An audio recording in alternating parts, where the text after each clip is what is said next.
Okay, so yesterday I won the 50-50.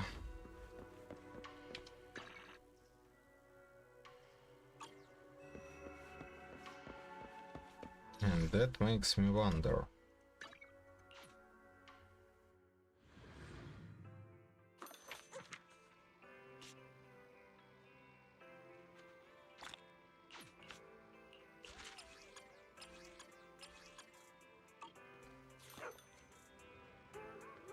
Should I spend?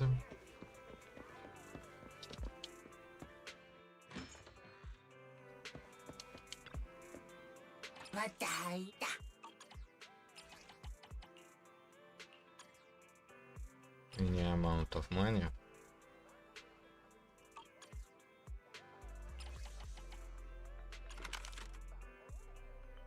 And you know who.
Okay.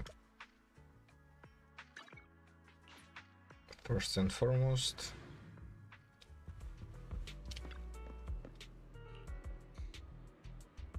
max per challenge.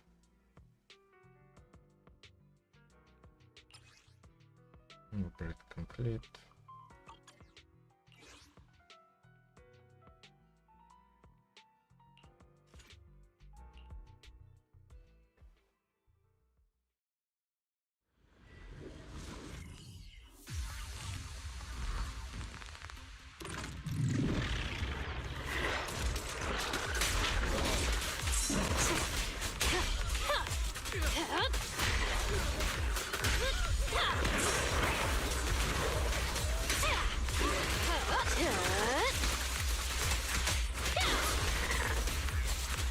Heads up.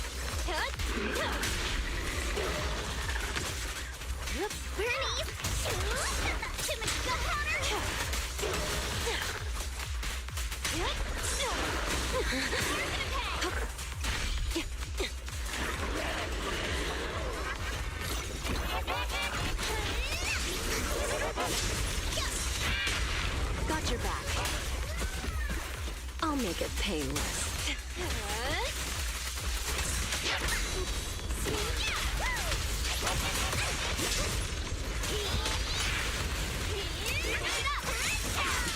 Found your weakness. Now, you're the prey.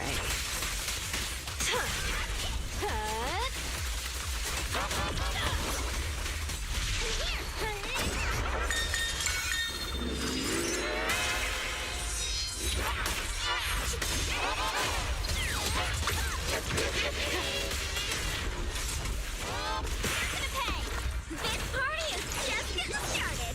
More fun. One more time. Come on, don't be nervous.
No escape.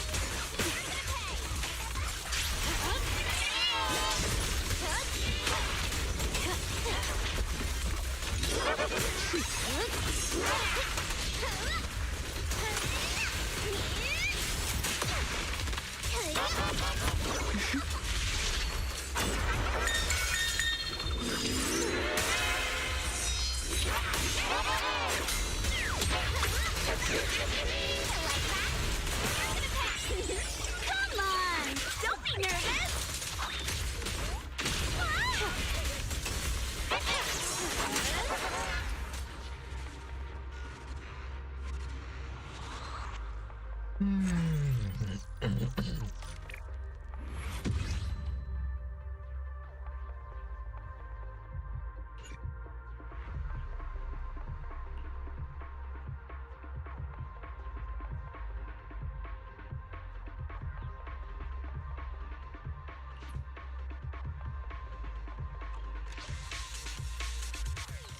Enough for now.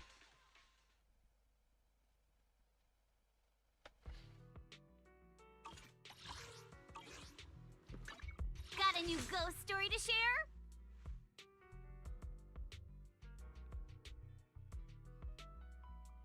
Bear witness to the noble principles of the Timefield family.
Two times here, one times here. No. This is bullshit.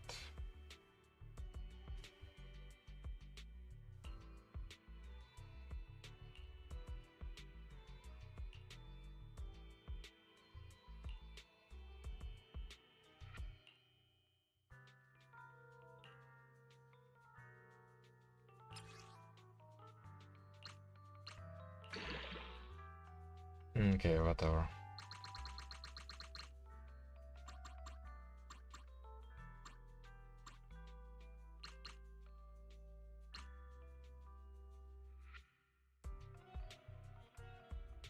Come on, where's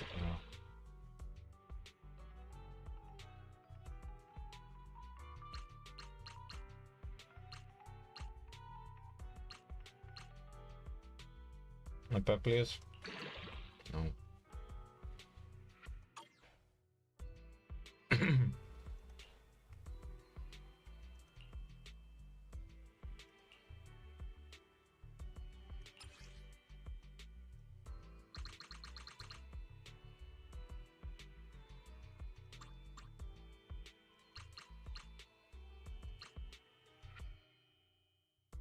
Come on, twice there.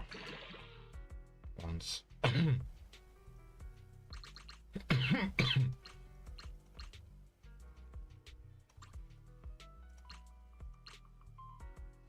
Come on, one more. Thank you.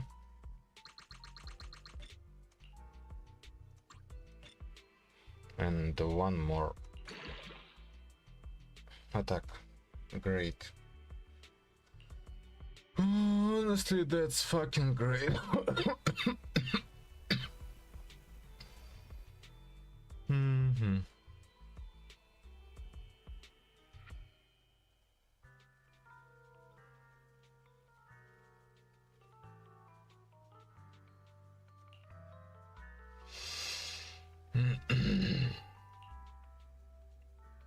It is comparable to this one. Pretty much. Yeah.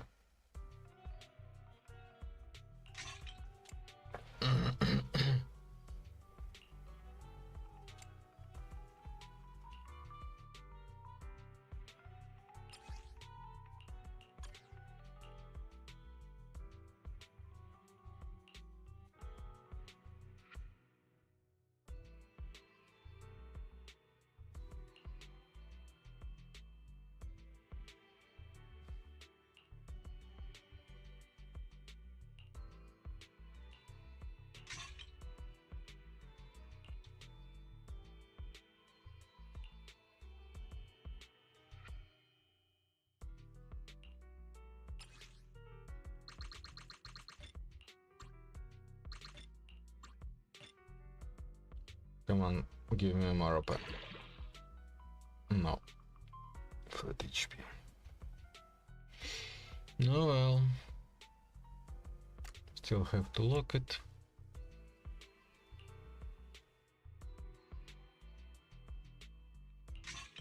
I guess.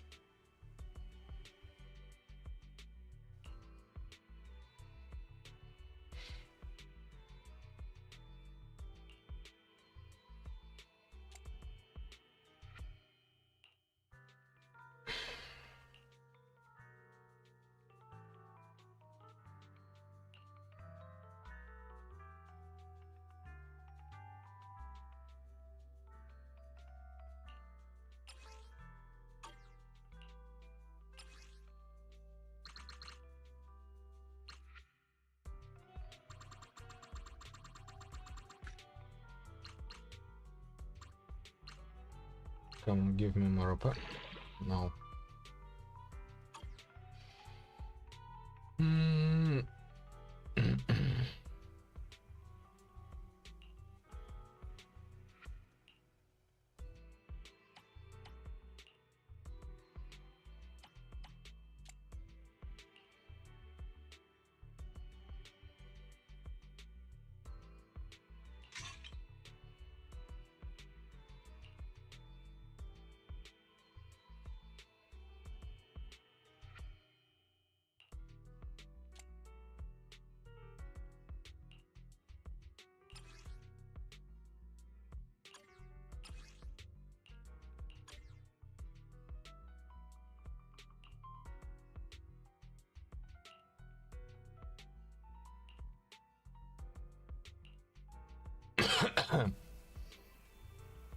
It has bullshit substats. Yeah.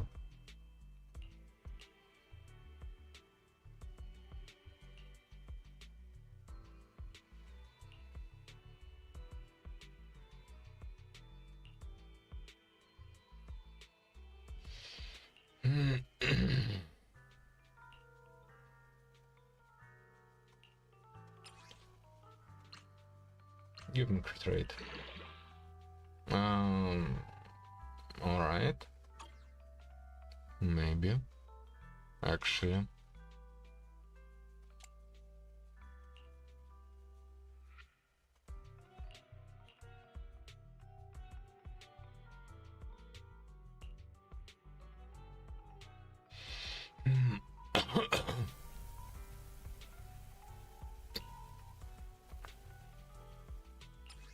Come on, give me okay.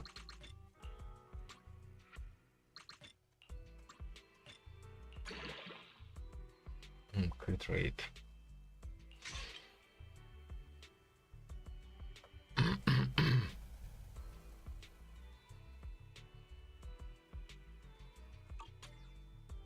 Don't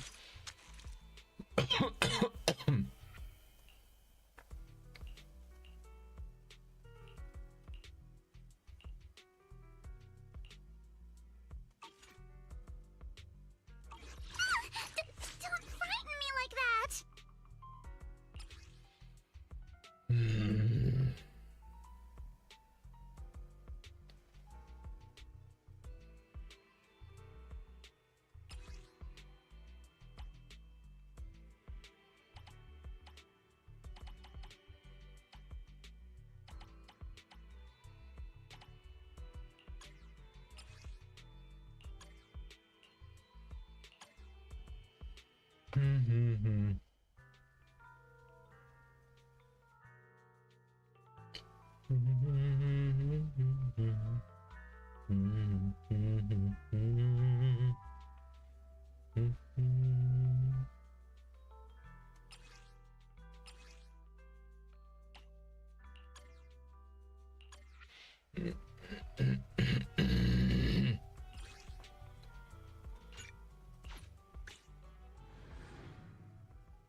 Careful, don't get scared!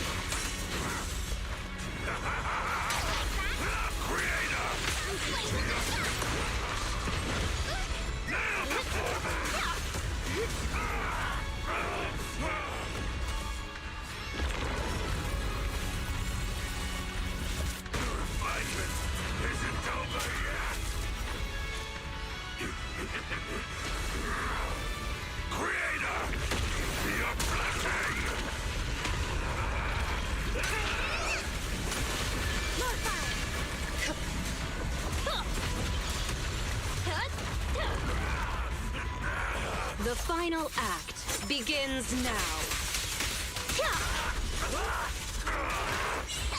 Your luck's run out! Go, come on! Hey, let's have some fun!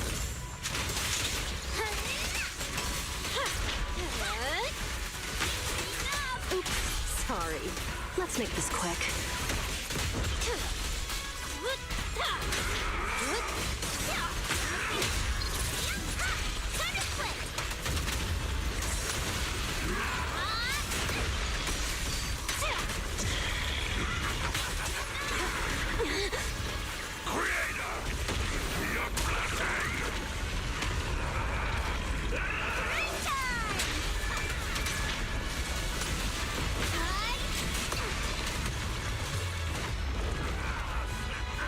I'll make it painless.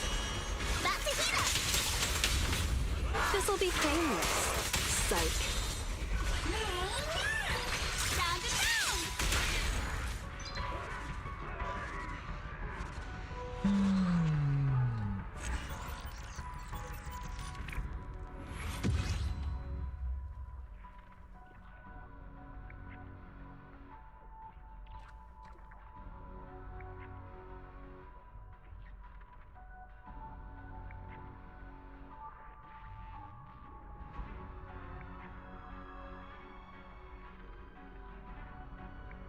Let's do it again. And let's continue listening about Ozempic. About Ozempic by Dr. Chris Trainer. He had to return to the hospital multiple times, even after stopping the drug. Medical experts note this shouldn't happen in most cases. The medication is out of the system after 1 month and definitely 2 months. Any further bowel obstructions after that, you have to question whether that is related to the medication. As far as we know, there isn't anything that we would call a legacy effect, where you take the medication that has a negative effect, and when you stop it is prolonged. And while in theory that makes sense, if there's still an issue, there's still an issue. It's a reminder that even well-understood side effects can play out differently in the real world. Have you heard about the side effects of Ozempic? No, you were dying. I was not dying. What are you talking about? But while these GI problems are the most commonly reported side effect, it doesn't automatically mean the drug is always to blame. Some patients may have had underlying digestive issues. That said, these complications are serious enough that they made it onto the official warning label. It was really bad. What are you? Yes. You fell asleep at work? You was stuck. Yeah, you fell asleep right in that seat. In extreme cases, people describe weeks of repeated vomiting or severe disruption to their relationship with food. Some weeks I can vomit up to 200 times. Ozempic has ruined my understanding of food and my relationship with food, and I have no knowledge of, when I'm going to get better. Yikes! Imagine taking a drug meant to help with weight loss and improve your relationship with food, but instead it makes you not want to eat at all. Stupid ass humans. You know what? I want to not have the urge to eat. Don't get me wrong. It is an unfortunate side effect, but the drug is doing exactly what it's designed to do. Slow gastric emptying. In some people, though, the system just can't handle it, leading to intense and sometimes frightening digestive issues. Now, we're on to a controversial side effect that's been making headlines over the past year. The focus of our video, vision loss. Specifically, a condition called NAION. We study finding that people taking Ozempic and Wegovy may be at an increased risk of developing an eye condition that can cause irreversible vision loss. This concern first emerged in July 2024 with a study that raised major alarm bells. As former FDA Commissioner Dr. Scott Gottlieb explains. This was a well-done study by a group of physicians at Massachusetts Eye and Ear. They had observed anecdotal reports of this condition, non-arteritic anterior ischemic optic neuropathy, in patients who were on the drug, and then decided to go back and look at the hospital's records to see whether or not there was a correlation between patients who were taking these drugs and a higher incidence of this really devastating side effects. So there's going to be a lot of investigations going forward. I think regulators are going to get to the bottom of this. I'm sure they're looking at this study, but it's certainly intriguing, and I think it certainly merits further follow-up given the care that these physicians took in doing this retrospective study. This July 2024 study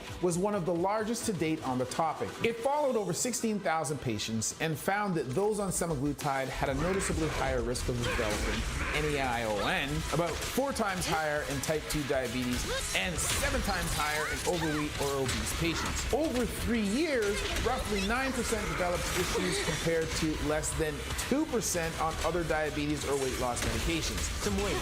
Type 2 diabetes wasn't the only thing that I lost. Soon my vision followed. The analysis suggested this wasn't likely due to chance.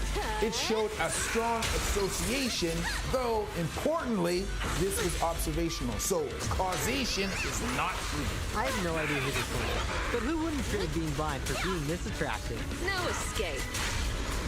Type 2 diabetic. While the initial study faced some criticism for methodology, later research reinforced the signal. A Danish registry analysis in January 2025 looked at over 424,000 patients. Semaglutide users more than doubled their 5-year risk of NAION compared to non-users, even after adjusting for other health factors. Around the same time, a smaller report described 9 patients on semaglutide or tirzepatide with serious eye issues. 7 with NAION, 1 with capsulitis, and 1 with maculopathy. The numbers were small, so again, causation can't be claimed, but researchers suggest rapid blood sugar changes from these drugs may play a role. With the stomach paralysis, because in this suit, they're saying the Ozempic people are suffering from, the people that's talented, they're suffering from blindness and stomach paralysis. And you was on the couch. Begins now. Yeah, I remember that. Then in February 2025, a Cleveland Clinic study analyzed a huge database of 160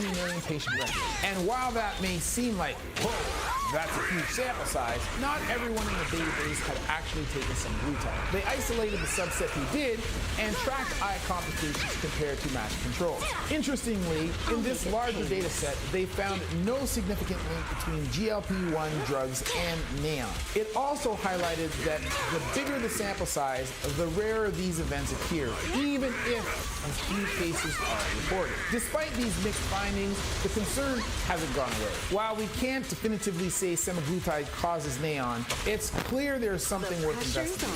The European Medicines Agency now acknowledges NAION as a very rare side effect, estimating it occurs in up to 1 in 10,000 users. Causality is still undetermined, but Novo Nordisk, the company who makes Ozempic, says it will work to update labels to reflect the concern. So what is this condition that's got people so worried?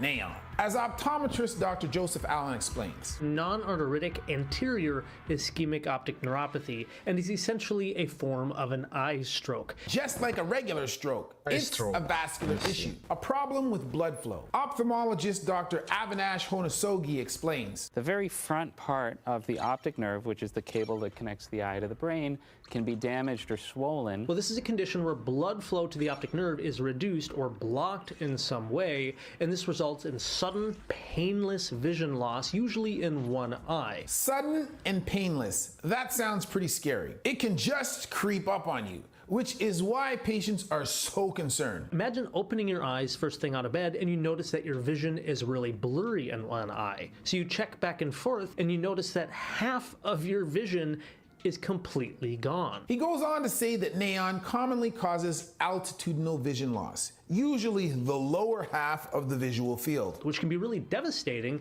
because this increases your risk of tripping and having falls, as well as maybe limiting your ability to drive because you won't be able to accurately see the road and maybe what's hiding there, including like a small child playing in the street, for example. If it happens, eyesight may not recover fully, leaving permanent blind spots. Is it reversible? It can heal to some extent, but usually people have some lasting damage. So this is quite a serious issue, and I think what has medical experts so baffled is that it seems a little paradoxical at first. After all, GLP-1 drugs like semaglutide are designed to improve diabetes and obesity, which should in theory benefit eye health, not make it worse. We'd like to have better insulin interactions with your blood sugar. We'd like to have suppression of central nervous system and to get satiety earlier. We'd like to have gut motility to hold the food in there so that you don't eat too much. And so there's lots of reasons why semaglutide is going to be helpful for patients who have diabetes or obese to improve their long-term outcomes for major adverse cardiovascular events and presumably also non-arteritic anterior ischemic optic neuropathy. So it's a little bit of a surprise that semaglutide use would be associated in any way with an increase of non-arteritic anterior ischemic optic neuropathy. Which raises the question,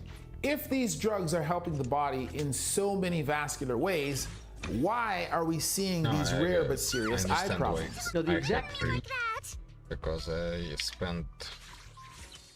got some from the shop.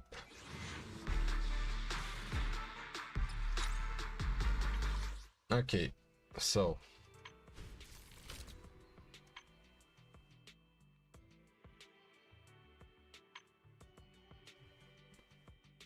a strong guaranteed in 21 searches.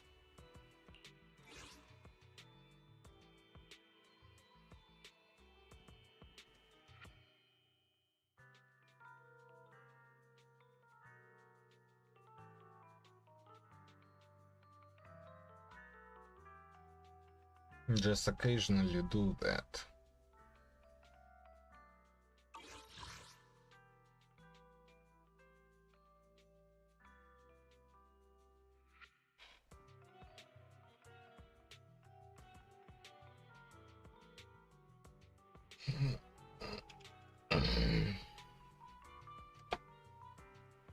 mechanism of why this would cause an NaON is not fully understood, but it's believed to somehow cause a reduction in blood flow to the optic nerve, leading to this eye stroke. But how?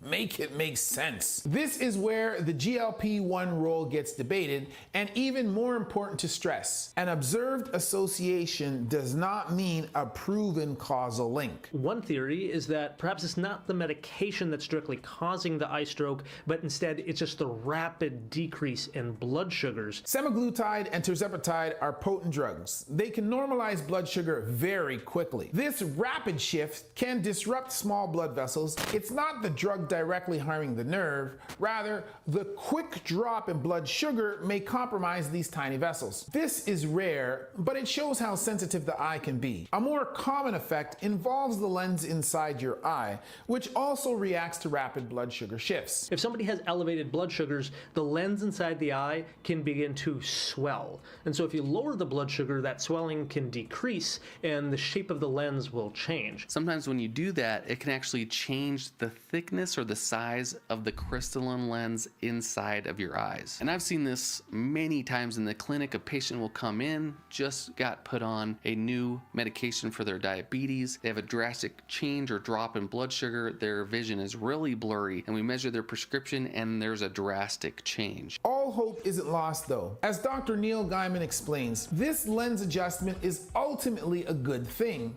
It usually stabilizes over a few months. Older patients may take longer since their lenses are less flexible and slower to adapt. But we do know that vision disturbances are already in the labels of these drugs. When you get rapid correction in metabolic parameters, and particularly blood glucose, that can cause visual changes. For example, in diabetic retinopathy, the tiny blood vessels in the back of the eye are already fragile, which can make patients more vulnerable to distortions or swelling when blood sugar changes rapidly. And there's also been suggestions that there's a correlation with diabetic retinopathy, which with potentiating that condition as well. Diabetic retinopathy is usually when the blood vessels in the back of the eyes will pop or leak fluid. Sometimes we'll see bleeding in the back of the eyes, or sometimes we'll see these things called cotton wool spots, areas of the retina that aren't getting enough oxygen.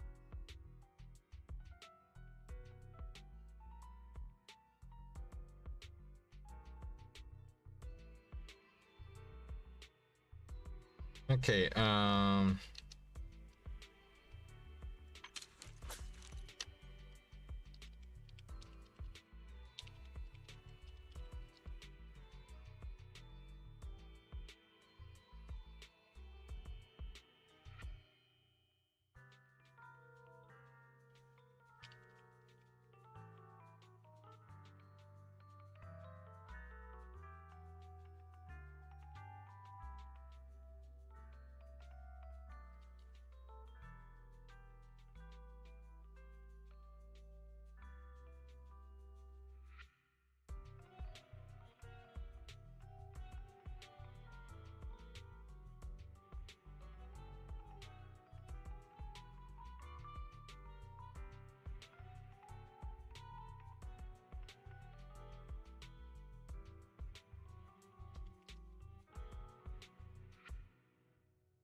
Astro is quite poor when it comes though, yeah, it looks like panty or stocking. I don't know which one it is.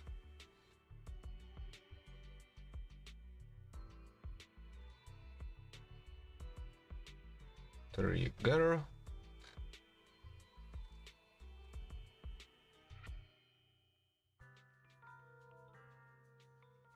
Has some golden glow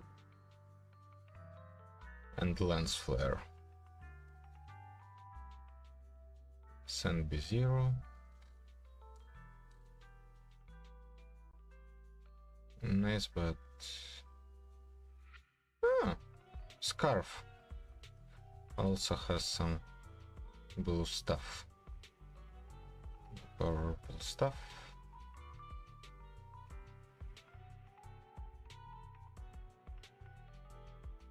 Yeah, sword is on fire for Miyabi.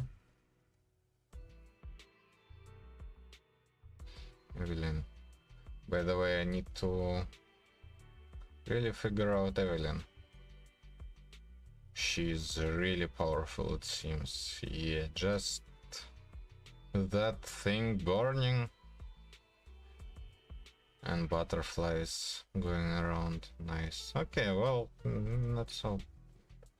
Volcra. Tail on fire. Toasty. Romasa.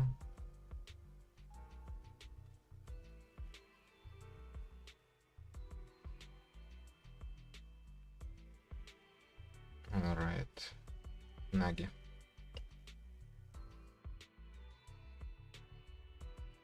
I have no clue. It doesn't look like there's anything.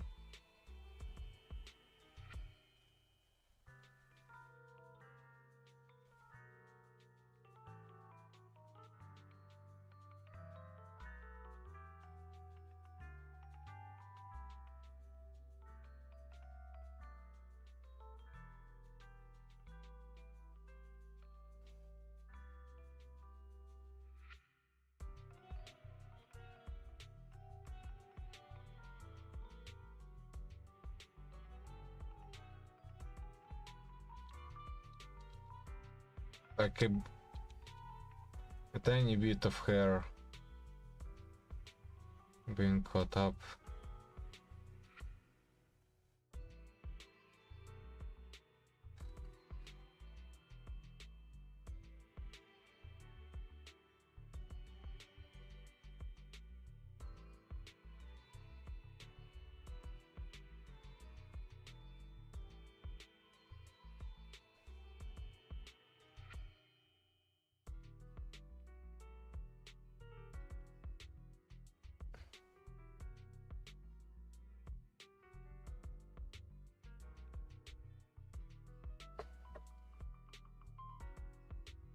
Romasa, Yanagi, Bernice, Lighter, Caesar, and Jane Doe.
Me.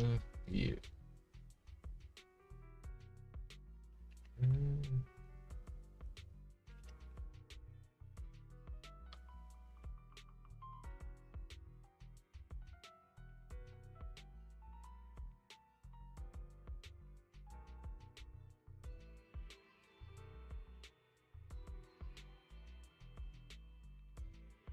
Dude.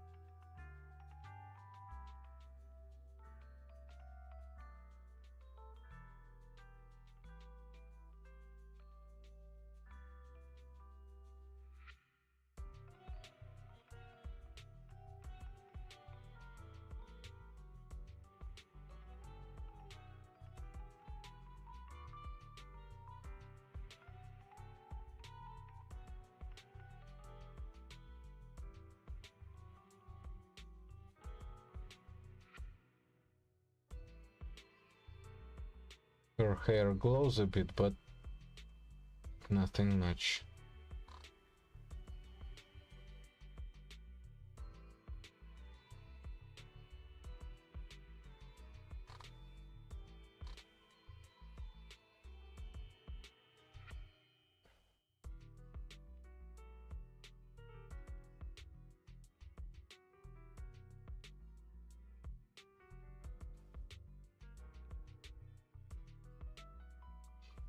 Bunny screaming. 何してるの？ほらお嬢様も。お嬢様。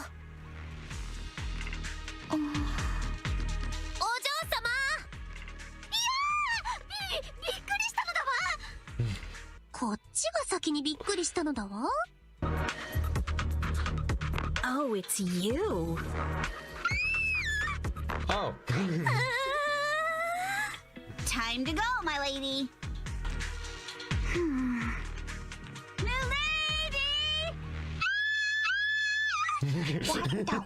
Okay, that's better. I didn't realize.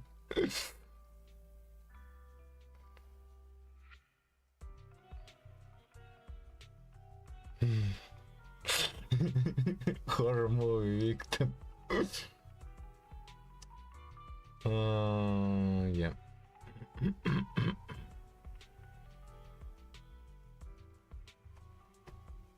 To the Llama pre-release analysis. She's definitely one of the characters that is kind of the most like intimidating to approach in terms of understanding her kit and where she works and how she works. So there's gonna be a lot of yap in this one. I apologize in advance. So she's a Dendro Catalyst user, base HP 10,600. So yeah, both engines will not be really interesting for me. So maybe I should just fucking not worry about it and wait for the next opportunity to hopefully get the engine that I want. But I currently have Got a new ghost story to share?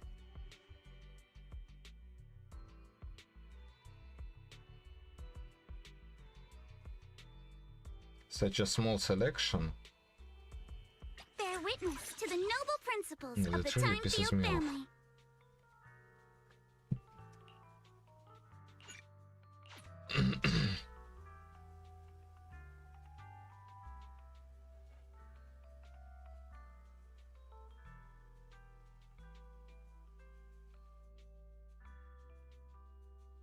Eight seconds, so like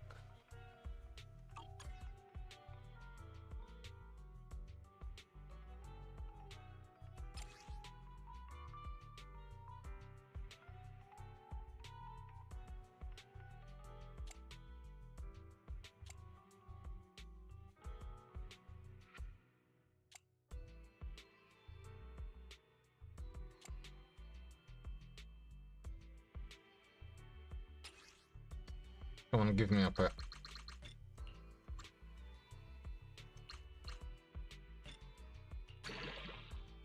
Attack percent, yeah.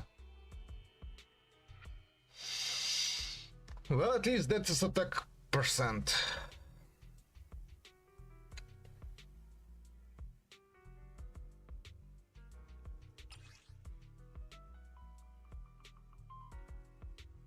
Why percent attack? Is there anything that makes her really good with attack percent?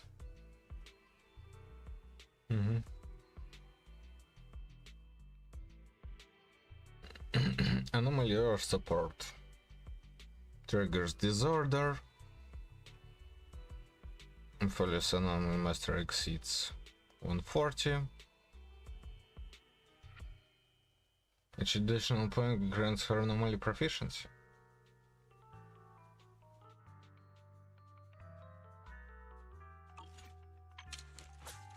But like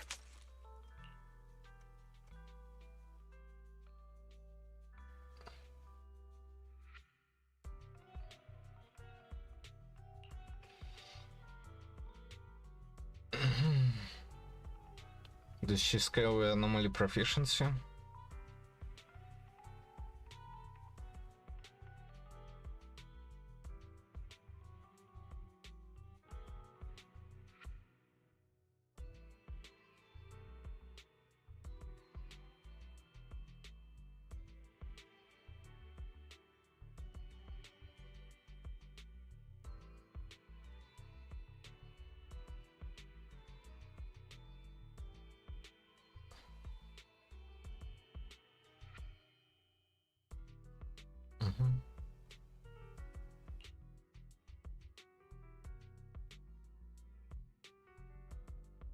No, that's just the build-up rate.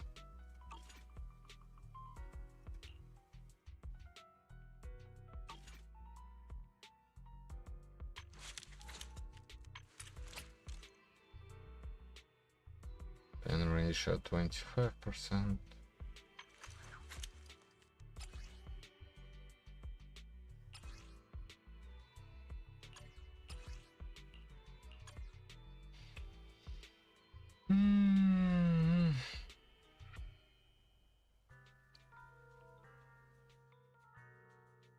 This is so weird. I wish I never invested into it.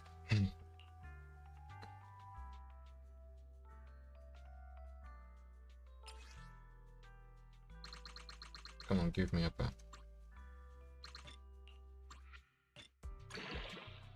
No. Unfortunate, but still reasonably good.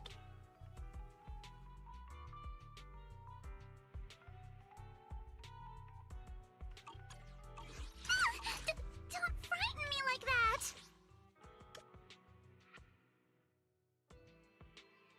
Honestly, I just want to...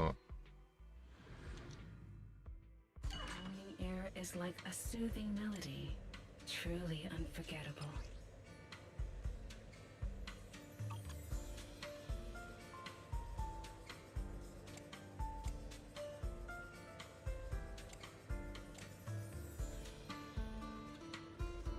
That might be quite good.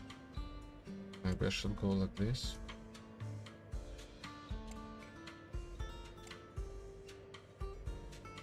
The joy that this delicious composition brings is truly... what a perfect mix. Up a pen. Diff. Maybe.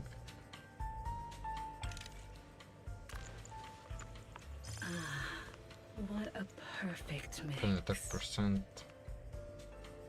Maybe if it goes up pen. The joy that this delicious composition brings is truly remarkable.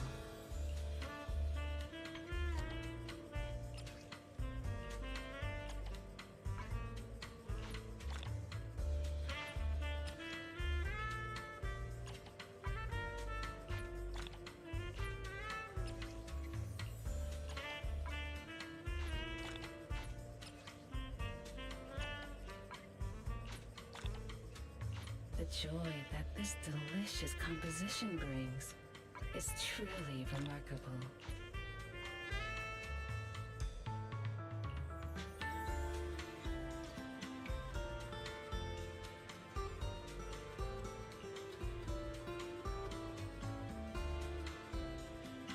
Not sure really about this one, but it doesn't have great. The joy that this delicious composition brings is truly remarkable.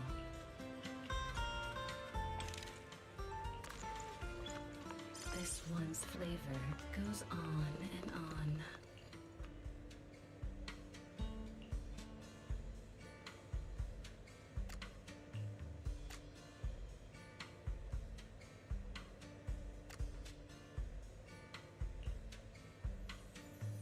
The joy that this delicious composition...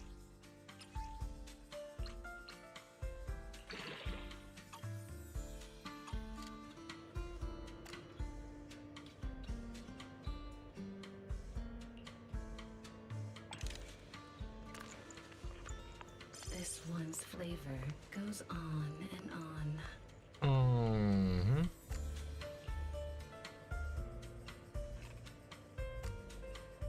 joy that this. Come on, attack percent. Nice. Okay, then.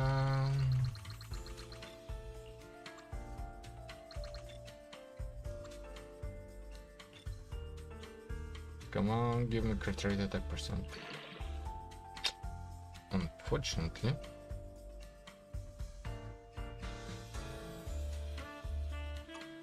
The joy that this delicious composition brings is truly. I'll be waiting for your. Got a new ghost story to share? Don't frighten me like that!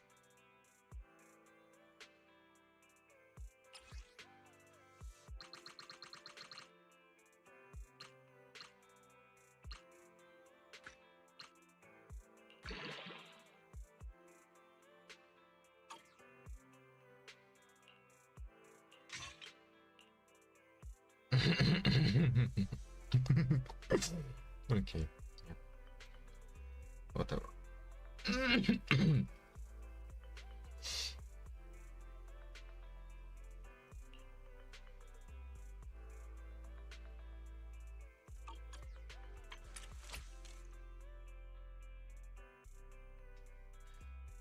Crit rate 17%. Question is.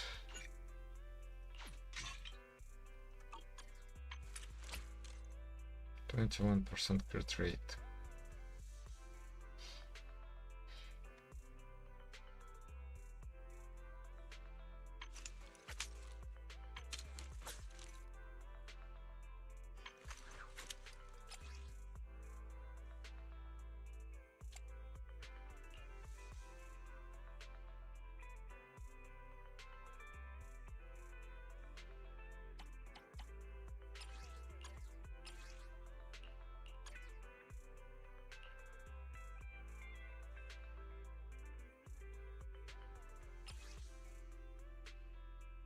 Give me up.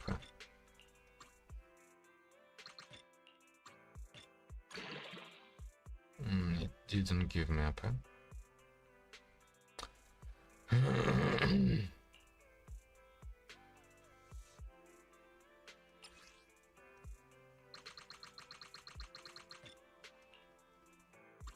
Let's go to 12. Give me up twice. Give me up one more time.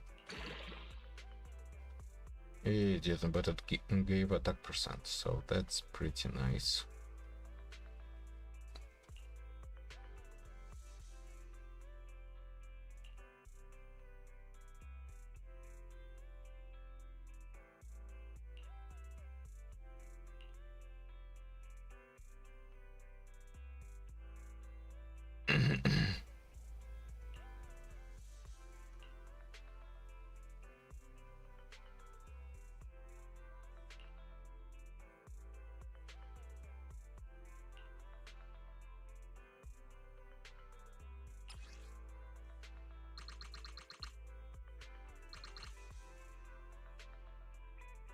Give me a pet twice.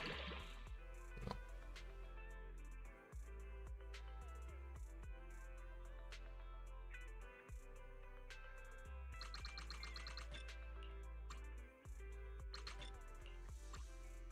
Give me a pet. Nice. Would you look at that?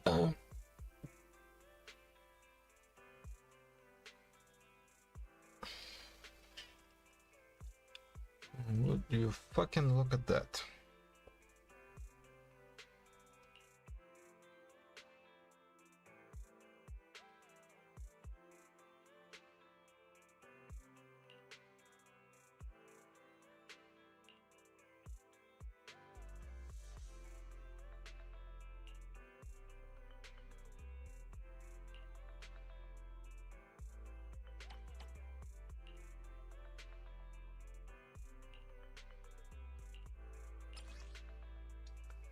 Give me attack percent. No. Okay. Not sure.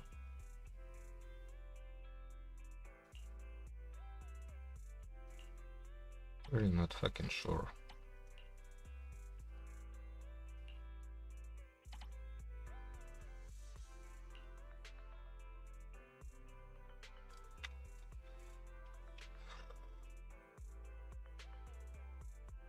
Wish I could reroll it.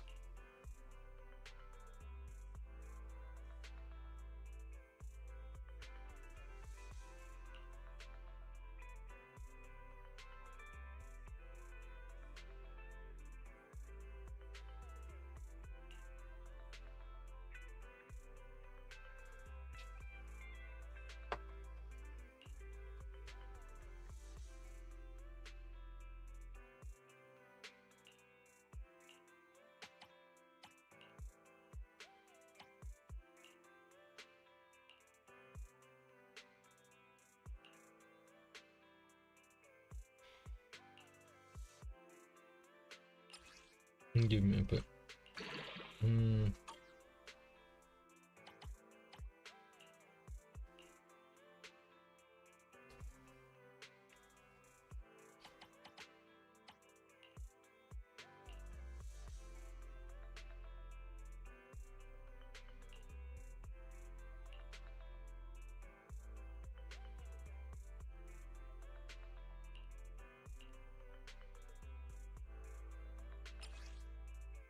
Attack percent, please. No. Well, let's go to 12.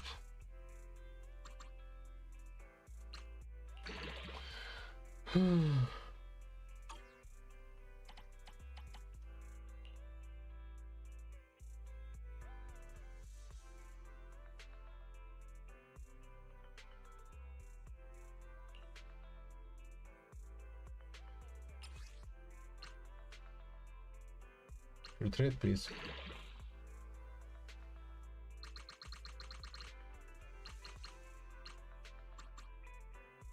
Опа. Twice.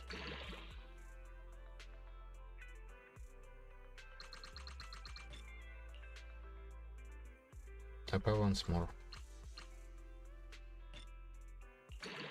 No.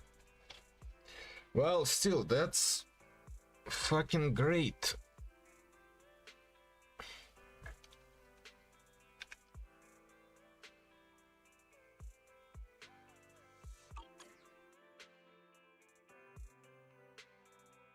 The question is it an upgrade?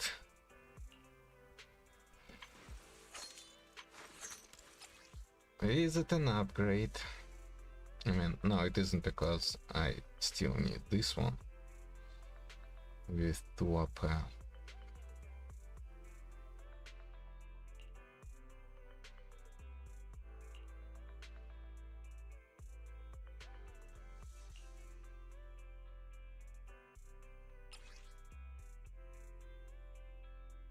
5%.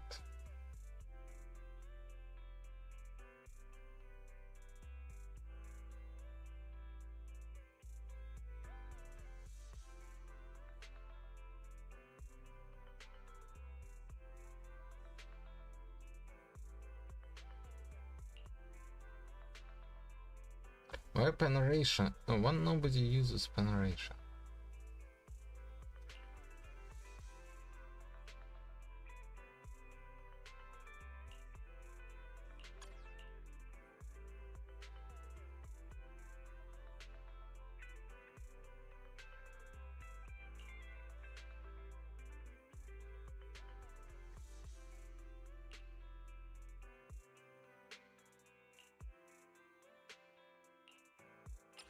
Give me AP.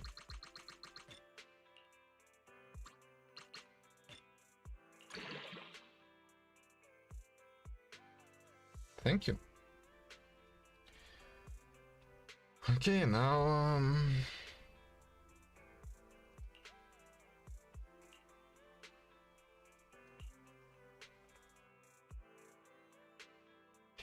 that's an interesting conundrum.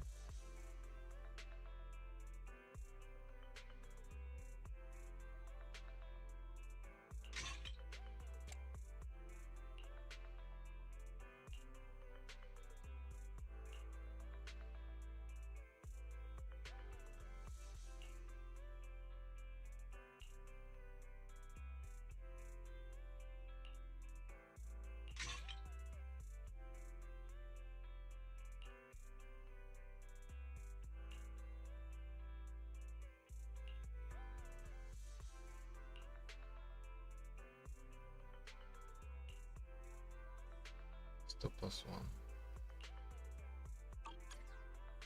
Question is, I'm a master tool 4, 341.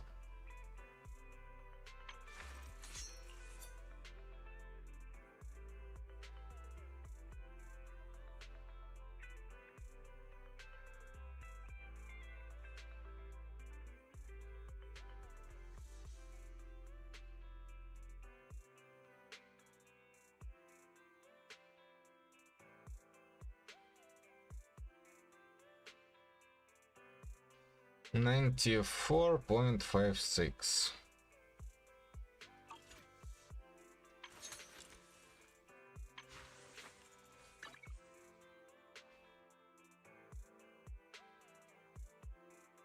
If I equip any vengeance that gives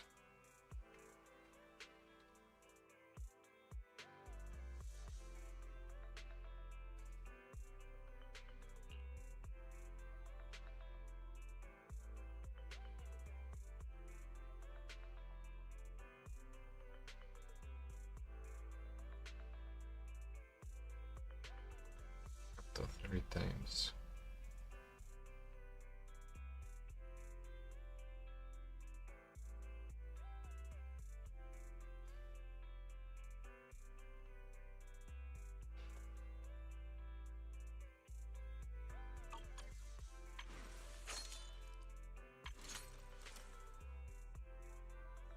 So I'm doing a bit less damage, but I stack it much faster. Which alias should I use this time?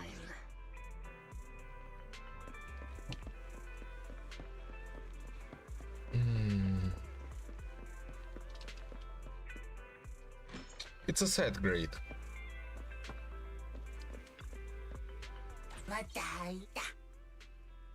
J. What?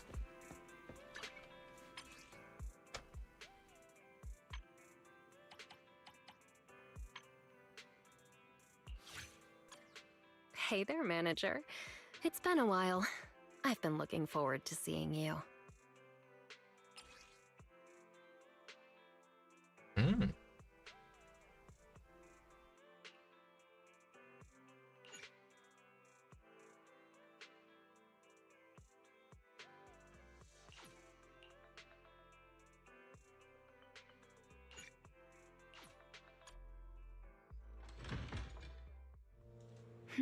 Ah, don't you look charming today?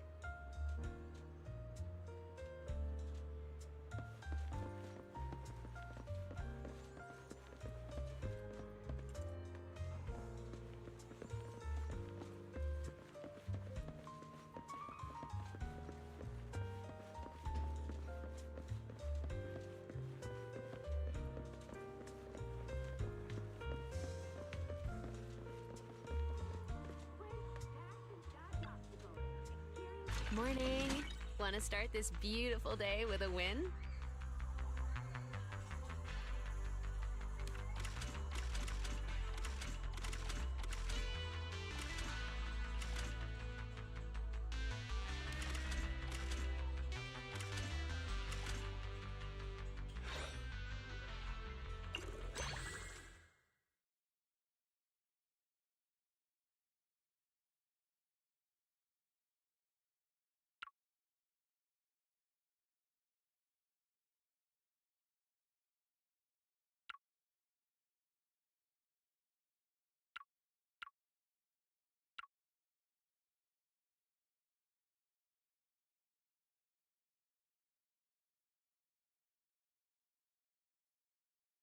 They're here.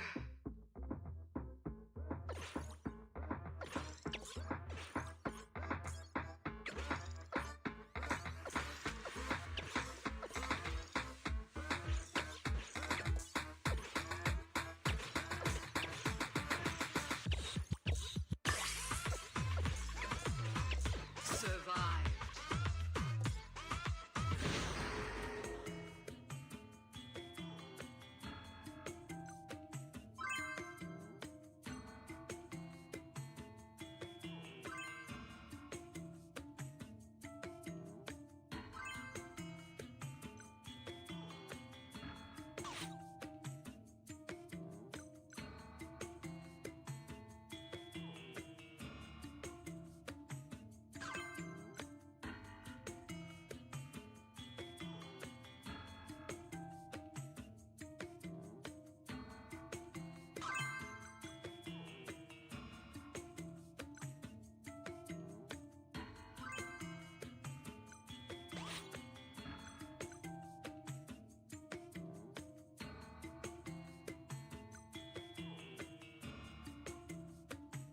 Synchronous dodge.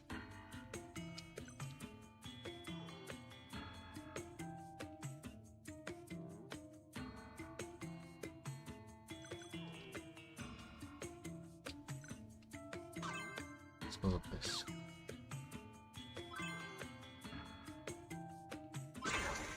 They're here.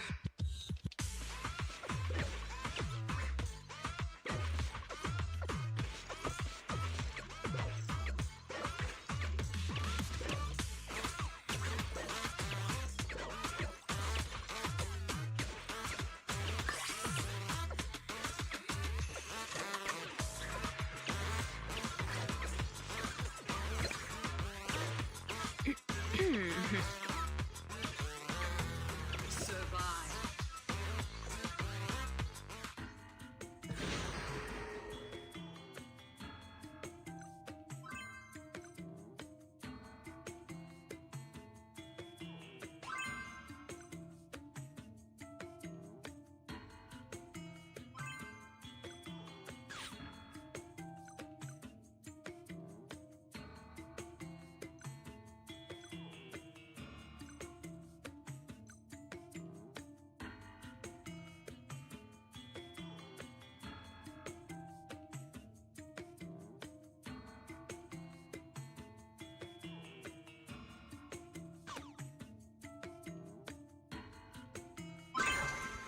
They're here.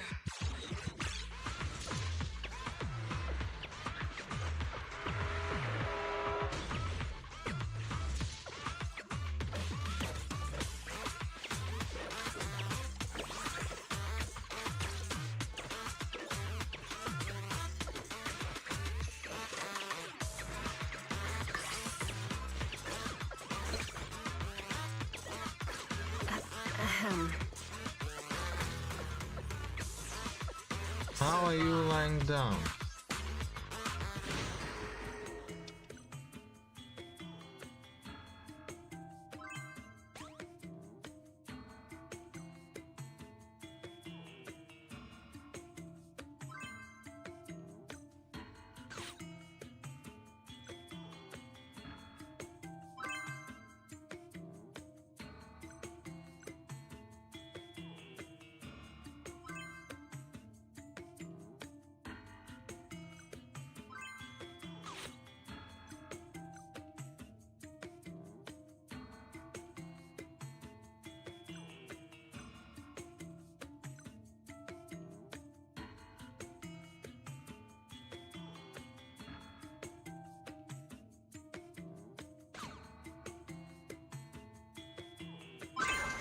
They're here.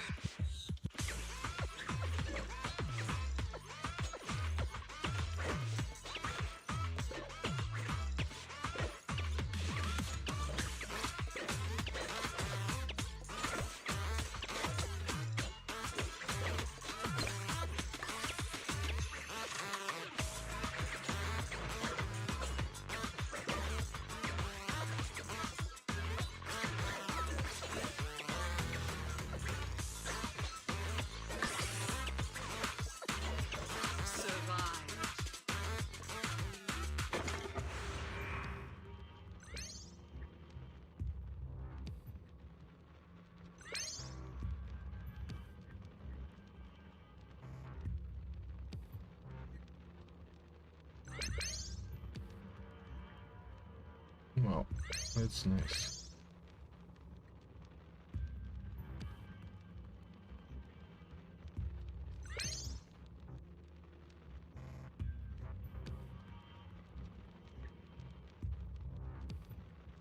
So do I need to sacrifice 3 dudes?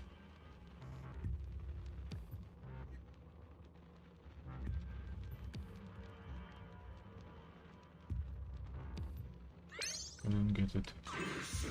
I'll take this. Oh, that's maximum HP.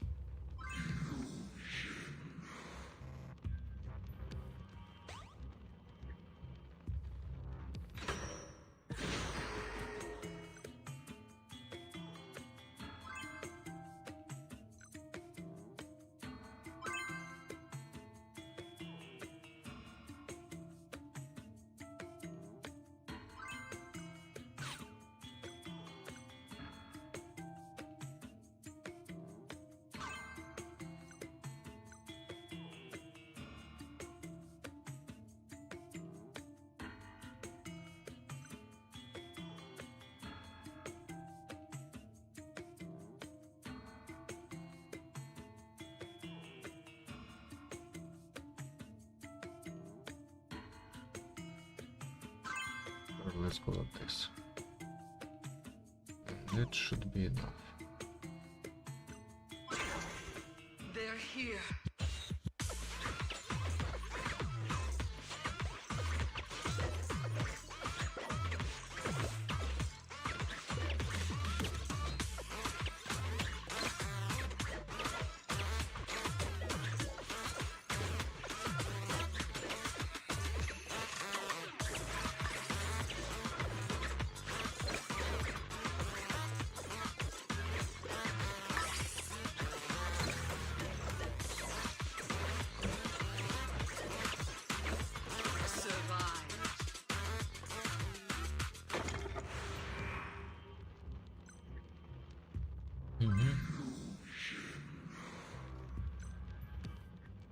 Companion speed, attack range, Muley Pierce.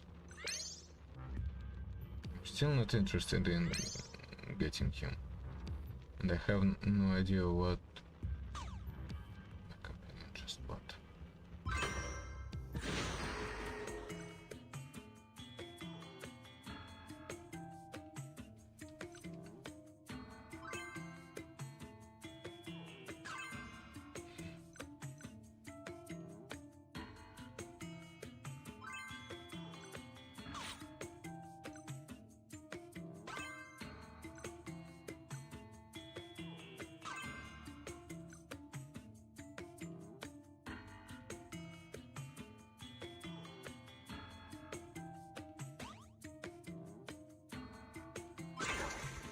They're here.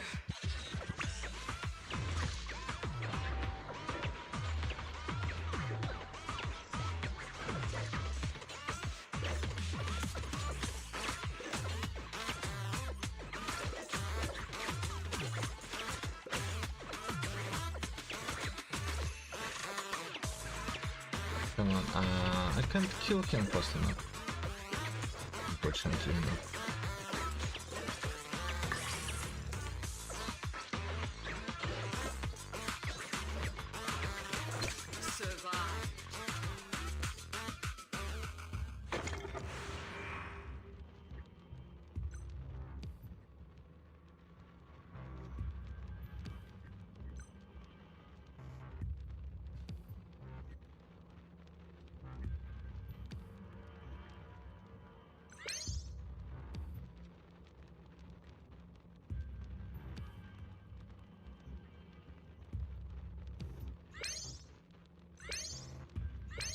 Just no.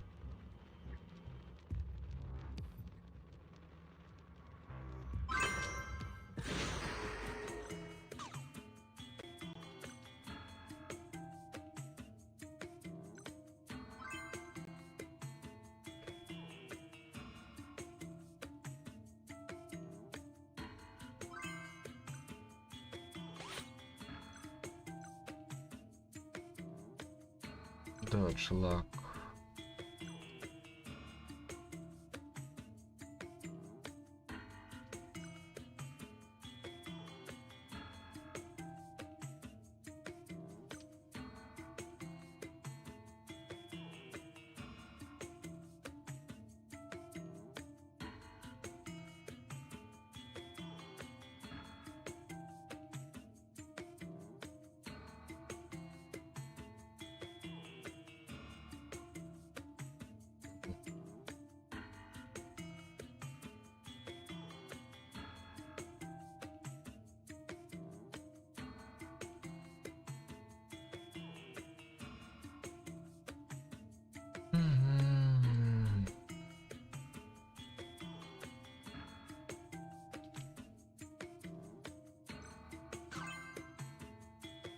At least that's more HP.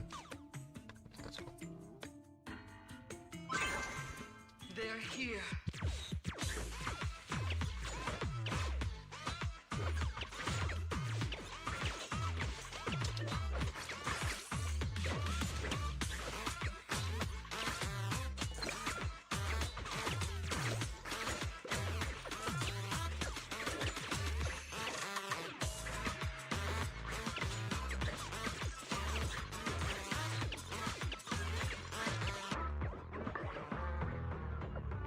Just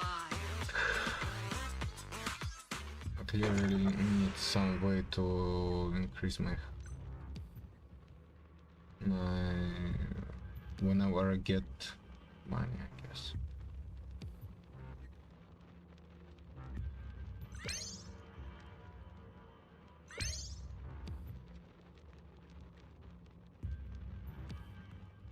Not interested.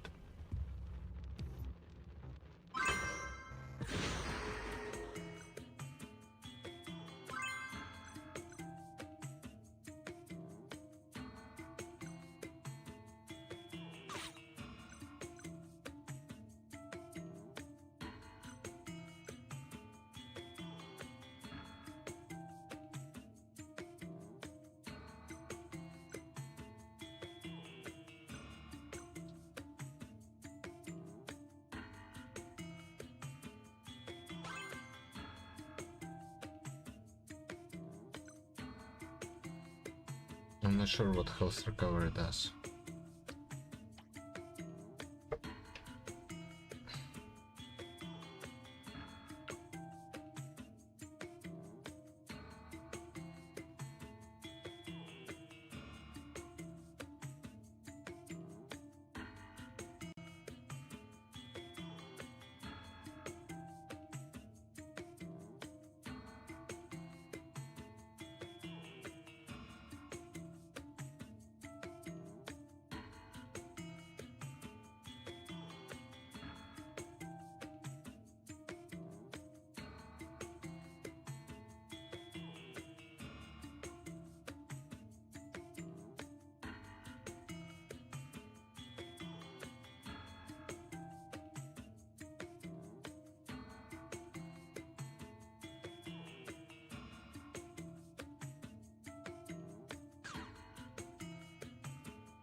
They're here.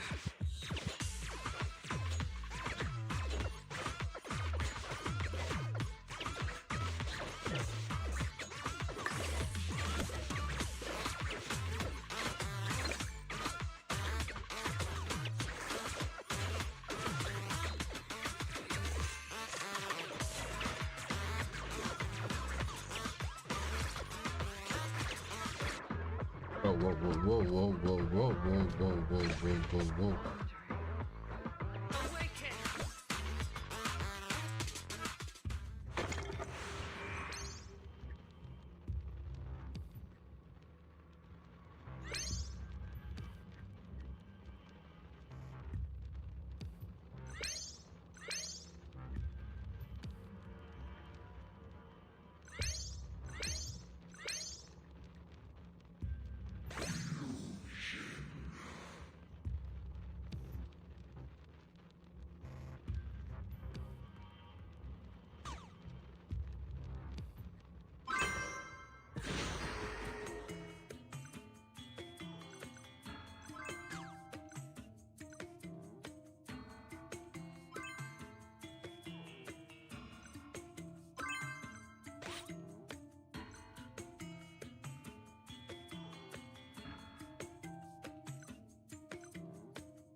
Enemy speed minus 20.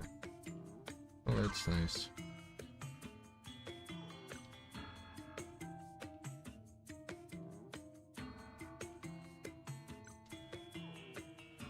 Three out of 4.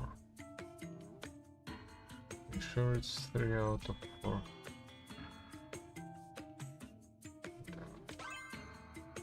Let's go like this. They're here.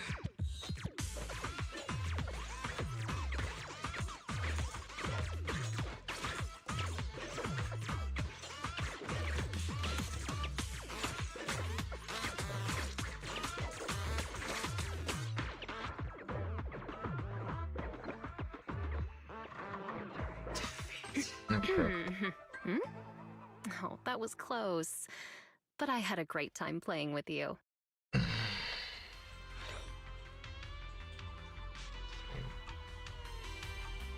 Thanks for coming.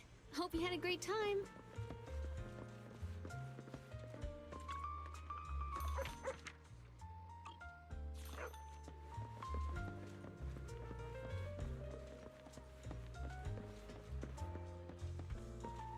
did you want to go? Oh, you're up early. If you got any questions, come find me anytime. I'll be here.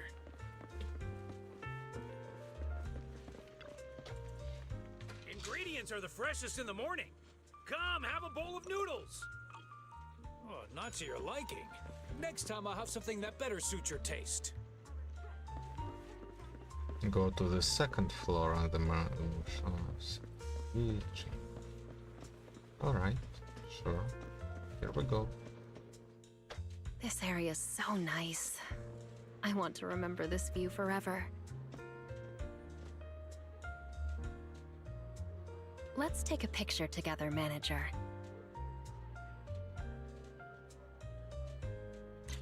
I don't usually take pictures with others. It's actually making me a little nervous. And I'm not just saying that. It's true.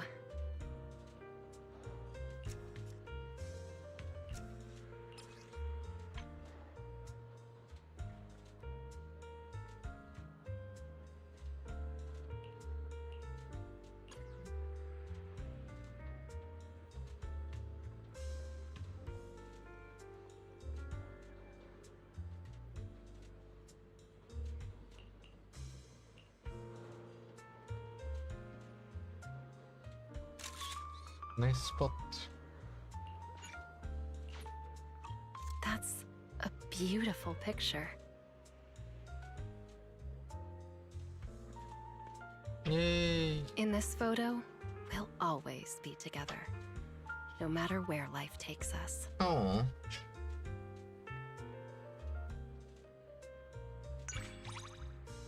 Trust and great, good job.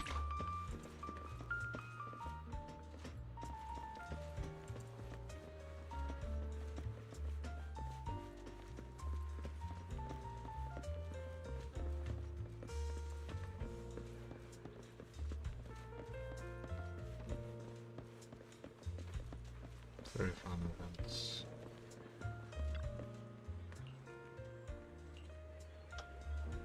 All sorts of unexpected things happen in the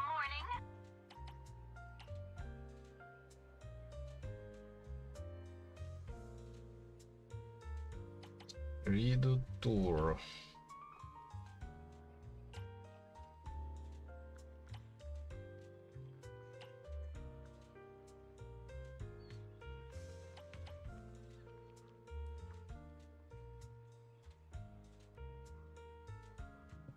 Answering citizens' questions is Mew Mew will always protect you. Should I say, protect you?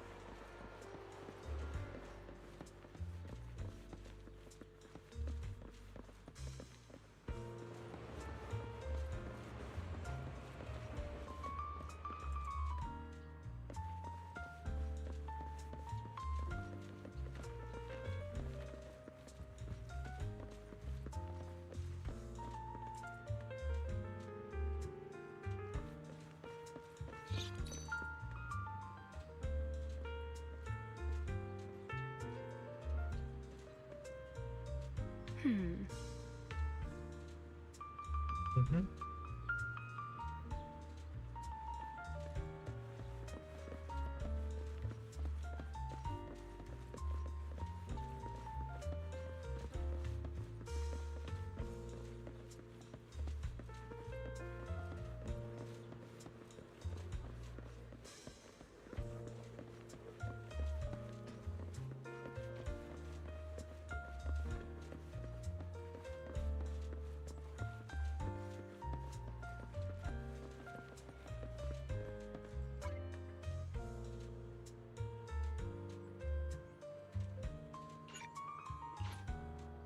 Thank you, Jane. Hey there, manager. It's been a while. I've been looking forward to seeing you.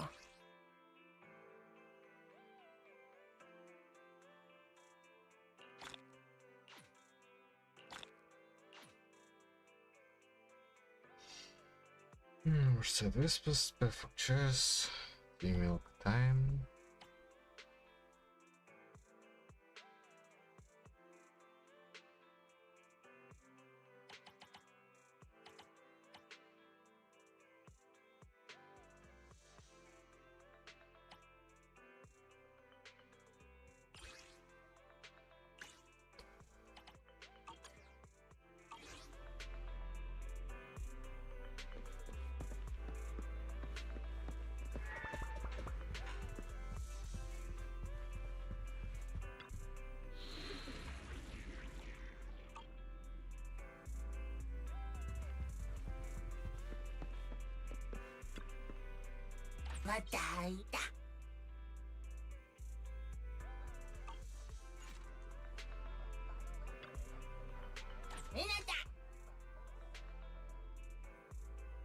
No inquiries.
For download available.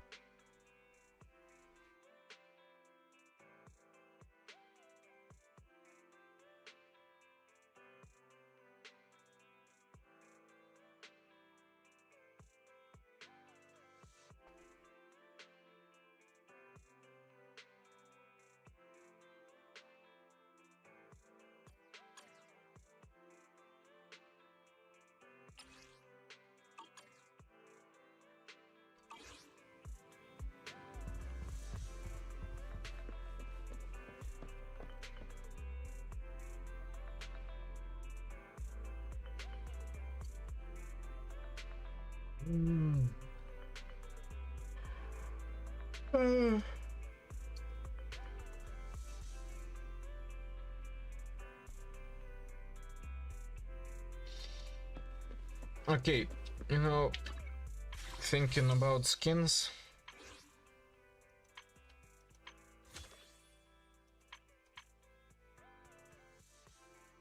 Wanna hear a summer story? Got a new ghost story to share? I can't wait to hear the sound of the sea. Where are we going? There's no class today. I honestly really like the traditional Yuzuha outfit. Way too much. Would you like to take a stroll on the beach with me? Bear witness to the noble principles of the Timefield family. Don't frighten me like that! Would you like to take a stroll on the beach with me? Let's do something summery together. Oh, but no scary stories. Bear witness to the noble principles of the Timefield family.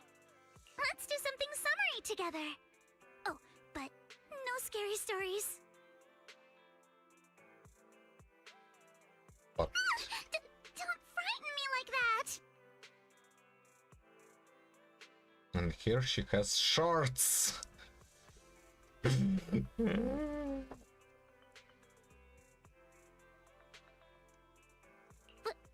you like to take a stroll on the beach with me? Summer dress. witness to the noble principles of the Timefield family. Don't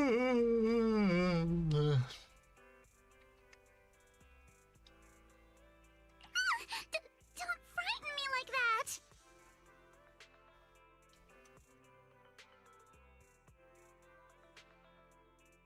That skirt is cut really interestingly. Would you like to take a stroll on the beach with me? Yeah, I also quite dislike that this seems to change shape with her moving. I feel like it should be solid, but instead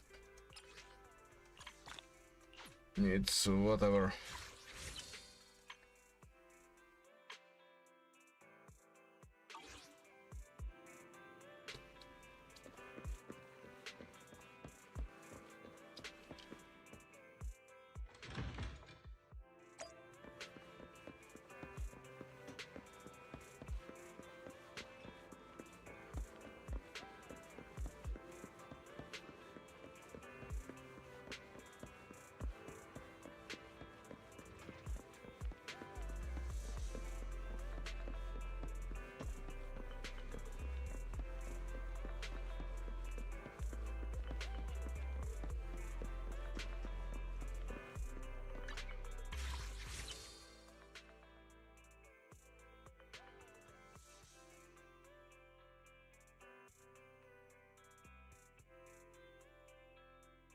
Okay. Boom, pre-release analysis by the Jeff77. 154 base defense, 669. These are fairly low defensive stats, all things considered. We can compare them to another Dendro Catalyst. Nahida has 10 point something KHP, 600 something defense. Pretty similar defensively, and as we're going to see later, there's also a decent amount of overlap in their team usage. So you can think of her as being just as squishy as Nahida in those teams. Base attack 255, EM Ascension. Now something that is not here is that Llama is the first character in the game to have base EM. He had 200 elemental mastery at level 1 without any ascension, without any artifacts. You can think of her as having an EM ascension stat. Instead of 115, it's 315. Now, Dendro Catalyst. If you were around when Nahida came out, that's already a bit of a hint as to what she's gonna be trying to do. Just having a bunch of Dendro application allows you to drive for a Hyperbloom team. But before we talk about Hyperbloom anymore, let's... Wait a second. She has base EM at 315, meaning that Bloom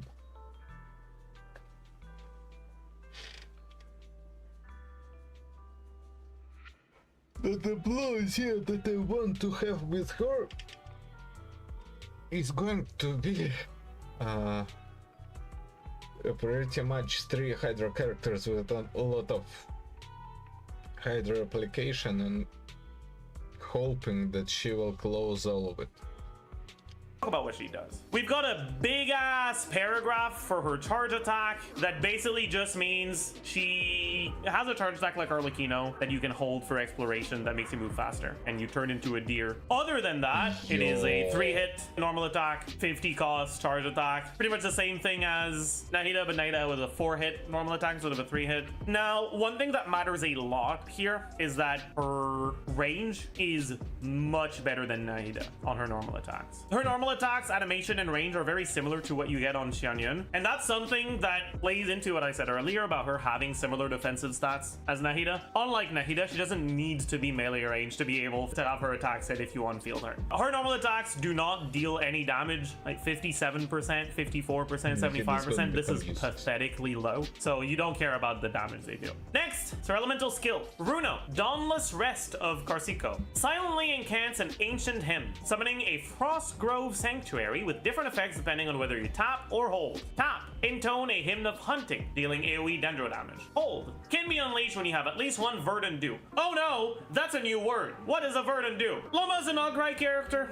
and just like Inefa, just like Flynn's, she enables a lunar reaction. The lunar reaction she enables is Lunar Bloom, not Lunar Charged. The thing is, Lunar Bloom is the same thing as just Bloom, right? There is an actual difference between triggering Electrocharge and triggering Lunar Charge. Formula is different, mechanics are different. For Lunar Bloom, there's nothing. Now, characters can deal Lunar Bloom talent damage in their kit, like they can deal Lunar Charge talent damage, but that's not the reaction itself. That's what characters do. The reaction itself for Lunar Bloom is the exact same as Bloom. When you trigger Lunar Bloom, it creates a Dendro core, which is the exact same core as when you trigger Bloom. The one difference when you trigger Lunar Bloom is that you also gain 1 stack of Verdant Dew. And these stacks of Verdant Dew are basically ammo for abilities that deal Lunar Bloom damage. Right now, the only one that'll be able to do that is Llama, so we're kind of assuming that that's also what it's gonna do for future Lunar Bloom characters, but that's how you should think about it. Lunar Bloom and Bloom do the exact same thing, but when you have Llama on your team, the text that shows up when you trigger Bloom is gonna have Lunar in front, and triggering that Lunar Bloom, triggering just Bloom, but with her on the team, is necessary to act. Oh, yeah, so interesting. The Lunar Bloom still makes the same.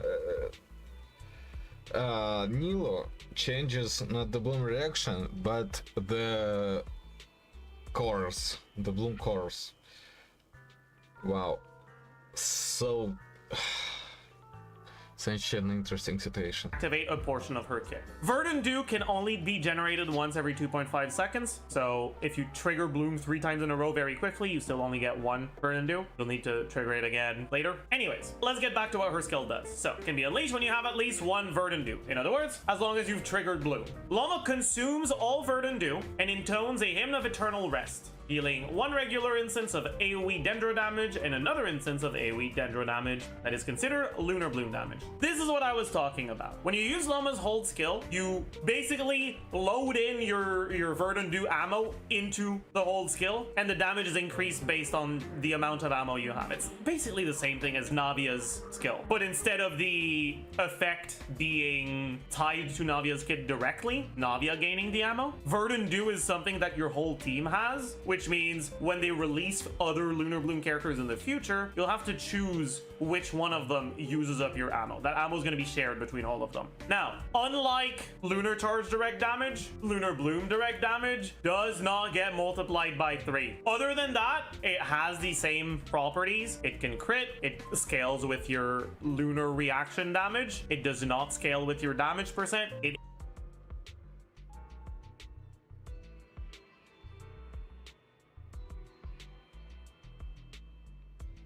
ignores enemy defense, but unlike Lunar Charged, it does not get multiplied by 3. I've talked in the Flynn's pre-release and a bit in the Nefa pre-release about how Lunar Charge damage scaling with a different set of stats and ignoring defense and getting multiplied by 3 effectively meant that an ability that does 100% Lunar Charge damage is equivalent to an ability that does 1000% normal talent damage. For Lunar Bloom, it doesn't get multiplied by 3, so, well, instead of being 1000, it would be like 300, 350. The motion value here is 258.4% of her EM per Verdant Dew, and you can get up to 3 Verdant Dew, so I guess you get the ×3 back that way. So this is the equivalent of an ability that does about 2500 motion value, but it's EM motion value, not attack motion value. Generally, EM scalers are balanced for their EM scaling to have twice the numbers of an attack scaling. So an ability that has a scaling of 200 EM is generally equivalent to an ability that has a scaling of 100 attack. So at KQM standard levels of investment on just a fairly normal team, if you put her on a damage focused set, this whole E will hit for somewhere between 100 and 150k once every 12 seconds. Anyways, let's keep reading. Each Verdant Dew consumed will give Llama 1 stack of Moonsong. For now, we don't need to remember that. And each time you hold, you can only use up to 3. Additionally, and this is what makes Llama good. Additionally, when Llama's elemental skill or attacks from Frostgrove Sanctuary hit an opponent, that opponent's Dendro and Hydro Res res will be decreased for 10 seconds. Usually when I look at talent values, I always look at talent level 9. However, when there's team-wide buffs from talents, those are generally the abilities you crown. When you look at Shilonen skill, for example, when I do my assumptions, if I look at the damage it does, I look at the values for talent level 9. But if I look at the shred that you get from it, I assume that you get the shred from talent level 10. I'll do the same thing here. Talent level 10, the shred that you get is 25%. Talent level 9 is 22.5. This lasts for 10 seconds, but it gets re-triggered from her off field, and her off field lasts for 15 seconds, which means that this is 25 seconds of shred after you swap out of her. Very good uptime, fairly.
When the on-field agent in the squad meets stun. Okay, so whenever it happens, I need to have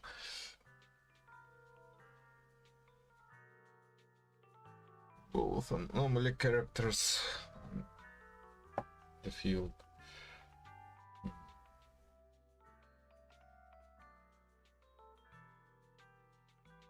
What does snap even do?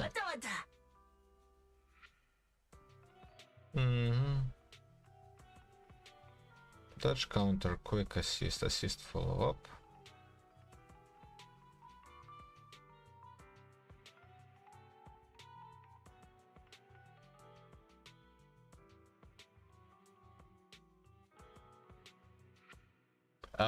Increasing his by how much?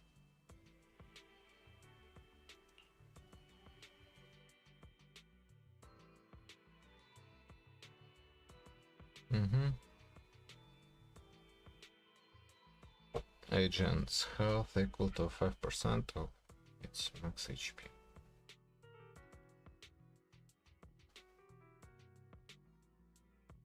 Well, it is problematic because the next one doesn't reduce it to 1, meaning that, well, Endeavourin plays with Astraria either way, so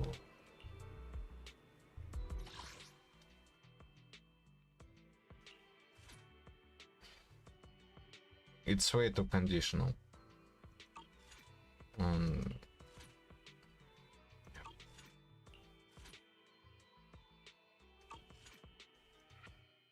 Unconditional shred. Next, Elemental Burst. Runo, all hearts become the beating moon. Let the wishes of all beings become as moonlight that bathes the earth. Llama incants a sacred song of the far north, gaining 18 stacks of Pale Hymn. Additionally, if Llama uses her burst while she has Moonsong, or she gains Moonsong within 15 seconds of using her burst, she will consume all Moonsong and gain 6 stacks of Pale Hymn for every Moonsong stack consumed. This effect can only be triggered once for each elemental burst used, including the 15 seconds following its use. It's a lot of yap, but it basically means you get 18 stacks by default, but you can get another 18 stacks from consuming Verdant Dew from your skill. Now, because what Pale Hymn does, as we're gonna see, is it buffs your bloom reactions, you'll only ever get them in teams where you get Lunar Bloom and therefore get Verdant Dew and therefore have 3 stacks of Moonsong. In other words, this is always 36. There's gonna be a few exceptions, but it almost always is. Pale Hymn. When nearby party members deal Bloom, Hyper Bloom, Burgeon, or Lunar Bloom damage,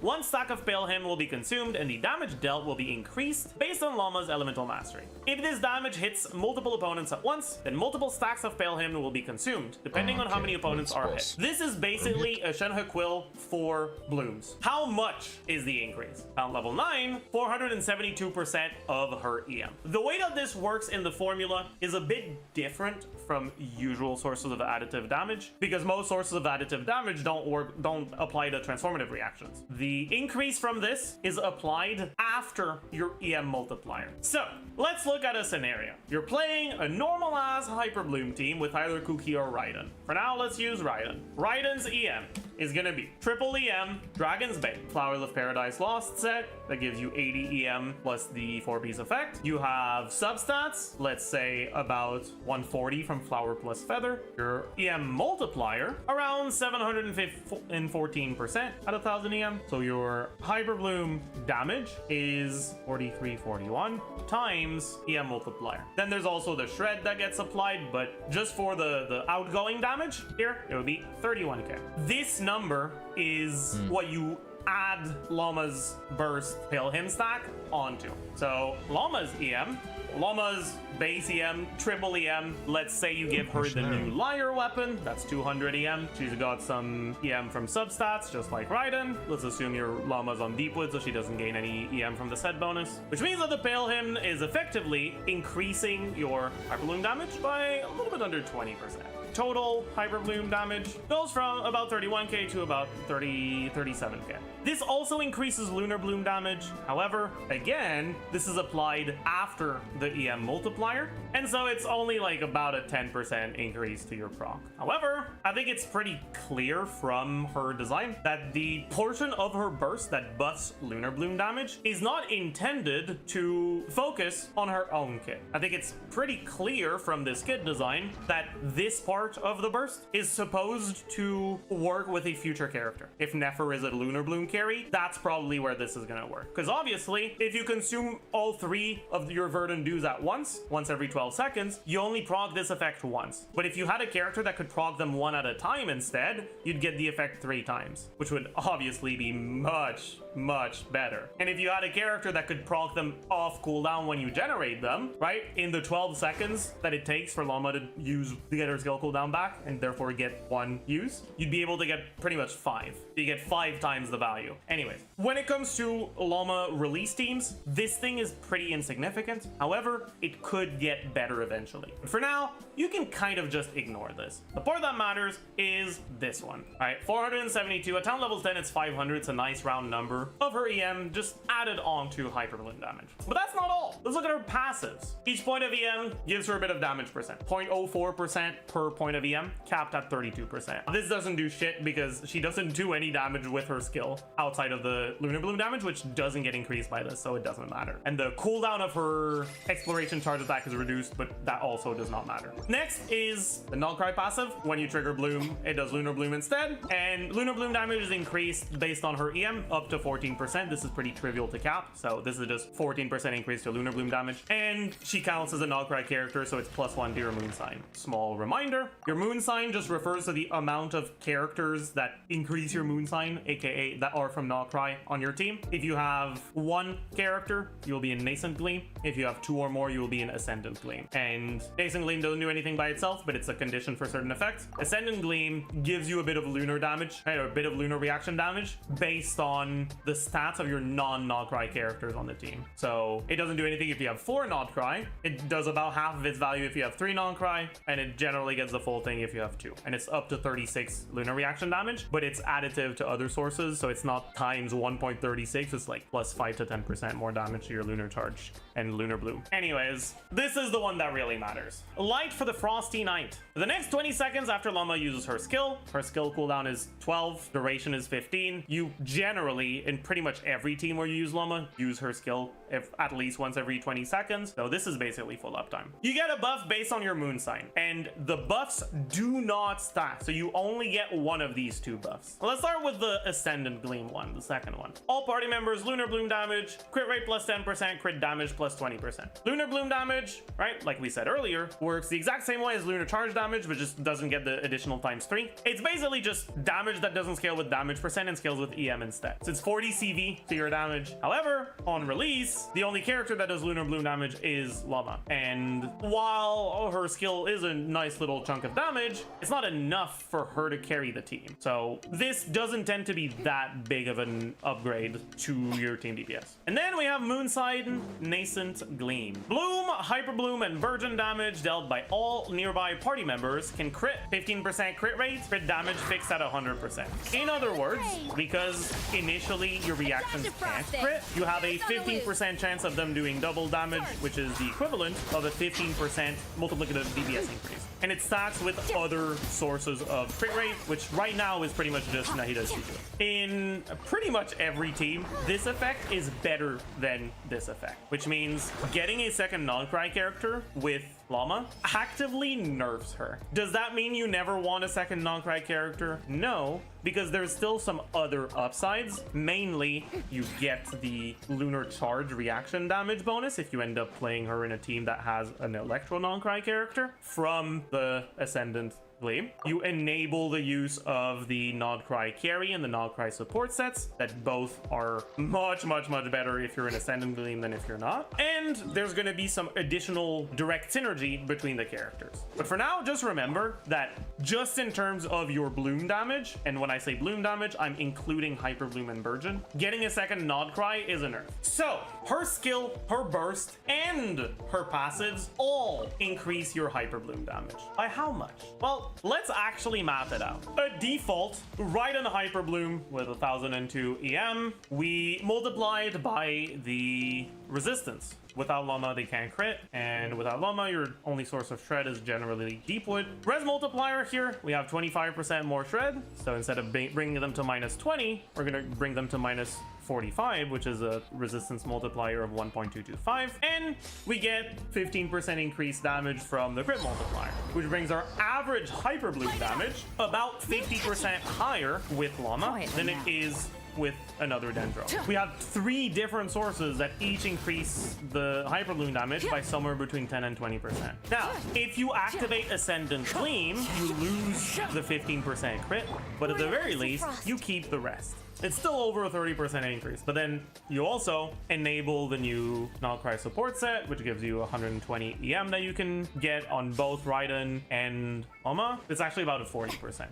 Point being, that's a big increase. For comparison, by the way, Nahida's Constellation 2 is just 20 crit. It's times 1.2, a 20% DPS increase. This is more. Now, Llama's increase does not apply to all of your team's damage, unlike Nahida's C2. It only applies to the Bloom damage. However, the shred part also applies to your Dendro and Hydro damage. We can see that the Hyper Blooms with Llama are much stronger than with Nahida. Does that mean that Llama is a strict upgrade to Nahida? Not necessarily. The main difference outside of the damage of the Hyper Blooms between Llama and Nahida is the rate of the elemental application and the strength of it. Nahida's off-field Dendro application is dependent on an external trigger condition. It doesn't just happen passively. You need to trigger reactions, and at default, the minimum trigger interval is 2.5, and if you use the burst with electric characters on the team, you can reduce it to a little bit below 2. But because it doesn't happen every 2.5 seconds, it happens every time you trigger a reaction with a minimum of 2.5 seconds. In practice, it's generally closer to between 2.5 and 3 seconds. And with the electro character with the burst active, it's between 2 and 2.5 still. So it's not every 2 seconds, but it applies 1.5 units of Dendro. Llama is every 2 seconds exactly. It just happens every 2 seconds, but it's 1 unit of Dendro. So there's less Dendro to work with that you can use to trigger reactions. That being said, I don't think it's a significant difference in most cases because, well, it is a bit faster, and in most teams you can't really capitalize that much on the additional 0.5 unit. Let's get into the usual pre-release stuff, and this time there's gonna be a lot to say about it, and honestly not that much to say about it. Let's just go through them. Nightweaver's Looking Glass, It is a low base attack EM substat weapon that gives you additional EM and reaction damage. When your skill deals Hydro or Dendro damage, you gain 60 EM. When party members trigger Lunar Bloom, you gain an additional 60 EM. So this is a catalyst that will only activate its effects on Hydro and Dendro characters in Bloom teams. And the rest of the effect is only going to happen if both of the previous effects are active. When both Prayer of the Far North and New Moonverse are in effect, all nearby party members' Bloom damage is increased by 120%, Hyper Bloom and Burgeon damage is increased by 80%, and Lunar Bloom damage is increased by 40%. Generally, the percentage increase is pretty similar across all of these because your Lunar Bloom multiplier, your EM multiplier for Lunar Bloom, this EM scaling is a lot worse than it is for transformative reactions like Bloom and Hyper Bloom. And then your Bloom focused teams with Nilo get a lot of external buffs already, so your EM multiplier is higher to begin with than it is in the Hyper Bloom teams, and I guess Burgeon teams too. For a default Hyper Bloom team, increasing Llama's EM by 365, although if this is what you do, you end up probably needing an ER Sens if you're not going Liar, so it's not actually an increase to her EM. And adding plus 80% to your EM multiplier is less than a 10% increase to your Hyper Bloom damage. This weapon is going to technically be her best in slaw, but honestly, it's not good. It's not a good weapon. Don't waste your free move. Technically, Navida's signature is usable. If we look at the very same thing here, 0.1% better than the first. Next is Aetherlight Spindaloot, the Liar, the one and only, my goat. This used to be so goddamn broken. It used to be EM substat, and the EM passive used to be 240 instead of 200. So it was 405 EM from a weapon. It was insane. They nerfed it. On a lot of Llama's teams, the Yo, what the fuck? Wow. 200 AM, 45 ER. Pretty much. Constantly.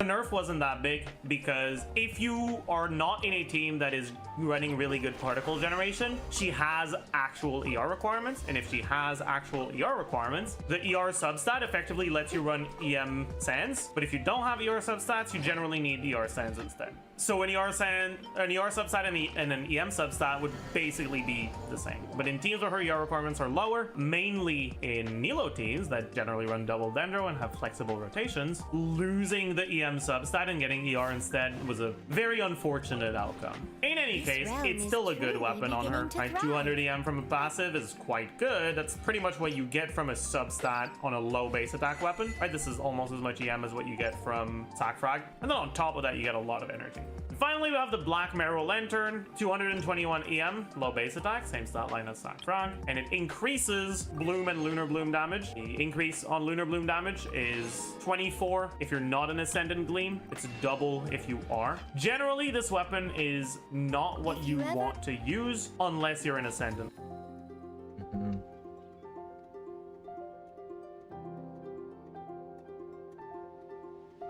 That's also pretty fucking great. But when you are an Ascendant Gleam in teams, mainly when you're playing like Llama in a Nilo team with Aino, this is going to be a good weapon for her. There are other catalysts, but honestly, not really ones you want to use. Technically, you can use Fav, but you should only consider Fav in teams where the ER requirements are really high and you need the Fav and you can't meet them with Aetherlight Spindaloot. You can consider Sack Frag, but in order for her hold skill to do the damage that it's supposed to do, the one that actually matters, you need to generate Verdant Dew stacks, and you can only generate Verdant Dew stacks every 2.5 seconds, which means that you can only do a fully stacked hold skill every 7.5 seconds at the earliest, so you will get pretty shit value from the skill cooldown reset on the sack. On top of that, because her skill does off-field damage, it's very possible for it to proc from your last frost skill when you swap into her before you even use your skill, and you just lose the proc altogether. It's not good. You can think about using Wandering Evenstar when you're using her in teams that have attack scalers outside of her. It's alright. If you don't want to level up a new weapon and you already have a Fruit of Fulfillment leveled up, R5 Fruit of Fulfillment gives you 36 EM up to 5 times. That's 180. A bit less than the 200 from the Lyre, but it's almost as much. And that's kind of it for the weapons you want to use. The other 5-star stat sticks that give EM are just worse than the Spin the Loot. And finally, TDDS. You don't want to use TDDS in most cases, but as we're going to see when we talk about the teams, there's a few exceptions. Next, artifact sets. In her first version of beta, there were a lot of teams where her best set was a new Nograi carry set, which gives 30% crit rate, 80 EM, and 10% lunar reaction damage. Unfortunately, with the nerfs that she got, the way it compounds with the nerf to her weapon, now there's only a few teams where this set is actually good on her. I would say that EM 80 and for 2-piece when nearby party members trigger lunar reactions, if the equipping character is on field, gain Gleaming Moon. Crit rate, crit damage. Members lunar reaction is increased by 10%.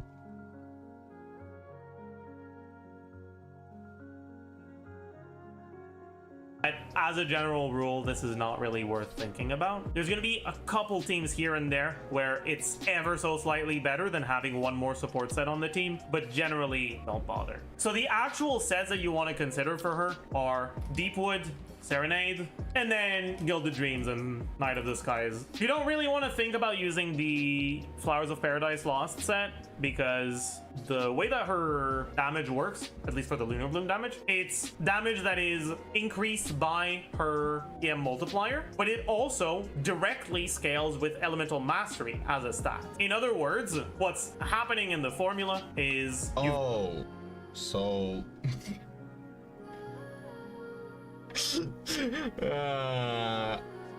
she'll deal more damage if she just has more EM than this multiplier from Flowers of Paradise Lost. Come on, that's so unfortunate. Got your EM and your EM multiplier. Usually on an attack scaling ability, if you increase your EM by 100, say, or on Flynn's, for example, the increase would be 2.6%. If you were to increase the attack by 100 when you start at 1200, the increase would be 8%. But in Llama's case, both these numbers get increased from EM and both of them multiply each other. So you're increasing multiple instances and multiple different numbers in your damage formula, which means that the increase in Llama's case is bigger. Now, when you have a ton of EM already, the increase on just the EM multiplier part of her damage starts becoming pretty low, so you don't love getting more EM. But the point I'm making here is just she cares more about increase to her EM than either a character like Flint, who doesn't directly scale with EM, but whose talent damage is increased by the EM multiplier, or a character like Nahida, who does directly scale with EM, but does not have her EM scaling damage multiplied by the EM multiplier. In Nahida's case, getting 100 more EM would be 8%. In Flynn's case, getting 100 more EM would be 2.6. In Llama's case, it would be 11.2. What that means is that a set like Gilded Dreams, assuming you have all your stacks on it, will generally be better than a set like Flowers of Paradise Lost for her Lunar Bloom damage. Especially when you remember, oh yeah, it's not just the Lunar Bloom damage, it's also the Pale Hymn buff. She's not the one triggering the Hyper Blooms, so in a Hyper Bloom team, giving her Flowers of Paradise Lost doesn't do shit. You get the 80 from the 2-piece, but the 4-piece is increasing Hyper Bloom damage. But the 230 from Gilded, right, 150 more, goes into this part of the damage. Anyways, all of this to say, Flop is generally never really worth considering. Deepwood is your default. Honestly, if you leave her on Deepwood all the time, probably good enough. Serenade is Good if someone else is on Deepwood. It gives a bit of ER in the 2-piece, which Llama likes more than the 15% dendro damage. So if you have another character on the team that doesn't need the ER, probably slightly better off giving Serenade to Llama. That being said, it's close enough that it's just going to be a question of which of your two sets has better stats for Llama. Gilded is generally going to be your go-to in Bloom-focused teams that already have someone else on Deepwood. And finally, Night of the Skies Unveiling set. It's mainly something that you'll think about in Nilo teams with Aino, but it's not really that important. It should basically be an afterthought, and you should be more focused on getting a good Serenade set than a good Sky set. Artifact stats. Default is triple EM. Her personal damage for Lunar Bloom does generally like crit more than it likes EM, but the Pale Hymn does not get increased based on her crit. So in teams that use up a lot of the Pale Hymn stacks, generally triple EM is better. This is assuming you can meet your ER requirement from your weapons stats. So you can also think about using ER, EM, EM. And you can also think about doing EM, EM, crit if you want to focus a little bit more on the Lunar Bloom damage. What are the ER requirements? Llama's particle generation is 1.33 dendro particles every 4 seconds. In an average normal Hyper Bloom team, let's say a 21-second rotation with Xingqiu Yelan, and you just want to use burst once per rotation, what will you end up with for ER requirements? She will be unfielded most of the time, and over 21 seconds, you'll get about 6 to 7 particles. 4 caught on her, 2 caught on the rest of the team. Other elements particles, you're probably going Fad Xingqiu, Damage Weapon Yelan, and Dragon's Bane Raiden. Llama's probably catching one of Yelan's sets of particles, not catching the other one, or Xingqiu's particles. Then you have Raiden's particles. We don't catch any Fad particles on Llama. Her cost is 60. The other requirements are...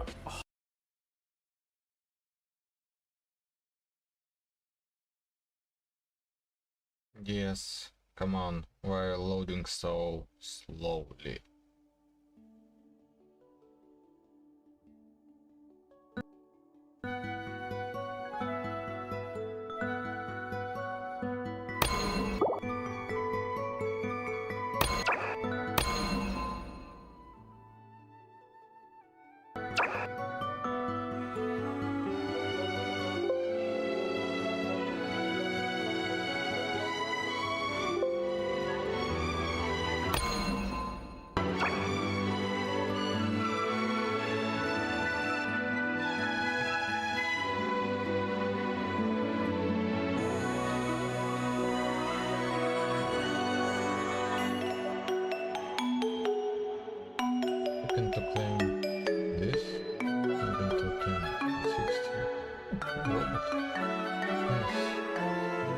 Is actually something that I will probably use constantly.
Why does it reset system sounds to...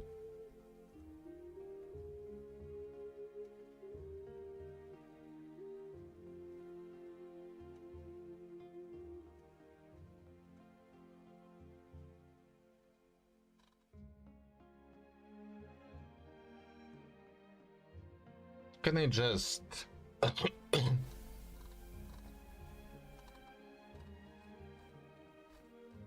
make sure that every sound that it has lower amplitude?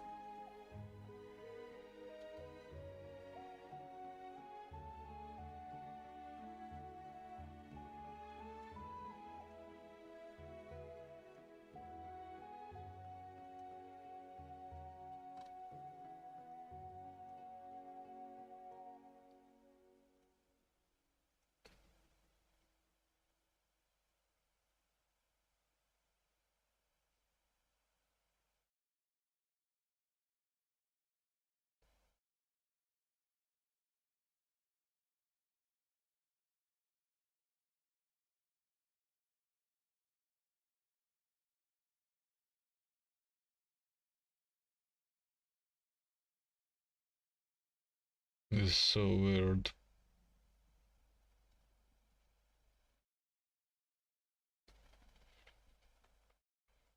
Hovering around 150 if you burst every rotation. However, the burst duration and the burst cooldown are both 15 seconds. Because these teams don't really have very strict rotations, what you could do is you could decide, okay, instead of bursting once per rotation, I'll just press the burst button every time it's back up. So instead of doing every 21 seconds, once per rotation, I'll just do it every 15 seconds. And so over a rotation, the amount of average energy that I'll need is going to get increased to a little bit over 80. And that brings the ER requirement upwards of 200. On a character who doesn't deal too much personal damage, so the crit isn't that important, which is the case for her in these teams, getting about 40 to 50 ER from your substats is doable, which means any strict rotation with one Llama burst per rotation, you don't actually need ER from either your sands or your weapon. But when you're gonna start looking at optimized gameplay that just uses Llama burst off cooldown in something that's less like a rotation and more just like using abilities whenever they're up, her ER requirements are higher. What that means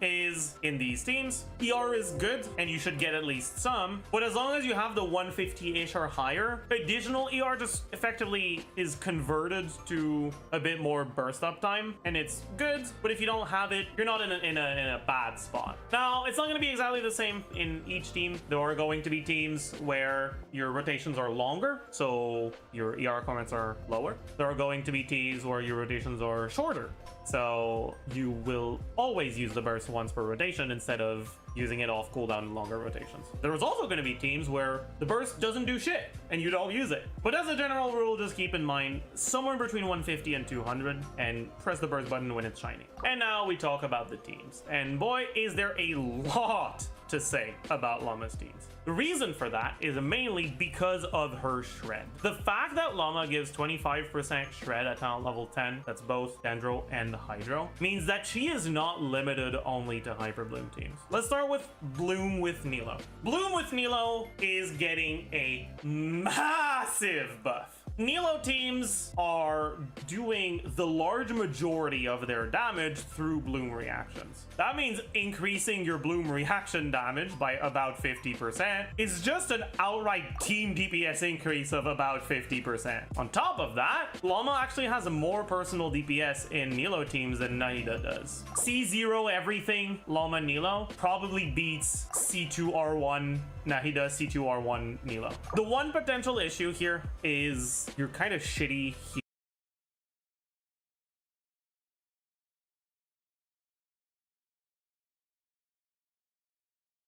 Oh, fuck.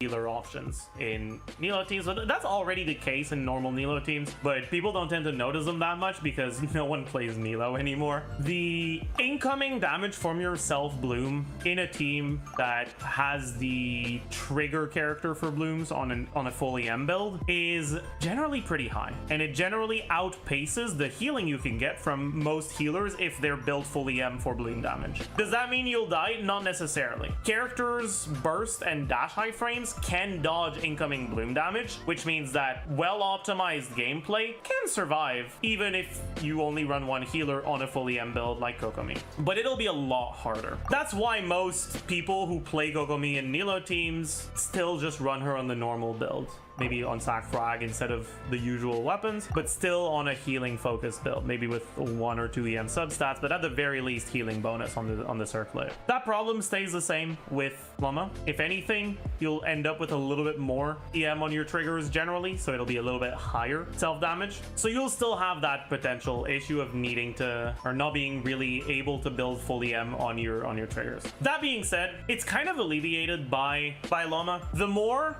buffs you have to your bloom damage that are not dependent on the trigger character's EM, so that generally refers to things that are team-wide buffs that are additive with an EM multiplier. So Nilo's bloom damage increase herself, any sort of team-wide EM buffs, Llama's Pale Hymn, all these buffs, they add up together and they make it so that building full EM on your triggers is less important. I think the biggest problem with the Nilo teams is that your team options, if you go Nilo Llama, are heavily limited if you don't additionally have a 5-star Dendro or Hydro healer, mainly Baizhu and Kokomi. However, there is one character that is overlooked, forgotten, that you probably just don't even know about, that is not a 5-star character that most people have, and that can fulfill the healing requirement in Nilo teams. Kaveh. Kaveh's Ascension 1 passive heals him based on his EM every time he gets hit with a Dendro Core. Now, this is not team-wide healing.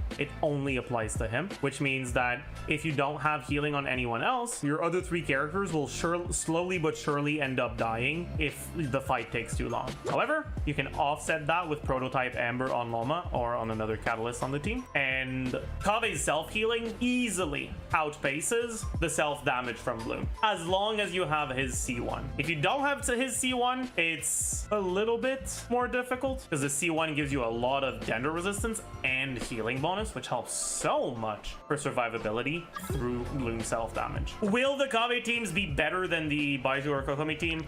Probably not. However, the fact that Kaveh works well is really nice because it means you don't need to go for Baizhu. You don't need to go for Kokomi. You're also going to have other options for this, but I think this is the first time where Kaveh actually feels relevant. When you're doing your Nilo teams, you have 3 different options. You can either run not too fast Hydro, make sure that your Hydro characters are always the trigger. That's generally what you do when you're using Kokomi. Option number 2 is you use Aino. You lose the 15% crit for your blooms, but instead you have access to the stronger support set. You have access to a bit more Lunar Bloom personal damage from Llama, but that only works if you are using a Dendro healer, obviously. But that can be done with either Baizhu or Kaveh. The last option is to say, you know what? Who gives a about keeping a consistent trigger? I have team-wide EM buffs from my Resonance from Nilo's passive. I have team-wide direct bloom damage buffs through Nilo's passive. I have additive bloom damage buff through Llama's burst. Does it really matter that much to keep the trigger character consistent? Not really. It's more important to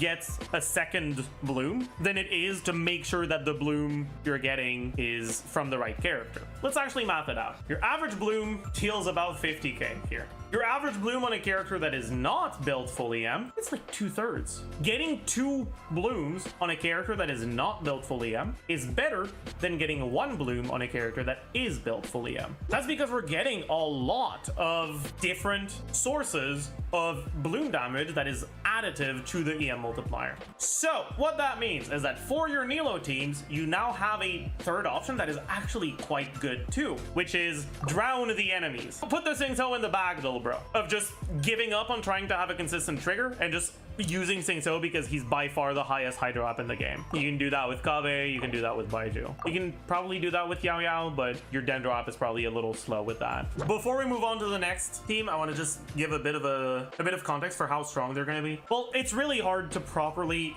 do calcs on Nilo teams, even when you have access to ways to test it, because there's just so many factors that go into it, even when you're looking at just single target stuff. But from what I've looked at, from what I've seen, the best Nilo teams are now going to hover anywhere between 70 and like 100k in single target, probably somewhere in the middle for most of the versions of these teams. Let me repeat that: in single target. Right now, the GC Sim min-maxed Nilo teams in single target are at like 64k in single target, 63k. So it's like 30-40% more DPS, and this is without proper min-maxing of the rotations in the Nilo teams with Llama yet. Probably more than that. I don't want to be too optimistic because, and it's really hard to do proper calcs on Nilo teams, but I think we can pretty safely assume that they are going to be at least around 85k, which is a pretty big increase. 85k is actually enough to meet most of the single target DPS checks right now, and in AoE it's Mawika level.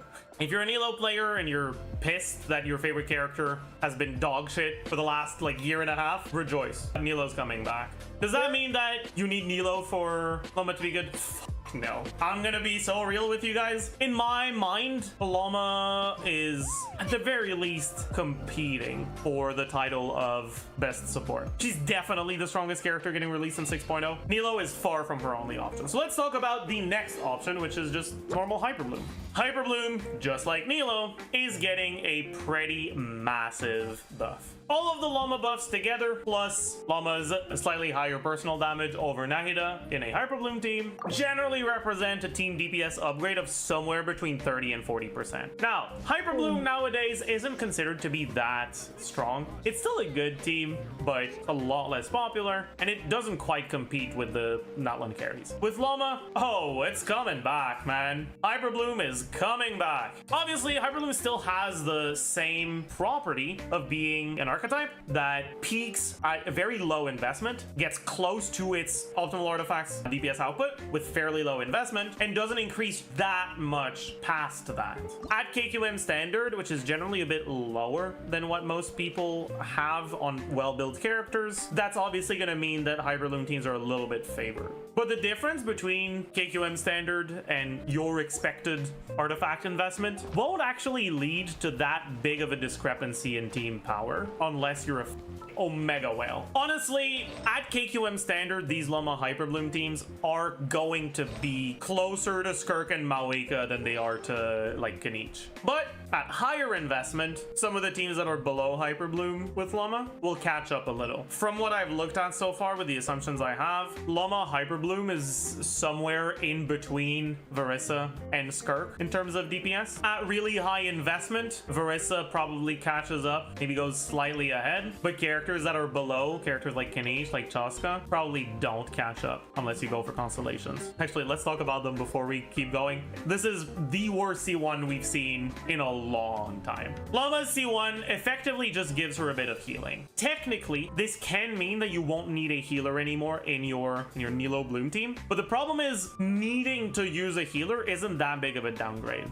Honestly, Baiju's not much worse than Nahida and Nilo teams, assuming you have good AoE Dendro application from Llama already, which you do in the Llama team, obviously. And so this does not actually help you that much. Its main purpose is to make you not feel completely dogshit about having wailed on Nahida. Because if you have Nahida's C2 and you don't have Kokomi, you're kind of cooked for healing, and this helps. It's more of a quality of life constellation. It's not a noticeable DPS upgrade. We'll get back to the rest of the constellations later, but for now, let's keep going with teams. I've talked about Llama on-field Hyperbloom the same way you'd play Nahida Hyperbloom. But that's actually not the only sort of Hyperbloom team you'll play. As it turns out, 25% Hydro Shred is pretty nice for Hydro carries. Let's start with Neuvillette. Another patch, another Neuvillette buff. Who could have seen that one coming? Llama's a pretty big Neuvillette buff. Llama Inefa is pretty noticeably better than Kazuha Inefa or Shilonen Inefa for Neuvillette. I'd feel pretty comfortable in saying that Neuvillette, Inefa, Llama, Furina is the third best team in the game, like for C0 or 0 stuff. As of 6.0, 6.0 after Mawika and Skirk. However, it's a team that requires 4 different 5-star characters. It uses Farina, which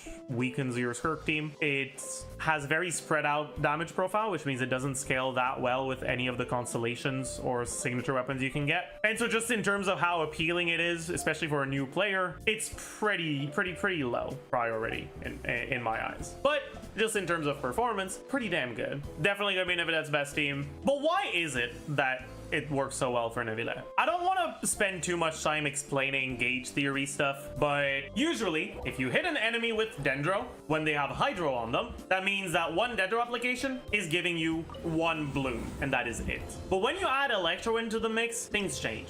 If you have Electro Charge on the enemy and you apply Dendro, you can trigger both Bloom and Quicken. And that Quicken that you trigger is equivalent to a Dendro aura, which means that if you have a bunch of Hydro, you trigger Bloom and Quicken from applying Dendro, but then your Hydro can trigger an additional Bloom with the Quicken aura. I completely forgot. Right? that 1 seed, 2 because seeds. Then we get 2 Hyper Blooms instead of only 1 from that same 1 normal attack on Nahida. The problem is, on a usual double Hydro team with a Hydro carry, when you're using Raiden, while she hits fast with her Electro attacks, she has standard ICD on them, so it only applies Electro every 3 seconds. A lot of the time, that Electro is going to be applied at a moment where it's not helping your reactions, and because Electro Charge takes every second or sometimes faster, it's very possible that you'll lose your Electro before you get to trigger a reaction. Inefa, on the other hand, while she hits slower, she hits every 2 seconds instead of every second, she doesn't have ICD, which means every hit applies Electro. And it has the exact same frequency as Llama, both of them exactly every 2 seconds. What that means is that on every single hit of both of them, you'll be able to take advantage of this mechanic and have your Dendro application create 2 blooms, as long as you have enough Hydro application, which shouldn't be too much of a problem in a Nevidet Farina team. Because Inefa hits every 2 seconds on every second, it means that your maximum potential amount of Hyper Blooms is going to be 1 per second, because every time you proc Hyper Bloom, if you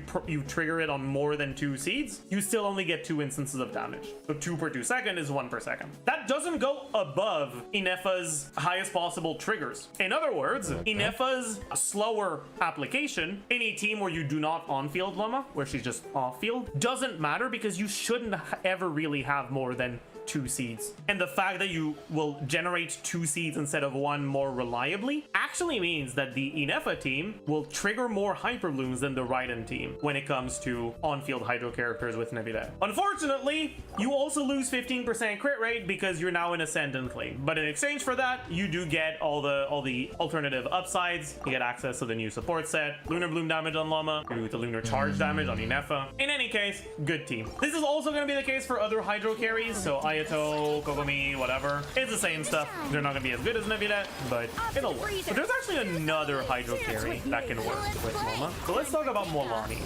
Molani is a cringe-ass character, and I hate her with a passion. But Molani can be fairly strong. And the way that you build a Molani team is you need some sort of pyro application, and then you want buffers. Now the thing is, Molani doesn't have access to the best potential buffers. Her long uptime with backloaded damage means that if you use VV on her team, it's very possible that the VV runs out before your damage is over, and you lose a good chunk of your DPS because of that. Same thing for the Animo buffers buff duration. If you look at Kazuha, you look at Tsuko, it's 8 seconds. Because of that, there's a lot of people that use slightly weaker characters with Molani just because it has a higher buff duration.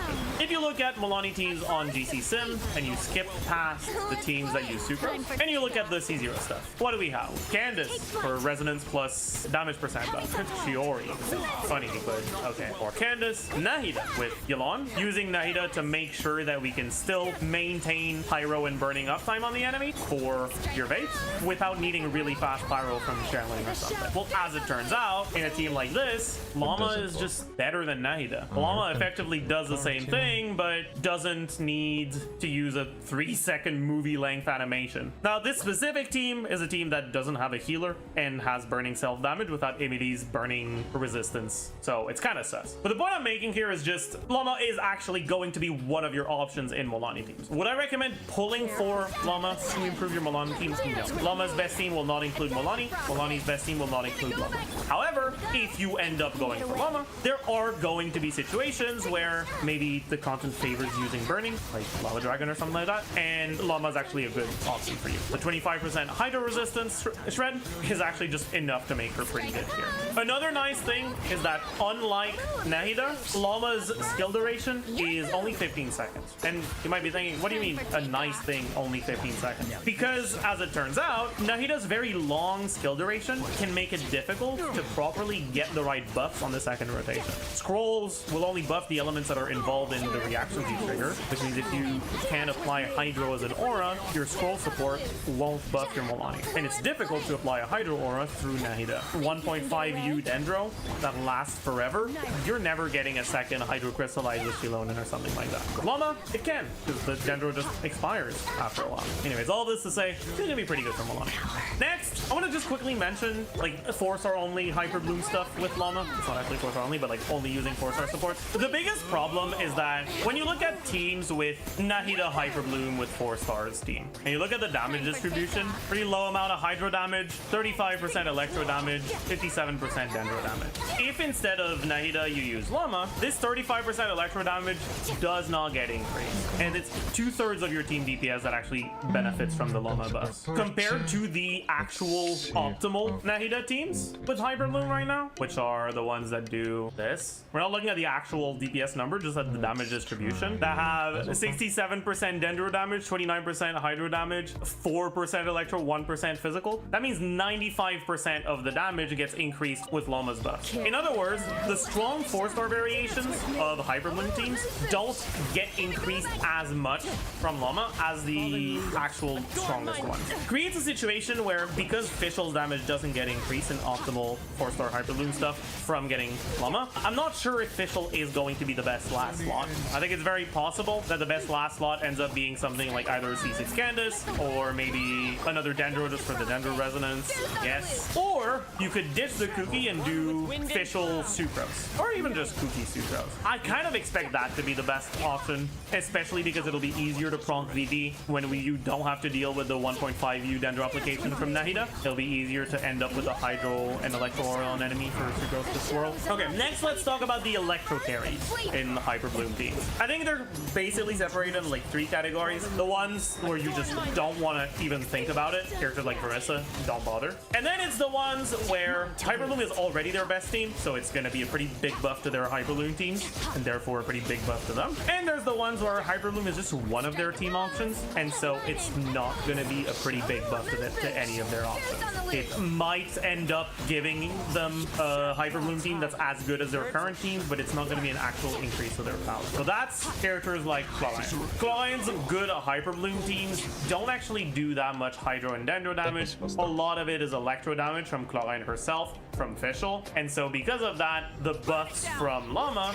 aren't that great. But then it's also the Electro carries that currently kind of get carried by Hyper Bloom, Cyno, Sethos, like Dory, I guess. For these characters, Llama is very nice, but it won't feel like they're the ones doing the work in these teams. Next is Dendro carries. So you look at characters like Tiff Nutty, characters like Alhaitham, and for both of these characters, Llama's pretty nice. The Dendro Shred is nice, and then if you're playing Quick Bloom teams, you also buff your blooms. But even if you're not playing Quick Bloom teams, if you're playing pure Quicken, the Shred is still just enough to make her fairly viable in the teams. I didn't put Flynn's here. Flynn's would go with Klein. But honestly, you could argue that with Flynn's, it's closer to a Verissa thing where it's just not really that worth considering. Now, you might think, okay, well, that's it for the Dendro carries that want to be played with Llama, right? So let's talk about Kinich. TDDS plus 25 Shred is actually kind of enough to compete in Kinich's teams. The fact that she doesn't have a burst animation she needs to use in Kinich's teams helps with your setup duration, which is often a problem in Kinich's teams, right? Often your setup just takes too long. Now, 50% uptime TDDS in 18-second rotations isn't ideal, but there's a lot of people that don't actually play the rotations tightly enough to actually swap back to Kenichi 18 seconds after the last rotation started. And so on a lot of people, they will get the TDDS every rotation. Is she great for Kenichi's teams? No. But is she good enough to consider skipping Emily, to consider skipping Maoika for your Kenichi team, to consider, well, let's say you're in a Sidon Onslaught version that doesn't have a good boss for Llama at all, to consider using Llama on Kenichi so you can use Maoika carry somewhere else? Yeah, she is good enough for that. Otherwise, there's also Burgeon stuff, but honestly, Burgeon is kind of bait anyways, so. Until they go back to giving us actual proper AoE content, there's no real reason to use Burgeon. I'd say that overall in Nilo teams, wow. In Hyrule teams, wow. In Neuvillette teams, good. The Neuvillette team performance will actually be better than these two, but the upgrade from Llama is fairly minor compared to these two. Ayato Kogami, good, but obviously the teams will be worse than Neuvillette teams. Mulanni, I'll just say okay, right? It's not a character that you should think of as a way to go for vertical investment on Mulanni, but it is a character that can see play on your Mulanni team if you get her. Lion Flins, honestly, just don't bother. Cyno Sethos, okay, for a different reason than Mulanni. With Mulanni, it's okay because Mulanni is a pretty good character, and Llama is a character that can be used in Mulanni teams. With Cyno and Sethos, it's okay because if you want to play Cyno or Sethos, you need to get carried by someone else on the team, and Llama can do that. Hytham, Tilhani, maybe I should say okay, but then I kind of need to separate them. With Hytham, it's okay. With Tilhani, it's and then with Kenichi, it's also okay. And that pretty much does it for the teams. Llama's pretty good. She's definitely balanced around C0 R0 stuff. It seems to me like Llama is supposed to be the sort of character that is one of the strongest characters in the meta when you look at C0 or 0 stuff, but is pretty forgettable for people who go for constellations of characters. Speaking of which, let's finish talking about the constellations. We've already explained C1 is kind of bait, it's not that good. C2, it basically doubles the Pale Hymn effect and it increases Lunar Bloom damage. Honestly, this is good, but it's not great, but I expect it to be much more significant for a future Lunar Bloom carry than it is for current Hyper Bloom and Nilo Bloom teams. C3 is dog shit. C4 is nice. Gives you 16 to 20 energy per rotation, 12 energy per burst cooldown. It's alright. Because, as we've already said earlier, her energy requirements aren't like too strict, but getting energy is almost always helpful. This is a pretty okay constellation compared to most C4s. C5 is pretty whatever, kind of like the C3. And then C6, it turns her into a Lunar Bloom carry, where instead of buffing blooms and other bloom reactions with her Pale Hymn, she now uses her Pale Hymn to make her normal attacks deal Lunar Bloom damage. And she also gets a multiplicative 25% more damage on Lunar Blooms. Overall, Llama honestly has pretty bad constellations. The early constellations aren't that good. The C6 is good enough that it kind of, like, the C6 itself is one of the strongest C6s. It's just that because you don't get that much from the previous constellations, at C6 she's not that powerful compared to other C6 characters. But yeah, that pretty much does it. This is a good character. I'm looking forward to her. I think it'll be fun. It might revive some cooking opportunities for food-themed Dendro teams, curry, salad, fridge. I'll explore a bunch of the options. I'm planning on going for her own main, so I'm looking forward to it. I hope you guys are too. As usual, hope you learned a thing or two. Hope you enjoyed, and I will see you guys in the next one. Bye, YouTube. Time to shine. A little elusive. Here we go then. Wind strike. Fallen leaves adorn my.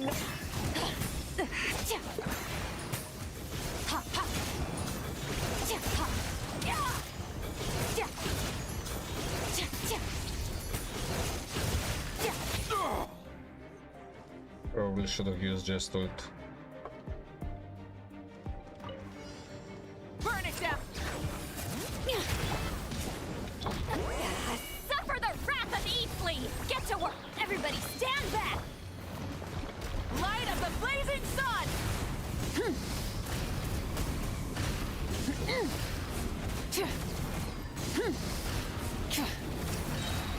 Rise with the sun. Show no mercy. You two. Time to. I'm going in. Wrath from the skies.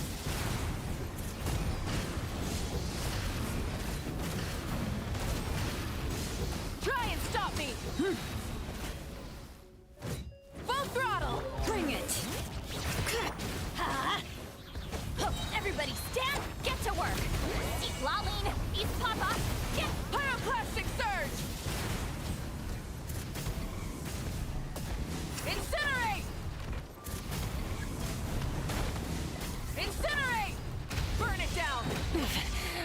bad. Let's light it up. Teamwork is you two. Time to end the light of the blazing sun. Incinerate.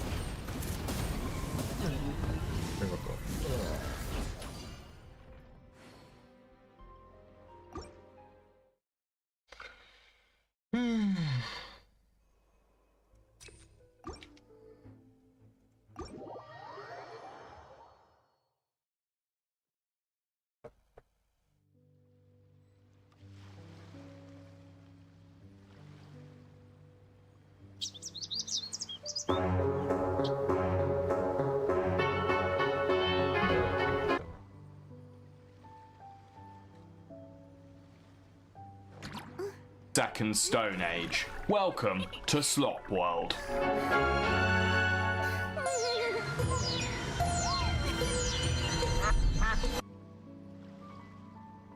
Hello guys and gals, me Mutahar, and ladies and gentlemen, I just want to talk about probably one of the greatest comebacks in a video game history. Now I'm sure by the thumbnail of this video, I'm sure you probably figured out what I'm talking about. No Man's Sky.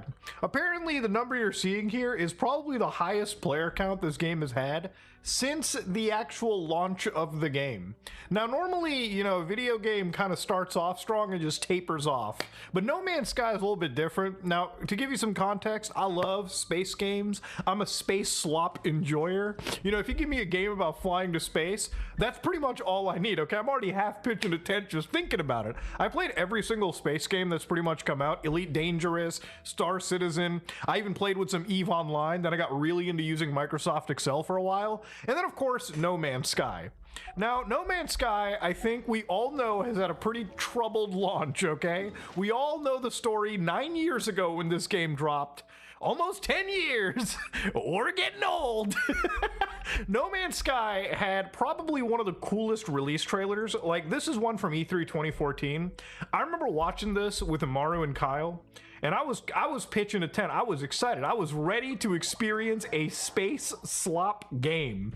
I mean, it had a whole world you walked around, which wasn't that big of a deal. But of course, towards the later half, you start seeing dinosaurs and shit. And then you actually board a ship, fly out into the atmosphere, and then of course you are actually going from planet to planet. I remember at the time, just the ability to kind of do that in a video game blew me away. You know, I grew up playing games like Freelancer and shit, where like, you know, you never really like transition from space to ground. That felt huge, you know? Usually an open world is like, you're gonna be given a loading screen, Skyrim style, and then, you know, you get to the next zone. No. In this game, you never are in a loading screen. You literally go from a planet and go all the way to another planet. And I remember when this game came out, I went out, I found it a little bit early, I bought into the hype like many people. And I'm gonna say it, even when this game came out, you know, for a while I was excited. You know, I played it, made like a 40-minute video on my channel all the way back then. And it immediately dawned on me that a lot of the stuff that was kind of built in this game wasn't really there. Now, of course, a lot of people can say that Sean Murray lied, he misrepresented the game. You know, I will say that obviously I think there was a lot of embellishment that happened at Hello Games. And, you know, people rightfully roasted the No Man's Sky team for it, because it was like, hey, you're gonna tell us this game has X, Y, and Z feature, but we find out it maybe only has a little bit of the X feature, and Y and Z are nowhere to be found. I remember for a while, like, one of the big things that people kind of ragged on this was apparently, at the time, multiplayer was kind of talked about, but then players actually met in the real world and found out that, no, actually, the multiplayer doesn't exist, which was its own controversy, one that I remember pretty specifically. But you know what? There's two choices that any game developer can do, okay? They can either not fucking work on the game and completely ignore it, and then the whole game dies right there, or you can always patch the game up and make a comeback. And you kind of seen it with like games like Cyberpunk 2077, where like launched absolute dog shit game on release. I think we all can agree it was definitely not perfect, especially if you were, God forbid, playing that on the consoles. But as time went on, they not only updated the game to add more features in, but they made an entirely amazing expansion pack. And then, of course, they even patched it beyond that. Now it's one of the best open world sort of like RPG experiences that I would highly recommend to anybody, okay? Not every game is capable of doing such a comeback. No Man's Sky, on the other hand, has been doing just that. Now, when this game dropped on version 1.0, I actually went back for this video to play the original PlayStation release, and I'll tell you right now, I couldn't do it for more than an hour, just because the game was actually not that great, okay? It's a very bare bones experience, especially if you played recent No Man's Sky. In fact, it's so radically different in ways that even just the core, how should you say it, the periodic table, just the elements and resources and the way the game worked was so substantially different compared to the like current game. In the current game, it probably takes you about like an hour to 2 hours to even get off the original planet that you're on, just because you're doing a bunch of other things. You're building bases now. You're goddamn doing like actual exploration. But in the original game, it's actually pretty straightforward. You grab maybe like 3 or 4 different types of resources in the beginning. You launch off. In fact, most of the stuff is super duper easy to repair. I think the only really cool part about this is obviously this is only like a 3 gigabyte game at this point, of course.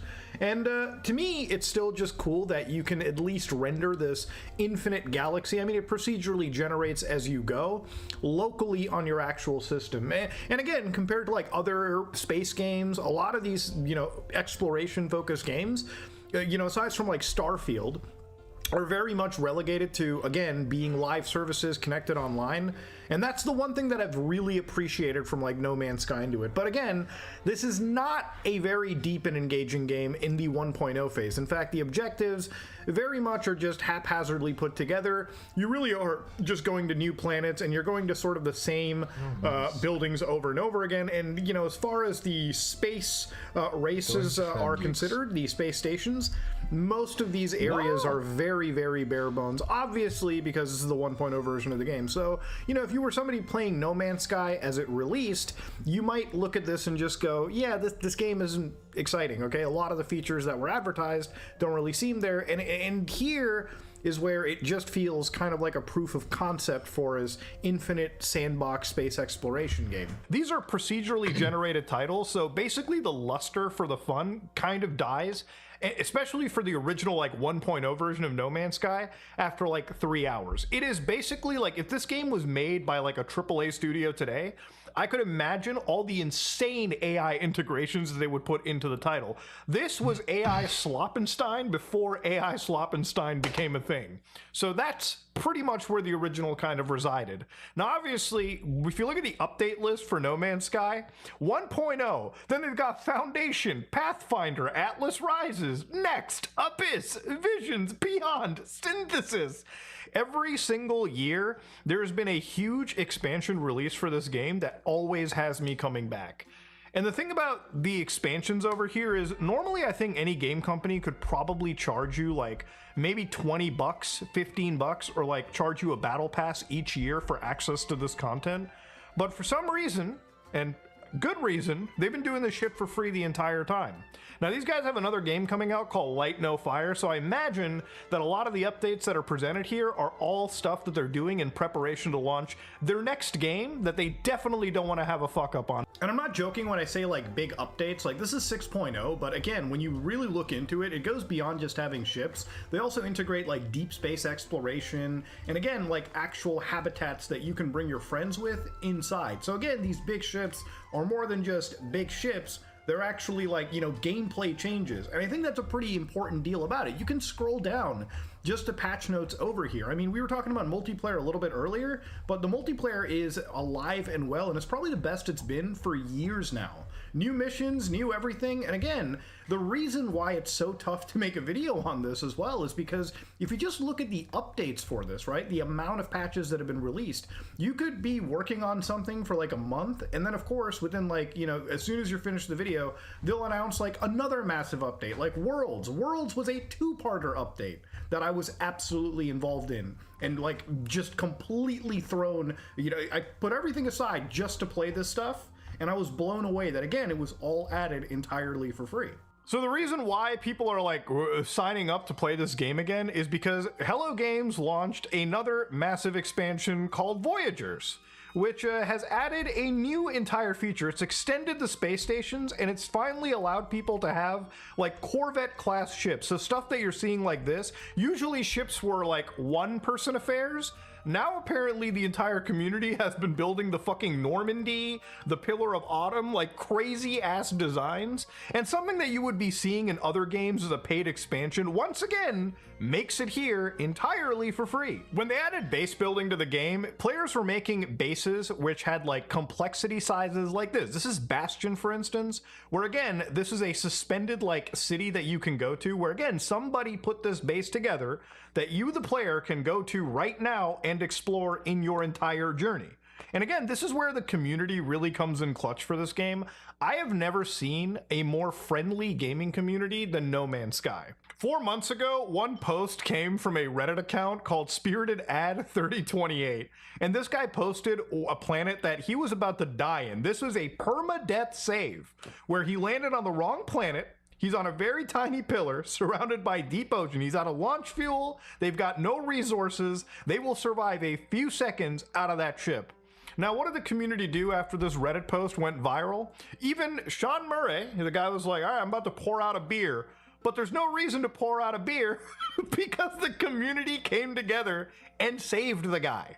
The community told this guy, hey, listen, all you gotta do is go into your menu, all right? You gotta dismantle the scanner tool that you have, and you'll gather just enough resources to launch yourself off this planet. And this man, as you can see, was actually saved from this hellish lightning nightmare planet. I mean, that is about the best a community can get, you know, especially normally with like video games, there's always toxicity these days. But when it comes to the No Man's Sky community, they will always come together to save their fellow man. Now, obviously, so much has changed into the game. So when I was recently playing it, obviously, one of the big things about No Man's Sky is now it has a full campaign, and it's had a campaign since I believe No Man's Sky Next or even beyond, where at least for the first like, you know, few hours, you're guided on a path which takes you all the way to the end, where you can then reset into a brand new galaxy of your choosing in the game. And apparently the amount of like, you know, vastness in space is represented pretty well in No Man's Sky. Not only are there millions upon millions of planets in each galaxy, but there are, from my understanding, around 255 galaxies to go to. So if you think you want to explore everything possible, I don't even think it's humanely possible within one person's lifespan. But again, the internet will always surprise me when it comes to the level some gamers will take their fucking passion. But the thing about this game is, if you're somebody that has, like, I would say, like, some level of attention deficit disorder, this probably is the scariest game to play, because after, like, 4 hours in the current, like, build, you'll probably get access to, like, a whole bunch of extra side quests that take you on different paths. So some of them will cover things like outlaw stuff. Some of them will take you on guided story paths that are, like, part of previous DLCs. And there's things like settlement building. There's fucking constant stuff like building your exosuits, underwater aquatic bases. Just the base building in this game alone will sap away your time. There's one thing that I've always kind of said about No Man's Sky is that it really did have the best capacity to do a comeback, just because the original game was so procedurally generated, in that realistically it was just a building block for a much larger game. The original No Man's Sky didn't really launch with like a crazy story, just based. So what happens when Alice promotes your video store? Being of royal lineage and being one of the most prestigious students for the Celestia School of Girls might not really leave her equipped for store promotion. With Alice, shortly after being hired, has a brief question about store membership plans and is then seen stepping out into the streets with a very serious look on her face, only for her to later return with an absolute crowd of new customers behind her, with all of them signing up for annual passes instead of monthly. Good work! Sort of. Turns out that Alice's best idea of getting their attention was to end up outright buying everyone's membership for them. So it seems when she asked about membership pricing, this was her actual plan. Alice, how much money do you have? So what happens when Alice... Come on.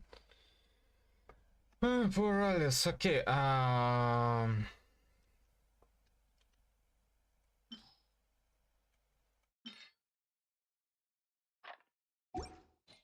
you know what?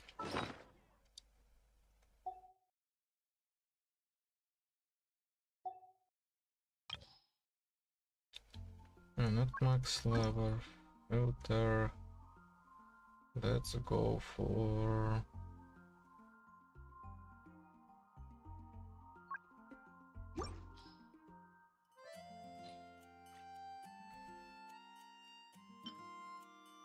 Yep.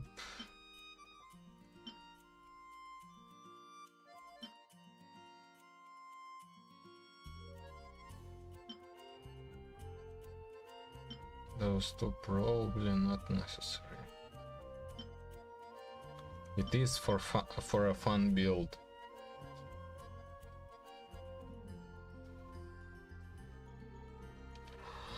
It is a set for a fun build. It's not really useful.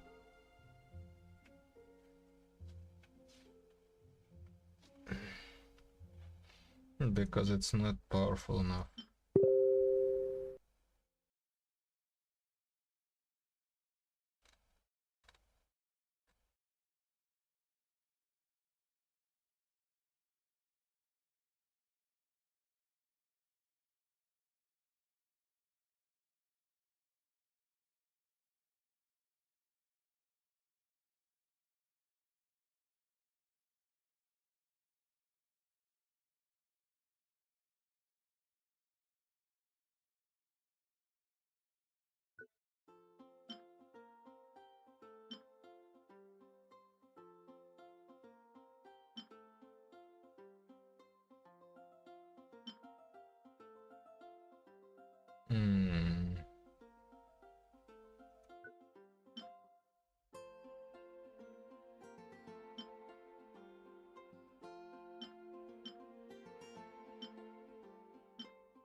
Definitely you don't qualify anymore. Anything useful.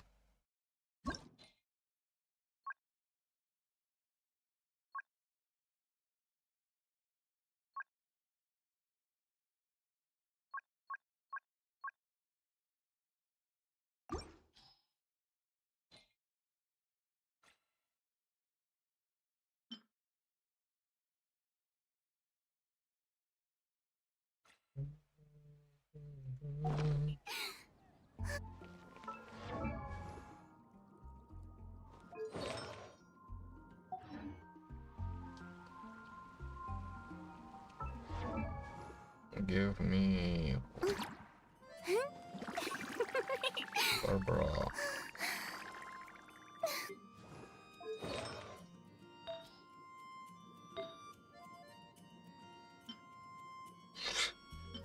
Attack percent.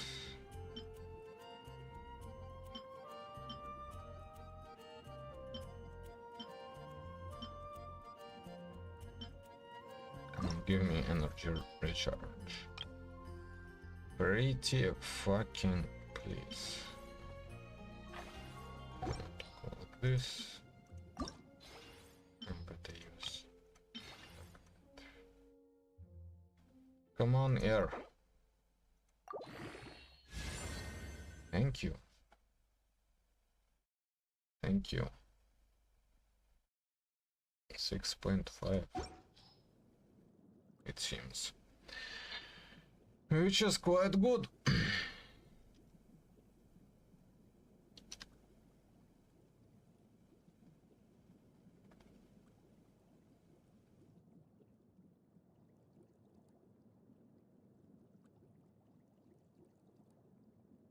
Basically a very bare bones mystery for you to chase behind in the original build, but now it's got, like, again, a full campaign. It's got obviously, like, you know, base building. It's got like cross multiplayer. It's got community expeditions being one of the things that is my only contention point, but I'll get to that later. The actual game itself has so much exploration that I have put in probably hundreds of hours across numerous devices, PlayStation, PC. Playing this game on the Steam Deck alone is probably like 90% of my PC playtime, just because it runs so fucking well. Now, the other thing that I have to kind of really endorse about Voyagers and all this stuff too is, like, this is content that they probably could have charged you for, but they do put it in completely for free. And it's not just they gave you an extra ship to play around with, it really is just like an extra actual gameplay loop to chase after. And when I mean gameplay loop, I mean these ships you're actually like building, like, you know, features inside them, so refineries, like so on and so forth, crew berths. There's missions attached to this that net you rewards and everything too. And they genuinely do feel like big ships to fly, right? Before you were just flying like one ship, now you have a whole new feature set to go after. And I feel like, honestly, looking at other space games, it's like it just never stops with this one game. It just keeps going on and on and on. And I don't think it's going to stop until, like, somehow this guy finds a way to put in like an entire populated city inside a game. It's going to be insane. It's wild to see just the growth and development of this game, because ultimately it takes the premise of this one like sandbox procedurally generated title and just keeps adding extra building blocks. Again, these expansions, each of them come with their own varied path of gameplay, and that's why you're able to put in hundreds of hours, because again, if you're, depending on what type of player you are, if you're somebody that just wants to go hunt stuff, you know, fight enemies, you can do that. If you just want to make money, you can do that. If you want to explore for like rare goods, you can just do that. But you'll probably do a mixture of everything. But it's not one of those things where you're like chasing after one loop or one grind. It really is a game that just throws you in multiple directions, and you're just really exploring for the most part. It really taps in to that space exploration shit that like old school Elite games, Freelancer, like I used to play Freelancer Discovery mod a fair bit back in the day, and like this is this thing that like taps into me, okay? Because it really is just a world that it gives you. It gives you a million avenues to go and explore, and it always feels like for every loop that you jump into, like every hour that you play, you feel like you're meaningfully doing something in the game. Whether you're upgrading your ship, whether you're exploring a new planet, some planets can be absolutely fucking beautiful to look at. And then, of course, there's also like these little small guided story paths where you're doing things like piracy, merchant work, exploration, obviously, learning about like the various cultures and like languages in the game too. There's like a fuck ton of things that No Man's Sky has finally provided. And I'm pretty sure until their next game comes out, and even beyond that, I don't think they'll still, I think they'll still be constantly updating this title. It's just one of those games where it's so difficult to cover because it feels like for the last 10 years, I've never seen one company just consistently throw out free expansions like this. Now, the only two things that kind of get with me about this game is the lack of multiple biomes. Obviously, each planet really just has one specific biome, which doesn't really make a lot of sense to me, but I think it's actually just a technical limitation of the engine that they probably have not been able to solve, because their next game is supposed to be the same concept like No Man's Sky, except on a actual life-sized version of Earth. And I imagine that game's going to have multiple biomes, so it's not something that they can't sort out down the road. The other thing that I really do not like about this game in some ways are the expeditions. Now, if you don't know what an expedition is, basically the game has these limited time events where you're doing like, you know, these almost like mini campaigns, but because it's limited time, like you kind of have to get them done within like, I think a few weeks, maybe a month. You know, it almost reminds me of another feature in a different game that's also a favorite of mine, which is Hitman, where they had these elusive targets. And the problem with this is that, you know, it's not that I don't care so much about, you know, the quality of the content. I just don't like the part where you can take away the content at any time, or it's limited to only a certain part. It almost like invokes a feeling of FOMO, like you have to play the game at a certain point. Thankfully, in No Man's Sky's case, you really are just expected to put in, I think, no more than like maybe 12 hours of time to finish certain expeditions. So you can do them. It's just I hate this concept in general, and I wish it just wasn't a part of gaming. But for those people watching, one of the cool things that they have is this GitHub project, or actually it's by CW Monkey here, NMS Expeditions, where you can actually experience like all these like, you know, actual expeditions. You can just highlight one, download them, follow the instructions, and just experience old content without having it be taken away from you after a period of time. And from what I understand, you can get the rewards out of this and just move on. And I highly recommend, if you've played enough No Man's Sky, go through every single one of these just so you can see the journey of this game's development and like patching. It's insane to see how much has been added over time. And obviously, look, comparing this to like other games like Star Citizen, which has $861 million, I don't even think Hello Games has seen anywhere close to that money.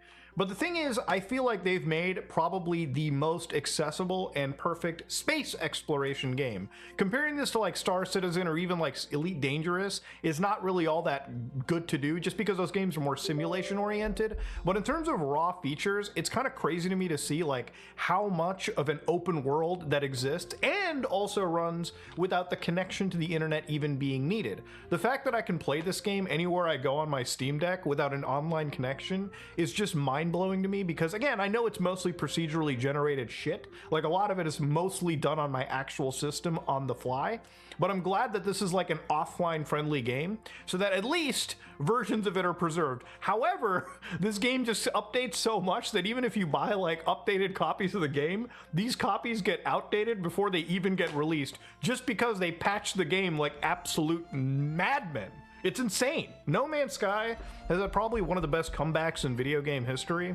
And honestly, like if you were ever wanting to like spend 40 bucks, I think the game is like $40 now. If I actually check the store page price, the game is actually on sale, $31 right now. If you can pick it up on GOG, probably better. But yeah, the game is absolutely goddamn perfect. And well, not perfect. No game is ever perfect.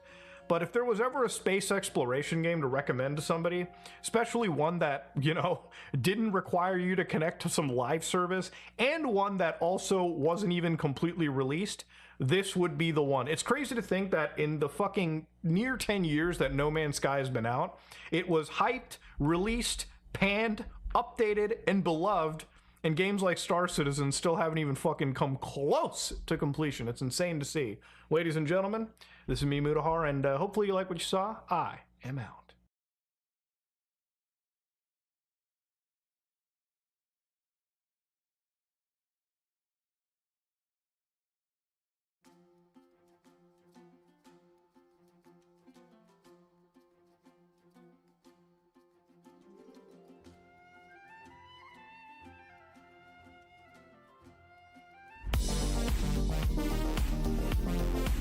It is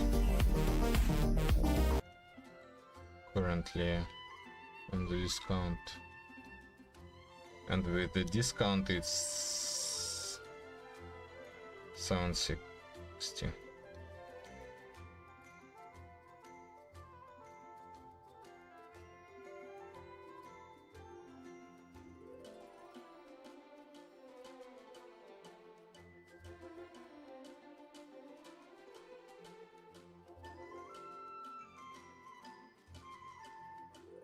Lately, I've been thinking a lot about the contradiction of utilizing YouTube as a platform to make videos using philosophy and critical theory to examine cultural and political systems, because no matter how earnest my intent, I'm still producing work on a platform owned by Google that's structured wholly around capturing attention and selling advertising. And this contradiction goes way beyond the very useful brand of comment that says something like, you're gonna make a video critiquing capitalism that you post on a capitalist website? Wow. It creates a situation where I'm having to balance my creative and intellectual goals with things like clickability, audience retention, and trending topics. You know, it's hard to square all of this with my goal of educating and entertaining people from a philosophically informed leftist perspective. And you know, thinking about all of this has made me wonder if this whole project is really sustainable in the long term. And it's not just me, as many of the most successful creators in the YouTube philosophy space are having all sorts of problems. ContraPoints, arguably the most successful philosophical voice on YouTube, recently alienated huge portions of her audience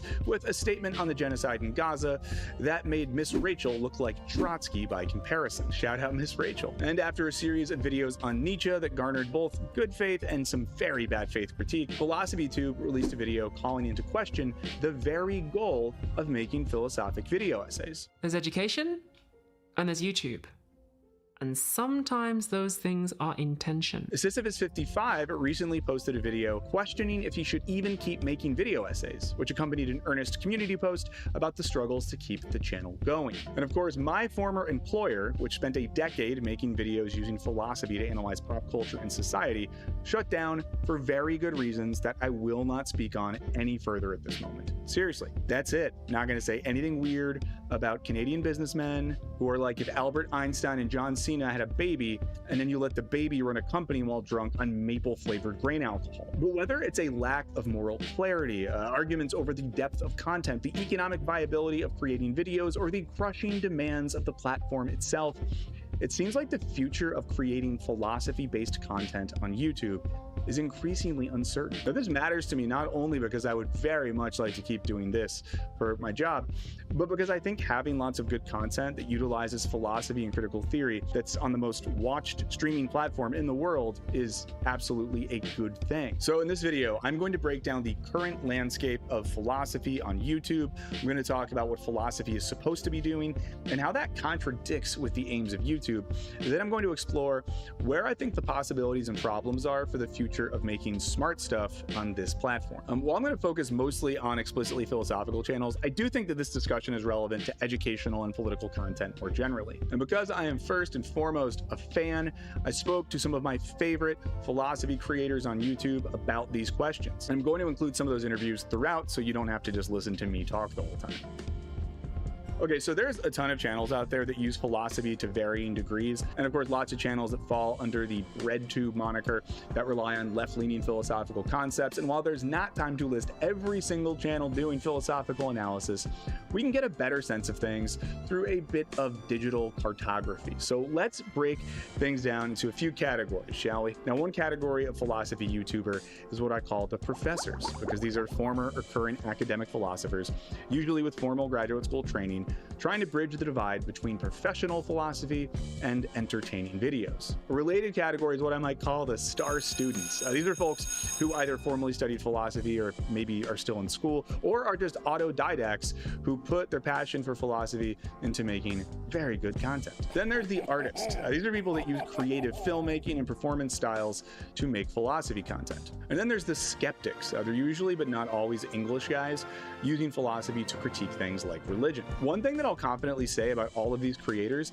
is that they're all clearly trying to make genuinely educational and engaging content. Now, this doesn't mean that their work is perfect, but I think these folks have built loyal audiences precisely because folks feel like they're passionate about what they're doing and they want to support them in it. You know, another commonality amongst many of these folks is that they acknowledge the tensions that exist between their educational aims and the addictive and extractive aims of YouTube as a platform. It's worth noting that many of the more successful of these folks have built out so much direct financial financial support from their audiences that they don't even need to take sponsors on videos, which gives their videos an added air of philosophical integrity. Now, if I had to put myself in one of the categories that I just mentioned, I guess I'd have to be a professor, as I'm a former academic philosopher with a PhD who's published some research. And I went to grad school in the UK, which meant that I spent a big chunk of my 20s traveling between the US and the UK and attending philosophy conferences at universities in Europe, which was both super fun and a total pain in the ass because it was almost impossible to use my phone in the UK, which meant paying for a separate mobile phone. But then if I went to a conference in the Netherlands, I'd have to wait in line outside the airport to buy a sketchy SIM card so that I could maybe send some text messages to find out where the grad students were drinking that night. Friends, let me tell you, the grad students were always drinking. But thanks to this video sponsor, Saley, I will never again have to worry about getting lost in Aarhus or finding I just mentioned all seem to be doing it for the love of the game. There are others who, I don't know, I think seem slightly less committed to philosophy and maybe more committed to blowing up their channels and building brands. There's a growing trend of folks who use ancient philosophy, in particular Stoicism, to create content that straddles the worlds of philosophy, self-help, and bro culture. This isn't completely new. The School of Life has been doing the philosophy as self-help thing for years. The most notable creator here is Ryan Holiday, a former marketing guru who has created an entire industry that uses Stoicism to help people live happier and more productive lives. His work's been especially popular with aspiring Silicon Valley types. While some want to use philosophy as a tool for success, there's others who want to wield it as a weapon. These are the debate lords, folks that use philosophy as a set of tricks and tools that they can use to win arguments, specifically in the online debate space. These days we could almost think of Jubilee as a jobs program for some of these folks. And same with xenophobic national, like what's the problem with xenophobic nationalism? Don't you think that's better for Americans in general? Adjacent to the debate lords are the smart guys. To use toxic internet language for a second, they're basically beta bros who attempt to use philosophy to posture as alphas of the mind. Rather than encouraging curiosity, they aim for a type of social recognition and superiority as the ones who truly understand what the philosophers actually mean. They're doing a type of intellectual gatekeeping without the power or influence to actually intellectually keep the gate. The thing that has annoyed me about YouTube philosophy in general, right, is there are a lot of channels and then commenters who I think sort of reciprocate, where they think like if you say it with enough confidence, it shows that you've read it better and that you've read more of it. And the truth is, someone put out Amber Frost rule here, but yeah, everyone is lying about how much they've read. That's almost certainly true. Everyone's lying about how much they understand, almost certainly, and they are, I think, in large part kind of imbibing a certain interpretation of certain figures and then just repeating it and hoping that nobody kind of calls them on it. And if they do, you can just say, what, you don't understand Nietzsche or something? Now, what separates these creators from the ones that I previously mentioned is that the latter group is making work that seems to at least loosely align with the aims of philosophy as a discipline and a methodology, while the former group is mostly not. Okay, so let's now talk about what philosophy is and what it's meant to be doing. Video essayists that claim to be doing philosophy or using philosophy in a sincere way, I think a lot of what they're doing is performing their moral superiority to others.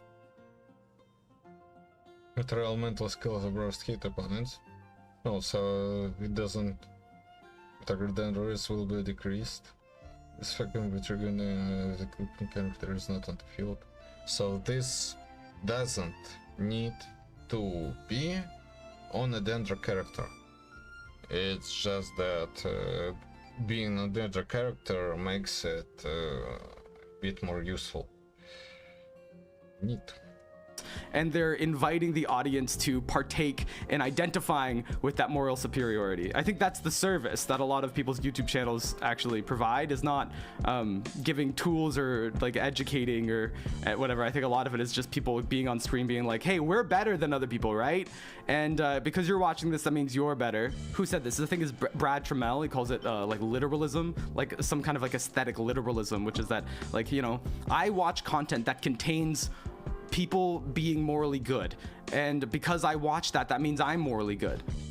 Now, I spent years teaching intro to philosophy courses at various universities, often hungover, exhausted, or both, once while coming down from a mild hallucinogenic trip. And early in my courses, I would usually share some cliche slogans to explain what philosophy was. The most obvious starting point was to remind students that the word philosophy literally means a love of wisdom, which I would contrast with a like of knowing stuff, as the philosopher is less a thing knower and more someone with a passionate desire to seek out truth and meaning. Now, another classic is a line that Socrates dropped while on trial.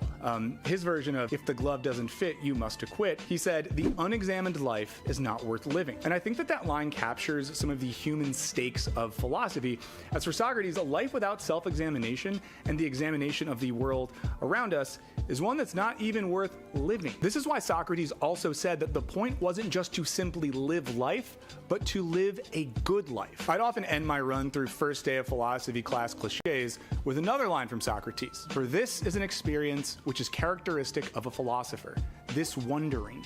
This is where philosophy begins and nowhere else." This again taps into the idea that philosophy is not thing knowing or the desire to be a thing knower. Instead, philosophy begins from a space of not knowing and curiosity.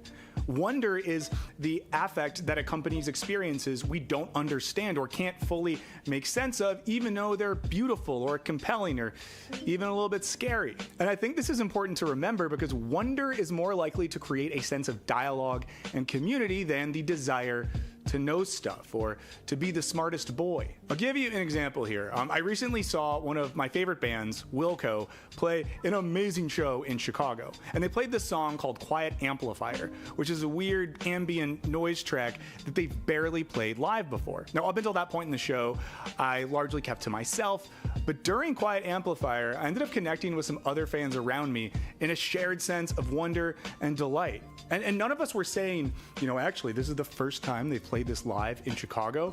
We were just in awe that it was happening and eager and excited to share in that experience. And at its best, I think philosophy is more about that sort of shared wonder than it is being really good at individual trivia. Now, another philosopher famous for quotes that haunt the brain of Philosophy 101 students is René Descartes of "I think, therefore I am" fame. Now, in his Principles of Philosophy, Descartes describes the work of the philosopher like this: "Now, in all ages, there have been great men who have tried to find a fifth way of reaching wisdom, a way which is incomparably more elevated and more sure than the other four. This consists in the search for the first causes and the true principles, which enable us to deduce the reasons for everything we are capable of knowing. And it is above all those who have labored to this end who have been called philosophers." Now, this search for the first cause and first true principles of everything might sound a little Stephen Hawking adjacent, but I think the search aspect is really important to emphasize, as the philosopher is the one with the desire to search, to keep asking, to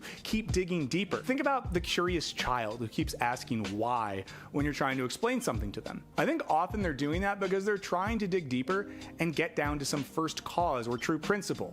Other times, though, they might just be acting like little bastards. The pestering why of philosophy isn't meant to annoy.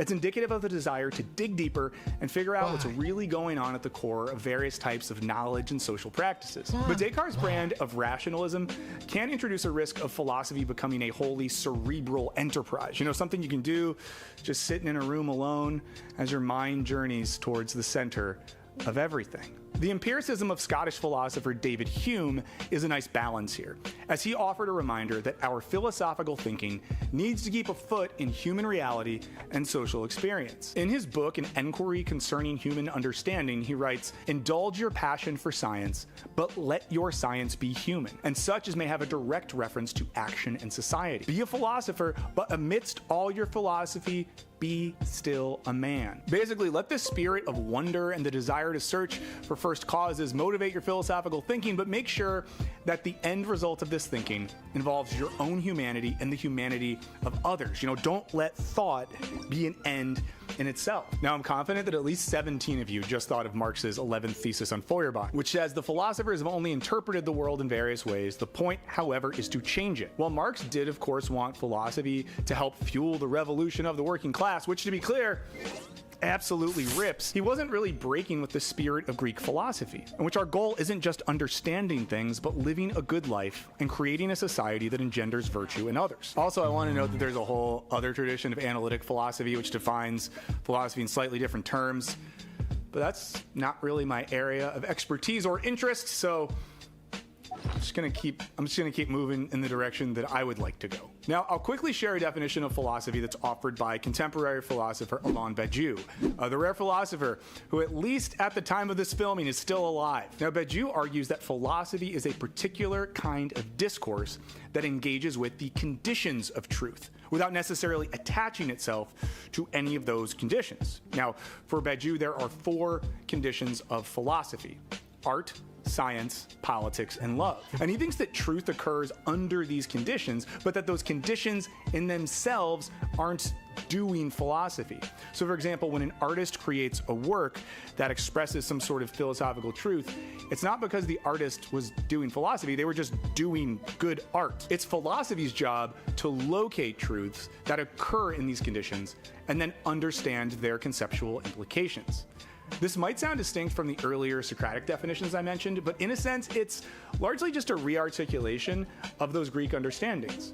Because the philosopher, in a state of openness to wonder and novelty, is aware that truth occurs in art, science, politics, and love, and that when something happens, a real event in which a truth emerges, the philosopher strives to make sense of both the truth and its implications for the lived subjectivity of human beings. And just to be clear, this was not intended to be a comprehensive historical survey of the concept of philosophy, but I think that the thinkers I mentioned and the examples that I just gave can help give us a sense of what philosophy is meant to be doing in its ideal form. Okay, so to synthesize a lot of this into my own words, I think that philosophy is a discourse capable of destabilizing things about ourselves and the world that we previously thought we understood. In the process, creating a renewed sense of wonder that allows us to further our understanding of ourselves and the world via new language and concepts. And it does all of this not just for the intellectual gratification of the individual philosopher, but for the sake of creating concepts that can be used by humans to change the world for the better. Okay, so it's clear that what philosophy aims to do is very different from what YouTube aims to do. Without getting too in the weeds, I think it's safe to say that the goal of this platform is to keep as many users engaged for as long as possible so that increased watch time and engagement leads to an increase in ad revenues and data collection. Because of this, almost every element of this platform is designed to facilitate just that. And not just the platform itself, as those creating videos on this platform will often explicitly make creative choices to best align with YouTube's aims and goals. You know that negativity drives clicks, right? Like the algorithm likes the mean stuff, but it's not particularly productive, right? We want at best, if there is like a disagreement or there's something that's worthy of criticism, you want it to be a productive dialogue. And just like piling on doesn't help anything, even though it might be algorithmically viable. Which means that often the most successful philosophy videos are successful because they are good YouTube videos, utilizing the visual and creative elements that serve the aims of viewer retention and increased watch time. And to be clear, that's not always a bad thing. This also means that an intellectually robust video that's not doing YouTube stuff might underperform. While a video where someone just sort of summarizes Wikipedia articles that has amazing editing and hosting and YouTube stuff might blow up. But the problem with YouTube isn't just that its attention and profit-driven structure can lead to attention and profit-seeking content. It's that YouTube isn't just a video sharing website, it's a platform. Like, I'm using YouTube as a tool for things that are good. Like, I think it's good that people are more informed on some, philosophy that you probably wouldn't get unless you were in a graduate class or something like that. I think that's pretty good. I think YouTube as a platform is a good thing, right? I think at the end, clearly Google bought YouTube, and I think in a sense, the corporate consolidation of YouTube is what was the problem.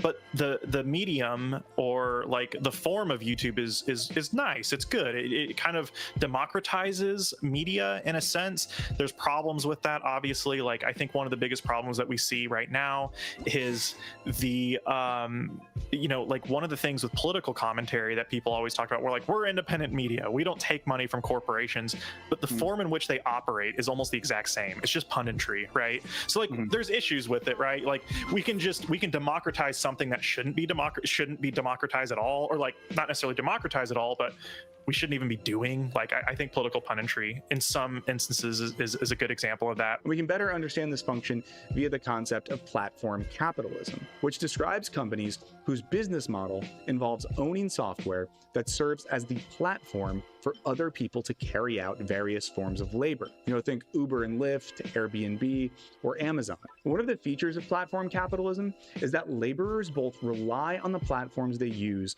without having much power or leverage to use against those platforms. I don't perceive this as being tension. I think that some of these contradictions, I would say that the friction of a medium is kind of what gives the medium its meaning.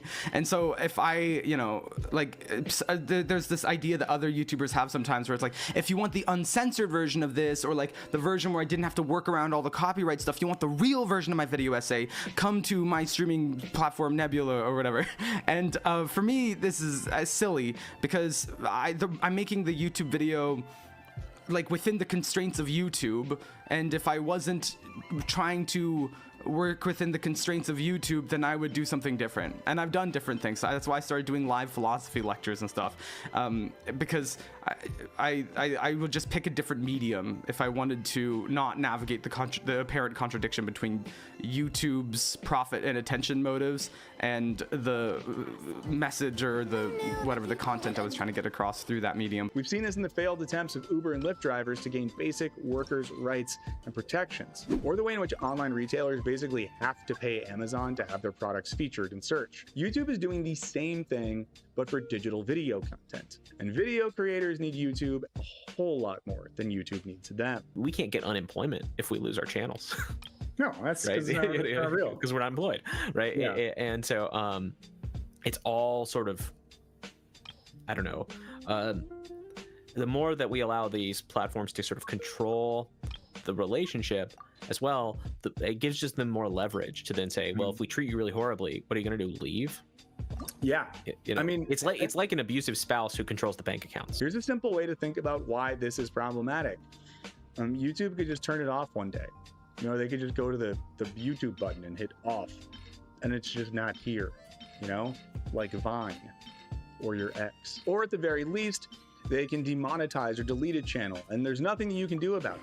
Creators are completely dependent on this platform with basically zero leverage to use against the massive company that owns it. If you get banned from Twitter, you just lose all of your followers, right? Like, you know, if you get banned from YouTube, you just lose all your subscribers. And so it's like they have a complete control of the relationship between you and your audience. Their own forum.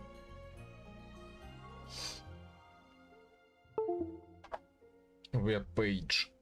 I have a server at home. And maybe a backup at some other location and just pay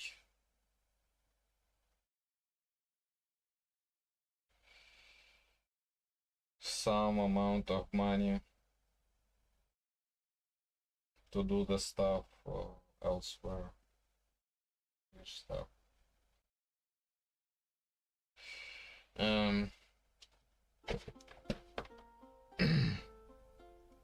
Yeah, backups. For me so much.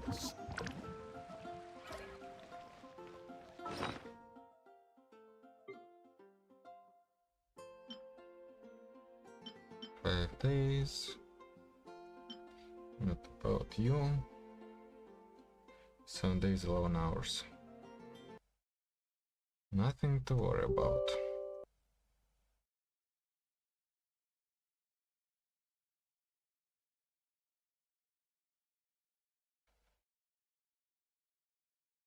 Audience as well. which is even stronger. This is, of course, why almost everyone that I've referenced in this video so far, self included, relies on alternate sources of income and content production like Substack and Patreon, which, of course, are just other platforms that could also just turn off at some point. Specifically sponsorships and like sponsors, because that is the more stable income if you're doing well.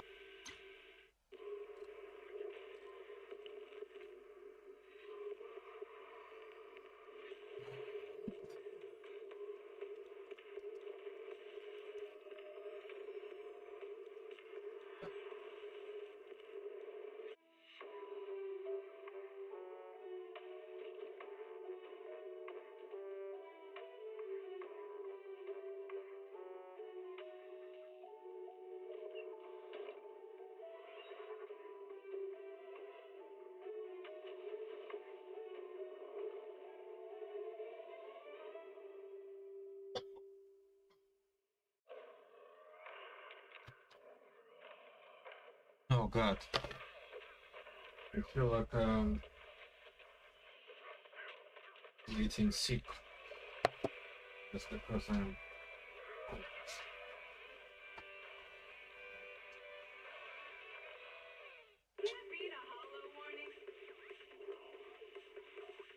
What disaster supplies should you buy? Don't know the escape route. Don't panic. The answer is Bang knows. Bang knows. Bang who knows?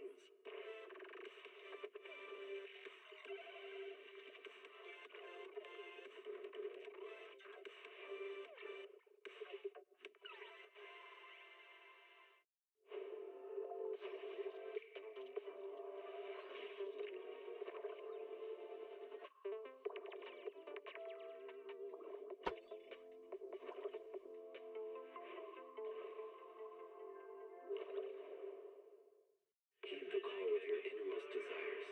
Advance without fear. Navigate as your heart dictates. Robust power. Perfect execution.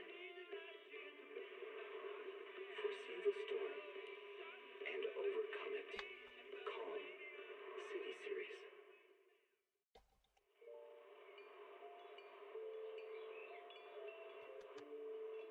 Energizing combo sets. Hearty noodle bowls.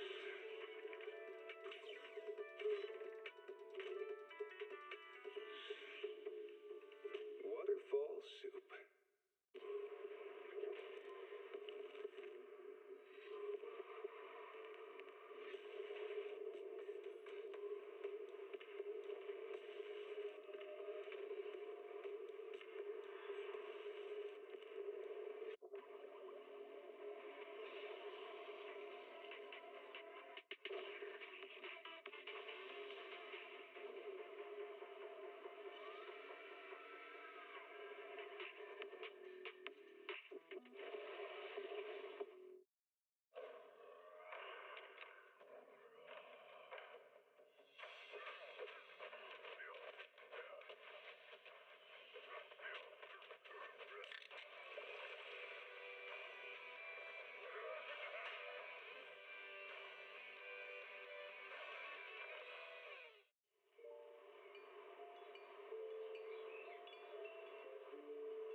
Morning, Mr. Rob.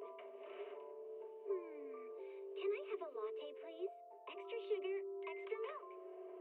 With all those edges and that sturdy look, Mr. Rob might seem a bit cold and standoffish, but he's actually paying attention, quietly noting down what each of us prefers. That there's a tender heart ticking away under that metal shell. Makes you wonder, huh?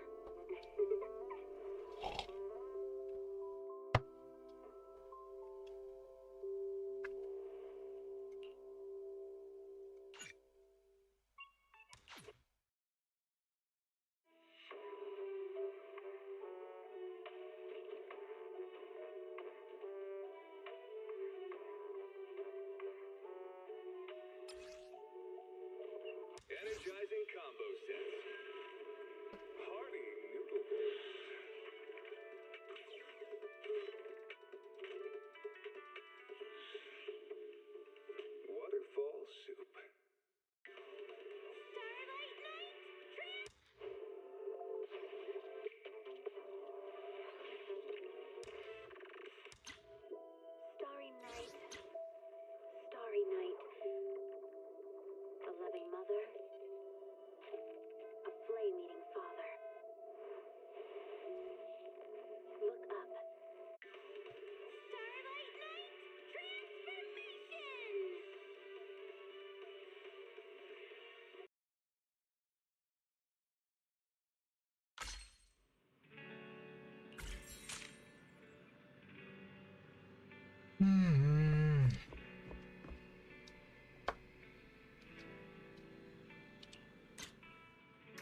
What kind of emotes do you have? Peace is pretty much the same. And yeah.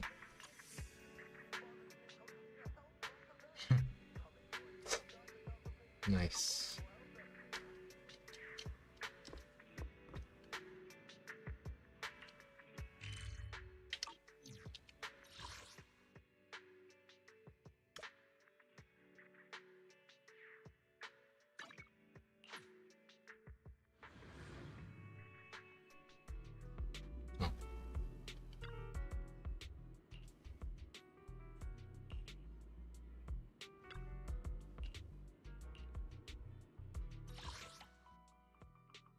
Oh.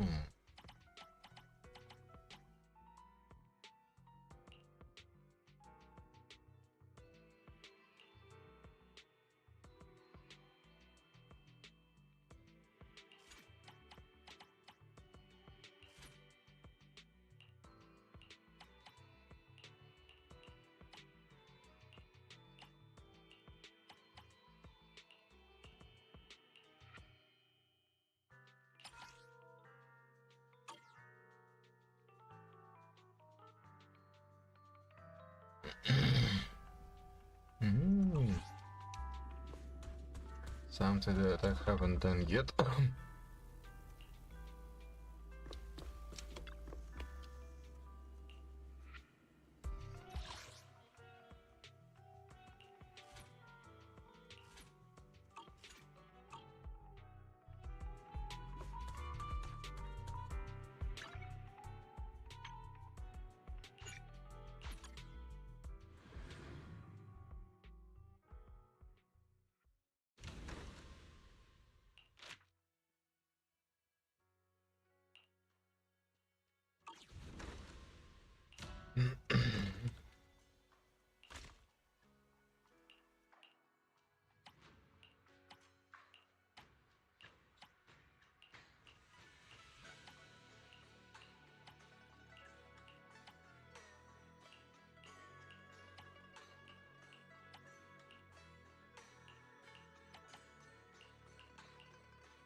same field doing that.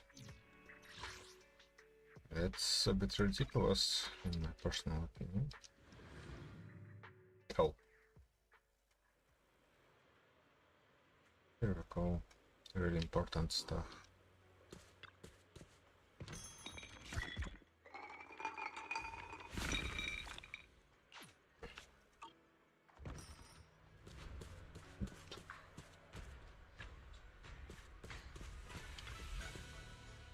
On YouTube, but it can also be taken away just as quickly. Now, to get back to YouTube, we also need to remember that because it's owned by Google, one of the ultimate aims of the website is that it operates like its own search function, where people come to YouTube seeking answers for specific questions and are served content that answers those questions. There's actually a trends feature on the YouTube Studio page that creators see that shows examples of the types of things their audience is searching for so that we can presumably make content tailored to those search questions. And the structure of this platform then has a direct effect on the form of content, as it rewards videos that offer definitive answers to specific questions. So if you want to know what Nietzsche really meant by God is dead, or what the real meaning of existentialism is, you'll be served a video, often hosted by a very assertive and confident individual, who will tell you exactly what you want to know without any ambiguity. I've had people tell me, like, if you believe this about Nietzsche, then you should have read this other book that would show you, like, and then I was like, well, I did read that book. And they're like, well, then you clearly didn't understand that book, because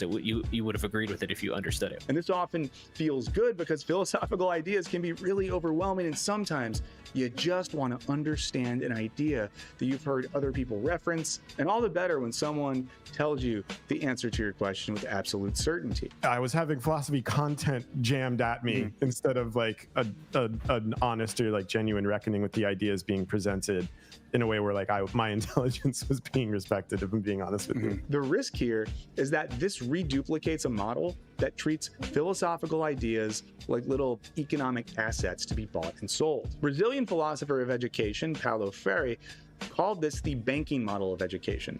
This is when the teacher acts as a sort of subject, depositing ideas and knowledge into the minds of objects or students. In a classroom setting, Freire thinks that this leads students to simply memorize rather than learn. He writes that education thus becomes an act of depositing, in which the students are the depositories and the teacher is the depositor. Instead of communicating, the teacher issues communiques and makes deposits, which the students patiently receive, memorize, and repeat. He sees this model of education as something that keeps students from becoming fully human.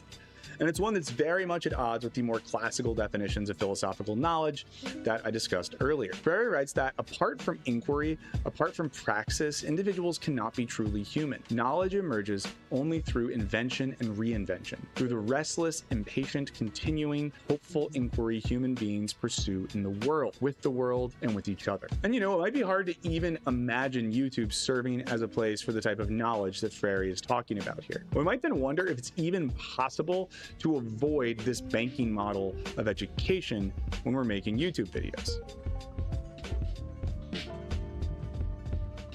But it's worth noting that this is not the first time that a new technology or form of communication has led to skepticism from philosophers. Socrates was famously skeptical about the radical new form of content known as writing. Now, Socrates argued that writing shares a strange feature with painting. The offsprings of painting stand there as if they are alive, but if anyone asks them anything, they remain solemnly silent. The same is true of written words. You'd think they were speaking as if they had some understanding, but if you question anything that has been said because you want to learn more, it continues to signify just the very same thing forever. He also compares writing to poorly planted crops. He says that it is much nobler to be serious about these matters and use the art of dialectic. The dialectician chooses a proper soul and plants and sows within it discourse accompanied by knowledge. Discourse capable of helping itself as well as the man who planted it, which is not barren but produces a seed from which more discourse grows in the character of others. Such discourse makes the seed forever immortal and renders the man who has it as happy as any human can be. Ultimately, Socrates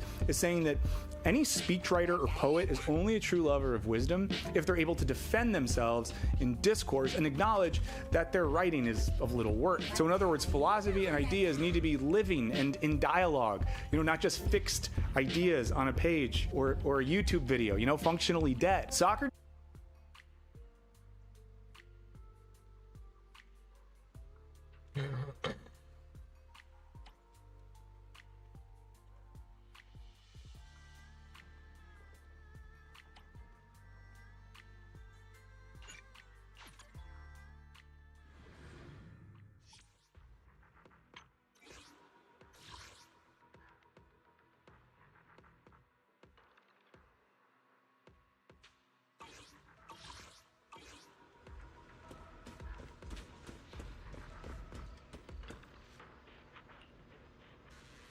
Philosophy's Danish acolyte, Soren Kierkegaard, was also critical of the new age of media in his day, in particular, the type of gossip magazines that became common in the 19th century. Now, Kierkegaard got ridiculed by a satirical newspaper in Copenhagen, and it had an incredibly negative effect on him, one that left him critical of the influence of the modern media on human relations and thought. Because if philosophy was a way that we become more human, Kierkegaard saw this form of media as something that made us less human. And hot take, I would say sometimes this YouTube thing, is making us less human, you know? And I don't like it. I don't like it. Let's be more human. The dehumanization Kierkegaard associates with his experience of being ridiculed in the media bears a striking resemblance to accounts of folks today that deal with cyberbullying, online harassment, all types of stuff that are increasingly common with the drama content that has infected every niche of YouTube, including philosophy and educational content. Let's honestly look at the online left's Palestinian advocacy. Seems like 50% of it is just trying to ruin my life. And I don't really see how that's saving any Gazans. Now, around this time, Kierkegaard wrote a short text called The Present Age. I recently put out a whole video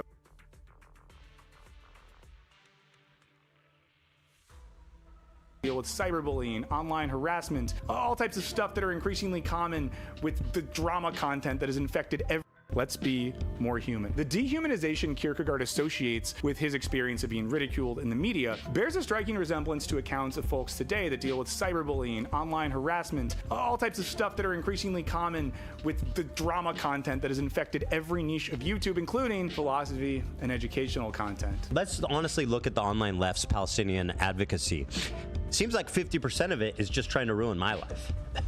And I don't really see how that's saving any Gazans. Now, around this time, Kierkegaard wrote a short text called The Present Age. I recently put out a whole video just on this book, so check it out. And in that book, Kierkegaard critiques the growing media culture of his age for leading people into a cycle of reflection by which they're caught up in thinking about things to the point that they no longer want to do anything. For a revolution to happen, you do need to get outside of the kind of realm of like mass media, for example, or what we consider culture, because culture is informing a lot of these beliefs. Like if you still need a Twitch account to watch your favorite left-leaning content creators, like you're still funding the thing that you're against. And he thinks this culture of reflection leads to a sense of envy and separation among people, as opposed to any sort of shared and human project. And ultimately, he sees the spirit of the media of his day as counter to the spirit of philosophical thought, which is about actualizing ideas, not simply reflecting on the ideas presented to you by others. Now, in the 20th century, critical theorist Theodor Adorno was super cranky about what he called the culture industry. According to Adorno, the culture industry intentionally integrates its consumers from above,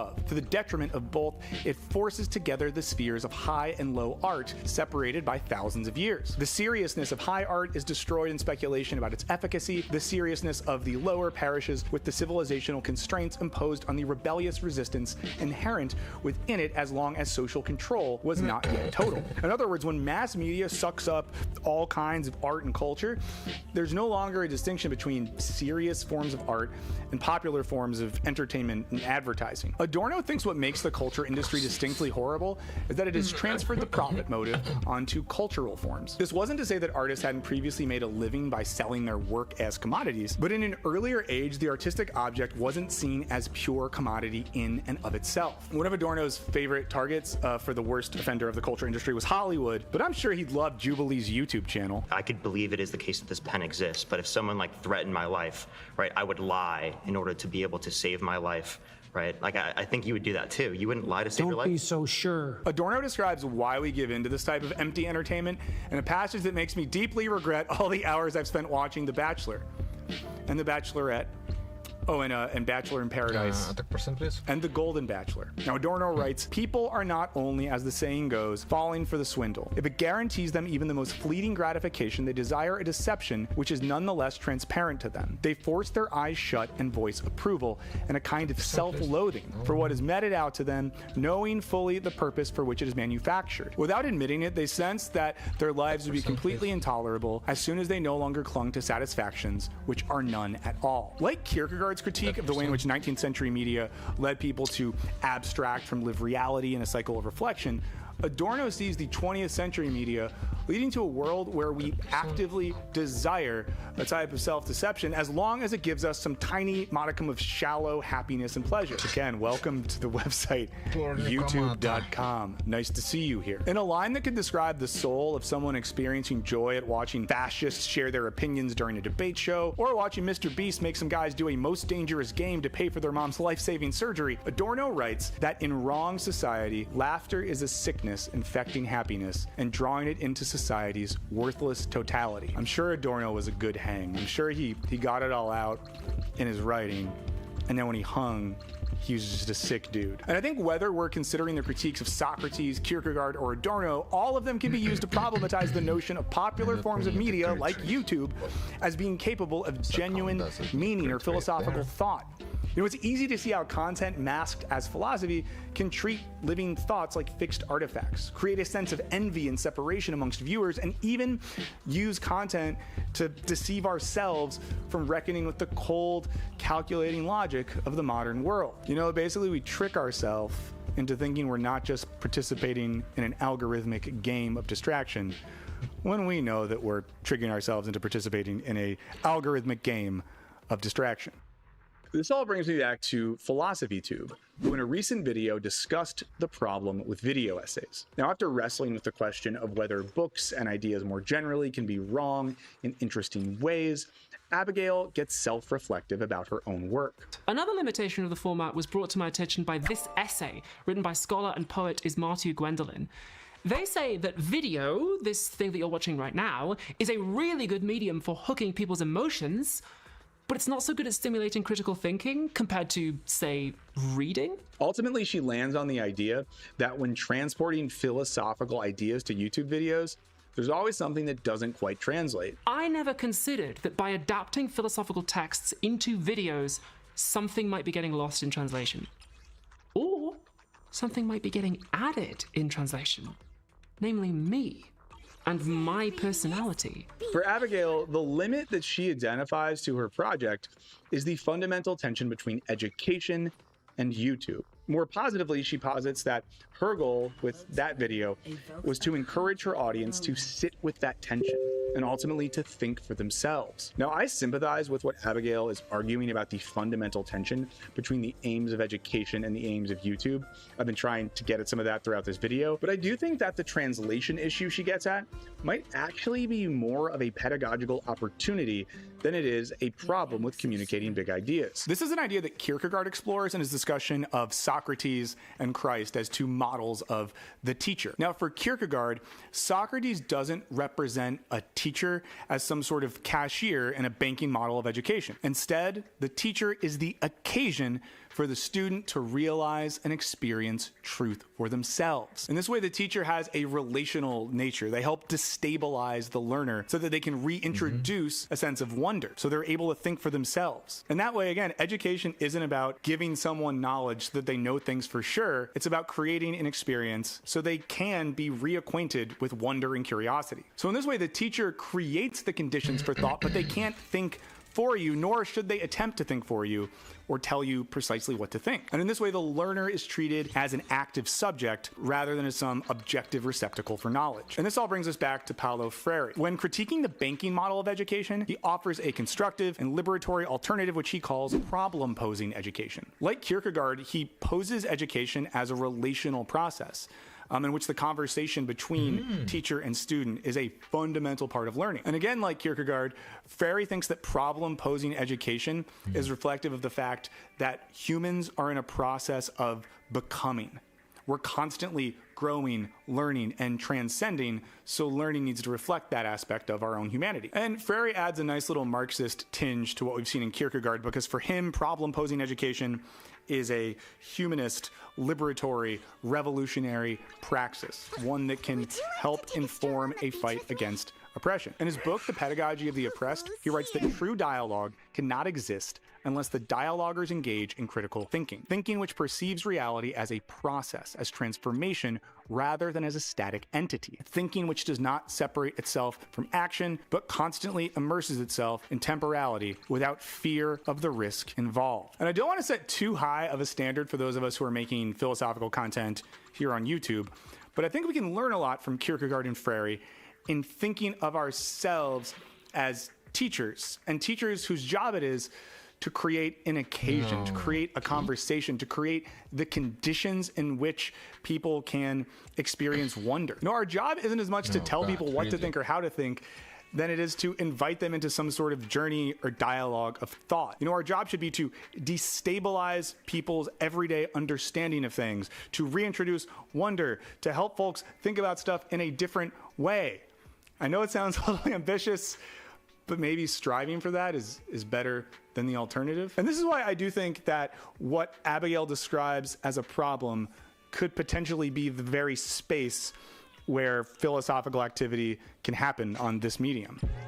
Okay, so where does this all leave us? You know, is there some magical solution by which we solve the contradiction between philosophical education and YouTube's algorithmic hunger for attention? Before we can answer that, I think we need to acknowledge the realities of the situation. The first is that public intellectuals and their grifter variants aren't going anywhere. People are going to continue making content that promises some level of educational value and that utilizes philosophical figures and concepts to do so. YouTube as a sustainable endeavor is becoming increasingly more difficult, as you probably know as well. You make less and less money as time goes on. But I hope that we get just more new creative stuff, I suppose. I think it's good when people put their foot forward and create. Capitalism itself has just stripped that desire and drive. Also just like capability. Like we don't have the energy after putting in a 40-hour week to do creative things a lot of the times. The second reality is that we're currently entrenched in a crisis of higher education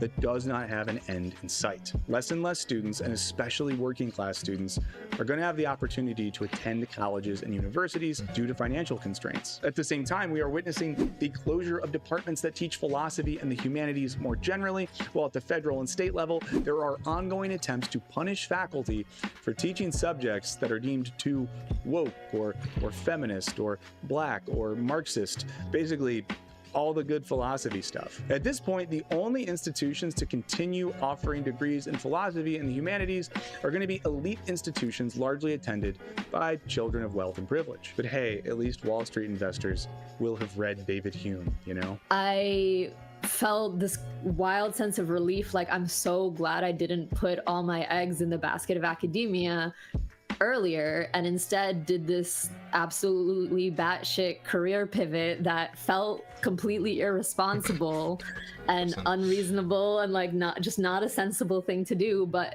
if anything, I'm in a much better position now than I would have been if I had kind of stuck to the conventional path, because the conventional path is dying. While the situation is grim, I think the existence of something like a robust community of philosophical content on YouTube is important for at least two reasons. First, it creates an educational apparatus that runs parallel to the traditional university system, where individuals can have access to texts and ideas that have historically only been available to those with the means and ability to attend college. This is even more important at a time when even those who do attend college might be at institutions that no longer teach philosophy and the humanities due to the impending threat of an authoritarian government trying to control ideology through education. That was the first course that I recorded, and interestingly, people really responded to it. And the biggest comments the biggest kinds of comments I got were, thank you for doing this because my professor won't explain anything, which just shows you how bad a lot of academics are. I can't afford to go to school, or I've been out of school a long time. This is thanks for uploading this because I get to feel like I'm in a classroom and get to learn things. And then, people would have more focused questions on like, okay, so you're saying this, what does this mean? And then you interact with them, right? It was very, very cool to get to answer questions and deal with comments and stuff like that. This makes it more valuable than ever when folks with a background in philosophical teaching and research view YouTube as a platform worthy of their time and effort. At the same time, right, there is a genuine possibility for the democratization of understanding knowledge and knowledge production through these technologies. And this stuff gets into more people's hands, into more people's heads than was probably possible even just a few decades ago. I don't know what this actually, like, you know, I'm not here to make any claims about like how this will or will not translate into effective political reality or anything like this. But I think it is a good thing that a lot of people who maybe weren't going to go to college and study philosophy are listening to a show like mine or like yours and encountering these ideas in a way that's like genuinely open-minded and creative.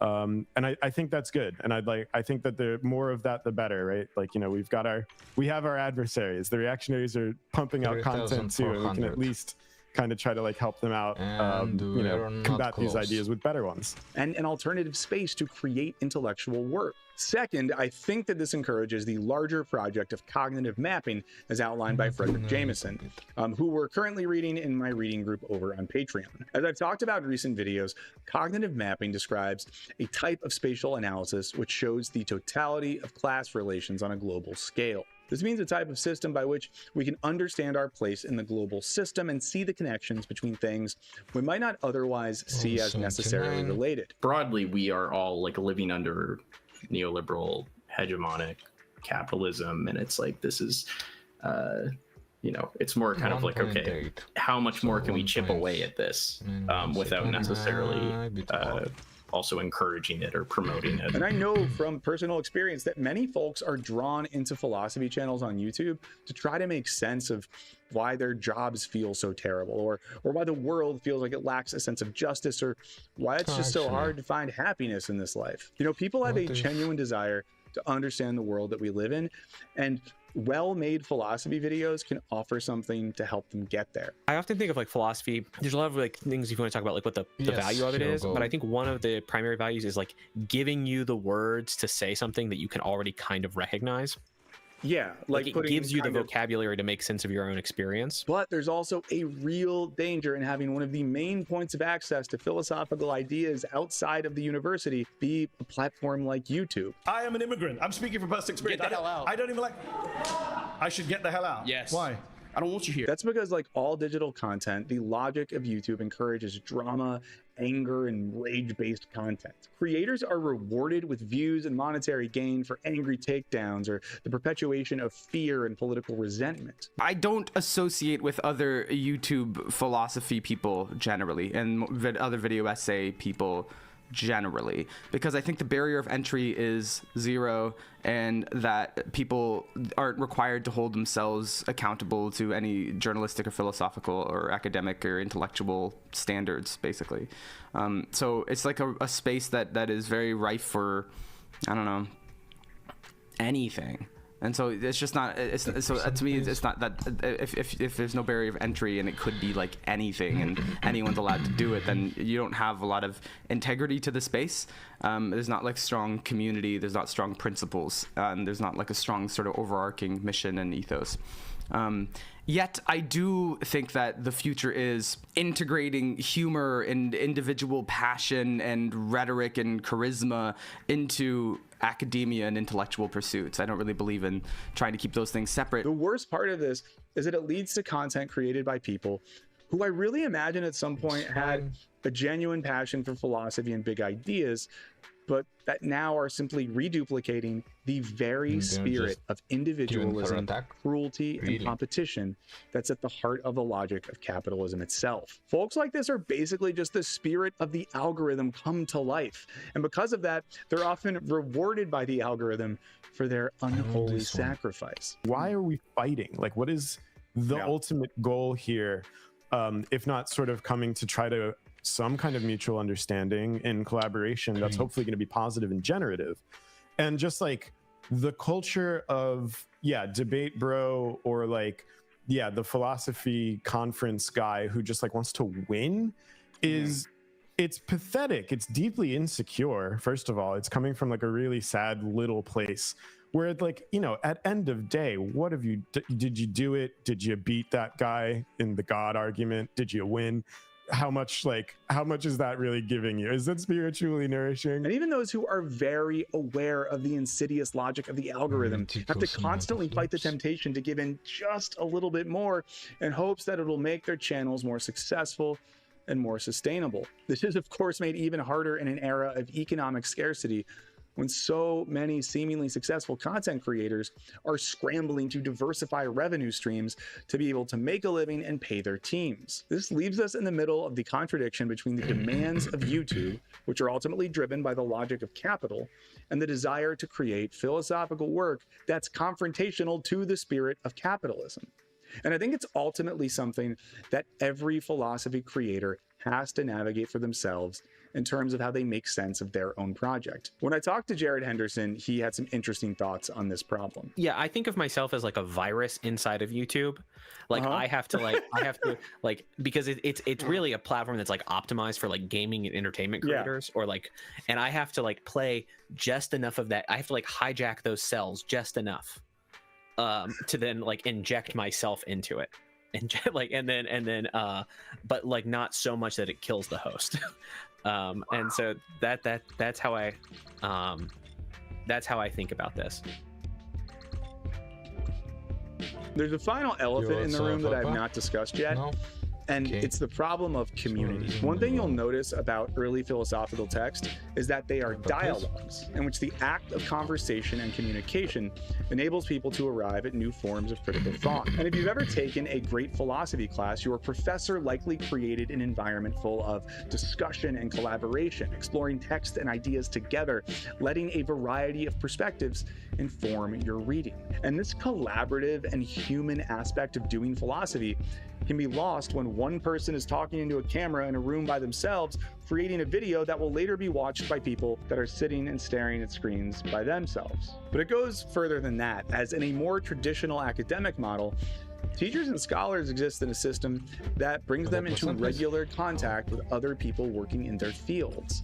And their research necessitates that they keep up with the literature in their area of specialization. They attend conferences. They develop their own ideas, not as isolated individuals, but as members of larger intellectual communities, at least in an ideal research setting. I thrive working by myself. Like, I am honestly very happy to spend hours and hours and hours working on things by myself. I don't think that's good for me. Like, I think it is better for me and produces better things to be in conversation with people. Even though I think, like, for me personally, it takes some additional, like, work to like compromise and stuff. And if anything, I worry now that as an island, as you say, I'm becoming increasingly out of touch. Like, I don't want everything I do to be like, well, I used to be in this field, and so let me speak to what I used to know, though I'm not actually connected to it anymore.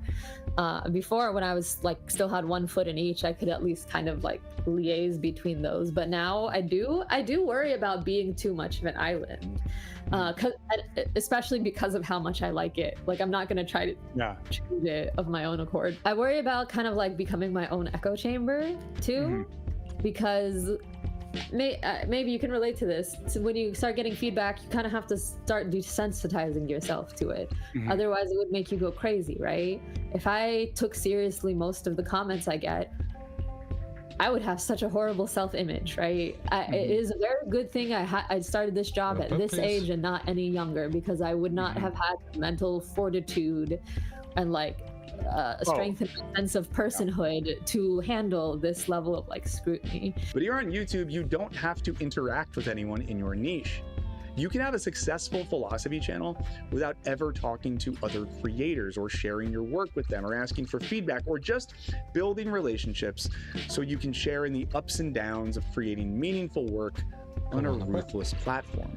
Despite all these criticisms I have on the zero barriers of entry, if we could create some cultural standards, I think this medium is really, really good, because I think it's very human and very of the moment and meeting the moment to be funny and include a bunch of pop culture and to be eclectic in your connections and make a sincere philosophical argument that's like entertaining and not opaque and inaccessible. I think that there's a lot of need for communicators of ideas. So to really make the project of Philosophy YouTube sustainable and to create some human barriers against the all-consuming fire of algorithmic logic, we need to find some ways to better engage with our own audiences and communities so that we're encouraging a type of active and dialogical learning, while also working as creators to support each other creatively and personally. Now, I'm not saying that if enough of us join together, we can start a YouTube Philosophers Union and take down the system, because we can't. But we might be able to strengthen each other and our communities while helping to find ways to succeed without giving in to algorithmic slop. Because in a world where the Nelk boys are getting millions of views for having a chill hang with a war criminal, or where Jubilee continues to let Nazi dudes just kind of casually share their nuanced points of view, I'm for defending the traditional demographics of this country, which is majority white, and should stay that way. I think the least that we could do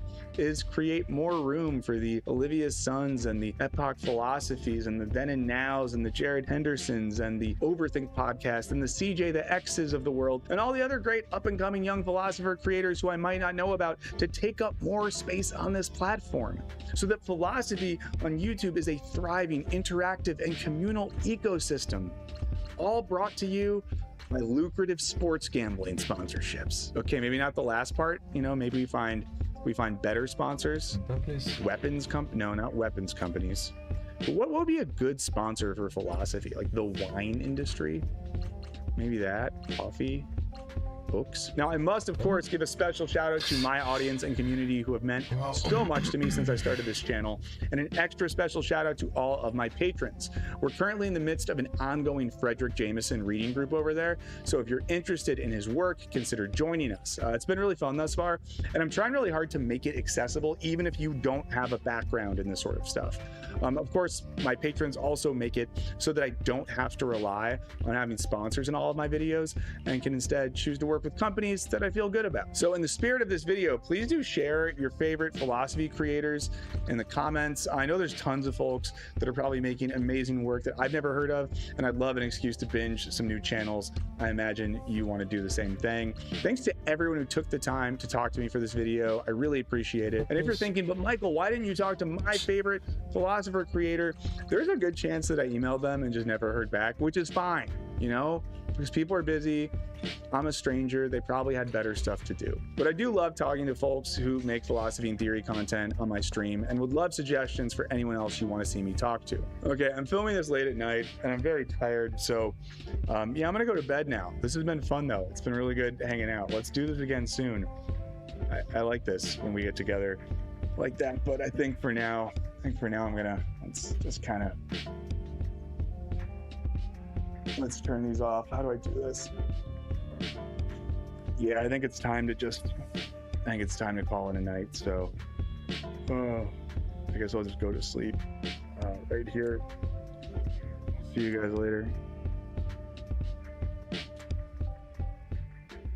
Gotta sleep here in case I have an idea for more content,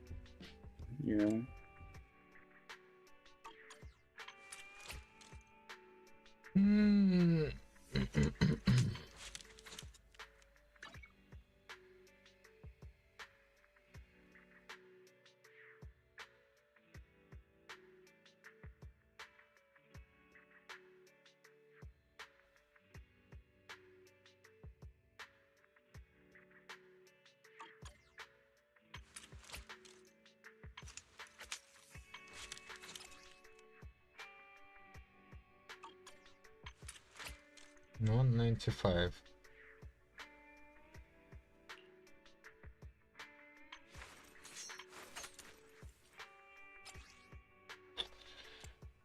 And one up.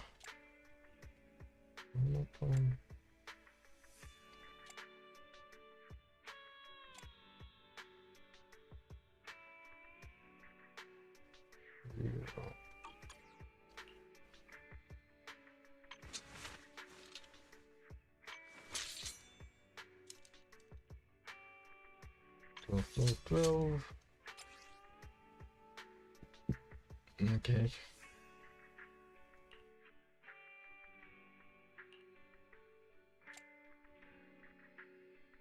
Nice. Nice. Nice. Fuck me.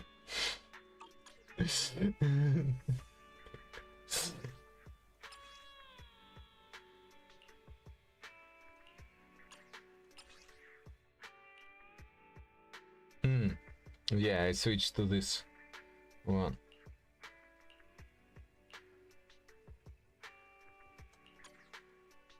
Oh, that's crit rate, so have to use crit rate.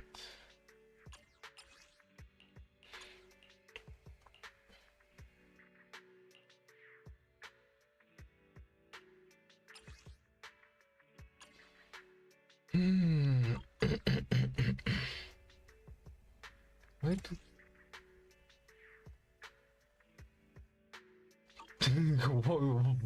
Dude! What the fuck, man?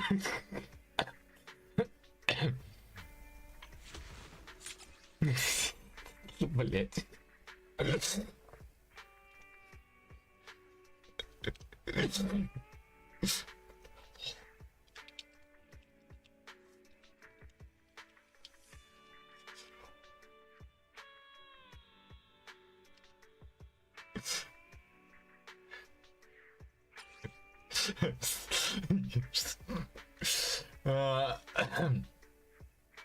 What does this do?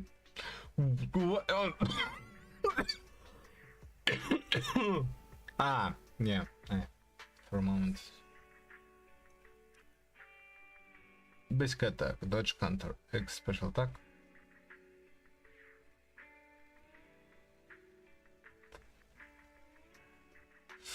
Yeah, those don't really apply all that often. Fire damage bonus 10%. Let's just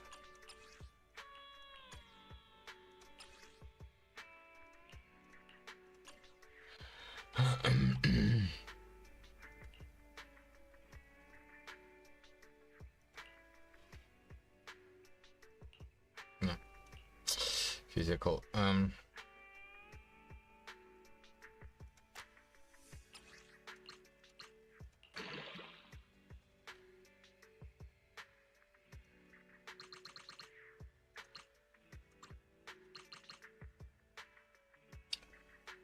Crit rate.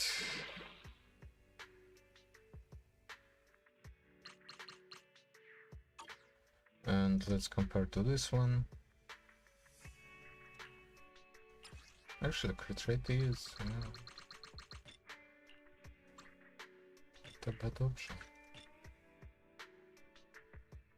More crit rate, please. And went into more crit rate.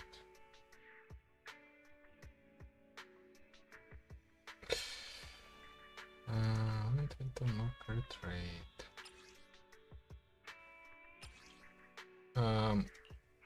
Maybe let's go like this.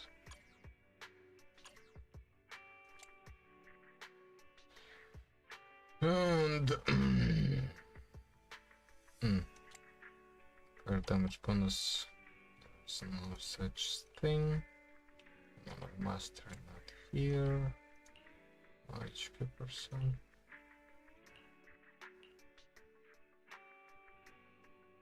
Maybe. Attack. Crit damage, attack percent.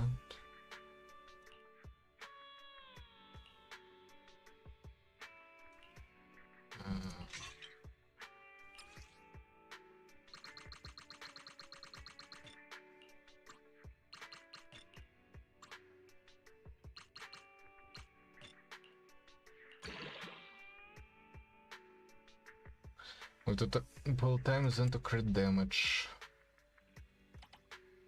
It's not. Could be better, but not bad. But could be better. Okay.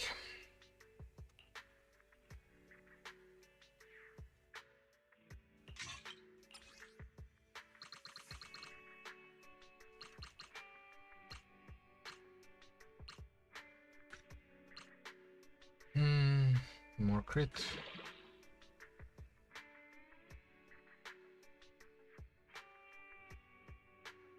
Whatever. Maybe that's useful for someone like Christian.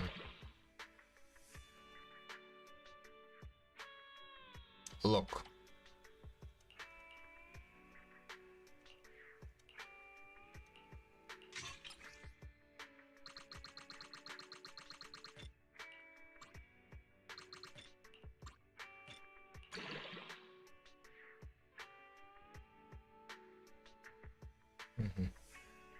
Here we go.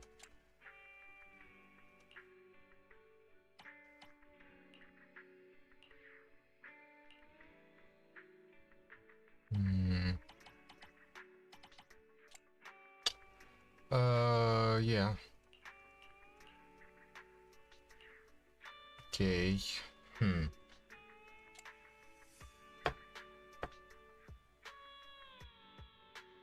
Oh, this is actually pretty good.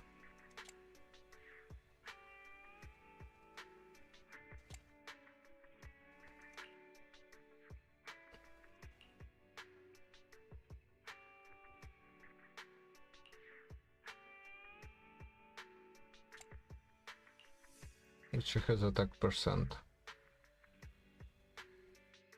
With some crit damage, so...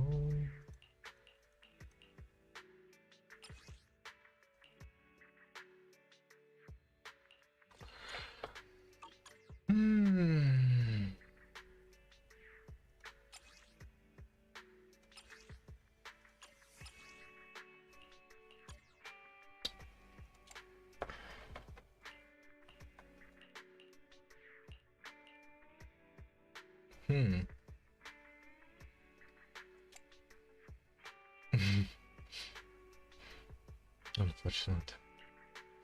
At least it's not fire damage bonus or something similar. Okay. Not bad. Crit.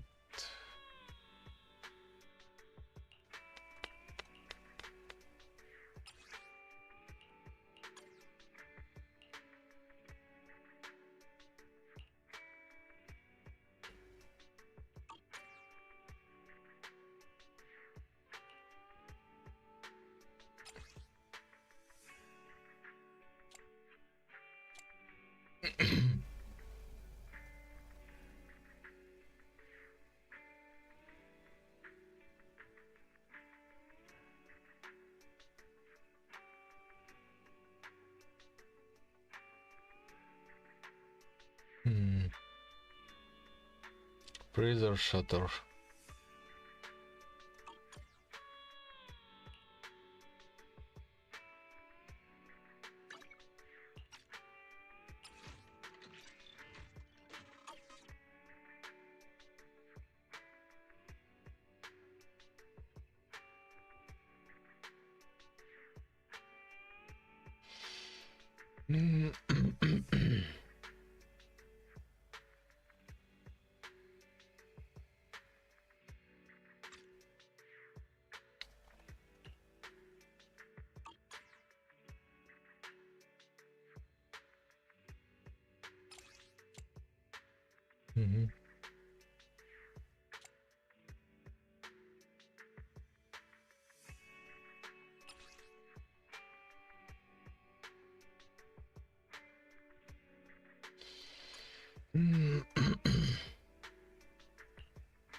Attack ridiculous, crit ridiculous.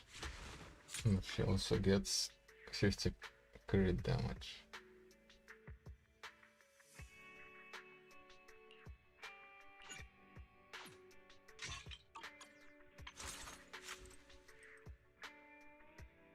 Yes, yes.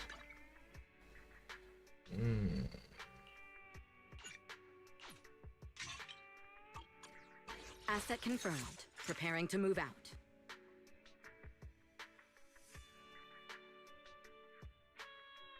Huh? Is something the matter?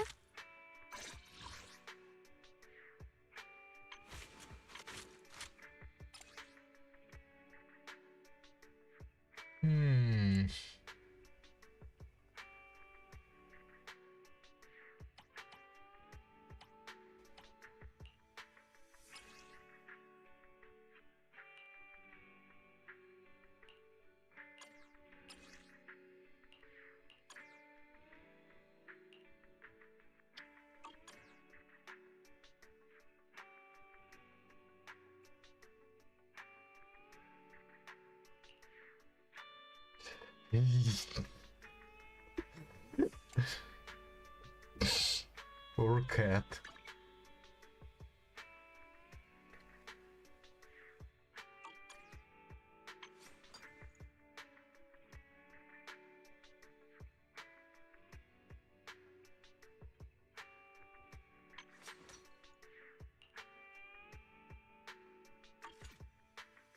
I'll help you win. 1, 2. Yes, all accounted for.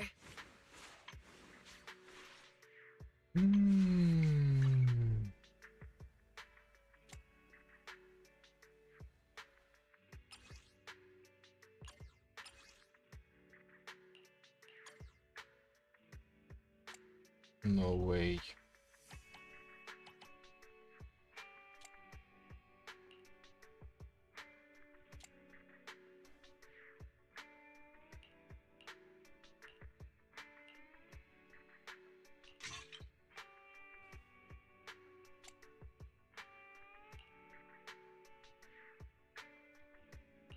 Ben. There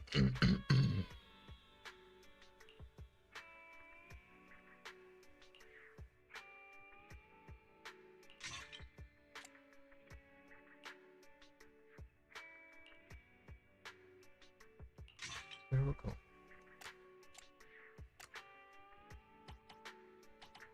The store pretty nice. She wants energy recharge like everyone else. Energy regain 8%. I just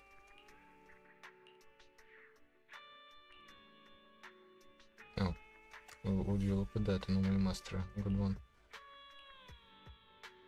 Ooh! You haven't updated it once.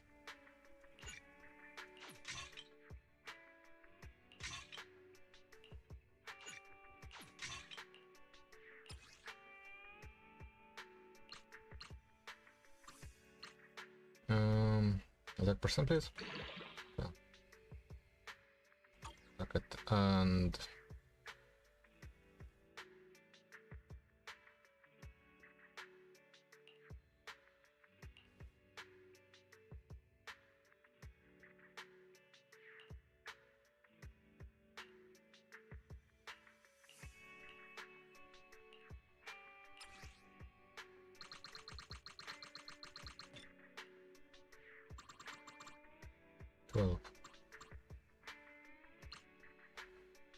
come on, up twice.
Okay.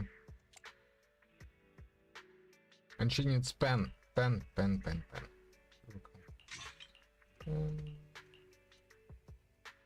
Better pen.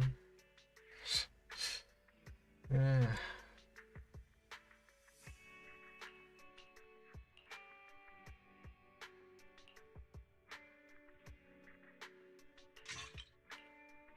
Maybe that. Maybe what? Okay. Only proficiency. Really unfortunate how it went.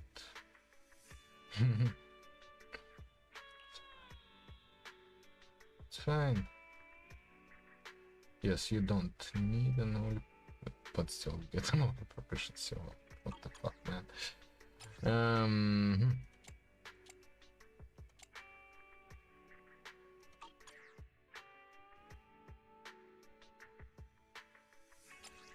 Pretty sure that what Rina wants actually is something different.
One, two, yes, all accounted for.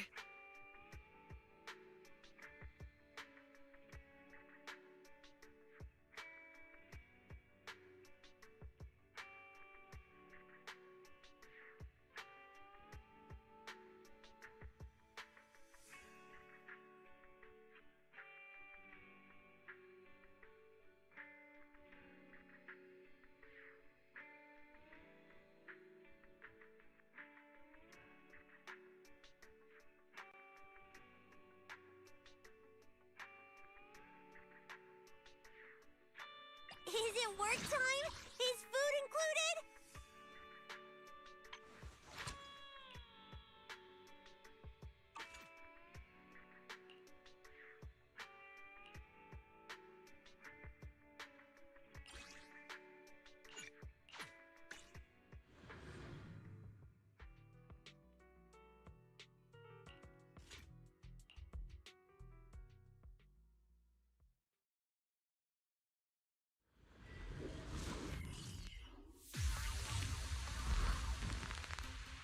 This is what means to be Clippy. Hey everybody, how's it going? Hope you're having a lovely day. Welcome to today's episode of What It Means to Be a Clippy. I'm your host, Lewis Rossman.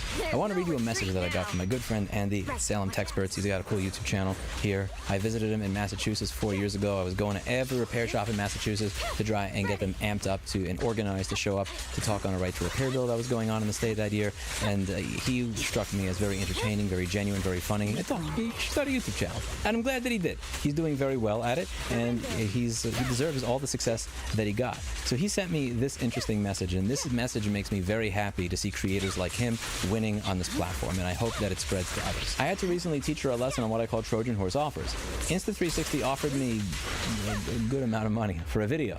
2 days after their offer, you released your video detailing their anti-consumer bullshit with the same camera they wanted me to advertise. I turned their offer down, citing these practices as my reason. She thought I was insane for doing so until I explained to her the Trojan horse. The money gets into your bank account. Your loyal subscribers burn your channel down for being disingenuous. When you come from poverty like we do, it's difficult to say no to such numbers, but she understands now.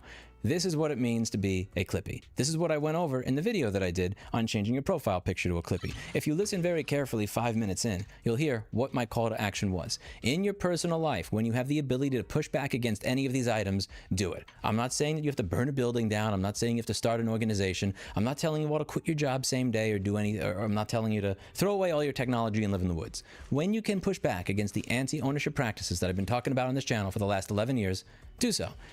Andy was able to do so. So EVblog, Dave Jones, did a video on this camera and how it has an activation requirement. The cameras used to just work out of the box when you plug them in. Now you have to install a fucking Chinese spyware application on your phone that may not work when you get the thing, because, you know, sometimes people buy open box cameras and stuff that may no longer be supported because it still works and is a cheap alternative. You buy the camera and you have to install an application in order for it to work. He did a video on this. And you see a little clippy in there, and he explained why it's bullshit. Then he read some tweets later on, going back and forth with members of the company, where they're saying that we actually did this to protect your consumer rights. We want to make sure that you're getting a great camera, and the way that we do that is by forcing you to install this application and then sending us the data from it. And like, just no.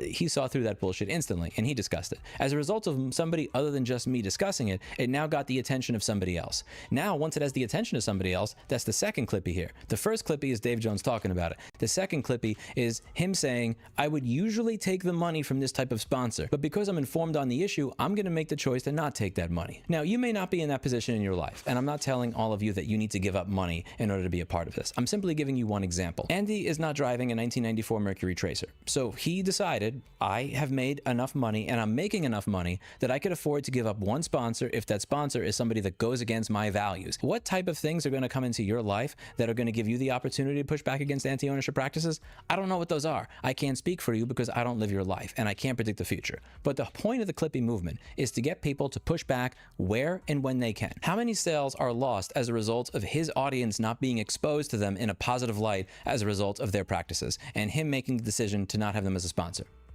Is it going to end them as a company? Not really. Is it going to change anti-ownership stuff overnight? No. But if I get 5 million or 20 million or 80 million people all doing what they can over the course of a day, what they're willing and able to do to try and push... Yanagi.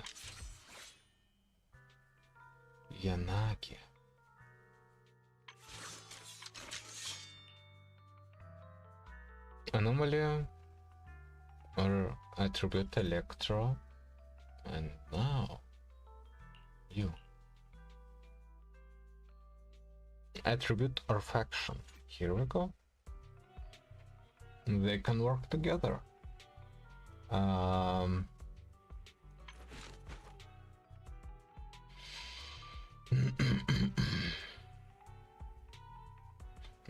the Nagi can be on the field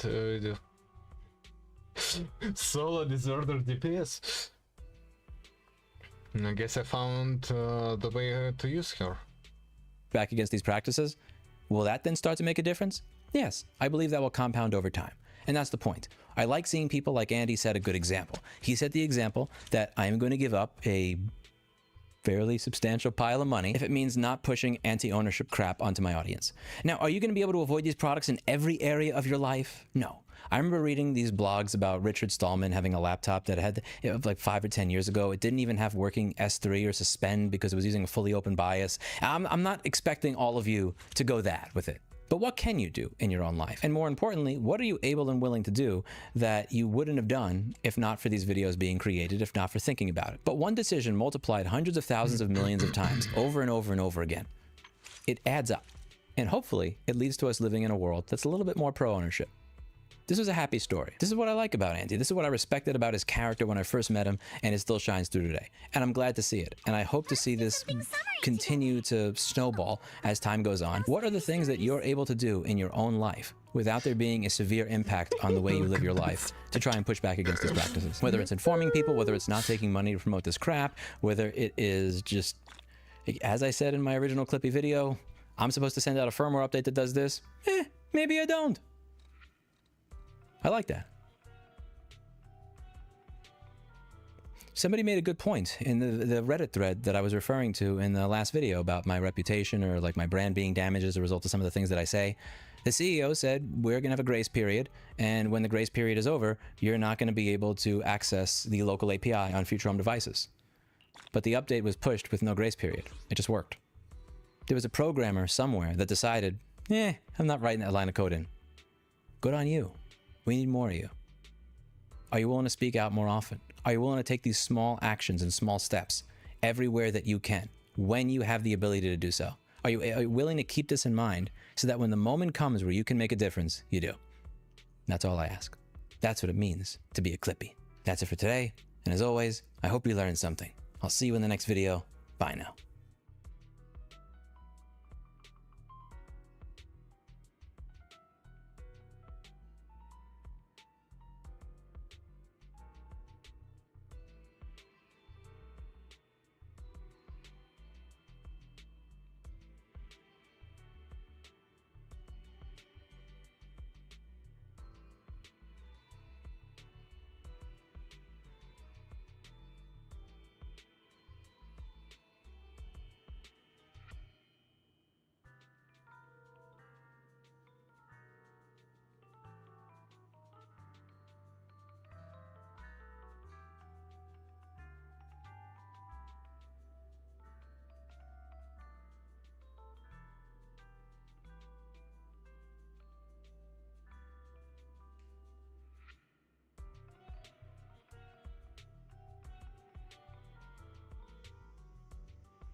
Yeah, that's right. I'm yapping about Piotr Zarek again today. The Polish CEO multimillionaire whose name sounds like a Sith Lord.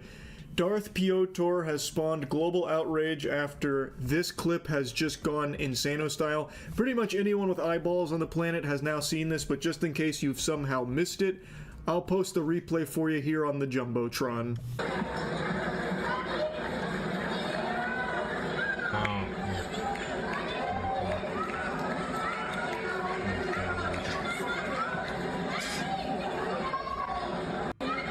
Slimy worm beast man creature that stole that hat from the hands of the child next to him.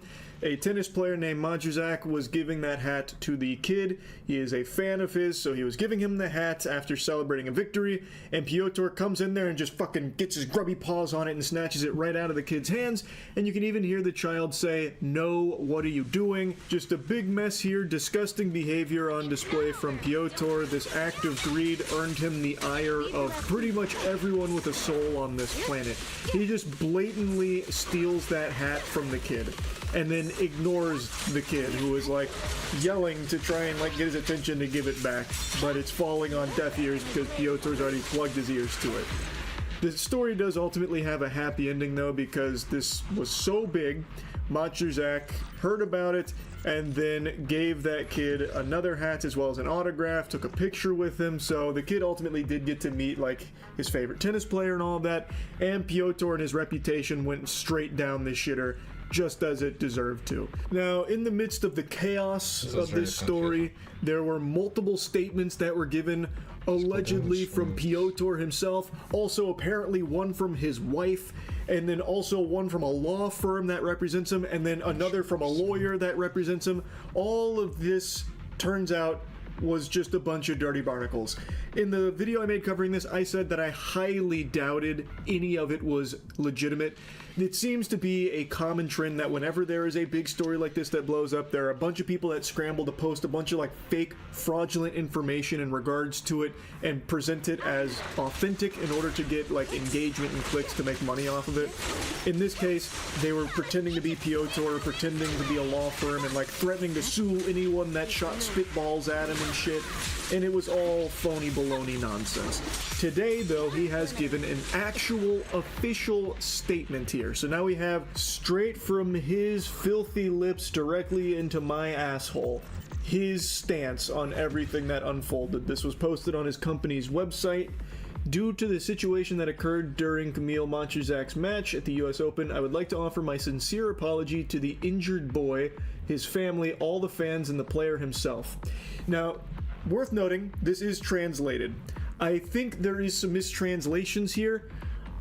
Calling the child injured, I don't know if he meant like in a metaphorical sense, like, you know, this kid was really excited to get this gift and I took it from him, thus causing like a psychological injury, or if he really thought that he ripped the hat so hard from this boy's hands that he like broke his fingers or some shit. So I do think there is a chance that there's a little confusion here with direct translations maybe not being entirely accurate.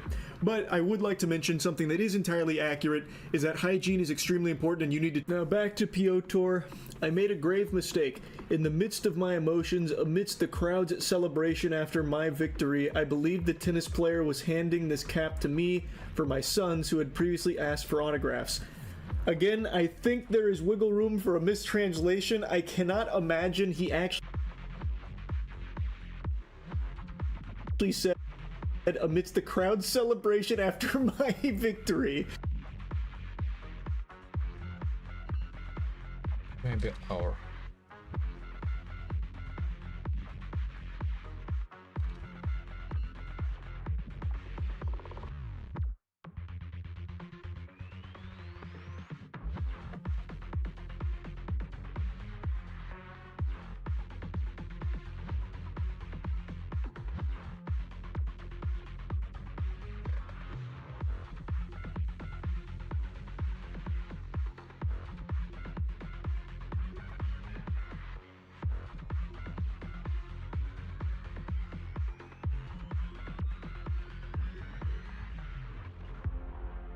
Hello everyone! Did you know, with just 4 numbers and a grid of cells, you can a game where you create leg by can create an infinite amount of complex behavioral patterns never before seen by human eyes. Add a couple more numbers and grids, and suddenly, you have life itself.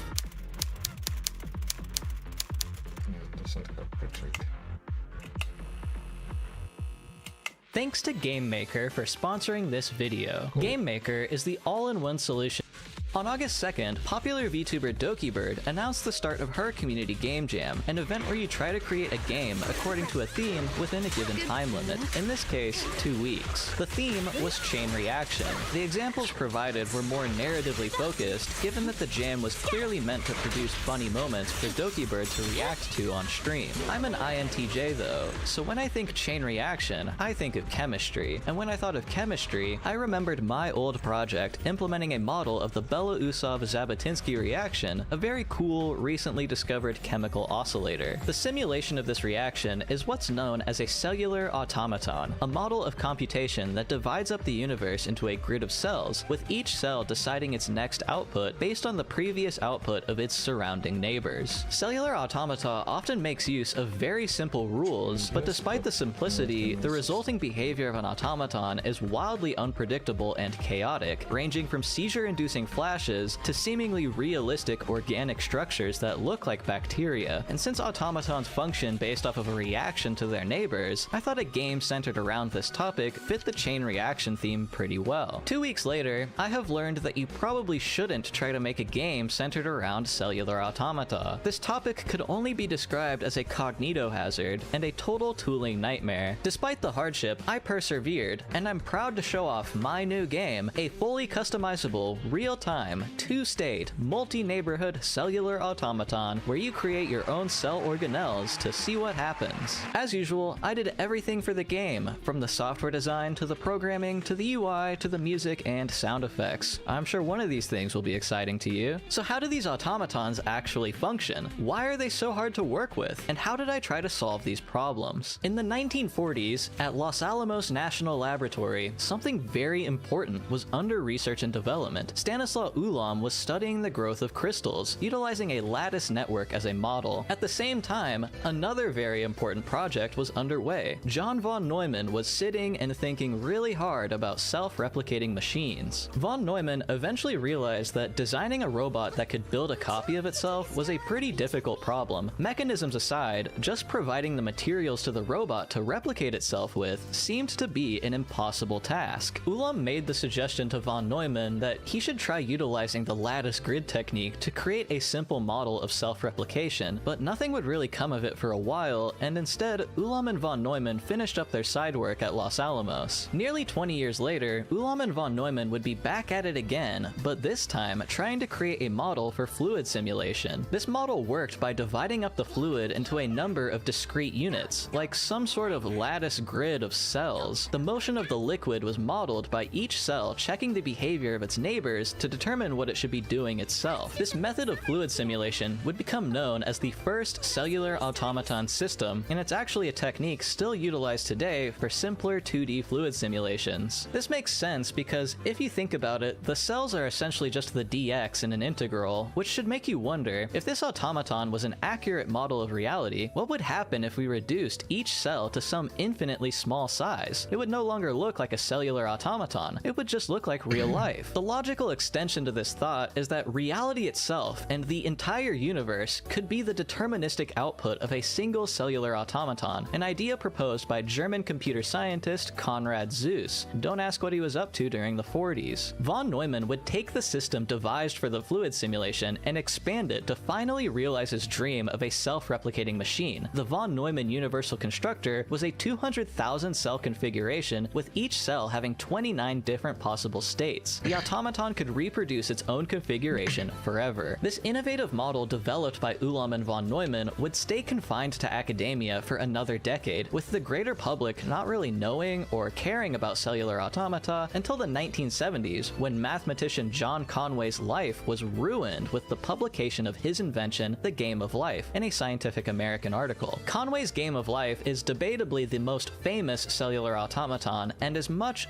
simpler than von Neumann's absurdly complex universal constructor, with only 2 states per cell compared to von Neumann's 29 possible states. The simple nature of the Game of Life and the seemingly infinite possible ways it could evolve caused the game to become massively popular, with tons of people trying to come up with interesting new patterns. Conway himself didn't even know the full potential of his own creation, believing it impossible for the game to be able to model self-replication until he was later proven wrong. Not only can it accomplish von Neumann's life's work in a much simpler fashion, the Game of Life can model entire computers, meaning the Game of Life can simulate itself within itself. How thought-provoking. I'm sure we all know the rules to the Game of Life, but it happens to be the entry point for all of the tech I made for my game, so let's do a quick review. We will now create the universe.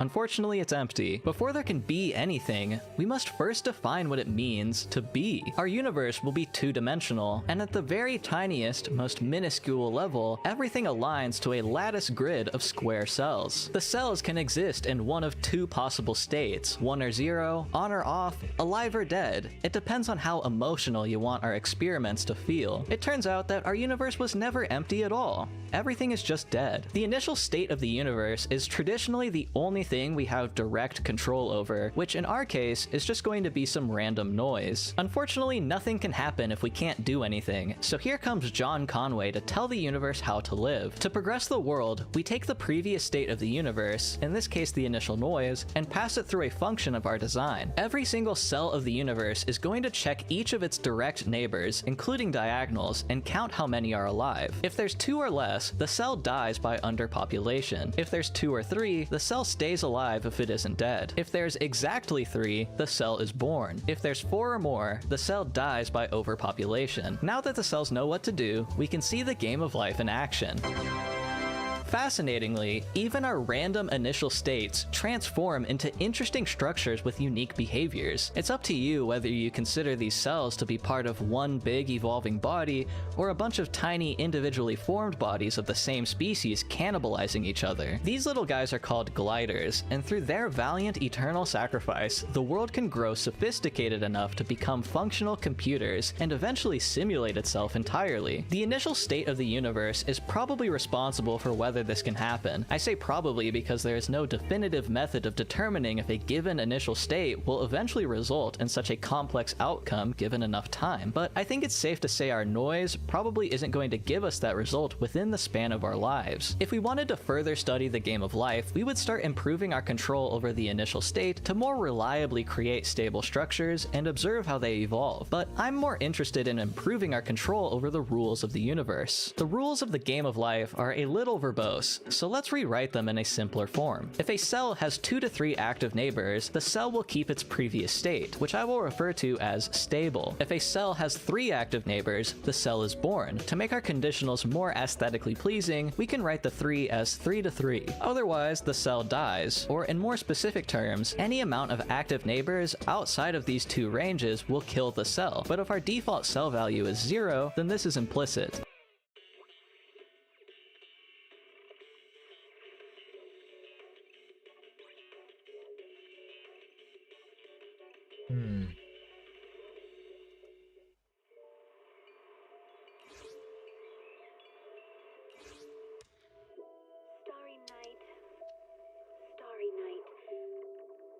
Our 4 rules have now become 2, and if we replace our ranges with 4 variables, then we get a handy-dandy function describing all possible variations of the game of life, which makes it easy to see how things might change if a cell were to stay stable with something like 2 to 4 active neighbors instead. Already you can see that slight changes to the rules have massively different outputs, but most of them aren't that exciting. In the 1980s, Stephen Wolfram attempted to classify these automaton rule sets based on their vibes. Class 1 automatons are those that evolve into a stable, homogeneous state. Class 2 automatons evolve into stable or oscillating structures. Class 3 automatons evolve into total chaos. And lastly, Class 4 automatons are the ones we're looking for. Rules that evolve into structures that interact and behave in interesting ways. The game of life is a Class 4 automaton. Wolfram thinks that any Class 4 rule set should be capable of universal computation, but good luck proving that. Unfortunately for us, almost all rule sets within this domain are very boring. I checked nearly every single one by hand, and I didn't find any as interesting as the game of life. It seems there's no other Class 4 behavior to be found here. People figured this out pretty quickly and sought out other ways to modify the rules. Canadian computer scientist Brian Silverman decided to add a 3rd state for the cells to exist in, resulting in the automaton Brian's brain. Others turned their eyes to the neighbors that our automaton looks at, which I was more interested in. The problem with our automaton is that there isn't much data to work with. Any cell can have up to 8.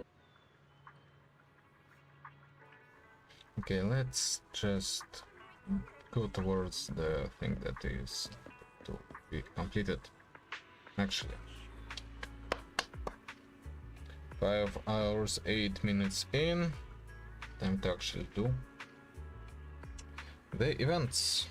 No, before that. Maybe I should make sure something is already. It needs to be. Spot return, collect. Oh.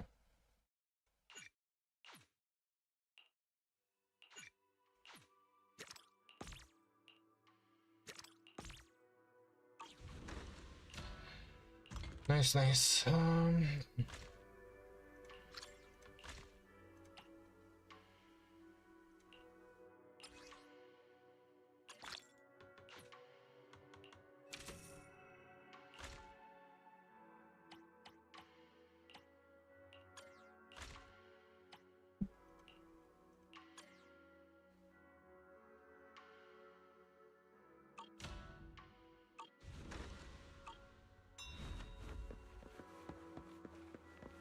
No. Finally.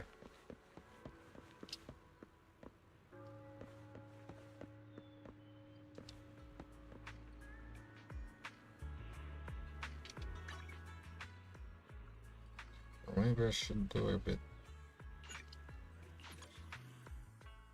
so that it will be active neighbors, which isn't a lot, so our rules are very sensitive to even mild changes, causing massive overgrowth, seizure-inducing oscillations, or instant death. If we checked a greater range of neighbors, then hopefully we can find cooler rule sets. The set of neighbors that our automaton checks is called the neighborhood. Our current setup is a Moore neighborhood, where each cell has 8 neighbors, but there's lots of others, such as the von Neumann neighborhood, which doesn't include diagonals. Anything can be a neighborhood though. We don't have to confine ourselves to this 3x3 grid centered around the cell. We can go as big as we want, checking any cells within the bounds. This circle could be a neighborhood. This random noise could be a neighborhood. This bird could be a neighborhood. A collection of automatons called Larger Than Life explored the idea of a kernel size beyond 3x3. The most popular is called Bugs, with a whopping 11x11 kernel and the following rule ranges. Bugs definitely has the vibe of a class 4 automaton, with these little inchworm guys that travel in a single direction forever. There's lots of stable structures as well, and these interesting inchworm variations that will appear to explode, but instead transform into an inchworm going the opposite direction until it does it again in reverse. Unlike the Game of Life, there are interesting adjustments to the ranges that can be found. While it might not be class 4 level, the patterns are much more interesting to look at, but most movement always ends up looking kind of the same as Bugs without the stability. As cool as this looks, I'm more interested in how the shape of the kernel impacts the result. Bugs is a square kernel, but what about a circle or some other shape? Unfortunately, this is where things get complicated. While we could hardcode complex kernel shapes, that isn't very easy to work with or customize. I'd rather have some sort of user interface to easily paint kernel shapes with. Because the automaton simulation is on the GPU, we'll have to create quite the pipeline for getting our user-drawn neighborhood from the UI to the shader. I decided to start on the UI side of things and figure out how to get it over to the GPU later. The first roadblock is choosing how large our customizable neighborhood space will be. Hard-coded kernels are actually easier to work with in some ways, as the large 11x11 kernel size of something like Bugs is trivial to implement, but as an interactable grid of 121 buttons, it'd be tiresome to have to click every single one. Clearly, a space large enough to support the Bugs kernel is a requirement to continue our experiments though, so I decided on a 15x15 customizable space for reasons that will make sense later. Applying my graphics design skills from college, I opened up Photoshop and made a 15x15 grid. The next roadblock is deciding how we want to implement the ability to enable and disable individual neighborhood cells. There's very few good ways to accomplish this, and lots of bad ways. A 15x15 grid means 225 individual interactive zones. The engine I'm using, Godot, offers some built-in UI tools, so while I could copy and paste 225 unique buttons into the scene, that doesn't really seem like the best choice. Instead, I decided to make use of a popular structure in 2D games called tile maps, which every engine should hopefully have its own version of, so I don't have to make my own. A tile map is essentially the same thing as our 2D lattice grid universe. Each tile indexes into a texture atlas to get its texture, making it easy to paint 2D worlds. In our case, we'll be using it to paint our neighborhood. This means we need a texture atlas, so once again, I made use of my graphic design skills and created a 2x1 texture. The first pixel is black, the second pixel is white. With the texture imported, the tilemap editor already demonstrates the functionality we're looking for, but we needed to do this while the game is running. At runtime, when we are hovering over the tile map and click on a tile, we convert the mouse position on screen to the coordinates of the tile within the map and swap its current value. A 0 index is black, a 1 index is white. With this method, we now have just one big button acting as 225 individual buttons, which feels a bit better. To make it easier to use, we can layer our grid texture on top and create a second tile map with reduced opacity that highlights the center of the neighborhood as well as the tile the mouse is currently hovering over. Now that we can draw our own kernels, we have to figure out how to get the tile map data over to the GPU. Just like the button dilemma, there are many ways we can prepare the neighborhood data for the GPU, the most obvious of which is with a texture. A texture is a grid of pixels, essentially no different from our tile map or automaton universe. We could easily put the neighborhood into a small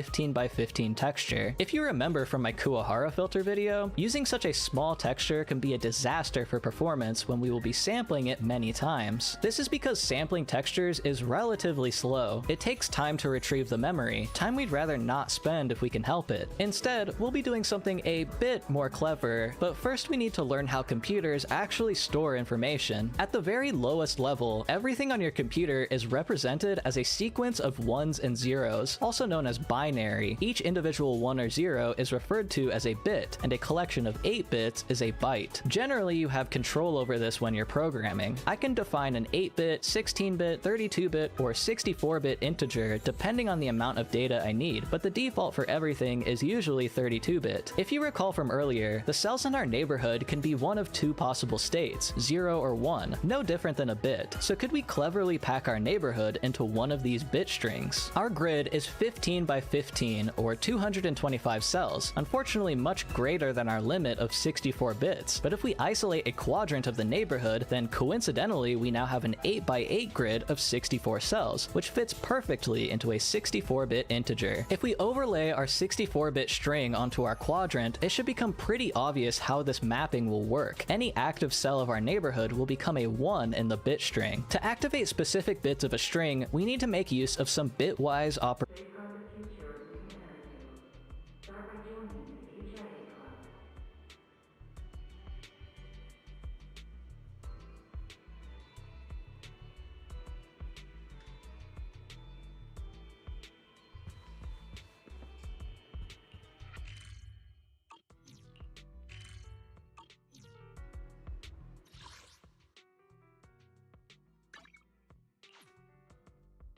Okay, finally.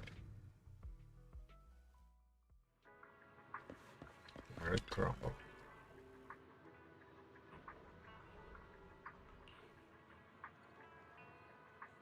Mm-hmm.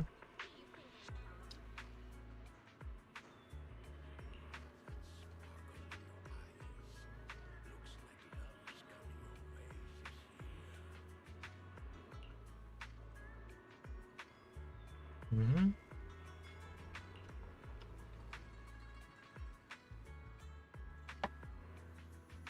Mm-hmm.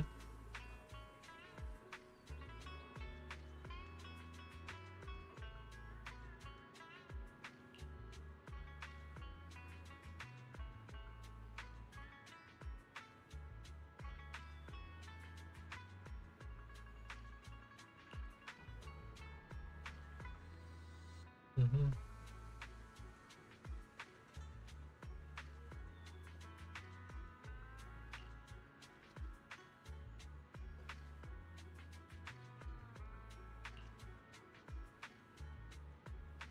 Mm-hmm.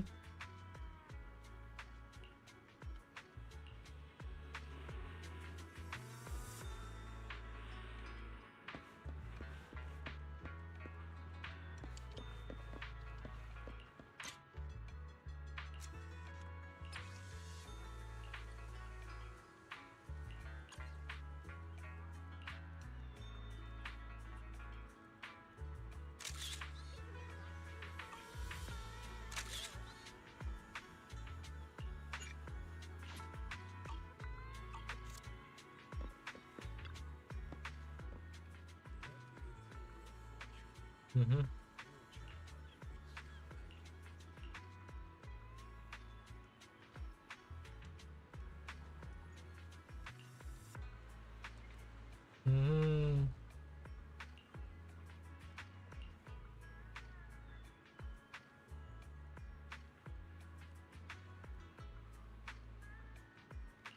Mm-hmm.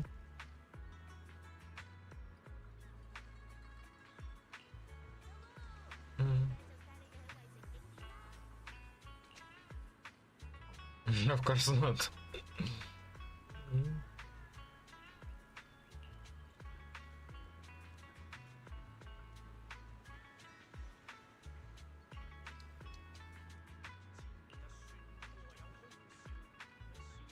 Mm-hmm.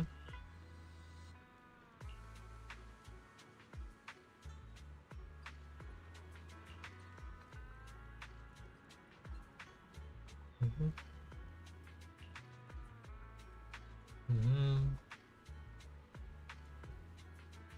This other one's battle a great demon known as the Manager and score a sweet victory with reports of project collapse and severance pay.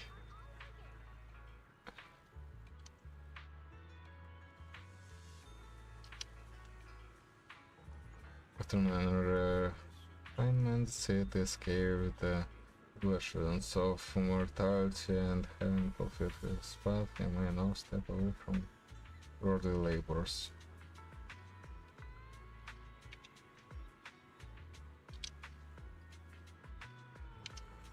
Our temple.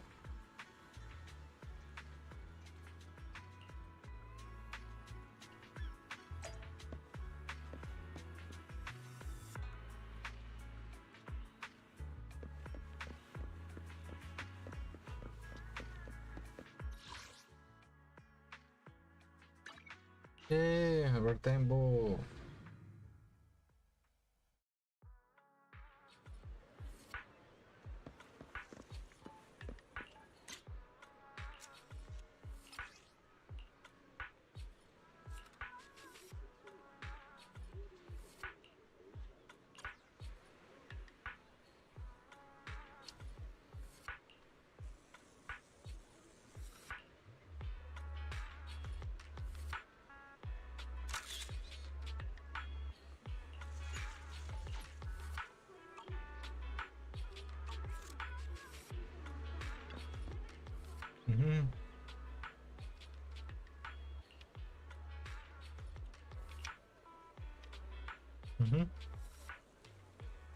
Tech consultant at the flower shop.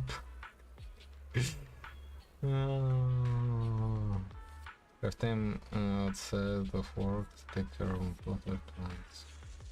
Like before it's like I deliberately forgot to save the dead. So worst from it.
This lady has the bright and tinted eyes of someone who's never been crushed by the grade of an office job.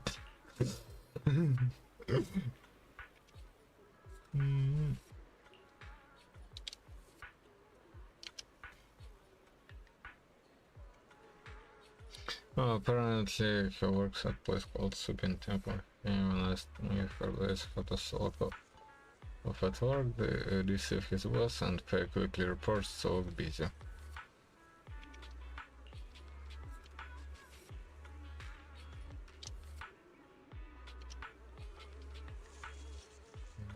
This isn't something. When I've set my weekly reports used to be full without any embellishment needed. Would have thought that even in a place that's supposed to go about training, Gwengo would still feel compelled to slack off.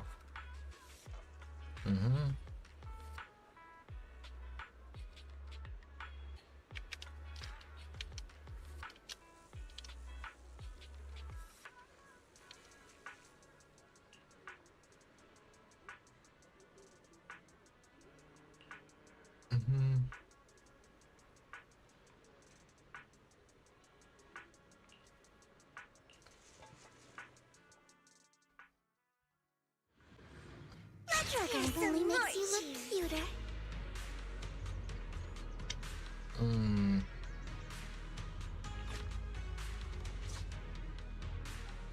See.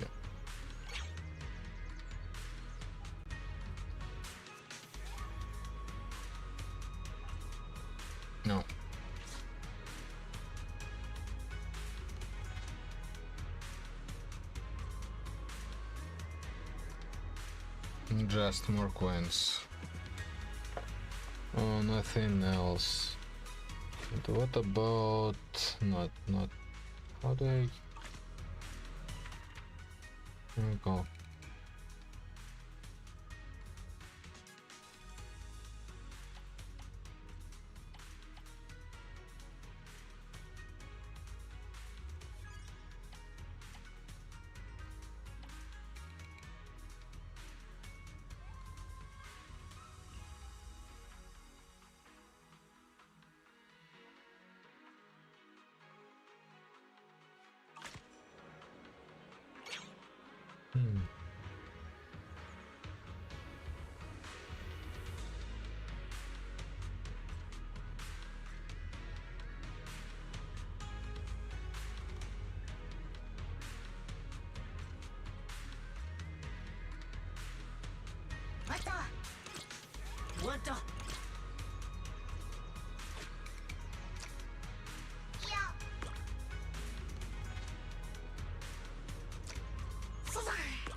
Oh.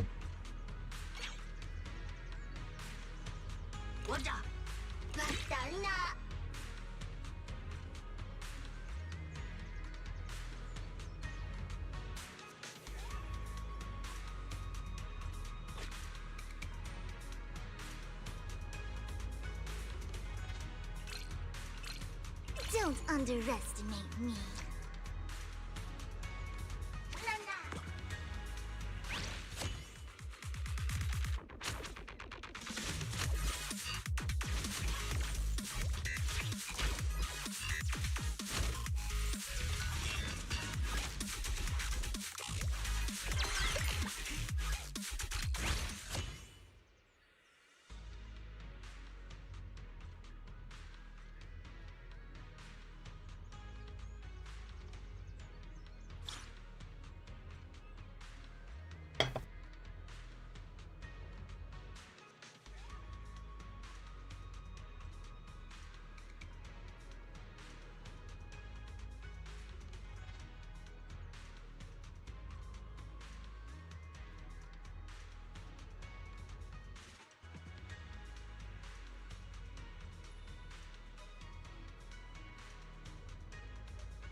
Okay.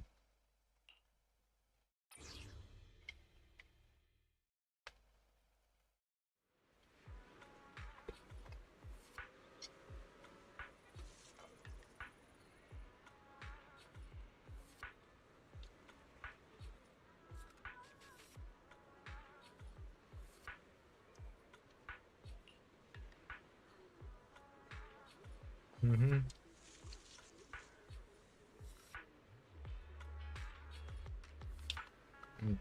Dude.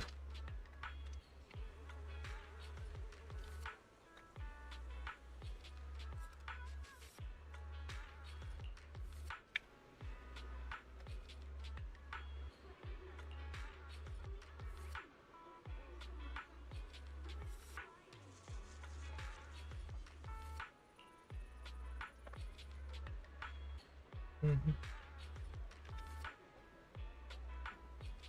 Mm-hmm.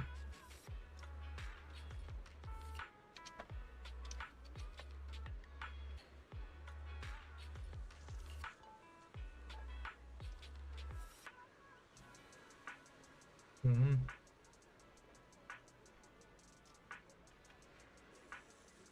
Mm-hmm.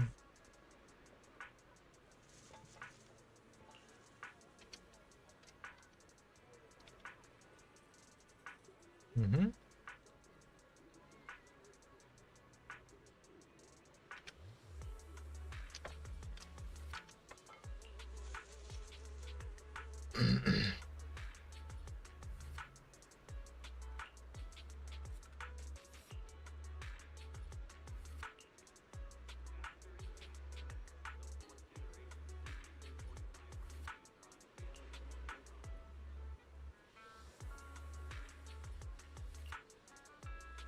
Mm-hmm. Mm-hmm. Could ever be adorned with such a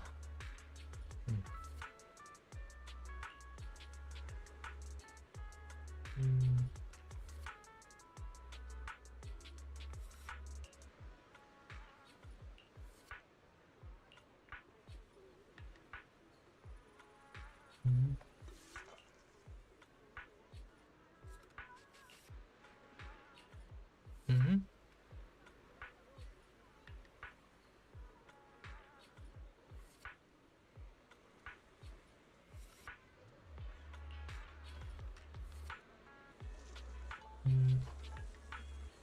Mm-hmm.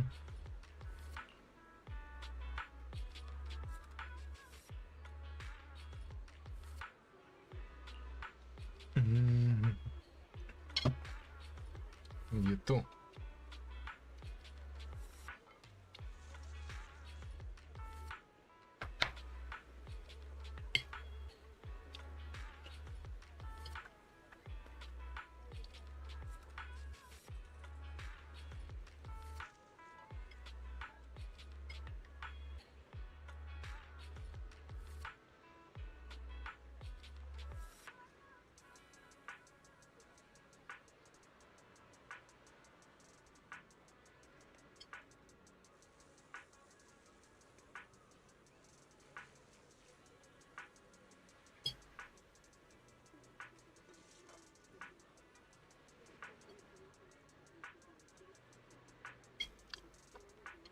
Mm-hmm.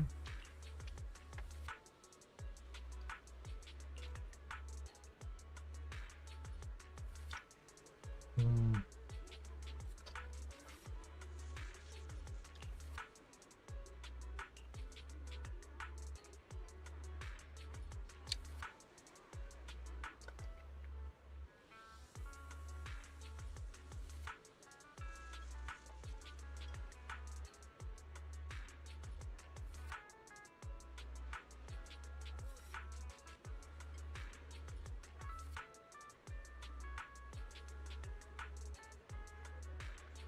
Chalky.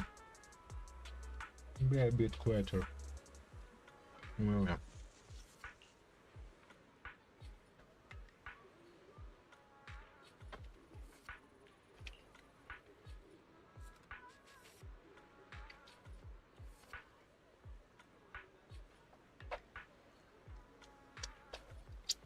Mm-hmm.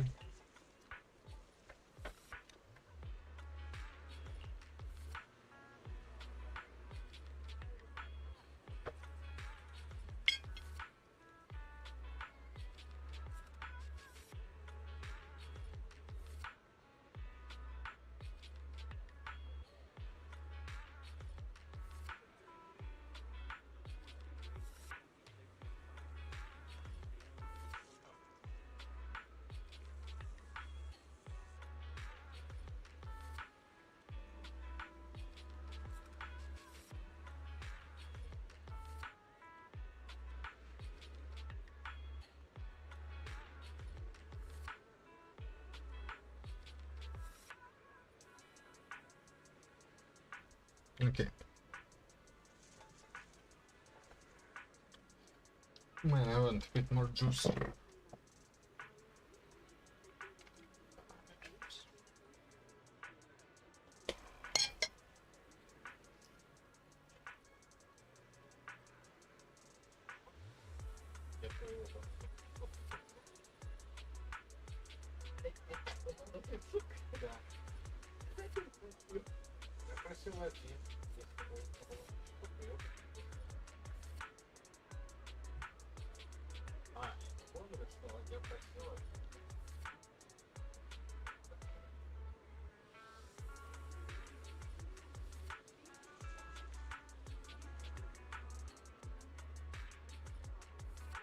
Спасибо.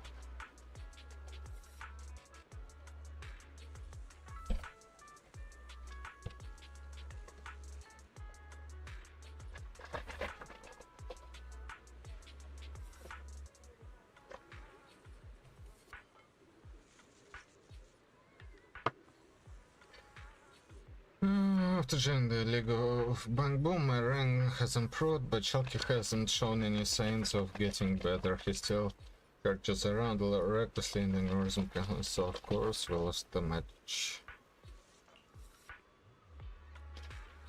As hard as he is, he couldn't accept such setback after failing to break our link. He started scoring for all kinds of battle tournaments, stashing the trainer level up plan. Too weak, I want a low winning weakness.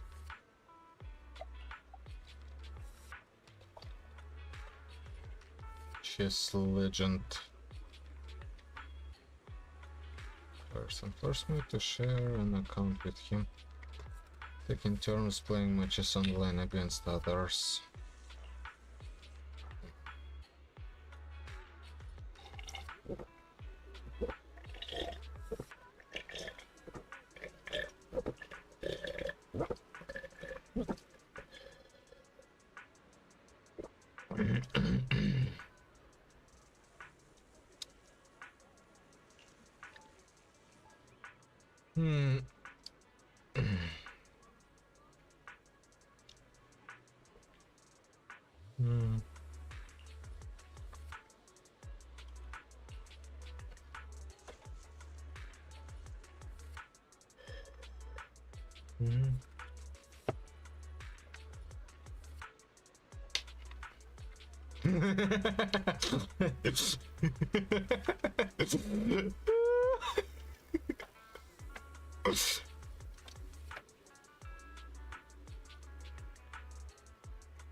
Don't underestimate me. And stay down.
Let's hear some more cheers.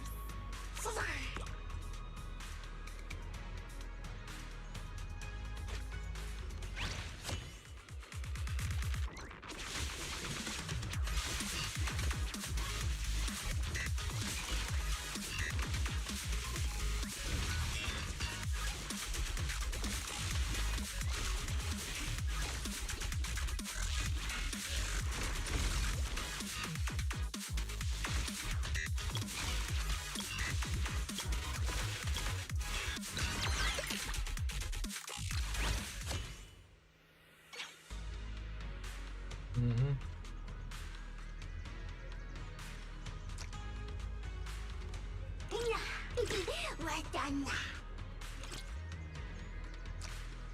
Oh no.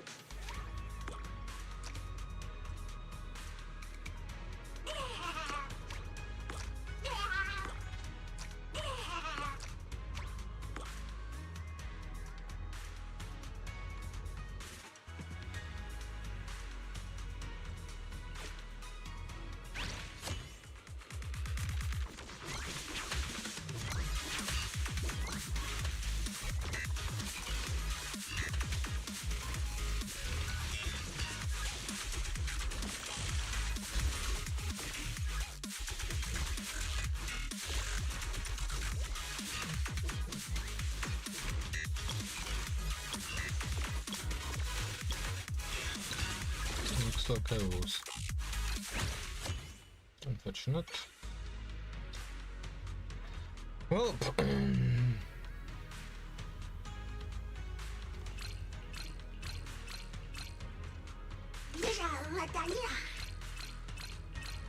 Don't underestimate me.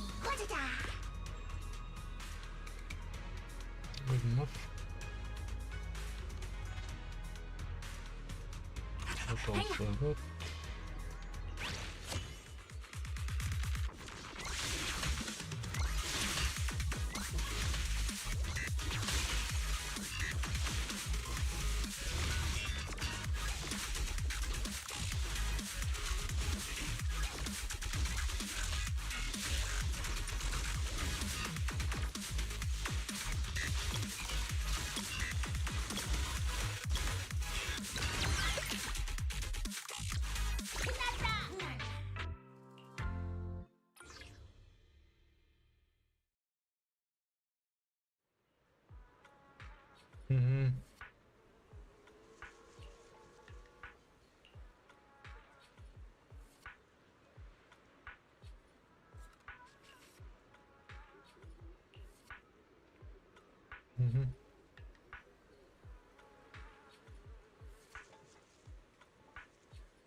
Mm-hmm.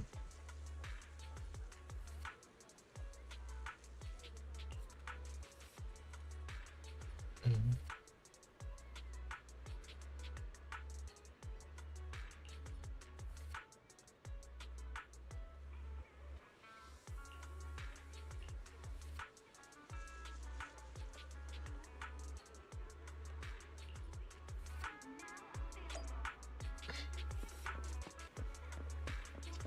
Everyone around. Oh.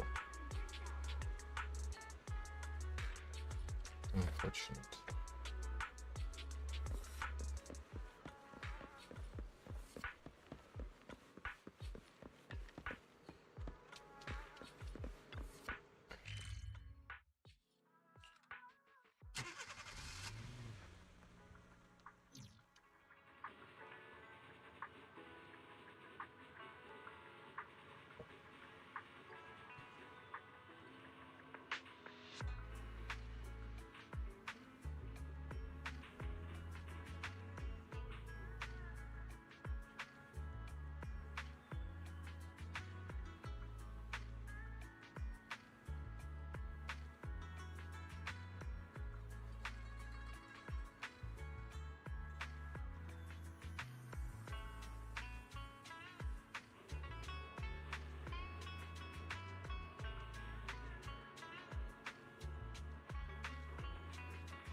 Mm-hmm.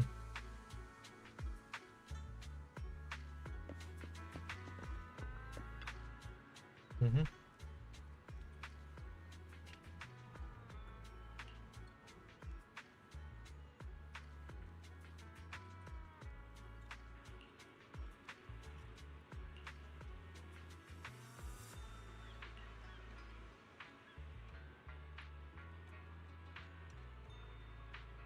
Mm-hmm.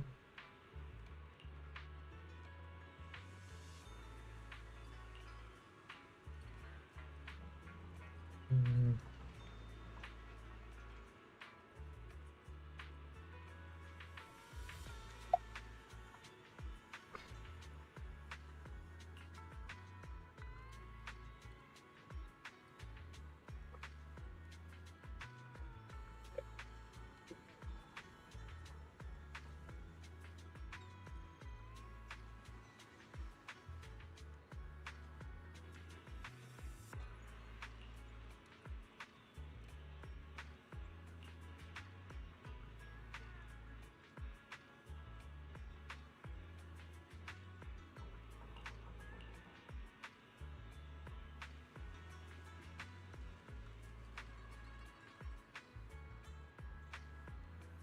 Mm-hmm.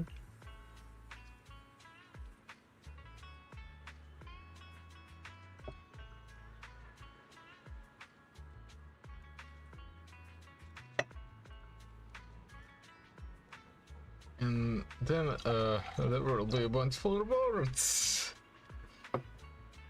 Hmm.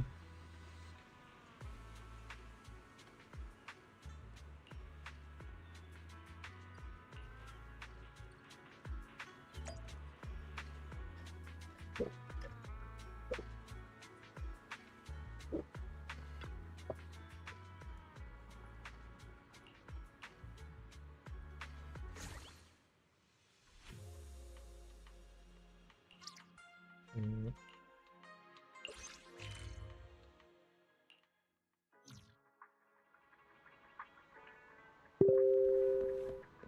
Oh.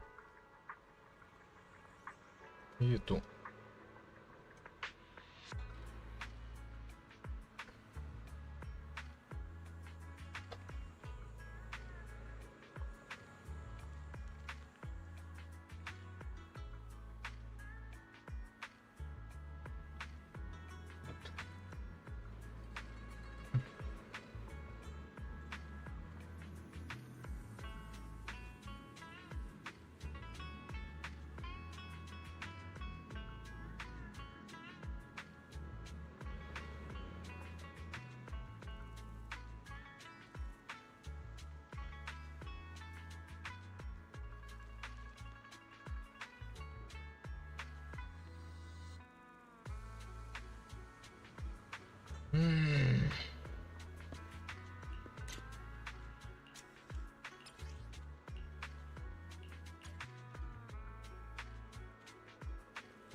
Yeah, so you're the beast of Universe everyone's been talking about in the groups.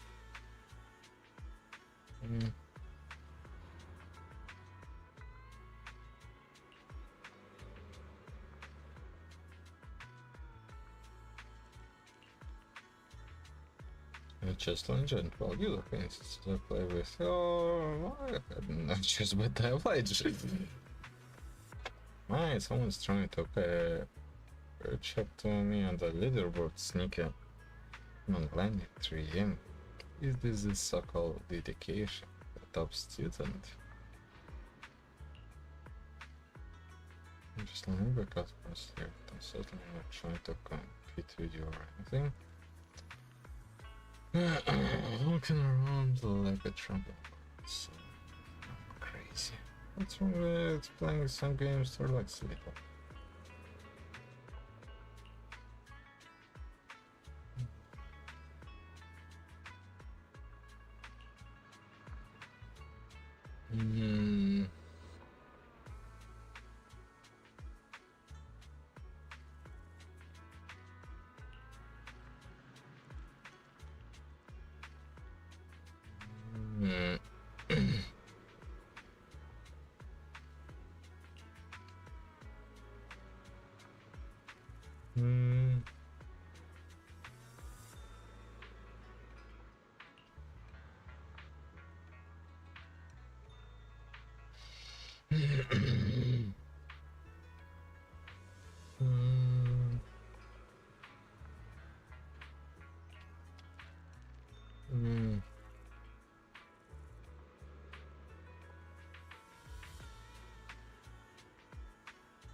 Don't underestimate. Bow down and stay down.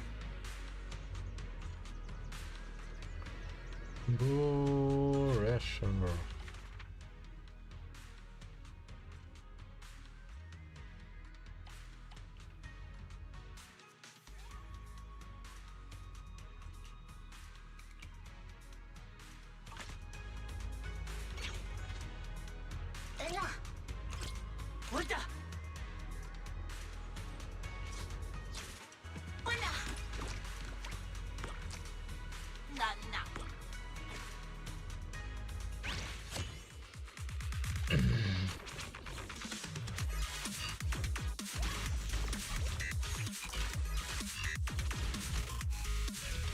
Yo, what the fuck?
Buddy boo.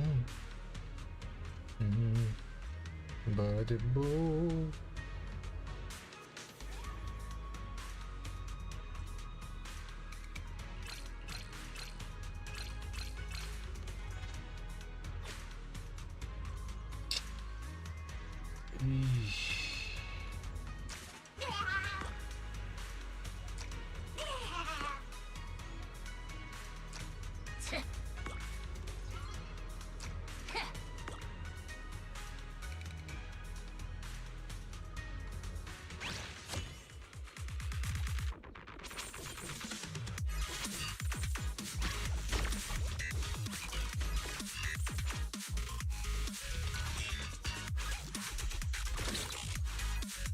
Let's hear some more cheers.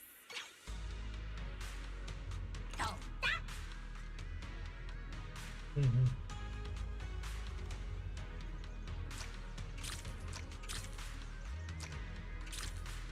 Nah.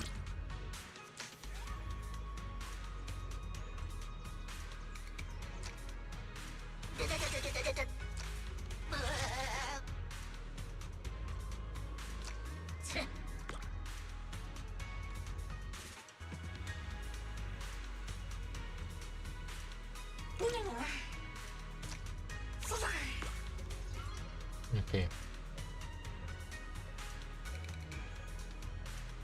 That works.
Team Whirlwind.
Spoken Candy, and what does Spoken Candy do?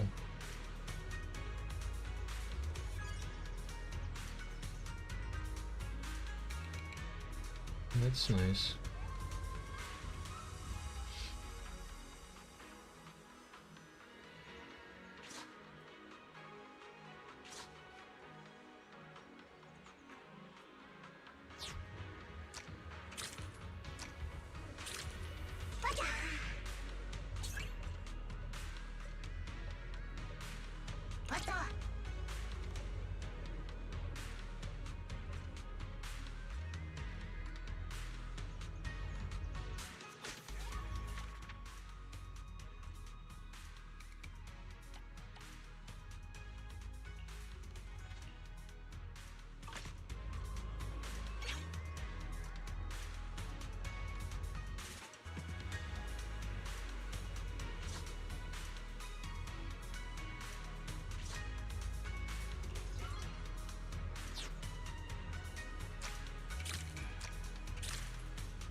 The reddest Mokos.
Okay, let's see.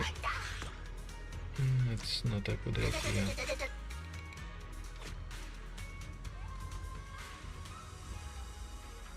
It's not a good.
Don't underestimate me.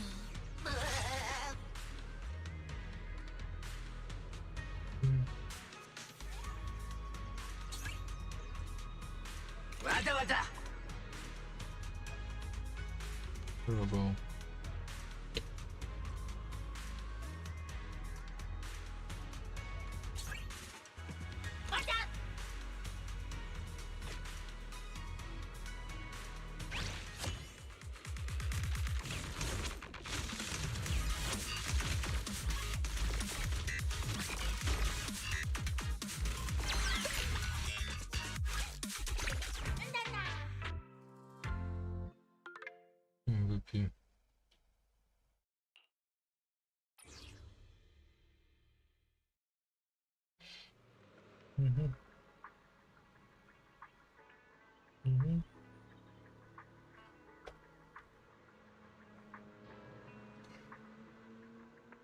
I'm just that good.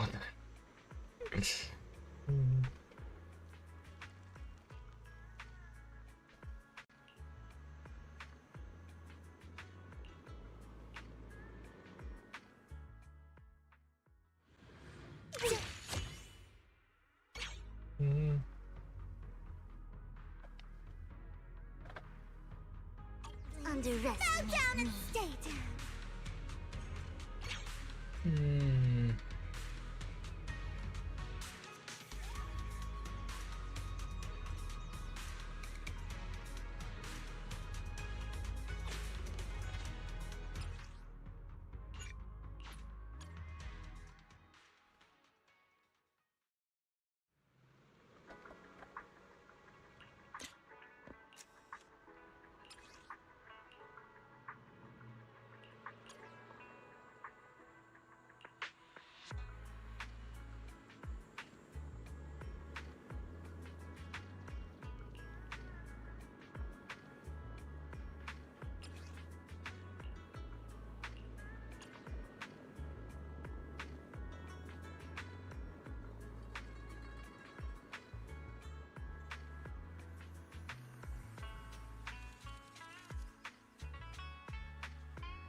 Nice picture. I like it.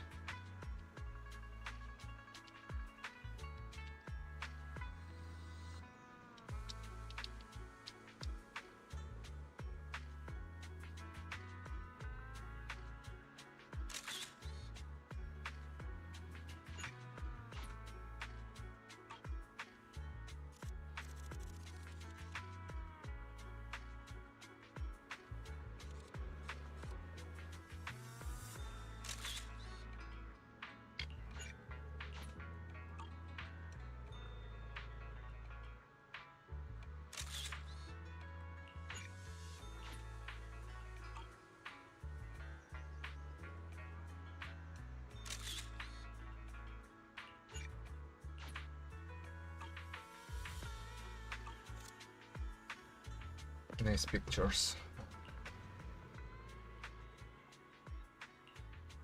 Let's take a guess.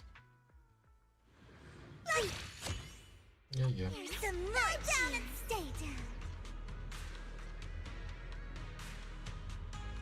Watch out! Watch out!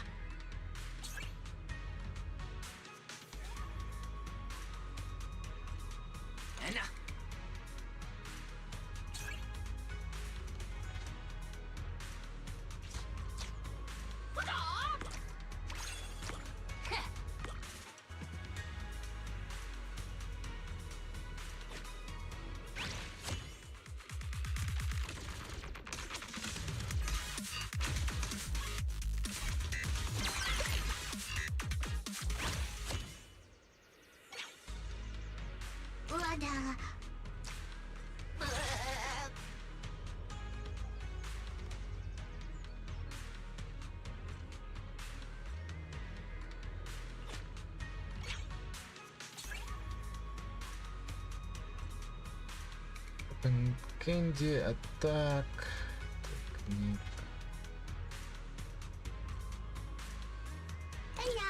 Just gonna go like this. Yes.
Be sure everything will work out.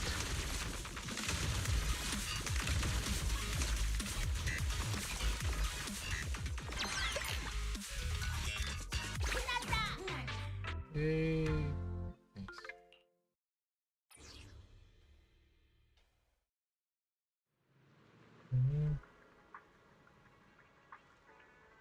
You had some questions to ask, huh?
Oh.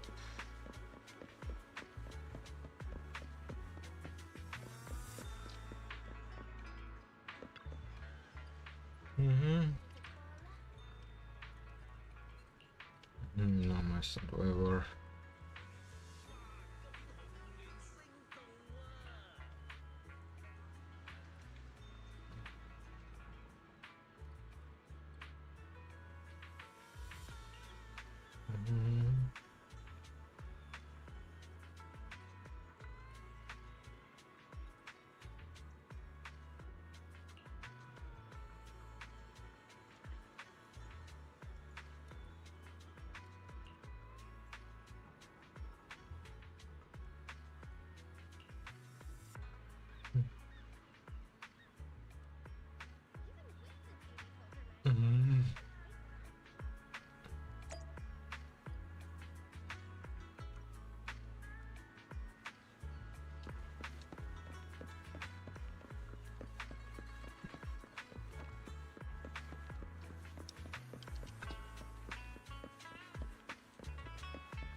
Time to go.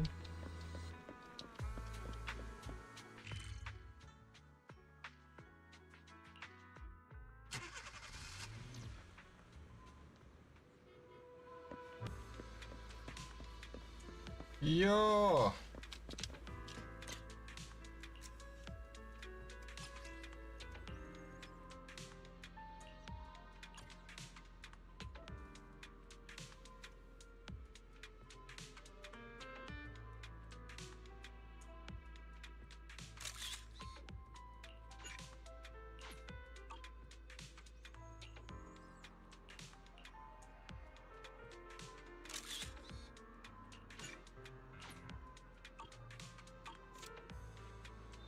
Maybe.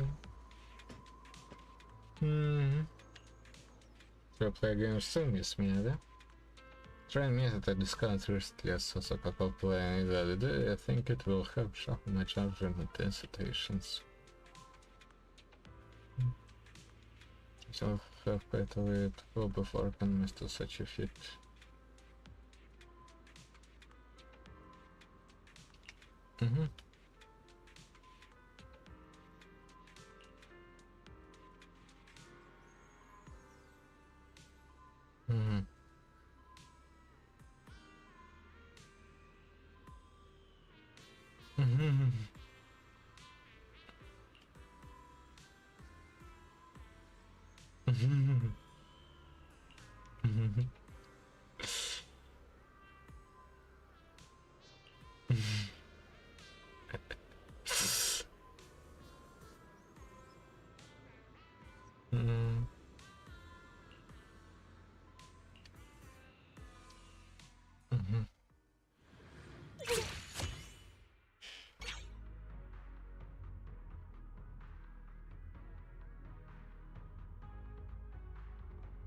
underestimate Bow down and stay down.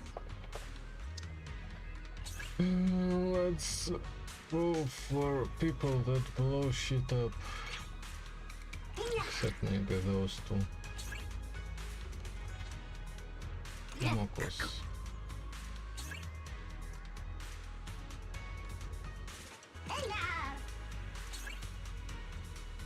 More Mokos.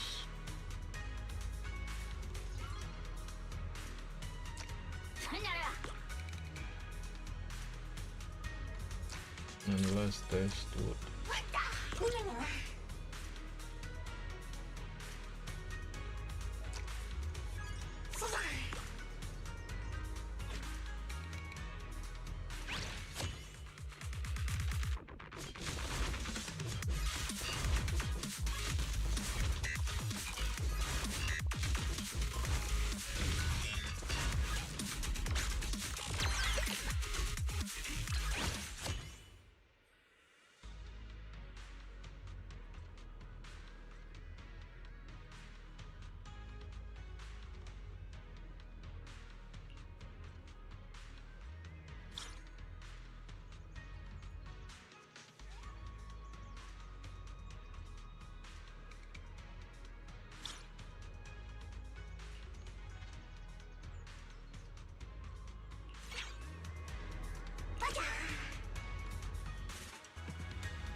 Oh, come on.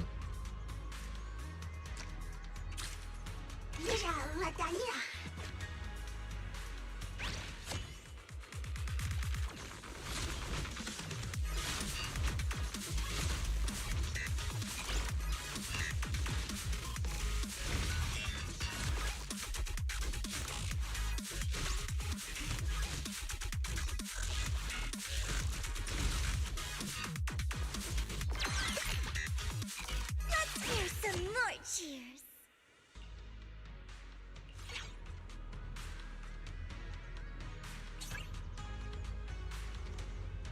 Hana.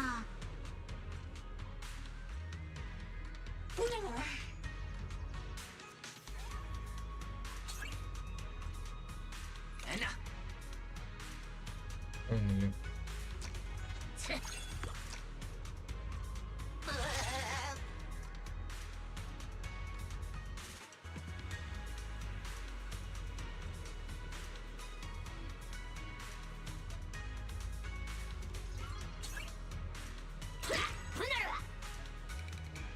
Here we go.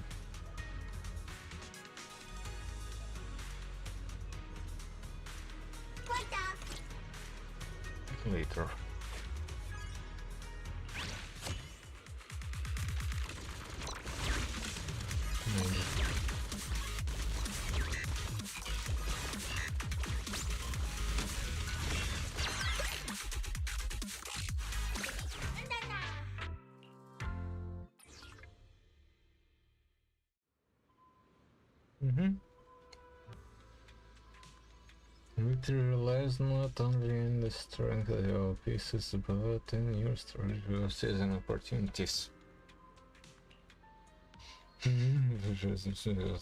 Must know more about what is Sunbringer. Mr. X?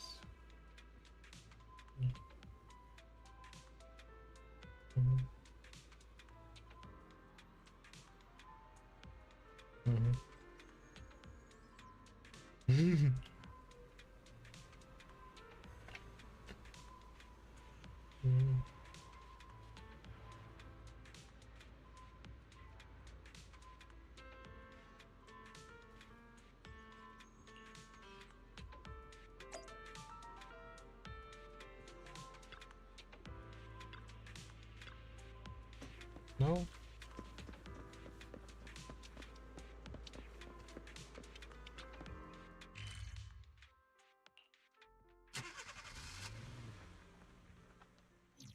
Got any plans for today?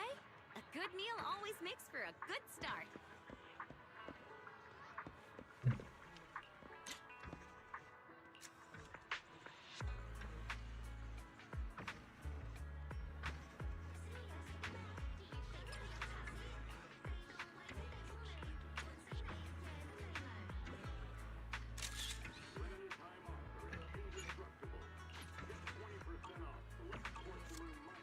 Checking out her button tail kitty right.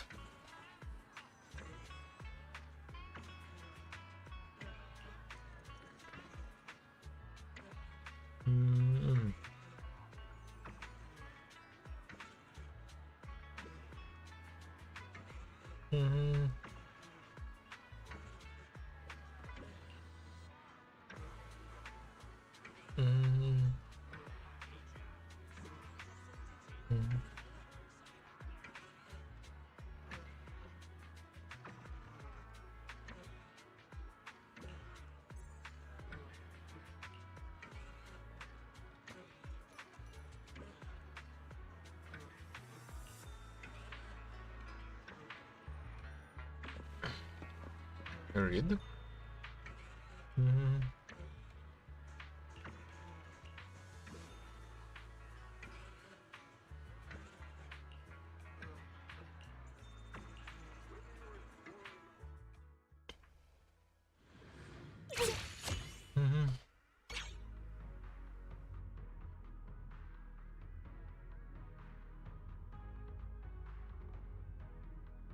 Underestimate down instead. Hunaro. Ella. Plata. Hunana.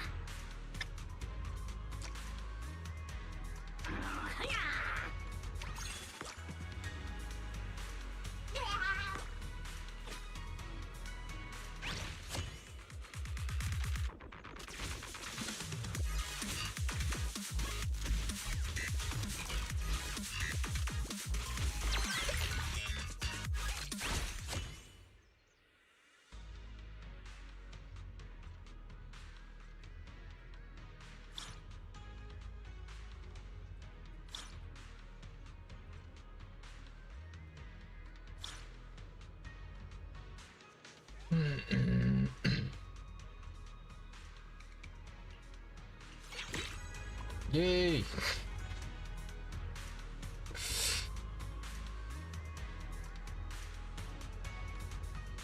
Nice. Open candy.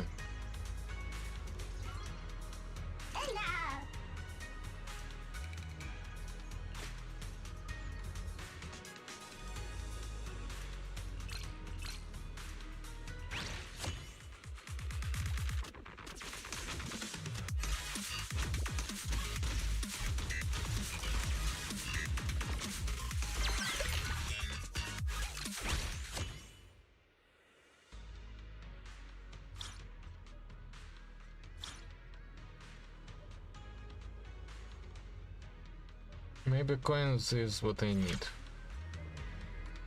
because I can just Don't underestimate me.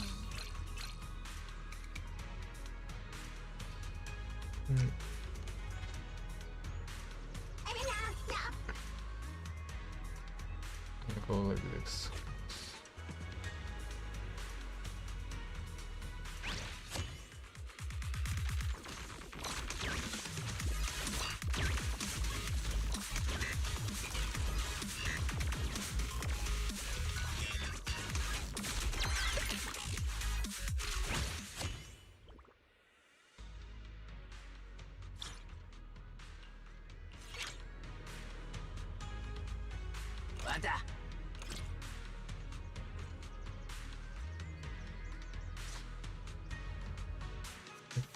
Is one of the correct ones.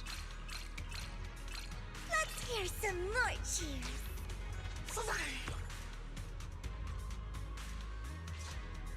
This is not.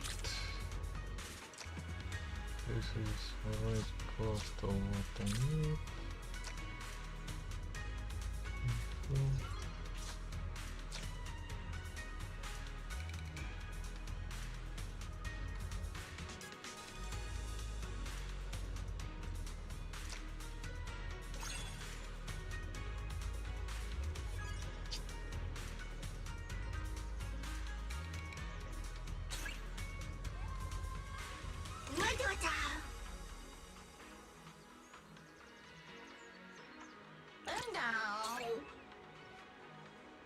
Control either is what I want, what I really want. Philosopher technique tab.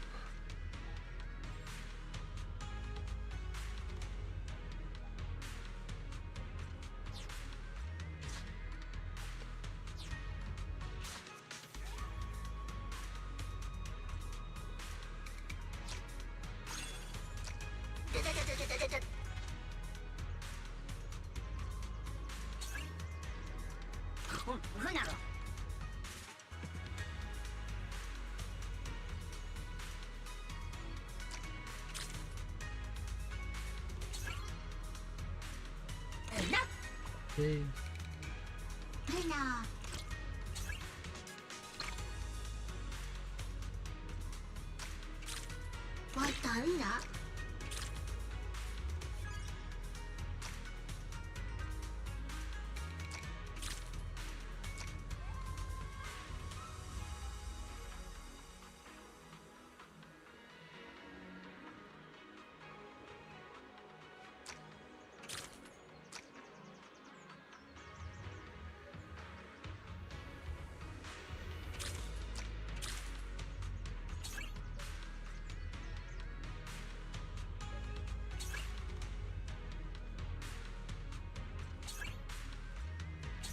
Give me the bandit. Oh. I'm able to get more of him.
Oh, that sweet, serious little one. I remember him.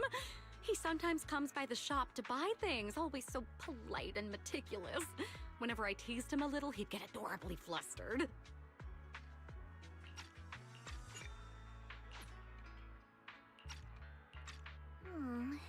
That's probably Beelion. Now that I think about it, it's been quite some time since I last saw him. Maybe a month or two? He didn't seem quite himself last time, looking a bit down. I had to call his name a few times to get his attention, like his mind was somewhere else entirely. That must have been right around when Bowlion was mistaken for Beelion. He was probably feeling pretty uneasy about it. I tried asking what was going on, but he didn't say much. Just kind of mumbled things like I wasn't much help and if only I were stronger. It sounded like he was upset about not being able to do more. Not being able to do more? Back at Yuanquay Summit, Bowlion was always one of our hardest workers. He trained so diligently and never once turned anyone down when they asked for help. I haven't been around him much lately, so I'm not sure what was eating at him. Back when Shifu fought with the Exaltists and was wounded, everyone was panicking, scrambling to hold things together. When things finally calmed down, the disciples at Yuanquay Summit were contacting me to check how we were doing over here. Bowlion was there too. I remember I casually said something like, if only everyone could be as strong as Shifu, then she wouldn't have to carry the burden every time something happens. Could it be Bowlion took that to heart? And maybe that made him think he's not strong enough and pushed him to train harder? All this because of a misunderstanding? It's all my fault. I even thought at one point that he caught some kind of virus and that's why his training backfired.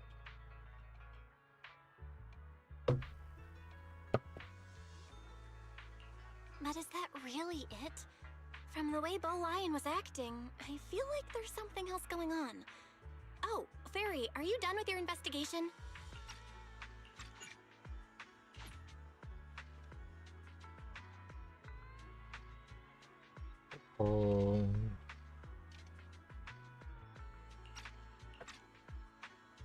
System log scan for Bowlion complete.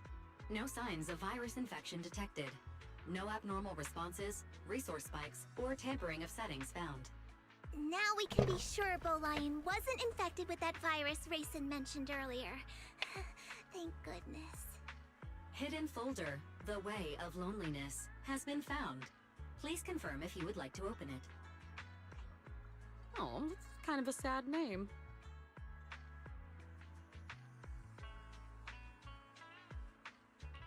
A hidden folder. And with a name like that, that's definitely suspicious. Let's open it up and make sure Bowlion isn't caught up in something bad. Opening hidden folder titled The Way of Loneliness. Detected 32,759 text files, 2,589 search logs, and 36 bookmarks. Primary contents include web novels such as The Road to Heavens. Engagement canceled? Take this world-destroying thunder as a betrothal gift. Pushing through 9 heavens, my power comes from loot. And the system made me raise the villain as my lackey.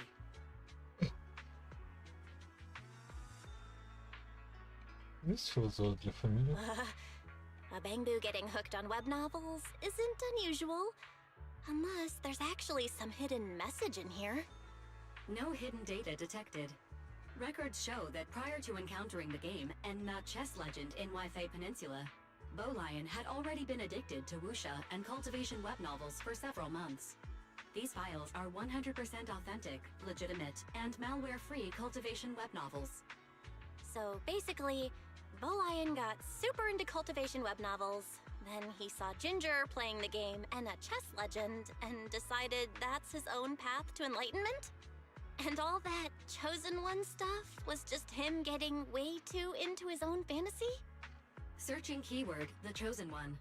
Document found, cultivation notes. I bought water for my junior disciples 3 times in a row. I won a get one free prize. Could this be the fated stroke of luck of The Chosen One, as described in The Road to Heavens? The junior disciples said I've made great progress. but I haven't undergone any special training. Maybe my spiritual insight as the Chosen One has finally awakened? The tribulations of the Chosen One. Could it be that Yunque Summit's conflict with the Exaltis is also a disaster brought by my fate? This is the only way.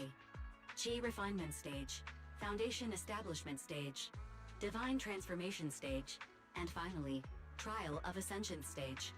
The road ahead is long. As the Chosen One, I am destined to walk this path alone. After I descend the mountains into the mortal realm and break this fate, I will awaken my powers and then return to my fellow disciples.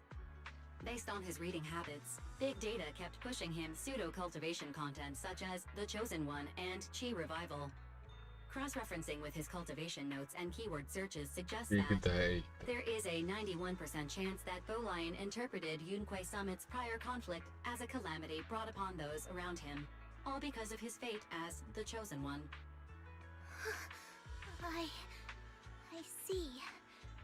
No wonder he never came to check in at the temple. He's been out there acting as Bee-Lion this whole time. That was quite the misunderstanding. But honestly, for a little Bangbu, it's not too surprising he'd convince himself of something like that after reading all those stories. Have you ever encountered anything like this before?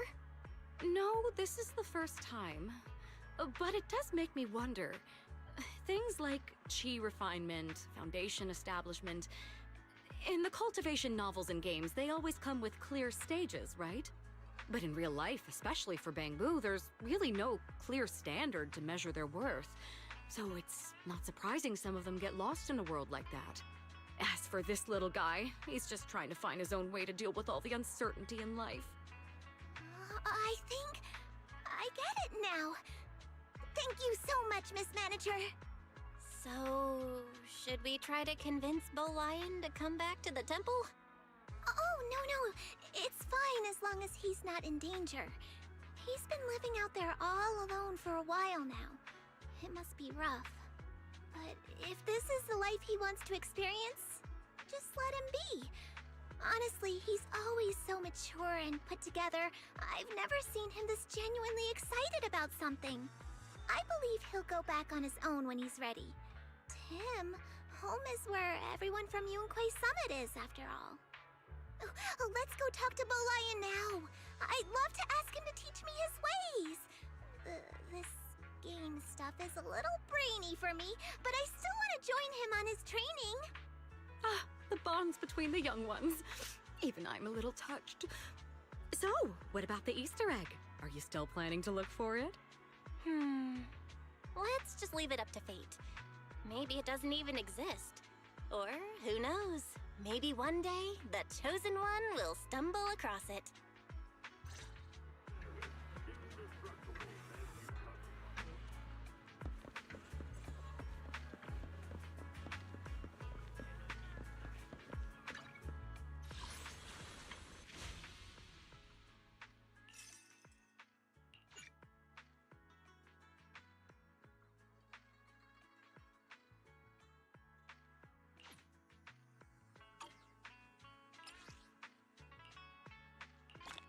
Yay!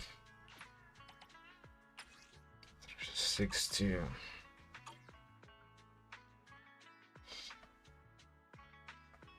Okay, so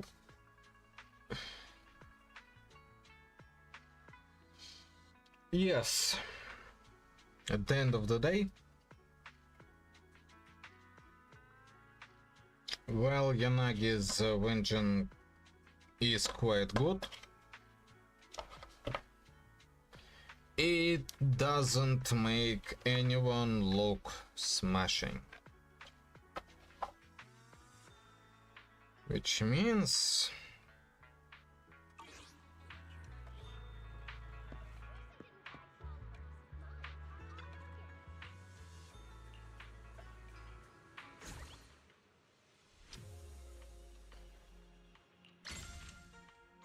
what I'll need to do, top 12% of the entire server. I guess I would be able to get top 1% quite easily.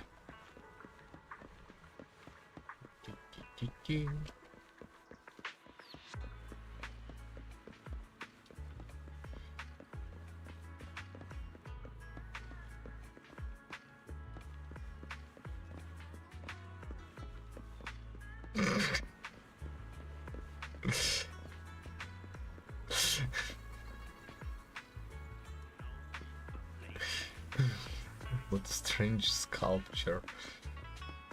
Oh god.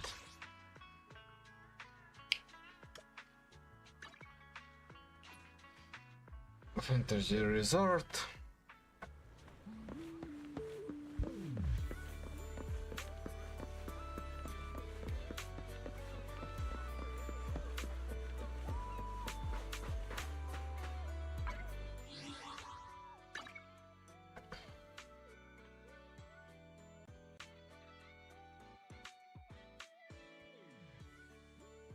No, Excalibur. Right.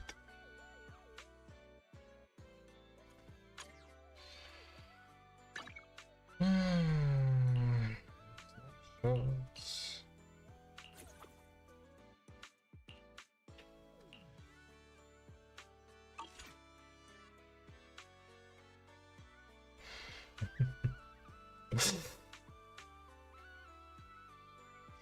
Millions the MVP of this mode.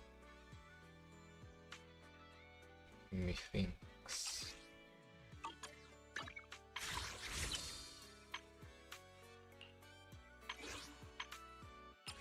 Okay, two more. And BRB.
any plans for today?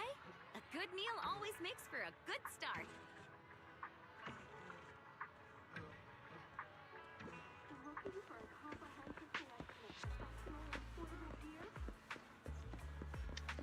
Alright, girls.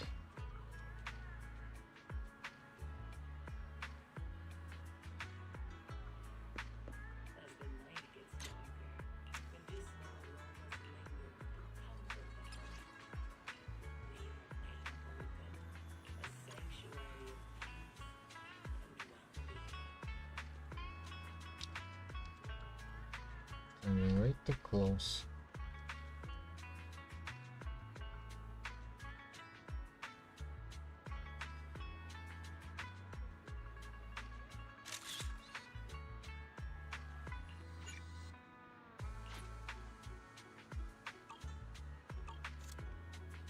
Well, anyway, let's fucking go. Wise? Belle, I've got a question. When you think about summer, what comes to mind?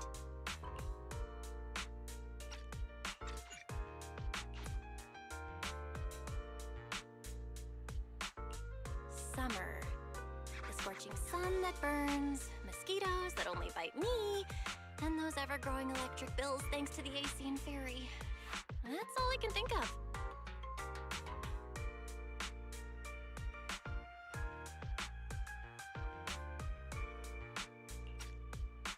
I didn't think you'd have such a negative view on summer, Belle. Is it because I couldn't take you to the resort last summer? You're still upset, aren't you? Whoa, this got heavy fast. I wasn't ready for this kind of emotional whiplash. It sounds like you had some regrets last summer. Why don't we make up for it this year?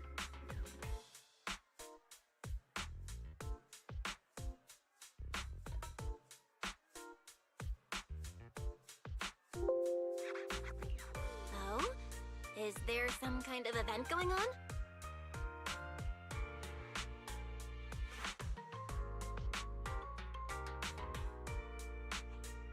Wise? Belle? Thanks for your help before. We couldn't have done it without you. These 2 free resort vouchers are a small token of appreciation from Yuzuha and me. Please accept them. School's out, so we're all going. Me, Alice, and Monato. Let's make it the best summer ever! Spook Shack style! Sweet resort vouchers! Wise and I will gladly take those off your hands. Thank you. By the way, what do you mean by Spook Shack style? Will the activities be heavily related to ghost stories? Nah, that'd just make Alice freak out. Walking along the beach, feeling the waves lap at your ankles, kicking back in a lounge chair under the sun, watching fireworks light up the night sky. Something like that. Sorry, but that just sounds like a regular vacation. Where's the Spook Shack energy? Well, the Spook Shack part is really just about how we found the place. We stumbled across a post about it on Internet's Spook Shack board. Oh, isn't that still related to ghost stories? If it's mentioned in a Spook Shack post, no way it's just some regular resort, right? But Alice and I scoped it out in person, and we didn't sense anything supernatural. There are some rumors online, but I'm pretty sure they're just made-up stories. I agree with Yuzuha. I didn't notice anything weird at all. Apart from being a little empty and quiet, everything else seemed pretty normal. Well, if Alice says so, then I think it should be fine. I'm just not great with ghost stories and stuff. Belle, wanna head home and dig out those swimsuits we never got to wear? Oh, right! Besides swimsuits, don't forget to pack casual clothes and your camera! The full vacation kit! We're booking out the entire resort, so this isn't your everyday getaway. Hold up. You booked out what? The entire resort? did I forget to mention that? So the place was pretty empty, right? Of course, I used the event fund Spook Shack's been saving up for ages. This has got to be the best deal I've scored lately. Oh, did I forget to mention that? So the place was pretty empty, right? Alice and I did a little negotiating, and we managed to lock in short-term management rights at a ridiculously low price.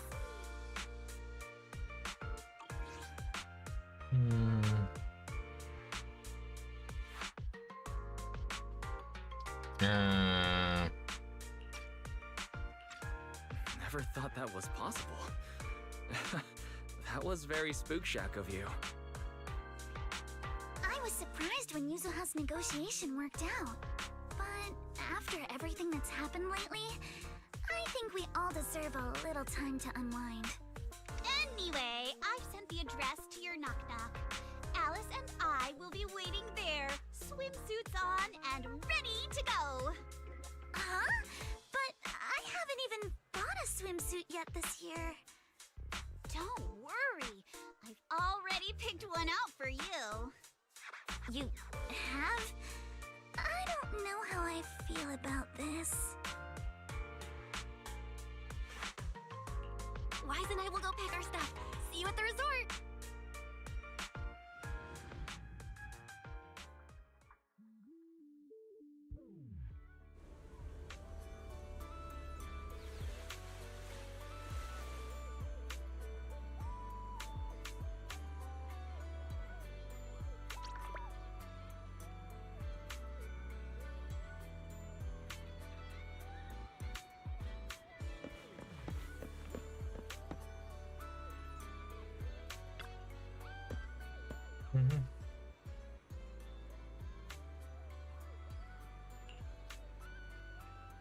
Not much of a good hero, but he is pretty sweet, right? Yes, yes.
What a beautiful day! Perfect for hanging out with friends. Yuzuha! Alice, get over here. Hi. How does it look?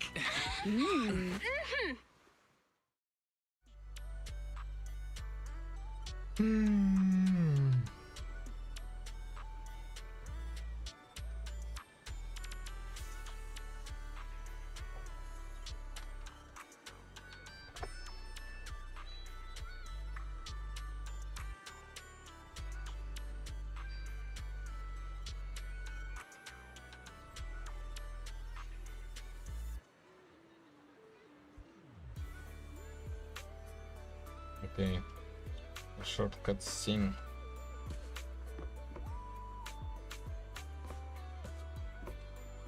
I need to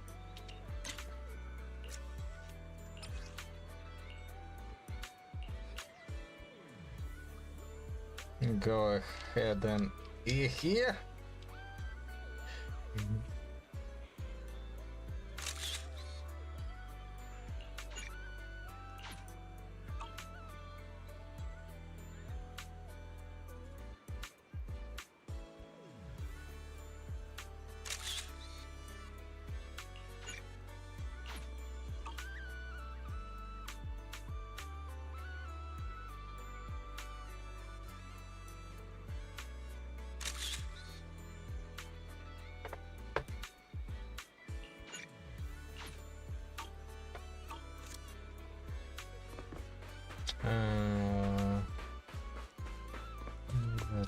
check this window out, and looks like it got fixed.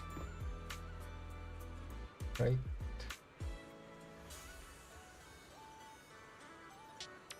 Unfortunately.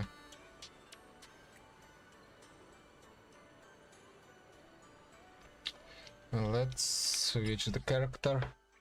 Oh, I can't. Try on. Why is it try on?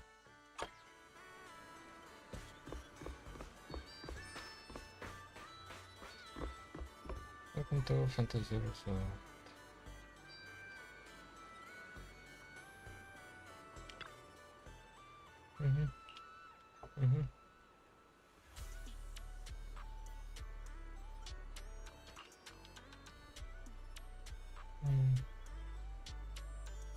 Submit your bot and the contour on a Fantasy Resort, though I just inherited from my late. Oh. Sorry for your loss. I'm the caretaker.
What are we all thinking about? We're all thinking about something, aren't we?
Here is my question.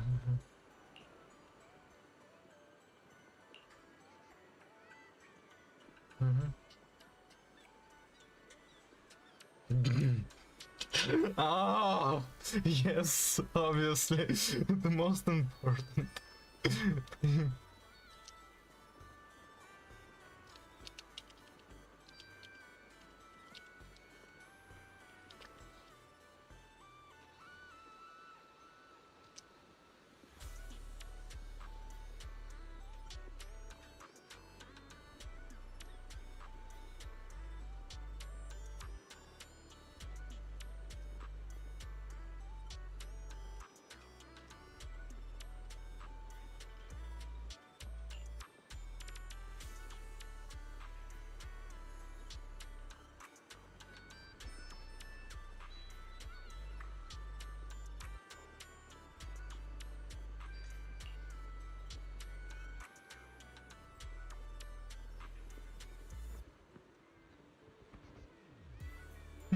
To you, the go to since I met you at for Simsar Games and Pro.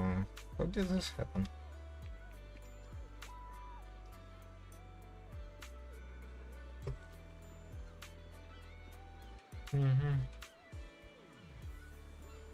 From a construction base 4 underwater scene around the resort, it looks like things are even more. Fantasy Resort's current situation is even worse than I expected. Yeah, it's pretty rough. So, would you rather just ignore the mess and spend the whole vacation here zoning out?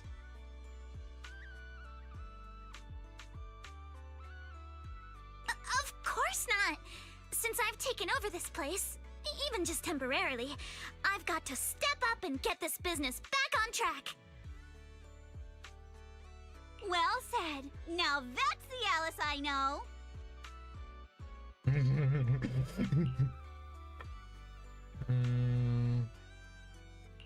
That said, bringing this place back to life won't be easy. What exactly do you have in mind? About that, I've already got some ideas brewing. While I was walking around the resort earlier, I noticed a lot of shops and attractions that had shut down because business dried up. If we want to promote the place and bring the crowds back, I think flashy entertainment might work better than focusing on the finer service details. If we can get those attractions up and running again... We can promote the resort by making entertainment our signature feature! Not bad, my lady. You've got more in you than I give you credit for. Yuzuha, are you underestimating me? I've taken some business courses, you know. I've at least got some idea of how to build up popularity. And this swimsuit you picked. I've never worn anything like this before. I'm not sure if it really suits me. You're not messing with me, are you? Of course not. It suits you perfectly. Just look at Belle's face. That'll prove I'm telling the truth. You both look great. Those swimsuits look perfect on you. Super cute. You think so? Okay, that's a relief. Alice, your ears are wiggling. Enough already! Stop staring at me like that! You're grinning too, Yuzuha! I've laid out my plan. Now it's your turn. Me? Well, instead of conventional methods, I'd rather go all in on one bold move. Did you see that big stage covered in cobwebs on your way over? Yeah, I saw it. Actually, I stopped and stared for a while. Those webs were symmetrical from every angle. I was fascinated by them. That stage is the heart of my plan.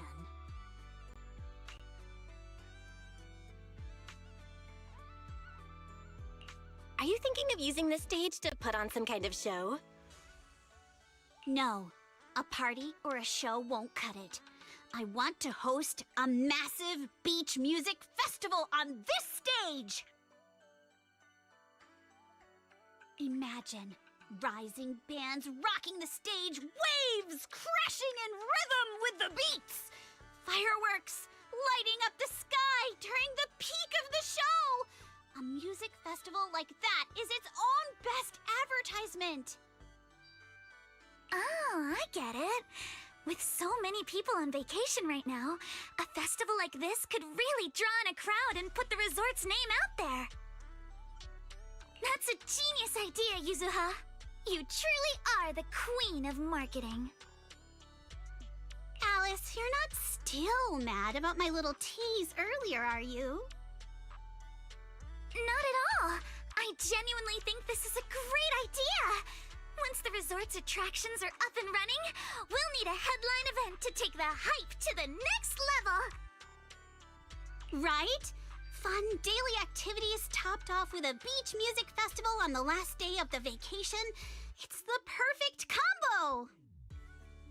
Now that we've got a plan, it's time to make it happen. As for the bands at the music festival, I'll talk to Mr. Arnold and see if he can help us book some decently popular bands for the lineup. Awesome! Thanks!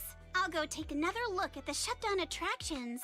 Feels like there's still room for improvement before we reopen. Manato's shift is almost over. Once he gets here, he should be able to help out with something too. I'll help too. That's a lot of work for just the three of you. Belle, you and Wise are here as guests and as friends. All you need to do is relax and enjoy your vacation. The Timefield family would never ask guests to work. But I'd rather spend my vacation with you guys. If helping out means we can get things done sooner, then we'll be able to spend more time together. That's pretty convincing. What do you think, Yuzuha? My lady, I know you're asking for my opinion and all, but those twitching ears of yours have already given away the answer you're hoping to hear. Not just ears. She has that thing under her chest area. All right then, Belle. I've made the executive decision that you and Wise are now officially our special guest consultants. Just tossing us some advice while you're enjoying your leisure time would be a huge help. Okay.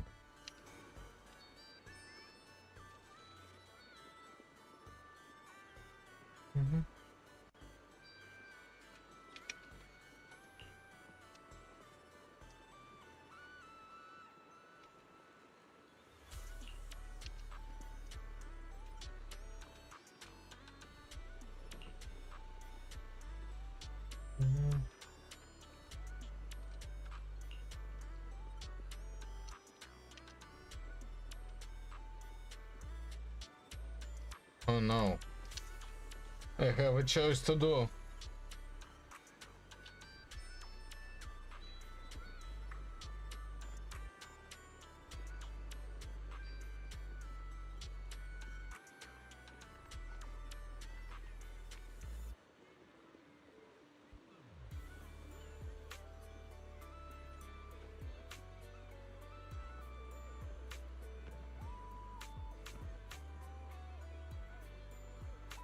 Man,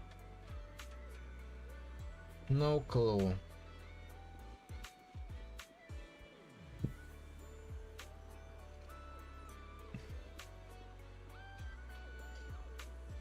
I guess Alice.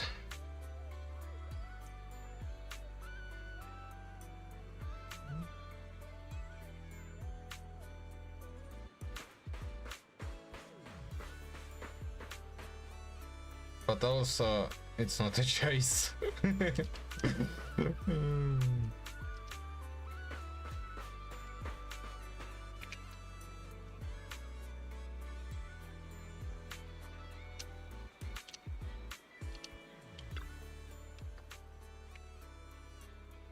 Since the role of Celestia School for Girls, I've been swamped with all kinds of classes and haven't had time to hit the beach and surf before I knew it. I almost forgotten all the techniques my dad taught me when I was little.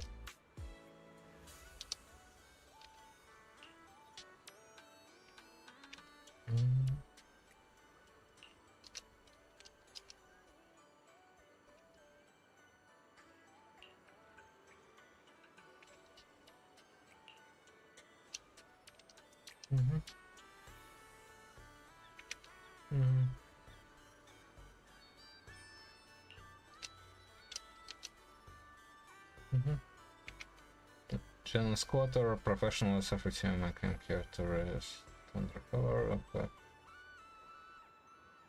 there is Teres. Asked if I could help up, so here I am.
I mean, Lucy?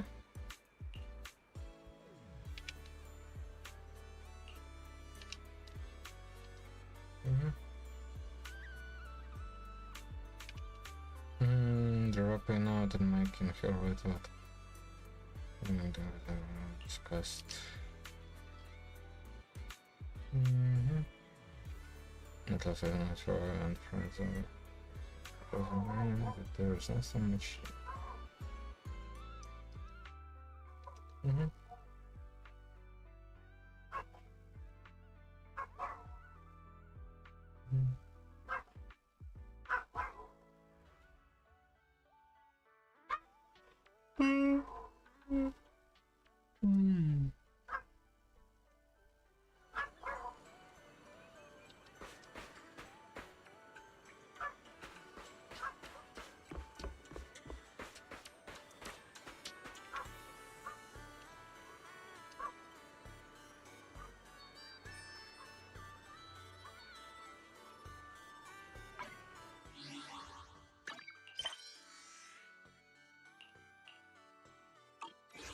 Two projects.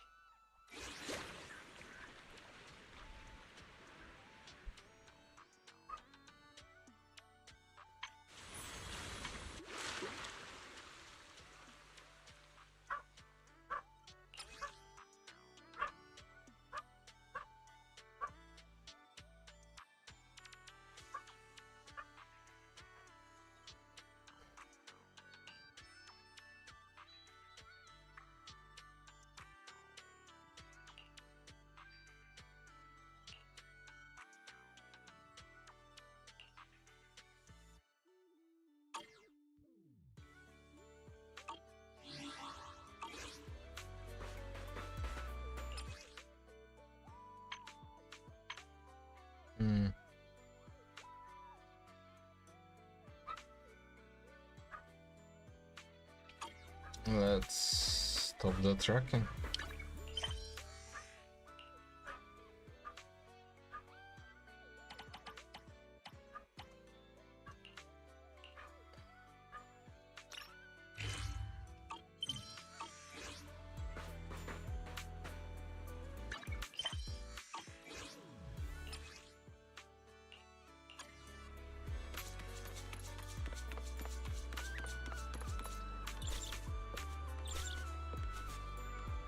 Yes, the window got fixed, Sorry.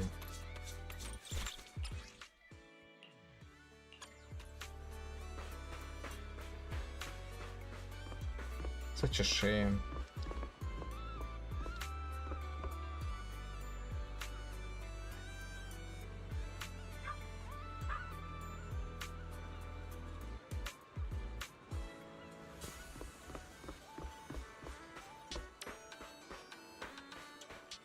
Why'd they do that?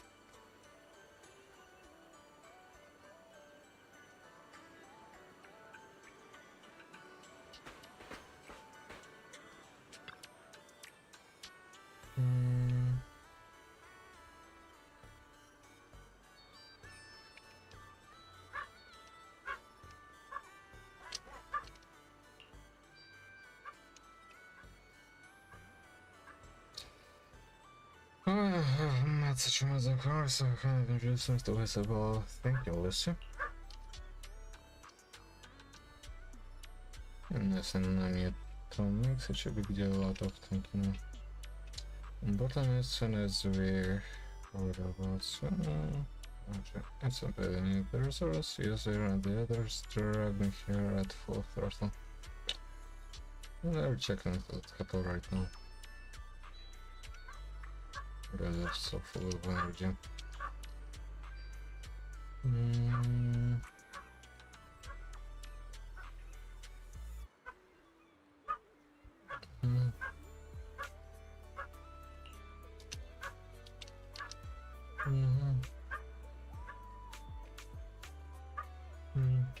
Just plain out something new after we're not the ones to ask. Looking for something in the packaging. Just got the answer.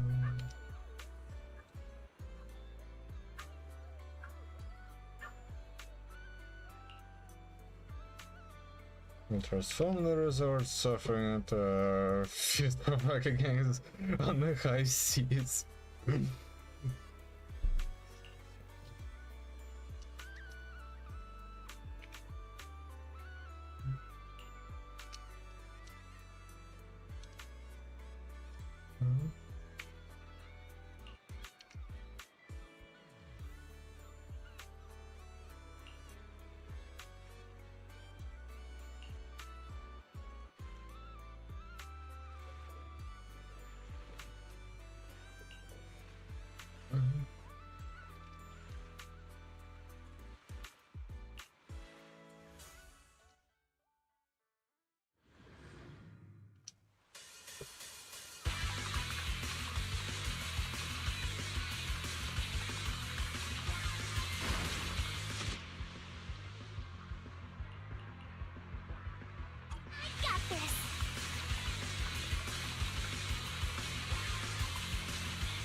Since I went surfing, I'm feeling a little nervous.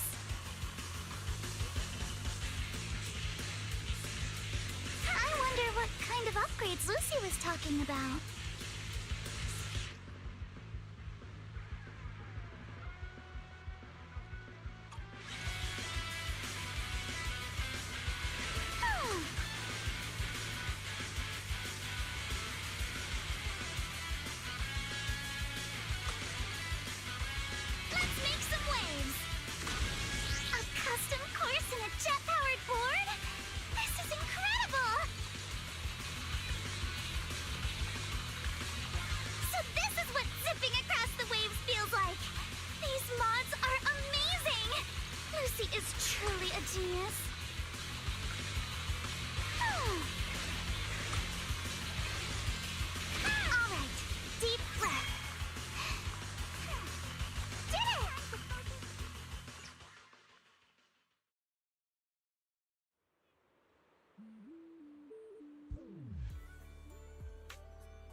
Yes, of course, is completed. Props to some so situations with poison matter. Circle right.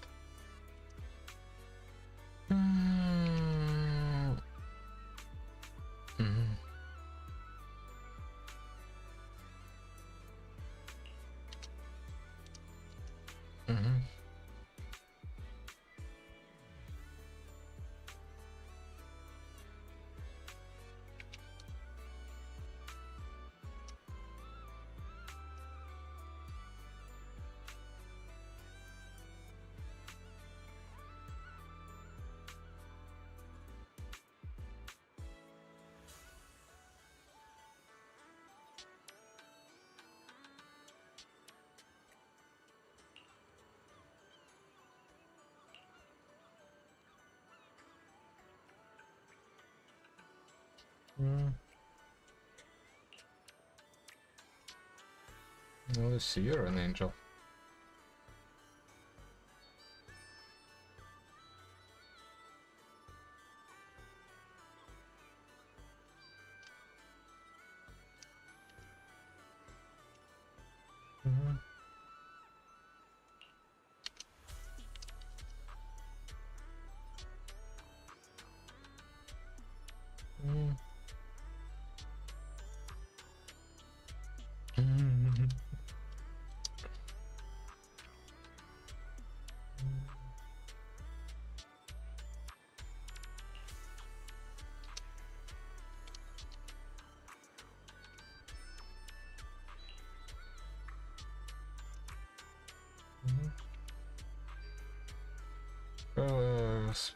Spirit of a dancer, let's see. One still feeling.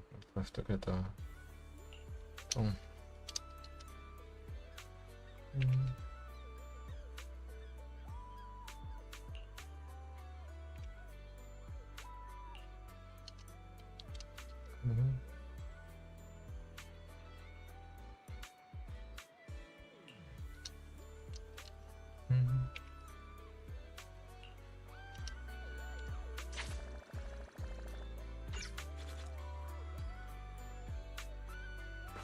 Think you can beat my surf speed record? Weren't you like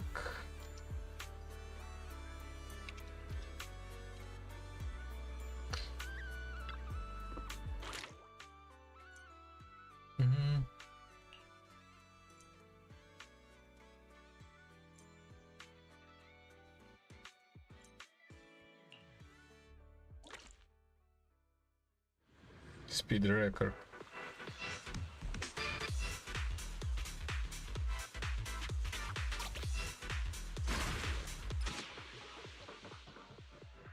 Take a deep breath. Let's go.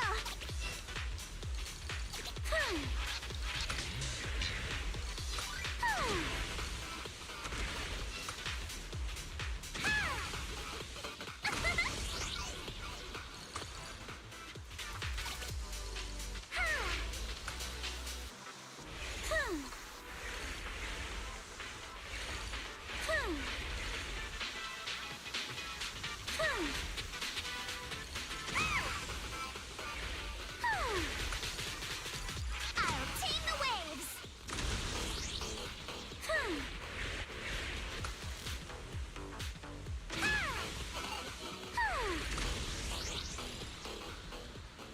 I'll tame the waves.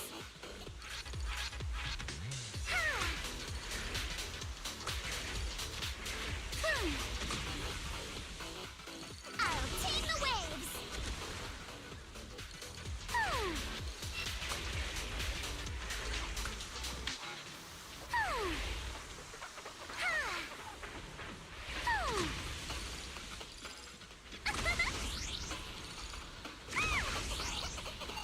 Let's make some waves. Yes.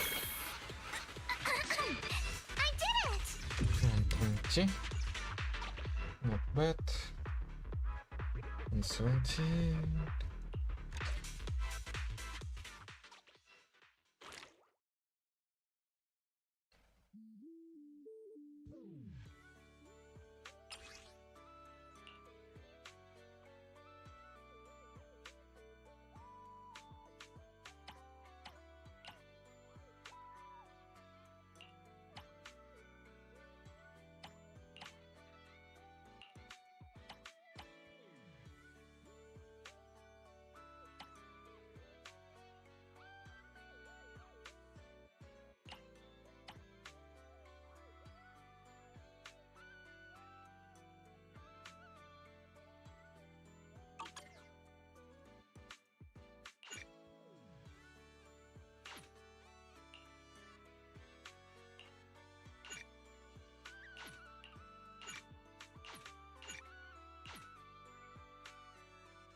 Mm-hmm.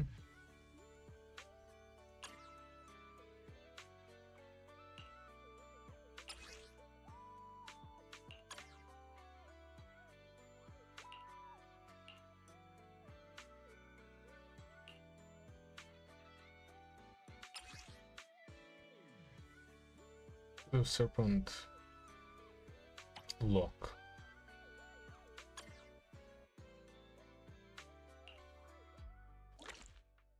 What does he say?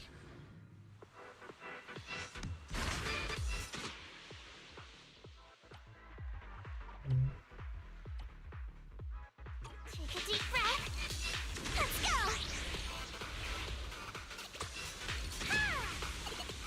I'll tame the waves.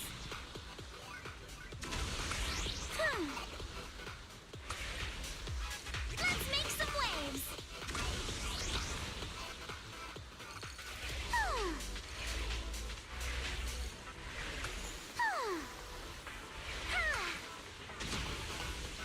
I'll tame the waves. I'll tame the waves.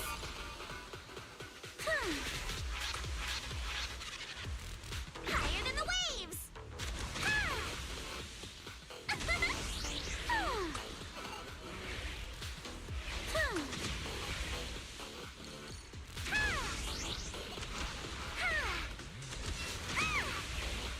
Let's make some waves.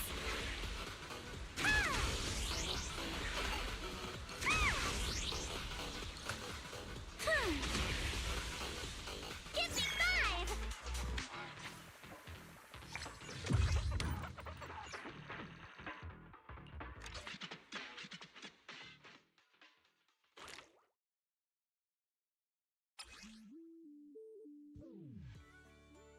We obtained.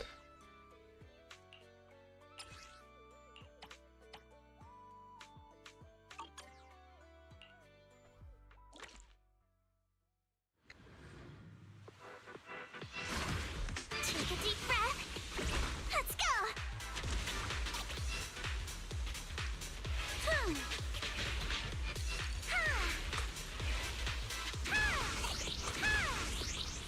My speed knows no limits.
Equipment.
Just barely.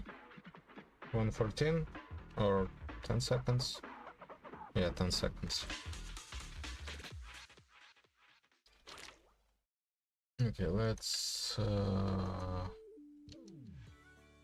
have something on the background. Making a game where you create life by SRL. Let's continue listening to it. Operations. First we calculate the bit index of the cell, then we take the number 1, which looks like this in binary, and use a bit shift operator to move that first active bit over to the corresponding index. We can't repeat this process for adding the next active cell, because if we did another bit shift operation, then the cell we previously activated will also be shifted. To add more activated bits to our string, we need to use a bitwise OR, a logical operation that compares each bit of two strings and outputs a new string with whichever bits were active in either string. This will activate new bits without affecting the others. We then repeat this process for the 3 other quadrants, and we have 4 64-bit strings representing our neighborhood, a whopping 32 bytes of data. Here's what the game of life looks like as 64-bit strings, and here's bugs. Not very exciting, sorry. Next, we can send this over to the GPU very easily with a Vulkan feature called push constants, a very small amount of data that travels to the GPU from the CPU along with the command. It's basically free. Now that our GPU has the neighborhood, we've got to do a bit of work to actually use it. We're essentially going to repeat the process we did to encode the neighborhood bits, but now for the actual active cells within the 15 by 15 grid surrounding a cell, with a bit string representing the current active neighbors and the bit string representing the neighbors we care about checking. We use a bitwise AND logical operation to produce a new string containing only the active cells within the neighborhood. Then, to get the total number of active cells, we sum the bits by ANDing our string with 1 to cut off every bit other than the first index. If that bit is active, we get 1 as a result, otherwise 0. Then we add it to our total sum, then shift over by 1 bit to check the next cell, repeating 64 times. Once we do this for all 4 quadrants, we will have the sum of active cells within our custom neighborhood. Then we compare with our custom rule ranges, and we have the same thing we had before, but now entirely controlled by the user interface. Unfortunately, my implementation has a big flaw. Because our quadrants have overlapping boundaries, we waste a lot of space masking off the edges of the other quadrants, so we don't count boundary cells twice. It would have been better to think of everything as a 16 by 16 grid with a 1 cell offset to center it. Should be easy enough to change though. Now that we can customize the neighborhood, finding cool looking automatons is much easier, but it's still annoying to have to work with all of these cells individually, so let's try making it a bit more usable. First, let's add the rule ranges to our grid. The left range will control when cells are born, and the right range will control when cells are stable. Left-clicking a number will increment it, right-clicking will decrement it, and since our ranges can technically go from 0 to 225, clicking enough to get up there is tiresome, so I added the ability to click and drag to make faster adjustments. The space to the left of our rule ranges gives us some room for a toolbar, so I made a couple little button icons. The first button will enable and disable the neighborhood, visually communicated by reducing the opacity of the grid. The second button will clear the neighborhood, so you don't have to individually click everything off. How convenient. The third button will draw a square of increasing size with each repeated left click, while right-clicking will erase a square of increasing size, making it much easier to create larger patterns. The fourth button does the same thing, but a circle instead. The fifth and last button is for my gamblers. It will randomly enable and disable cells. How exciting. For the simulation itself, I added a little sidebar with a button to play and pause, a zoom button, and directional keys to move around the world. Now our UI is looking quite a lot more functional, and it's much easier to use, but things are getting pretty boring already with just this one neighborhood to customize. I think it's time we add even more complexity. So far, every automaton we've seen has been a single neighborhood system, but it doesn't have to be that way. What would it look like if we combined the game of life with another automaton like bugs? First documented in 2014 by developer Slackermans, Multiple Neighborhood Cellular Automata is just that, a system of multiple neighborhoods with their own rules applied at the same time each generation. Because of our genius software design, adding more neighborhoods is trivially easy. We've got enough space on screen for 4 neighborhoods. Since we're using push constants to send the neighborhoods to the GPU, we have to be mindful of the memory limitations of the feature. Vulkan guarantees at least 128 bytes of data. Conveniently, our 4 neighborhoods of 32 bytes each equates to 128 bytes in total, a perfect fit. On the GPU side of things, we only need to scan for active neighbors once. From that bit string, we can apply as many neighborhood masks as we want, summing each one individually and applying the corresponding rules. Unfortunately, one downside of this implementation is that the last neighborhood sort of has the final say in things. If its rules were to kill the cell while a previous neighborhood would create one, the death would take precedent as it is applied last. Regardless, now we can see what it would look like if we combined the game of life with bugs, and the result is not that exciting.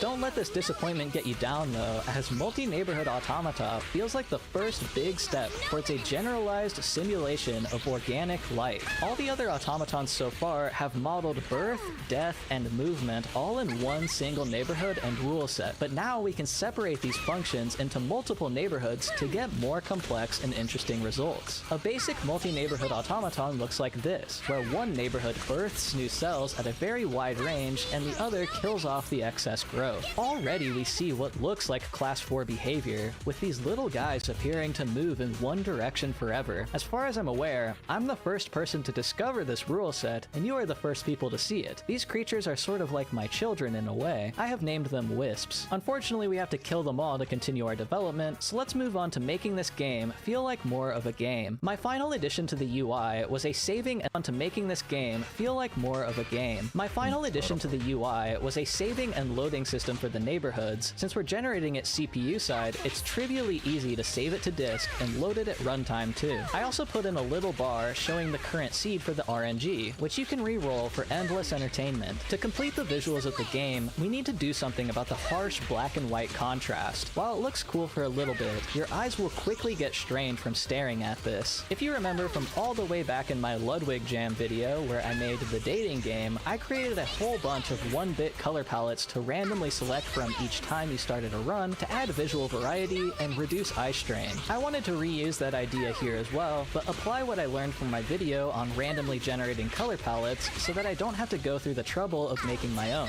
In that video, we learned that the OKLab color space is generally ideal for randomly generated palettes because the perceptual brightness of a color stays consistent across the hues, unlike other color spaces where some colors might appear brighter or darker than others despite having numerically similar brightness values. Godot has the OKLab color space built into their color library, so we can easily generate OKLab colors from a hue, saturation, and lightness value. Using our seed from the UI, we randomly generate a number between 1 and 3 to decide if our value, so we can easily generate OKLab colors from a hue, saturation, and lightness value. Using our seed from the UI, we randomly generate a number between 1 and 3 to decide if our color palette is monochromatic, complementary, or tertiary. Then we randomly generate a starting point for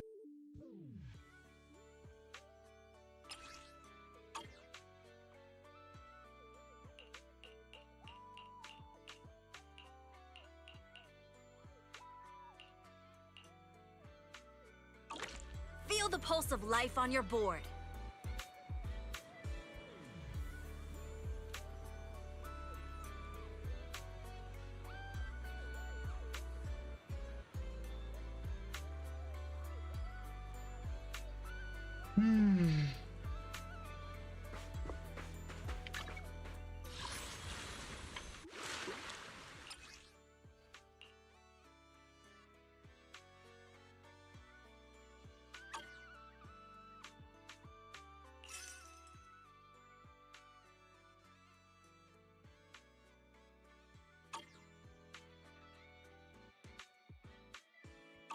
I need to complete the whole thing.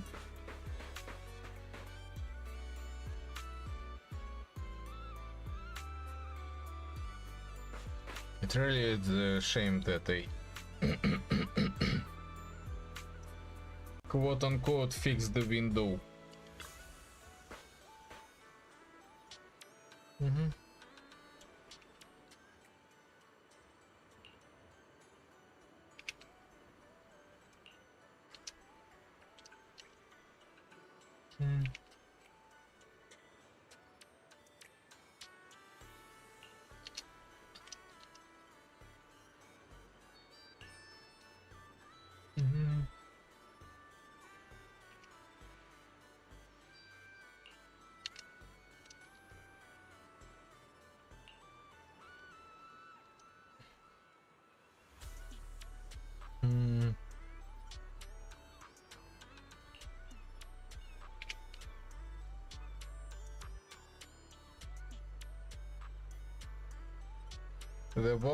The boss is way over the top.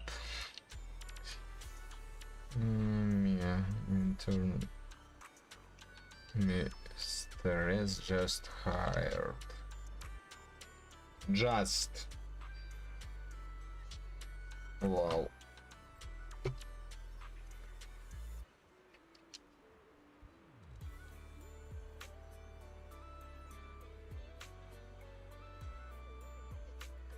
The new on the job. I've lived around here since I was little, so I pretty much know the place inside out. I can help with anything.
Hey, Grace.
Okay, let's chat.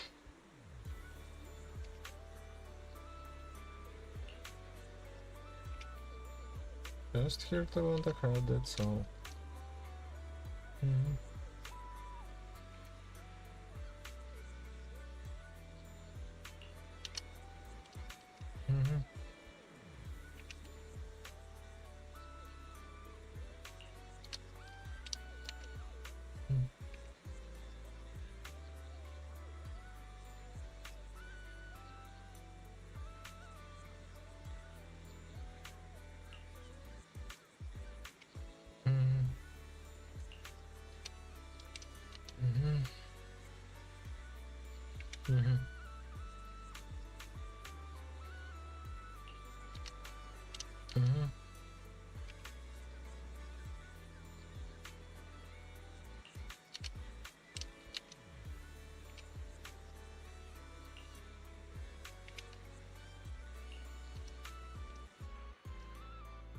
No, actually, let's not.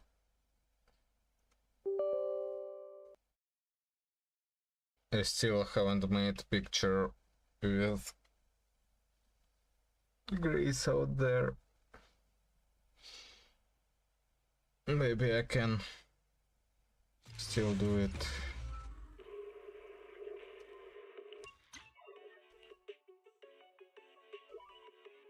The hue, 2 saturation values for both colors, a random lightness value on the darker end for the first color, and a random lightness value on the brighter end for the second color. If we're generating a monochromatic palette, then the hue stays the same for both colors, and the only difference will be saturation and lightness. If we're generating a complementary palette, then we randomly decide which color will be the complement and set its hue to the other side of the color wheel. If we're generating a tertiary palette, then we randomly decide which color will be tertiary and set its hue to a small distance away, randomly left or right. Now, every time we generate a new seed, we also get a new color palette associated with it. Don't like the color palette? No need to fear. You can roll for more color palettes for just $4 per spin. Roll 10 times, and you'll get a guaranteed complementary palette. This finishes up the visuals of our game, but we're still missing arguably the most important part, sound effects. I've been playing piano for almost 2 years now, so this time I really wanted to challenge myself and actually make a real song for the game instead of just using noise. The problem was that I had no idea what kind of song to make. I wasn't really getting any specific vibes from my game. If anything, the absence of music would probably make the most sense. While the game is about designing life, the vibes are ultimately lifeless, but not in a particularly sad way. It just is what it is. So I asked my music teacher for some advice, and he said when there isn't any specific emotion to go off of, we should try to make use of suspended chords. A chord is a collection of notes. For instance, C major is these 3 notes. If we moved the middle note a half step down, we would get C minor. Major chords often invoke happy feelings, while minor chords often invoke sad feelings. But if we simply don't use those 2 specific middle notes and move a half step down or up, we get a suspended C chord. Not quite happy, not quite sad. It's kind of just there. Next, we need to decide on a scale to base our song in. I arbitrarily chose B minor because it's my favorite. Songs like Aria of the Soul and Swan Lake are in B minor. Of course, we aren't really going to be actually using B minor, but rather the suspended chords that exist.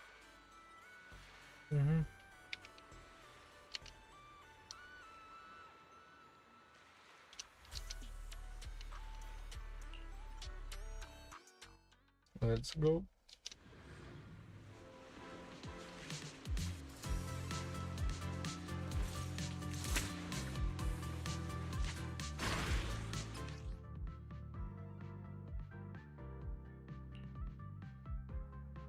The weather's great and I'm feeling hyped. Now where are the targets?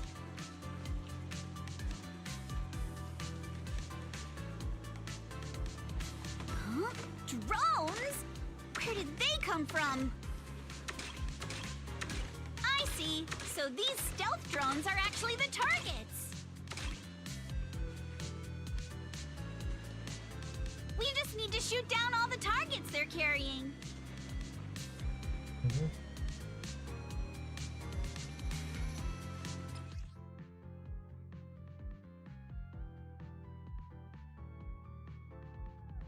That was awesome! Let's keep it up and finish strong. Ooh! Ha!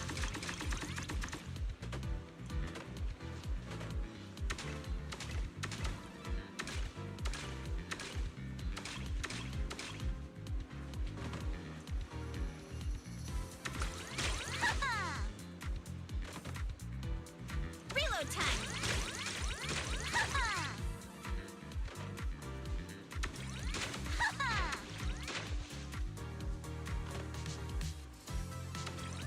Ha-ha! Don't you run! Lucky me! Fuck me, she said.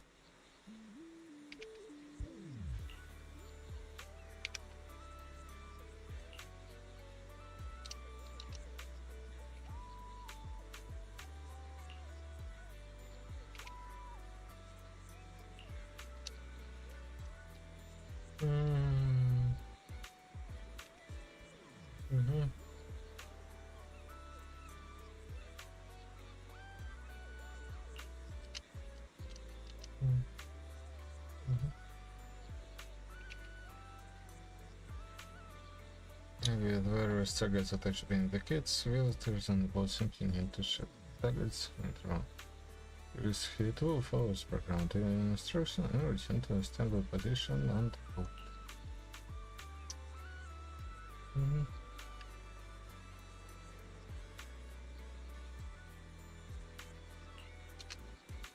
I need to be so surprised.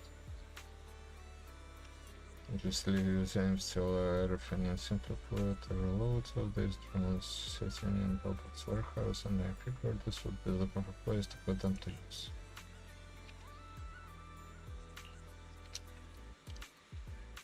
The praise hits ruthless. Like I said, this little wasn't still in the testing phase, so there are still control capabilities aren't all that stable yet. I was actually planning to take them into the hall for some ethereal testing, but you gave me a better idea. And these kids are in your hands now. Use them as the final piece of the puzzle. Keep track of their performance and report back to me. so I can see what issues remain and where's the room for improvement. Grace. Proxy. Why are you calling me proxy?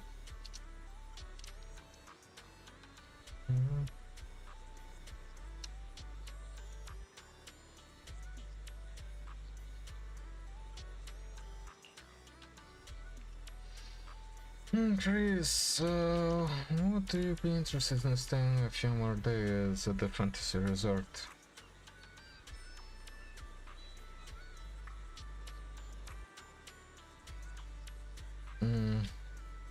So getting tested because we and the perfect system will deserve a break. You know what? That's a great idea. Business has been blown waiting with more and more projects coming in. The whole team's been feeling the heat.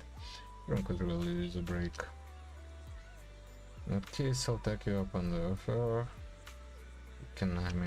I'll go ahead and get those kids settled into the boat. So that's all your hands. And it's time for me to head back and help the little ones pack for the trip.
Schedule has been ablated, Master. Don't you want to try our Aqua Blaster ride?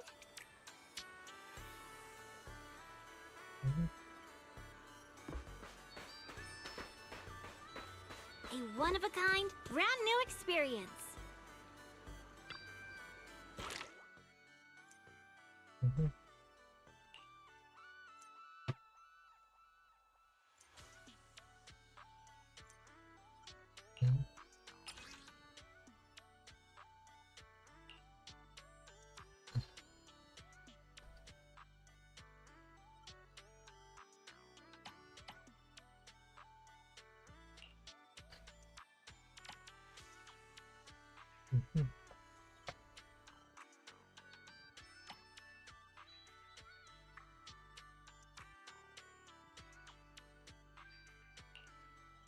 The long gamma.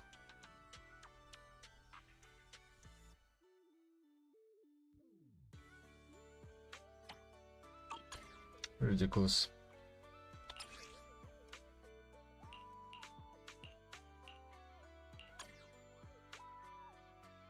Okay.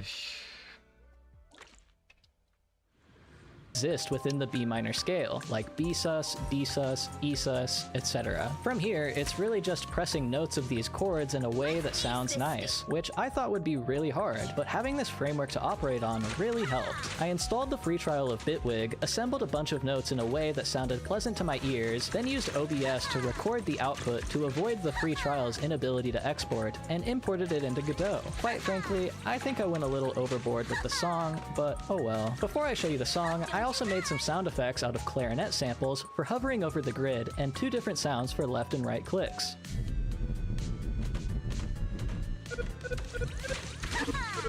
Perfect! Come on! Praise me! Now, without further ado, I present to you my latest creation, God Machine.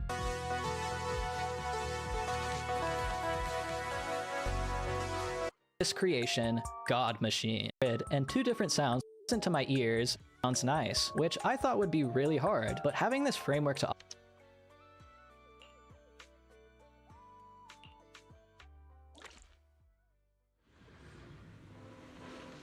Let's ace this state!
operate on really helped. I installed the free trial of Bitwig, assembled a bunch of notes in a way that sounded pleasant to my ears, then used OBS to record the output to avoid the free trial's inability to export, and imported it into Godot. Quite frankly, I think I went a little overboard with the song, but oh well. Before I show you the song, I also made some sound effects out of clarinet samples for hovering over the grid and 2 different sounds for left and right clicks.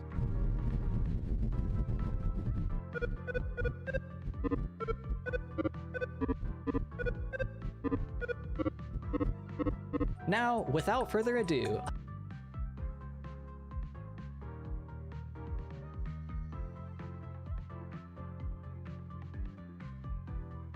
I present to you my latest creation, God Machine.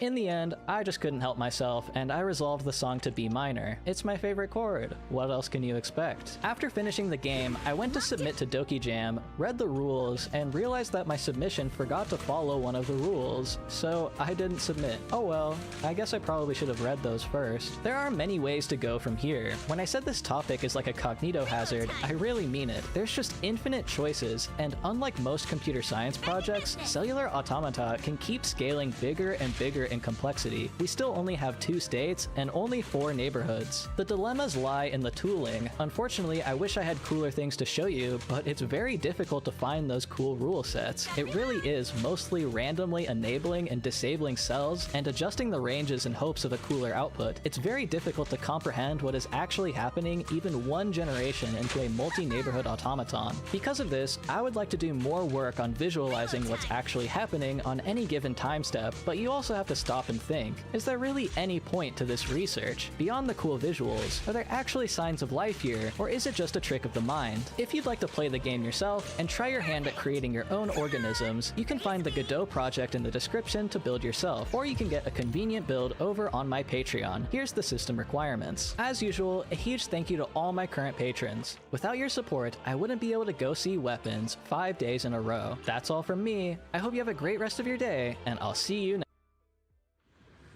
5 days in a row. That current patrons. Without your support, I wouldn't be able to go see Weapons 5 days in a row. That's all from me. I hope you have a great rest of your day, and I'll see you next time.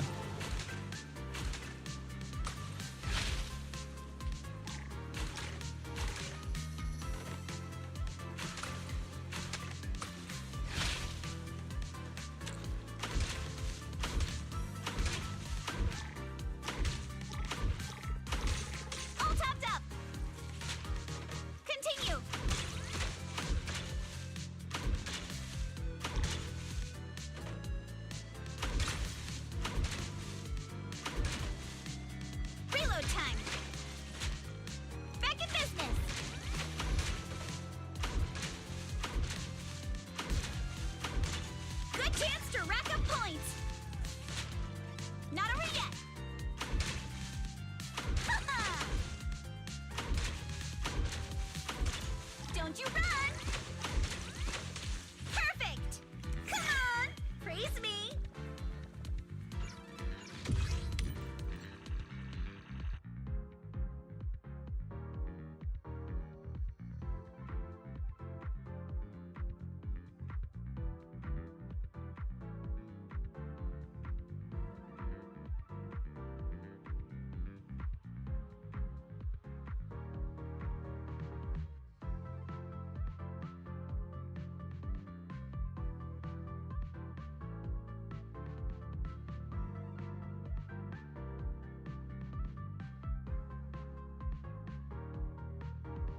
News that changes the meta.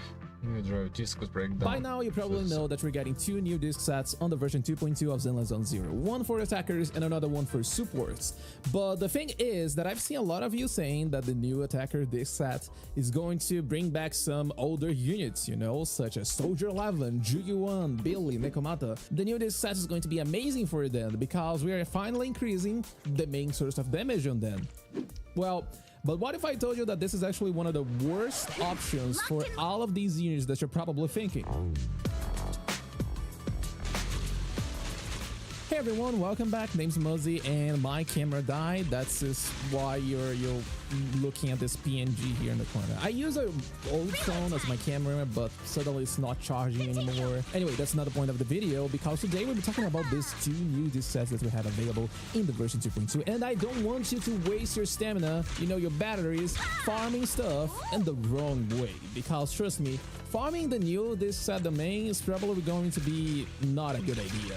I'm still going to vouch for Monster do it a lot, because this is definitely one of the best options. Let me explain to you exactly why it's bad. Let's first read the new disc set. The 2-piece effect is going to give you 15% damage increase for all your basic attacks. Perfect. And then we have the 4th piece, which gives another 20%.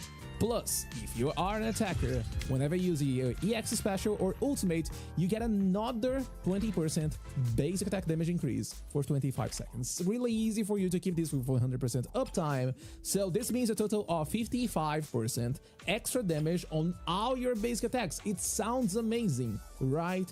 But well, the truth is that this is what you're going to get. This is assuming 2 stacks on Woodpecker Electro, this is assuming 100% uptime on Downs Bloom, and 80% uptime on Inferno Metal, because I know that some of you go for Brimstone and use Inferno Metal to get some extra crit rolls. Downs Bloom is worse than Woodpecker Electro, a set that exists since the 1.0. You're probably thinking that this is probably wrong. There's no way that Downs Bloom is going to be bad on Soldier 11, who does a lot of damage from her basic attacks. And the thing is, she gets a lot of damage from her core skill, as you can see right here. At core level F, this is 70% extra damage on all your fire suppressions. If you go and take a look on her additional ability, you also get another 32% fire damage against stunned enemies. If you're using lighter on your team, which you probably are, I guess, that's another 75% fire damage for Soldier. If you decided to use a fire damage option on your slot 5, then that's another 30%. And you're probably thinking, okay, but this is fire damage. This is not basic attack damage. Well, here's the thing. All damage is just damage. You take a look on Astral Voice 4-piece, for example, which gives a total of 24% damage. This is damage. This is the same damage on Downs Bloom. This is the same damage. Slot 5, it's just the same damage. We have also Ju-Yuan here, because I know that some of you love Ju-Yuan. Well, it's not going to be good. If you go for Hormone Punk, it's going to be better than Downs Bloom. So honestly, Downs Bloom is not a great set. A lot of you are probably thinking that this looks amazing because it's 55% extra damage, but when you add all of the possible damage sources in the game, because we've been getting a lot of damage sources since the 1.0. So you go and take a look on Astro, for example. If you're using Astral Voice on Astro, this is already 24% damage, and then you take a look on her EX special, this is another 20%, so 44% damage. So all of these things added together, when you sum up everything, and a lot of the 1.0 units have access to a lot of damage, as I'm saying. Ju-Yuan, for example, she has access to 80% damage on all of her basic attacks, thanks to her core passive. Billy also has access to a lot of damage, 50% during the crouching stance. He had access to more damage on his mindscapes, but a lot of the damage is going to be coming from this thing right here. By using Downs Bloom, you're pretty much restricting all of your damage on just basic attacks. And this is not something really good. Take a look on Ellen, for example. I don't have Ellen, but I did calculations for Ellen. I know how her number works. But since the 1.0, a lot of players keep saying that you should not use Polar Metal on Ellen. Why? Because it only increases the damage of her basic attacks. It's exactly the same thing as Downs Bloom. You're using something that is only increasing the damage of your basic attacks. And the thing is that you also deal a lot of damage using chain attacks, ultimates, EX specials. All of these, they are not going to benefit from Downs Bloom. So this is the main issue when it comes to this new disc set. You are restricting all of the damage increase to just one of many damage sources. So yeah, Soldier 11 deals a lot of damage on her base attacks, Sure, but she already gets a lot of damage on her hit. Even if you remove lighter, as you can see right here, it is still not looking good. Yes, I'm using damage on slot 5, but this is because it's the best option. If you go for Down's Bloom, takes all the extra damage, then penetration goes back to be one of the best options instead of attack or damage. But overall, you can see here, it's not looking good. And so far, the only unit that actually can use this set is Seed, and to be really fair, it's still not an amazing option, because we are talking about farming a whole new disc set, Down's Bloom, from the scratch. If we get another kind of buff in the future that adds more attack to Seed, Woodpecker Electro is going to lose some value here. Down's Bloom is going to shine a little bit. But come on, if you are a 1.0 player, if you're thinking about all of these units here that I just mentioned, and you're happy that don't mind my Billy using a fatal melody. I have no idea why this is here. But if you're thinking about reviving these units, Soldier 11, Billy, Nekomata, and Juyuan, Down's Bloom is not the answer. If you are a 1.0 player, then chances are you have plenty of good Woodpecker pieces. Just keep using the same Woodpecker pieces that you have. Why would you farm a new disc set that so far only works for a single agent, that being Seed? And honestly, it's not even a massive difference. The reason why it works on Seed is simply because she has pretty much no damage on her hit. Think about just like Evelyn, for example. I feel that Evelyn is a really good example to bring here about characters that has pretty much no access to damage. You can see that she gets extra crit rate, 30% chain attack, and ultimate damage. Okay, good. This is a final 1.25 extra damage to all of these stuff. This is not additive with this 30% right here, okay? This is just multiplicative. But she only has 30% extra damage on her hit. It's not like Miyabi, it's not like any of these base attack units that we're talking about. So honestly, there's no reason for you to farm the new disc set for attackers. It's really not worth it. I've seen people saying that this is going to be really good for all these units. I've seen people saying that maybe you could use the 2-piece on Miyabi. Stop looking at my builds, okay? Sometimes I swap stuff. Don't talk about it. Anyway, I've seen a lot of you saying that the 2-piece is going to be good on Miyabi. No, it's not. For real. Miyabi has access to a lot of damage. If you're using her signature engine, this is already 40% damage. If you take a look on her additional ability, her charged basic attack gets 60% extra damage. If you use the ultimate, this is another 30% damage. You have plenty of damage on your base attack. There's no need to add another 15% when you can simply use a Woodpecker Electro, a Perfect Electro, or anything with good stats. I would not recommend you to farm this new routine cleanup simply because of Moonlight Lullaby. Yes, Moonlight Lullaby is a really good set. I don't think I really need to talk too much about it. It is good. I've seen players saying that this is going to be really good and even replace Astral Voice on Astra. They are not entirely wrong, but I would simply say that you can also use both. Why not? You can use, for example, a Moonlight Lullaby on Astra, and then you can use Astral Voice on someone else. Why? Because Astral Voice has no restrictions, you see? And let's say, for example, you're playing Seed. You probably watched some Seed guides. Seed with another attacker agent just as a battery for Seed, and then Astra as the support unit. You can use Moonlight Lullaby on Astra, you use Astral Voice on the attacker, and Seed with the damage stat of your choice. And why Astral Voice works on Anton or Nekomata, they are not going to be providing any sort of quick assist, because Astral Voice has no restrictions when it comes to who is going to provide the quick assist. It just says that whenever someone enters the field with this quick assist, they gain the buff, which means that yes, the attacker that is working as a support for Seed, they can use Astral Voice.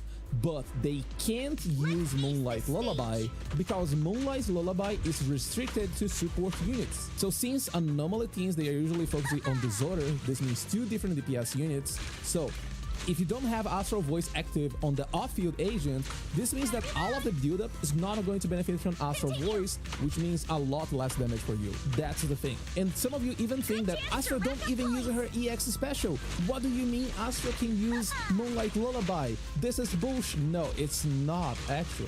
Because here's the thing, whenever Astra consumes energy by using her chords, this is her EX special. Does this is going to replace Astral Voice as the best option?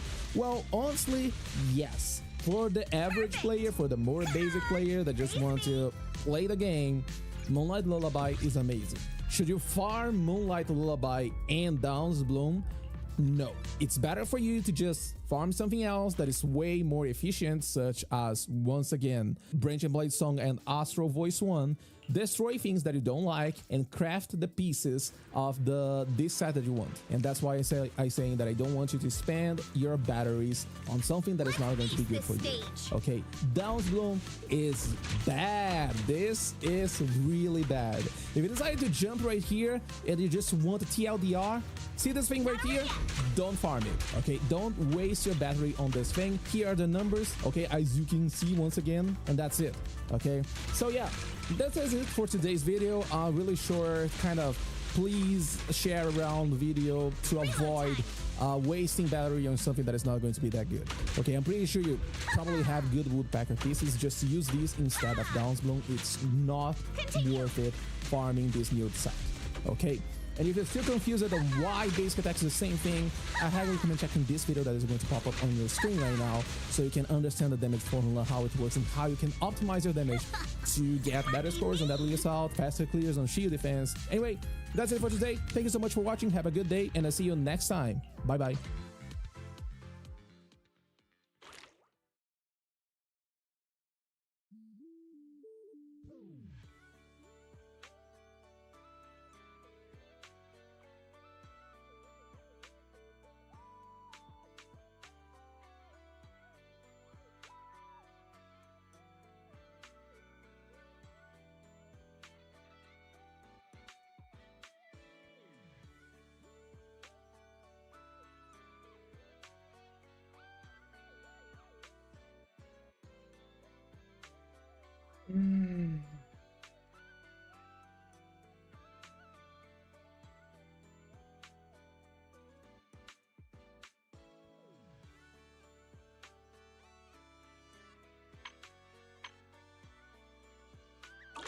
Cruise between islands and shoot away.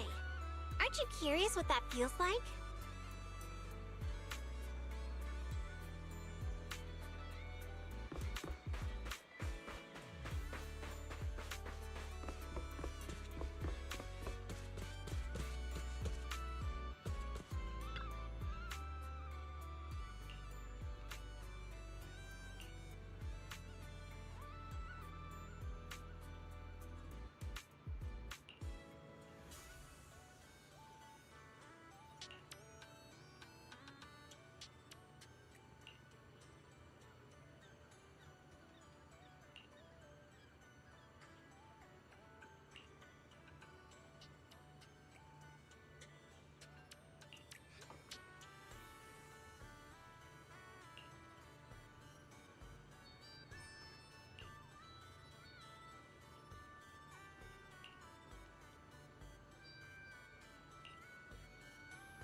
Oh, those are permanent words.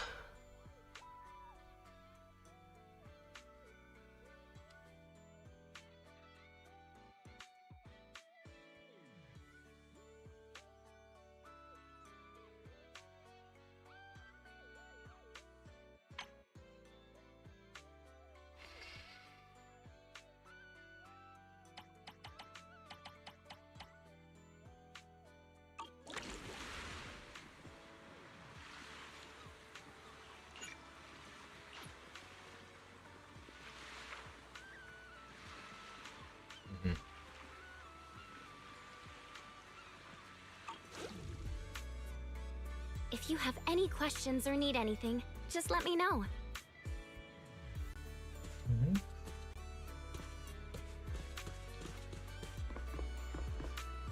Oh! Yeah.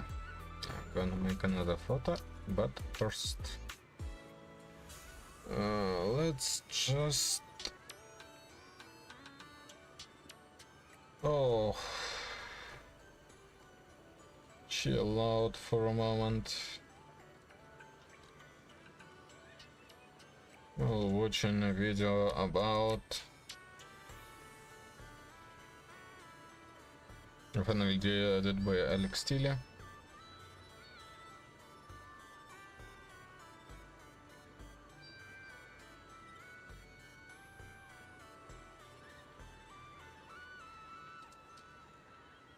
I've been trying to explore and recreate early barrel making techniques, and I've been doing an awful job at it. It's been failure after failure, and this little fella is all we've got to show for our hard work. We've been doing all our attempts with mild steel, because that's what we've got on the steel rack. But that isn't very authentic, is it? Mild steel wasn't around in the 1700s.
Okay, 8 hours 42 minutes. I thought for a moment I have another day. Unfortunately not.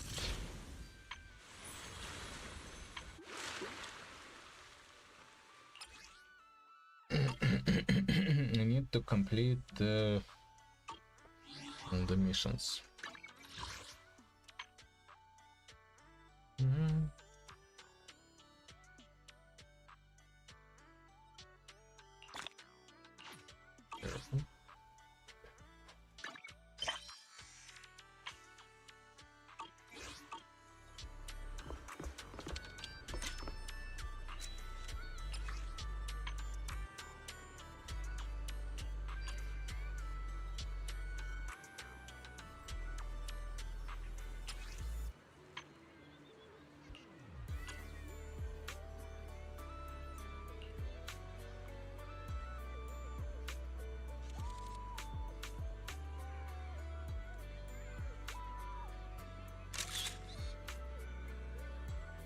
So fucking tired.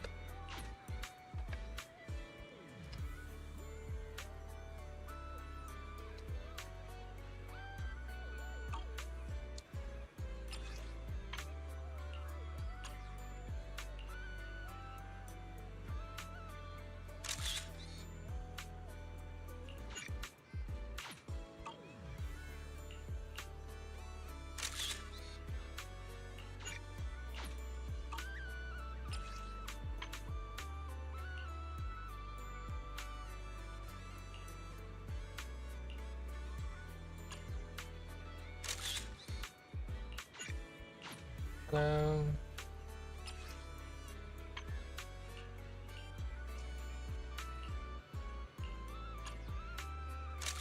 Once again, okay.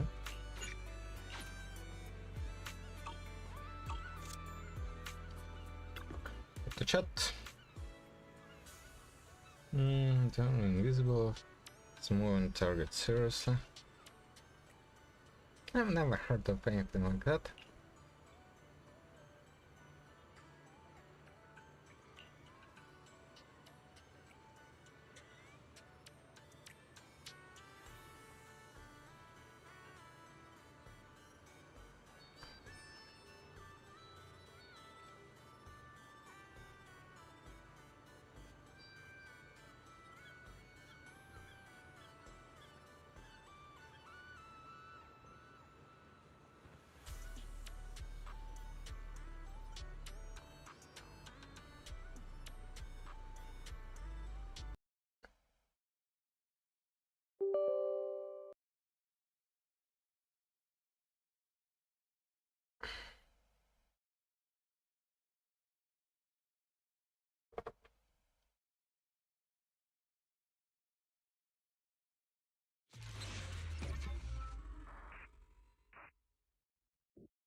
Constantly surrounded by flows of liquids and gases, from the air we breathe and the blood flowing through our veins, to rivers and oceans, from the swirls in a cup of coffee to the solar wind. The complexity and beauty of these flows has captured the imaginations of scientists for centuries, and has produced one of the longest ongoing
Mm-hmm.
Mm-hmm.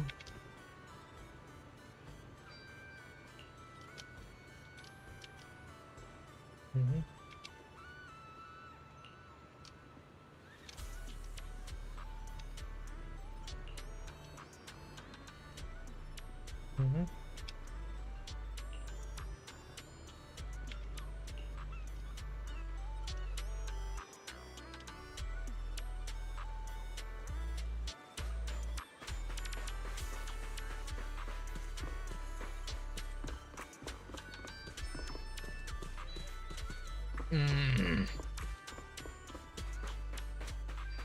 Look at that dump truck.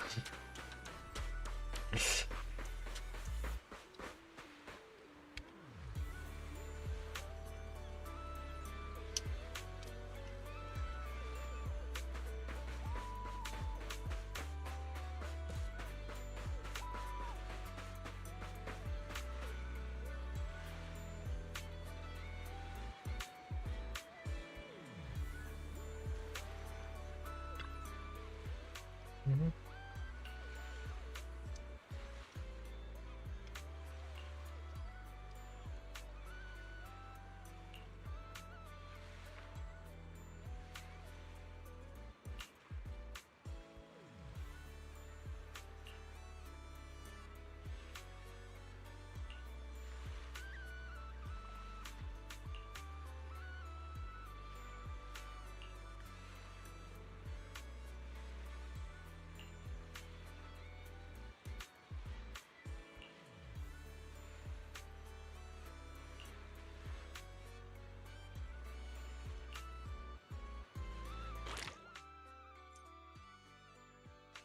Mm-hmm.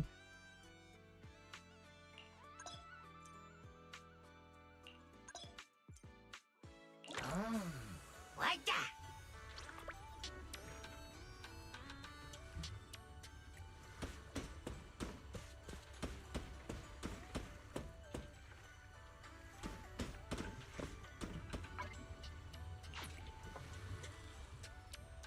I can't make picture. Come on.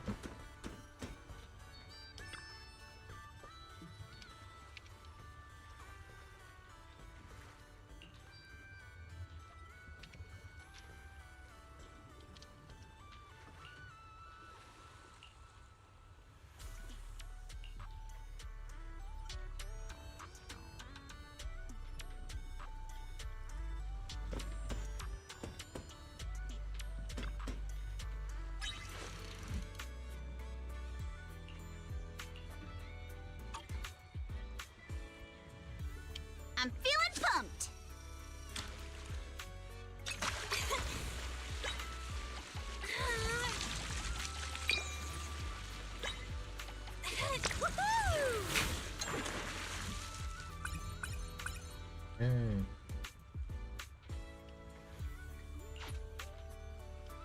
Take my bait. I got something. Yay! Let's try again next time. Where do we need to?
Wow. Heavy tactical route.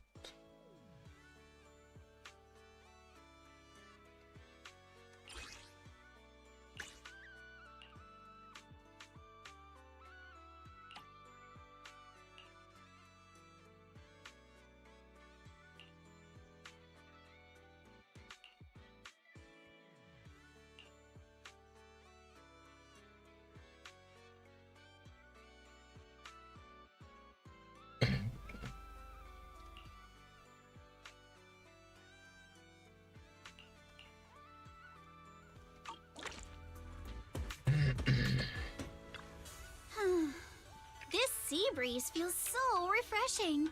I wish every day could be this sunny. As long as you keep smiling, I'm sure every day will be summer vibes. You sure know how to sweet talk 'em, don't ya? As a reward, how about a massage later?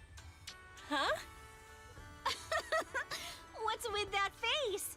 Kama's the one giving the massage, not me. But how should I put this?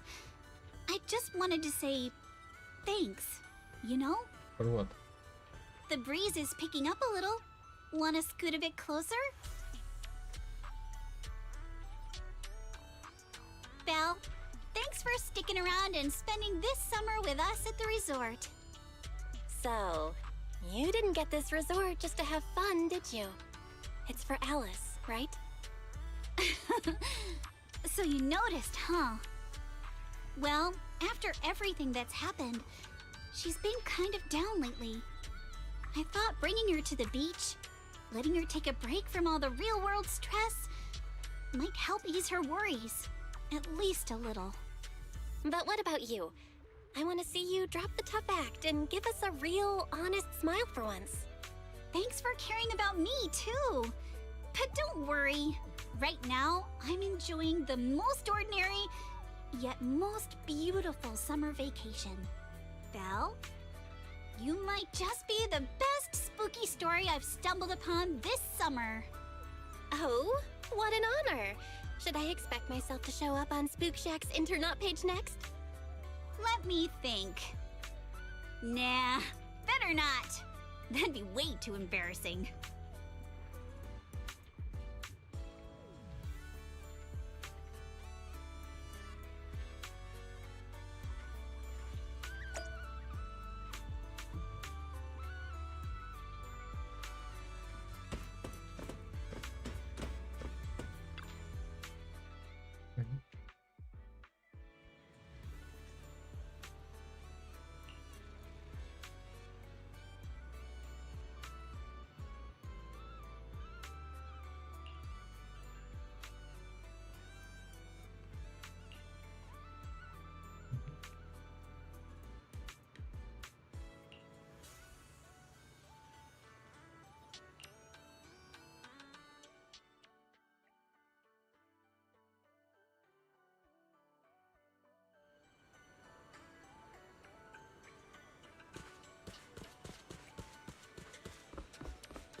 Purple.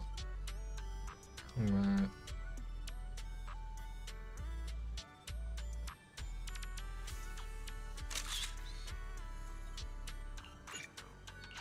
Next time maybe. Or maybe not.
Okay.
Cute fucking bunny. Yeah, I don't know.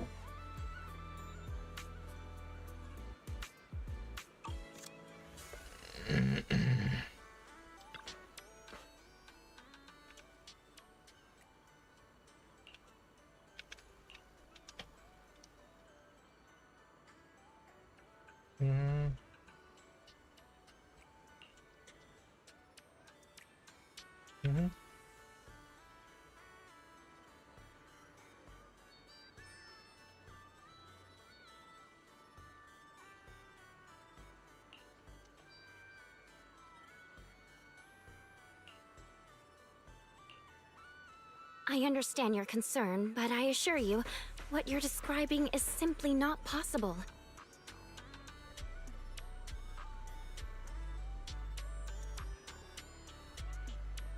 Not possible! I saw it with my own eyes!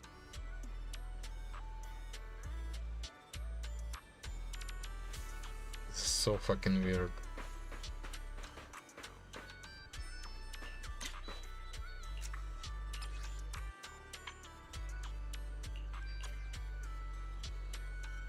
I'm also gonna take a picture of those people.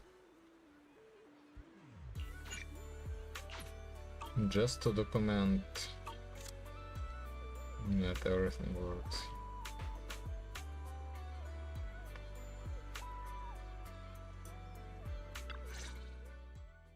Therese, what's going on?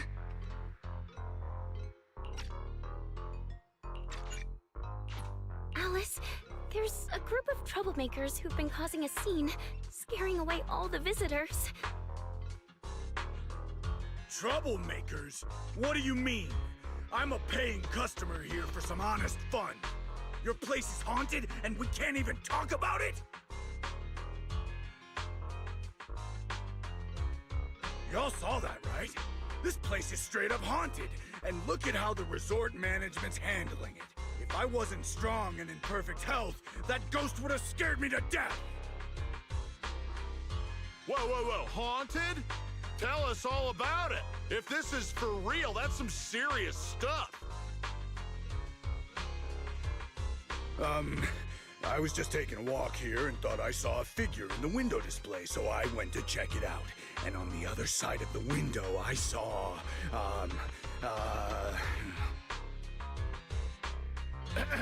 a creepy portrait of a woman that moves? Oh yeah, yeah! It was this super creepy painting with what looked like a dead woman on it, and she moved. Then she just stared at me. It scared the life out of me. Just as I thought! There were rumors about this resort being haunted a few years ago. Now we've got proof. Who'd want to stay at a haunted place like this? I want my money back. That's right. Y'all should stay away from this haunted place. Hey, management, you hear me? I want my money back. Are you two done with your little stand-up routine? Our resort has surveillance cameras all over, including right in front of the window display where you two were standing. Let's check the footage and see for ourselves if it's really haunted. Accusing us of being haunted is no small matter.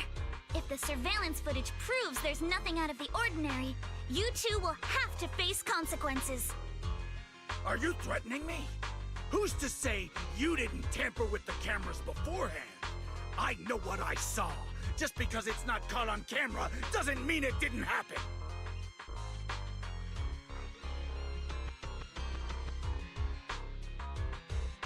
Oh, we just mentioned checking the security footage, and you already know it didn't catch anything? Bit quick to jump to conclusions, don't you think? Well, it would be quick if the third party didn't say that there will be consequences if there is nothing.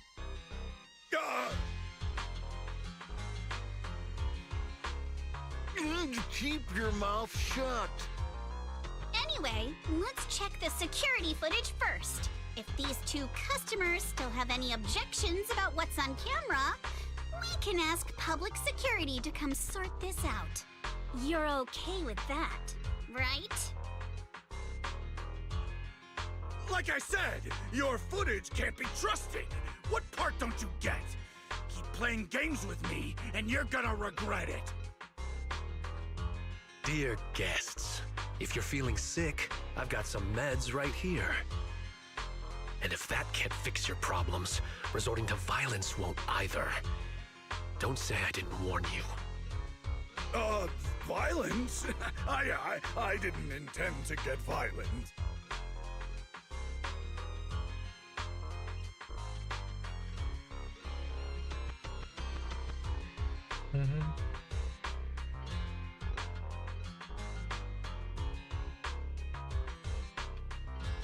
Just like he said, we're all here to relax and have a good time. No matter what kind of dispute you have, violence isn't the answer. I'm sure everyone here would agree with that. That said, these two guests did report something unusual. And let's not forget there were rumors about Fantasy Resort being haunted a few years ago. Management, if you want everyone to feel safe, shouldn't you address it directly? Willis, shouldn't you be sitting in your air-conditioned office at Three Gates Corp? What are you doing here? Easy, no need to be so hostile. I just heard the resort's business was turning around and came to congratulate you, that's all. Instead of talking about me, shouldn't you be focusing on addressing the concerns of the guests here?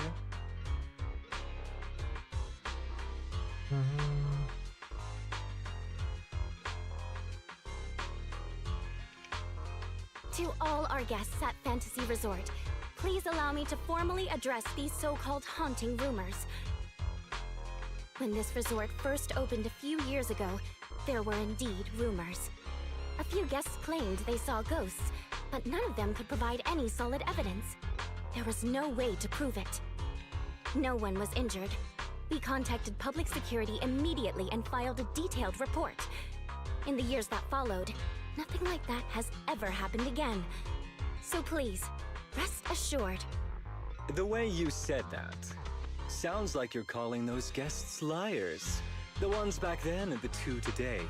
And this claim that nothing's happened in years, maybe that's just because nobody's been coming here.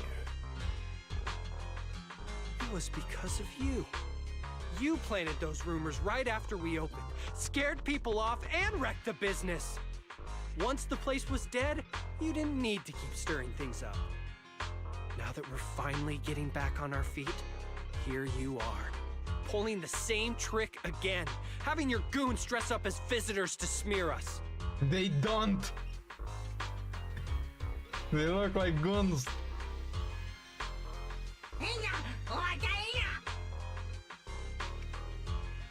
I'm afraid I can't accept these baseless accusations. I represent Three Gates Corp. Are you suggesting that either the old rumors or these two gentlemen have something to do with us? Feel free to investigate all you want. No matter how deep you dig, you'll find our hands are clean. I'm a pretty forgiving person, so I'll pretend I didn't hear those accusations against our group just now. But you may want to tread more carefully from now on. I understand you're all eager to turn a profit, considering your loan payment deadline is approaching.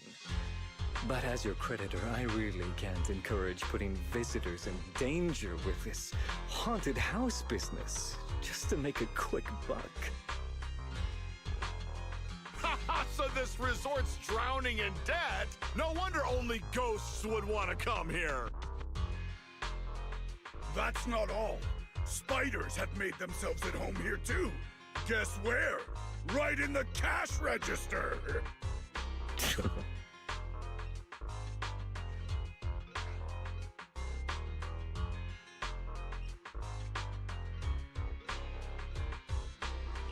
Oh, sir, why do you know what's inside our cash register? Mind explaining that in a bit more detail? Of course I was just guessing. I just took a wild guess.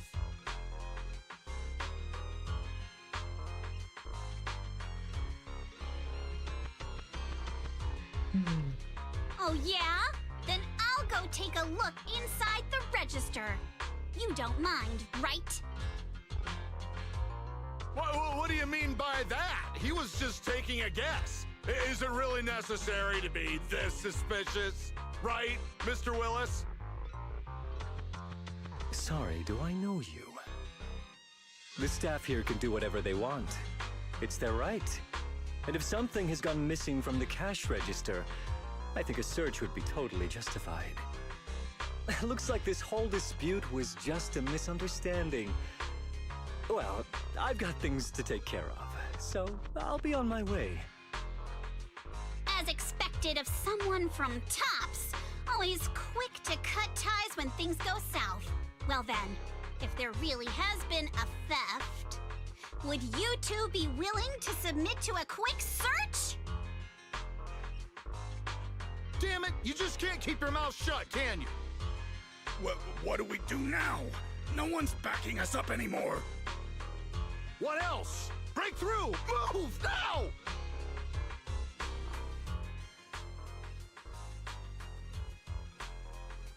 Idiotic situation.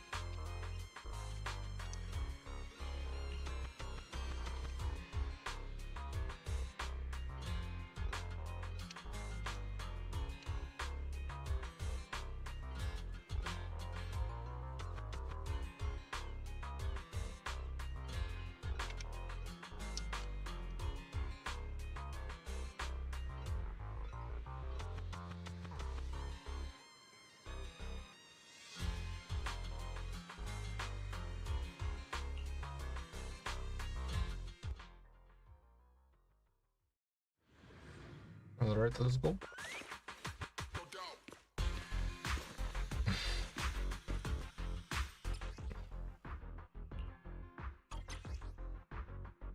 Idiot!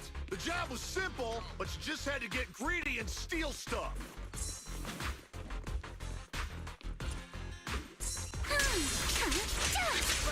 But I figured no one was gonna miss that cash anyway! This job you mentioned, would you mind explaining it to us in more detail? Yeah? Wait! No way in hell! From now on, you won't get another word out of us.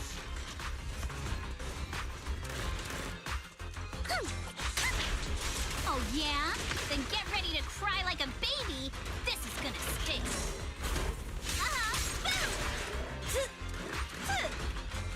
Whip the whips away!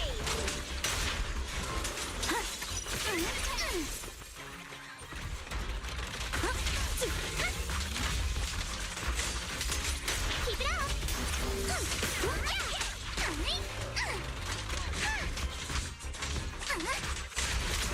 You can't run! Wow. No time to deal with you individually. Apologies. Bye bye.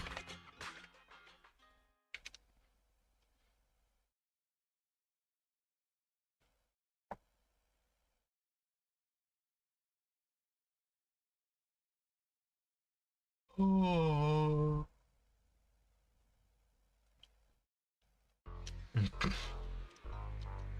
Yeah.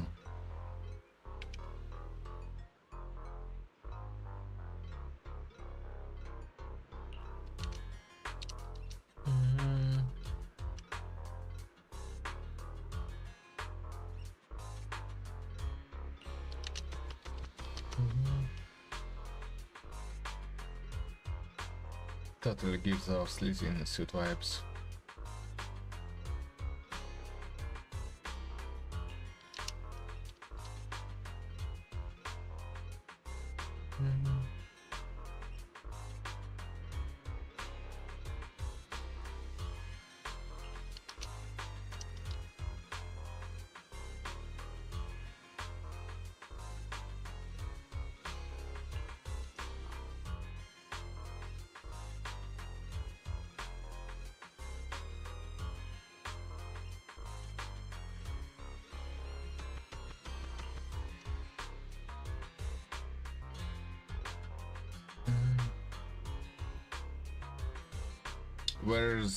Where's Edge? Egg yet? Why can't I see him?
Let's go at our own pace.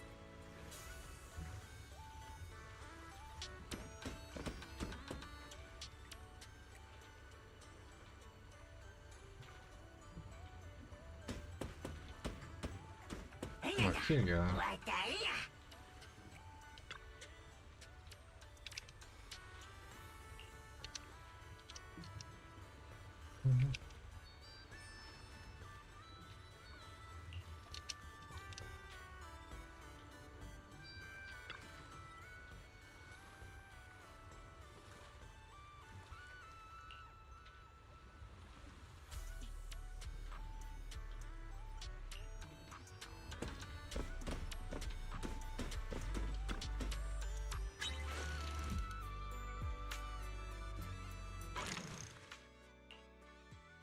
Try this one? I will return with a full catch, Master.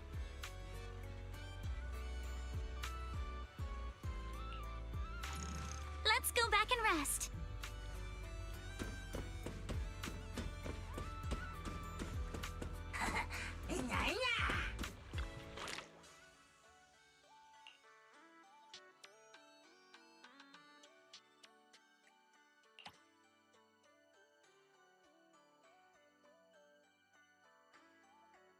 Well, in that case, recollection it is.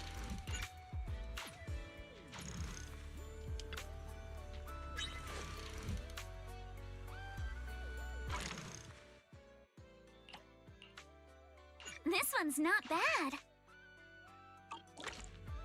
Get ready. Got one!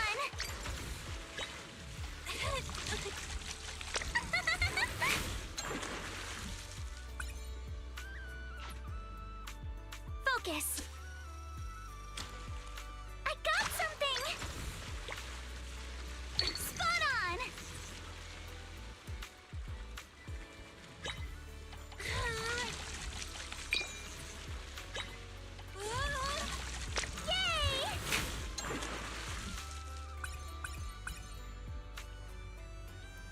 Okay, let's have something on the background while we fish.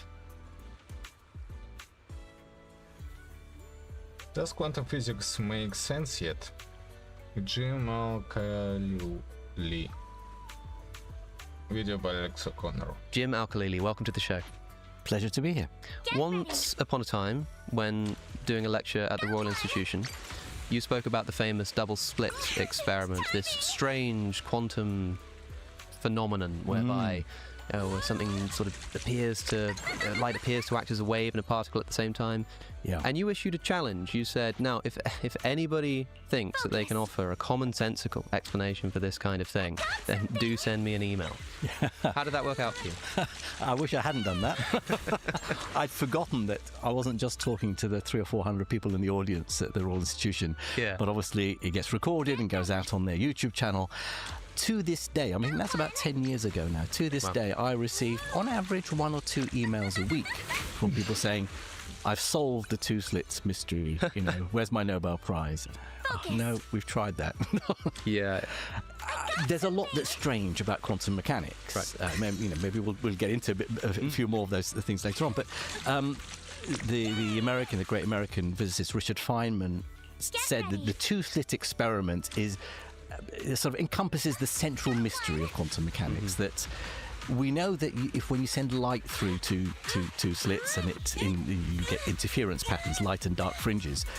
What's weird is that sending particles, indeed even entire atoms through, you get the same wave-like behavior when you send particles through. So I went through in this lecture, how come?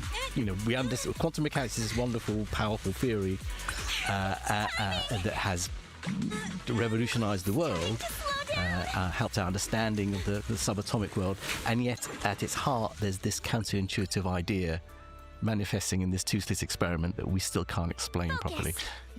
So, quantum mechanics is stereotypically thought of as the sort of weird, spooky, kind of creepy, leaves room for new ages to get in and say there's all kinds of, this could explain telepathy and this and that. There was certainly a time when we start discovering these strange quantum phenomena and we think, this is completely inexplicable. It still has that reputation today, but it's been, 100 years. Is it still legitimate to say, as Richard Feynman also famously said, anyone who thinks they understand quantum mechanics doesn't understand quantum mechanics? Is it still true to say that it is just weird and creepy and spooky? Not all physicists and indeed chemists who also use quantum mechanics would agree on this. I would say yes, it is as mysterious as it's ever been. The fact is, it's also been such a powerful mathematical theory. It's helped us invent all sorts of things, understanding semiconductors, developing microchips and computers and smartphones and lasers and so on. It works, and it tells us how the atomic and subatomic world behaves, but at its heart it is still mysterious, and we do not yet have an agreed upon explanation of how. It's the only theory in all of science that seems to have got away with not requiring a narrative, an interpretation to explain the mathematical formalism. We have half a dozen or more different ways of explaining it, and you might say, well, so what? Because it hasn't stopped us doing the science, hasn't stopped us understanding the world. But at its heart, physicists and philosophers, I think, should still be worrying about this. Yeah. Well, people often talk about interpretations of quantum mechanics. The Copenhagen interpretation, the many worlds interpretation, whatever. You don't hear people talk about different interpretations of gravitational theory in the same way. Why not? Like, what's going on with that? Because we do have a single interpretation. I mean, when we think about Einstein developing relativity theory, his special theory in 1905, the mathematics for that was pretty much sorted out. People, like Lorentz and Poincaré had already developed the equations. What they didn't have was the correct interpretation. What is this telling us about reality? Einstein comes along, he doesn't come up with new mathematics, he comes up with the correct interpretation, the narrative, the explanation of what this theory is telling us about the world. That nothing can go faster than light, that time and space must be unified into 4D space-time. So and Einstein's then credited with relativity theory. It's the interpretation, the explanation that's important. No other theory is like quantum mechanics, where the maths works, it describes the subatomic world, tells us about how atoms fit together and electrons orbit around the atomic nucleus and so on. But we have these half a dozen or more different ways of explaining what's going on, and we can't agree on which one's right. Yeah. Well, it's the difference between like a mathematical model that like predicts outcomes and I hesitate to use the word explains, but let's say describes the various activities of subatomic particles. That is a separate question from the ontology. What is the stuff? Like, people will commonly think about particles being in two places at once and being here and there at the same time, and that's probably some kind of confusion between our mathematical models, which sort of act as though a particle is in two places at once. Whether it actually is or not is a totally different question, and I think you and I probably both agree that it's not actually in two places at once, but it's like our mathematics describes it as such because it's useful. So does the quantum physicist of the modern era have much at all to say scientifically beyond their like philosophical hunches and interpretation of the data? Do they have anything like scientific to say about what is actually going on?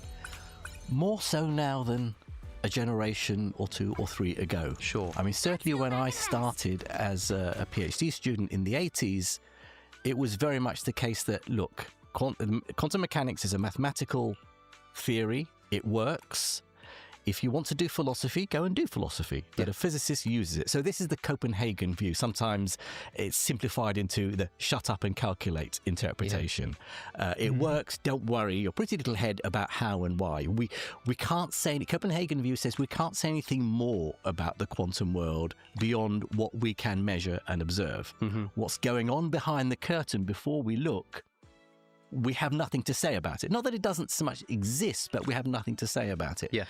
I was always uncomfortable about that, and I felt somehow, not that I was out on a limb, but it wasn't the prevailing attitude to worry. I think, well, something must be going on. You mentioned, the ontology, but there is something, some objective reality out there that wasn't even regarded as cut and dried. The quantum mechanics just tells us what the results, making predictions about the results of measurements.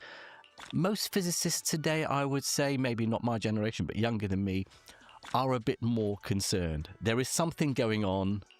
I want to understand what it is. That should be the job of the physicist. As John Bell famously said, the job of the physicist is to understand the world, contra Niels Bohr, who in one of your books you sort of blame for this functionalist view of science to some degree. Which is a shame, because Niels Bohr's a great hero of mine. Yeah. But I mean, if Niels Bohr and John Bell, I'm siding with Bell. Yeah, because they have this conversation, which I've been talking about so much recently, about what science actually does. And in fairness, I am more in line with the view that science is functional, that it only describes and doesn't really explain or tell us about the nature of what things are. But I'm definitely in your camp that whether you call it science or not, we should be interested in what stuff actually is. I mean, when I spoke to Sabine Hossenfelder, I was asking her about if I blew a trumpet, and I discovered that every time I blow this trumpet, a red light turns on over there. And I thought, that's interesting. And I figured out that if I blow it harder. If it's louder, the light is brighter, and if it's a different note, it's a different color. And I worked out exactly what was going on. And so I came up with this predictive machine, perfectly accurate. I can, if I play this note at this volume, the light will do this. And I got it right every single time. And somebody asked me, like, why does the light turn on? I said, well, because I blew the trumpet. Like, but why does it do that? And Sabina Hossenfelder sort of said to me, that's it. That's enough. That's what science does. And I'm like, how could you not go further? I couldn't sleep at night if that's what science was about. You know, if all we cared about was... I remember someone telling me that they wore... You can wear these copper bands, bracelets that seem to have some medical curative power. And it's the same with a lot of alternative medicines. So, but it works. You know, we don't care if it's what the mechanism is. The fact that it works is enough. For me, as a physicist, no, I want to understand how and why. If all you care about is applying some mathematical equation, that for me is, I don't know, that's engineering. Yeah. Right? A physicist wants to understand how. How did the trumpet get to the light? What is the interaction, the force between them that's causing that to happen? But to what degree do you think that science can answer that question fundamentally? Like what stuff actually is? Because the reason I ask is because, you know, if I were to ask what a table is, you might tell me this table is made out of wood, and if I ask you what wood's made out of, and so on and so forth, we get down to an atom's made out of an electron. Well, what's an electron? And at this point, a lot of philosophers of science will say that the only answer is something like, well, an electron is a negatively charged particle. Well, what does that mean? Oh, it means it acts in this way. It repels other negative... Yes. But that's not what it is. That's what it does. And so at a fundamental level, especially in the quantum realm, where we're dealing with what are, hopefully, or if they're not, hopefully we'll find at some point, atoms in the true sense of being atomic, like fundamental particles. And we're asking what those things are, not what they do, not how they behave, or how they relate to each other, but what they are. Do you think that is a question for the physicist? I think it is, and I think they should try. It may be that we're peeling back layers of the onion, but it's also true that there are different scales at which certain explanations are sufficient. You know, I don't need to understand the workings of the standard model of particle physics to work out how a washing machine works. You know, at the level of table, it's made of wood, and wood has this property. That may be enough for my explanatory satisfaction. But I can go deeper, and I can talk about it being made of atoms, and atoms being made of smaller particles. And it may well be that there's more to come. But I think had we stopped, had physicists said, no, it's enough to know that a table is made of wood, we wouldn't understand then the nature of atoms. We have tried to go deeper, and very often we have arrived at what objective reality is at a deeper scale. That may not be the end point, of course. There may not be an end point. We may never reach it. We may not be able to. But there is a truth about the true nature of reality. You know, there's another concern that people have about, well, all we are ever doing is perceiving the world, and so building models in our heads. You know, that's, you know, epistemology rather than ontology. But there is a real world out there, and I think the job of physicists is to get as close as possible to that objective truth. We'll go back to the show in just a moment, but first, do you trust the news? I don't, and a lot of that has got to do with the bias that inevitably seeps into media reporting. We can never get rid of media bias, but wouldn't it be great if there were a way for us as consumers of news to navigate this online space, objectively comparing the way that different sources are reporting on the same story? Well, that is exactly what today's sponsor, Ground News, allows you to do. Ground News aggregates thousands of local and international news outlets all in one place, so you can compare reporting across the political spectrum. Try it out for yourself at ground.news/AlexOC. Take a look at this story about scientists searching the sea floor in Quebec for answers about climate change. With Ground News, I can see that of all the sources reporting on this story, only one of them, 4% in total, lean to the right. This means that if you only tend to read right-leaning... Yeah, I find it interesting. I've heard such a variety of views, not just on whether it's accessible to science, but what that fundamental stuff might be. You know, I have Brian Greene telling me it might be vibrating strings. I have Philip Goff telling me it might be consciousness itself. I have theists telling me that it's being, and that all participates in God. And the one thing that I've realized is that the people who seem least confident in like having a view on what the thing is, the ontology, tend to be the scientists I speak to, because they think that explanation consists in like descriptions and models and mathematical predictions and stuff, like Sabina Hossenfelder did, or because they recognise that it's a question that's very difficult not to be a bit agnostic on. And it's like the philosophers who sort of have that kind of confidence. But at the very least, I agree with you that it should be a project for whoever you are, scientist, and I think I would side more with that latter view. Yeah. That there's a certain built-in agnosticism in the scientific method that we should not be so confident and sure of our explanations because something may come along tomorrow and overturn those views. A good scientist is one who's prepared to change their minds. You know, when it becomes an article of faith or belief, if you are so confident that string theory is the correct description of reality, then you're not doing science properly, because you need evidence. Physics is an empirical pursuit, and we need data, and we need to observe, and we need to be prepared to change our minds. So physicists acknowledge that there have been revolutions in science all the time, overturning previous ideas. Yeah. So what is it about quantum mechanics that makes it so subject to different interpretations and difficulty and weirdness? Is that something intrinsic to quantum mechanics, or is that just because it's the newest thing that we're interacting with? Or is it actually about quantum mechanics itself? It is. I think we've, after 100 years, and but it's not taken us that long, but I mean, very soon we realise that it's something intrinsic to the description of the quantum. The way the quantum world behaves is very, and it's not just that it's far removed from our own everyday senses and experiences. It really is strange, and it's like the bump under a fitted carpet. You can move that bump around, you can shove it behind the sofa, behind the TV, so it doesn't show up, but that bump is somewhere. You can say that bump is many worlds branching out. You can say it's a non-local field a la de Broglie-Bohm mechanics. You can say the quantum wave function spontaneously collapses.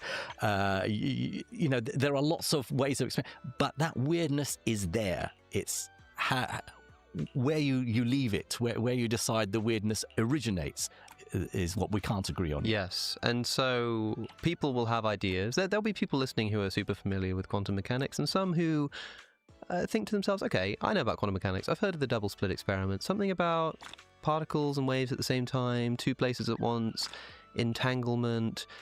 But as we've already indicated, some people have misconceptions about what's like. So can you help us to dispel one or maybe a couple of important misconceptions about why quantum mechanics is weird, and then give us an indication of some of the things that actually do make it a bit weird?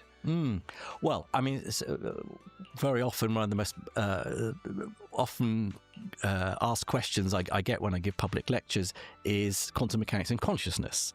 And this goes back to work of Roger Penrose and Hameroff talking about the nature of consciousness having some quantum origin. And most quantum physicists will say, look, quantum mechanics is mysterious. Consciousness is mysterious. That doesn't mean the two are connected. It may be that they're connected, but we're a long way from being able to see that. And people say, entanglement, quantum entanglement, this weird property that Einstein didn't like. He called it spooky action at a distance. Two separated particles can nevertheless be part of the same quantum state and therefore instantly in communication with each other. People say, that will explain telepathy. Or that'll explain why twins somehow can sense, when the other one is, something's happened to the other one, they can sense it, because their brains are quantum entangled. The fact is, these strange quantum phenomena and mechanisms are very much confined, almost always, to that subatomic realm. They are ephemeral, delicate features that disappear very quickly. We now, in modern terms, we say the quantum effects decohere. The quantum weirdness, the being in two places at once business, dissipates like heat dissipating from a hot object when you put it in the freezer very quickly once you scale up. So when you scale up to our everyday world, the idea that you can invoke quantum mechanics to describe telekinesis or telepathy or the nature of consciousness or alternative medicines. It doesn't fit with the science. Just because quantum mechanics is weird doesn't mean we're allowed to invoke it to explain any other mysteries we don't understand. Some people might say, for example, it's a little bit weird that some birds, for example, seem to be able to like measure the whatever it is, the magnetic pole of the Earth and use it to navigate. And it's a little bit strange that they seem to have this ability to navigate just based on this magnetism of the Earth that we can't perceive. And as far as I understand, especially with some of your work in quantum biology, which is really exciting, one great theory for the way that they do that, it involves quantum entanglement in the eye, right? And so people might say, okay, let's not jump the gun, let's not say anything without evidence, but doesn't this weirdness at the quantum level at least open the door to the possibility of a lot more weird kind of macro level stuff? It does, and I think this is where our earlier conversation about wanting to understand how something happens, with the ideas that these birds and certain other mammals have this magnetoreception. First of all, that was discovered back in the 70s before anyone thought about a quantum origin for it. You know, and even then it was poo-pooed, despite the research being published in one of the top journals in science. In fact, the journal called Science. People were arguing, how can the Earth's magnetic field is so weak? It's one thing sticking you in an MRI scanner and mapping the body, because those are huge magnetic fields. The Earth's magnetic field is so weak. How could it possibly have any effect on chemistry inside living organisms? And yet they found evidence that these birds really could sense the orientation of the Earth's magnetic field, not like a normal compass, but simply how far away from the North or South Pole they were. The lines of field, the iron filings, if you were to scatter around the Earth, assuming the Earth is a big magnet, whether they're parallel with the ground or vertical. Birds could sense that, and no one knew how that could happen. Where was this built-in compass inside these creatures? We know it works, but how? Quantum entanglement inside a protein called cryptochrome inside the bird's retina is far-fetched, but it's the only theory that we can actually explain step by step. There's a whole chain of, your trumpet to the light. There's a whole sequence of mechanisms in the real physical world that start off with this strange quantum mechanism, entanglement, that will explain how these birds get directional information. It may not be true, but here is an example. But you're looking at two electrons spinning in different directions within a molecule inside the retina. That's down at the quantum level. That doesn't mean you can scale up and say, well, quantum entanglement can explain telepathy, for example. It is strange to think that there are these effects and truths and mechanisms that just disappear as you get bigger. And the question that raises for me is that, famously, the big trouble is that we've got this quantum mechanics over here, and we've got our macro classical physics over here, like Einstein's theory of relativity, and they don't want to go together. Maybe we might want to talk about why they don't go together, but most people know that they just don't somehow. And the goal is this theory of everything, or something that will at least unify those two explanations. Yeah. Is it possible that for some reason that we don't yet understand, things do just work differently at the quantum level, such that you will never have a quantum theory of gravity or some classical understanding of quantum mechanics? Because that sounds weird, but it also sounds really weird to me to say that there are all of these things like entanglement, and tunneling and stuff that if you increase the size enough, they just vanish into thin air. Yeah, there are two issues. One is, how do you move smoothly from the quantum world to our everyday classical world? And that doesn't require going on to Einstein's general relativity. It's just simply where's the boundary between what is quantum and what is classical. And I think we're starting to understand that. Okay. That as you get more and more quantum systems accumulating, then they become more and more entangled, and it's more and more difficult to keep hold of the delicate quantum effects. It gets washed out. You get what's called decoherence. The early pioneers of quantum mechanics, Niels Bohr, Heisenberg, people like that, talked about there being a sort of a cut, a sort of hard boundary between the quantum world and our classical Newtonian world. And they said, how do you get something from the quantum realm, the entanglement, the two places at once business, to our sensible results? We never see two people in the same, one person in the same two places. And they called it some irreversible act of amplification, which is just vague. Now we're starting to understand it's to do with increasing entanglement, increasing decoherence, where the quantum weirdness leaks away, and as a physical mechanism, as something we can understand.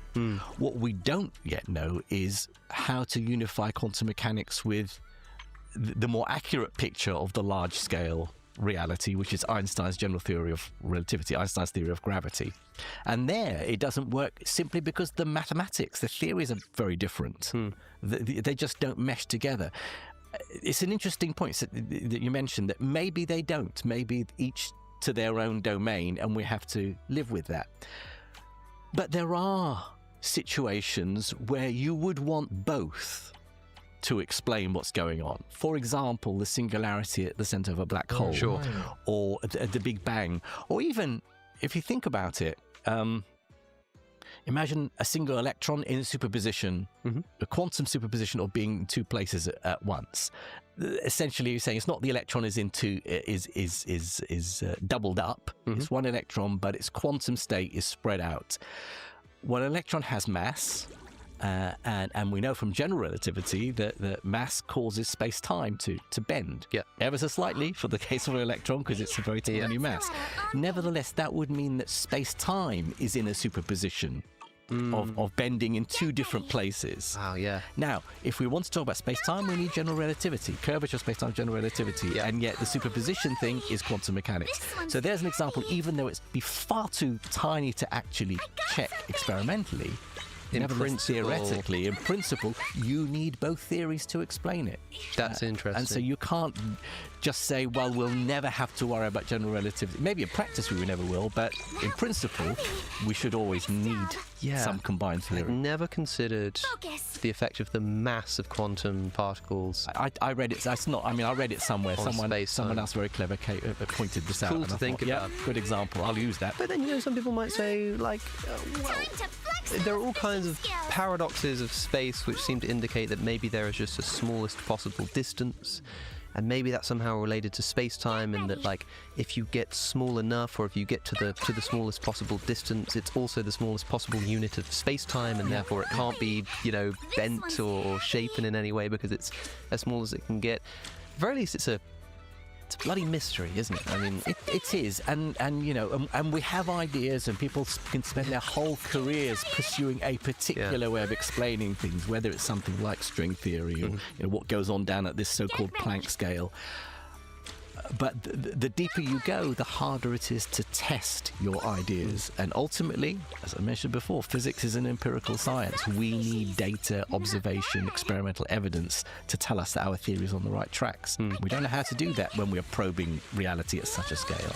You've been doing a lot of work on time recently, and when we talk about this, one thing that comes to mind for me, as someone who's not a scientist, and so I don't know if this is relevant at all, but part of the problem with quantum mechanics is, for example, these entangled particles seeming to be able to communicate instantly across space. The interesting thing about relativity for me is that it shows that time is not linear. Time travels at different rates depending on mass bending space-time. But on the quantum level, to talk about this weirdness of instantaneous information travel, does that kind of assume that there is a universal present? In other words, is the problem of time relevant to the inconsistency between relativity and quantum mechanics? I believe yes. I think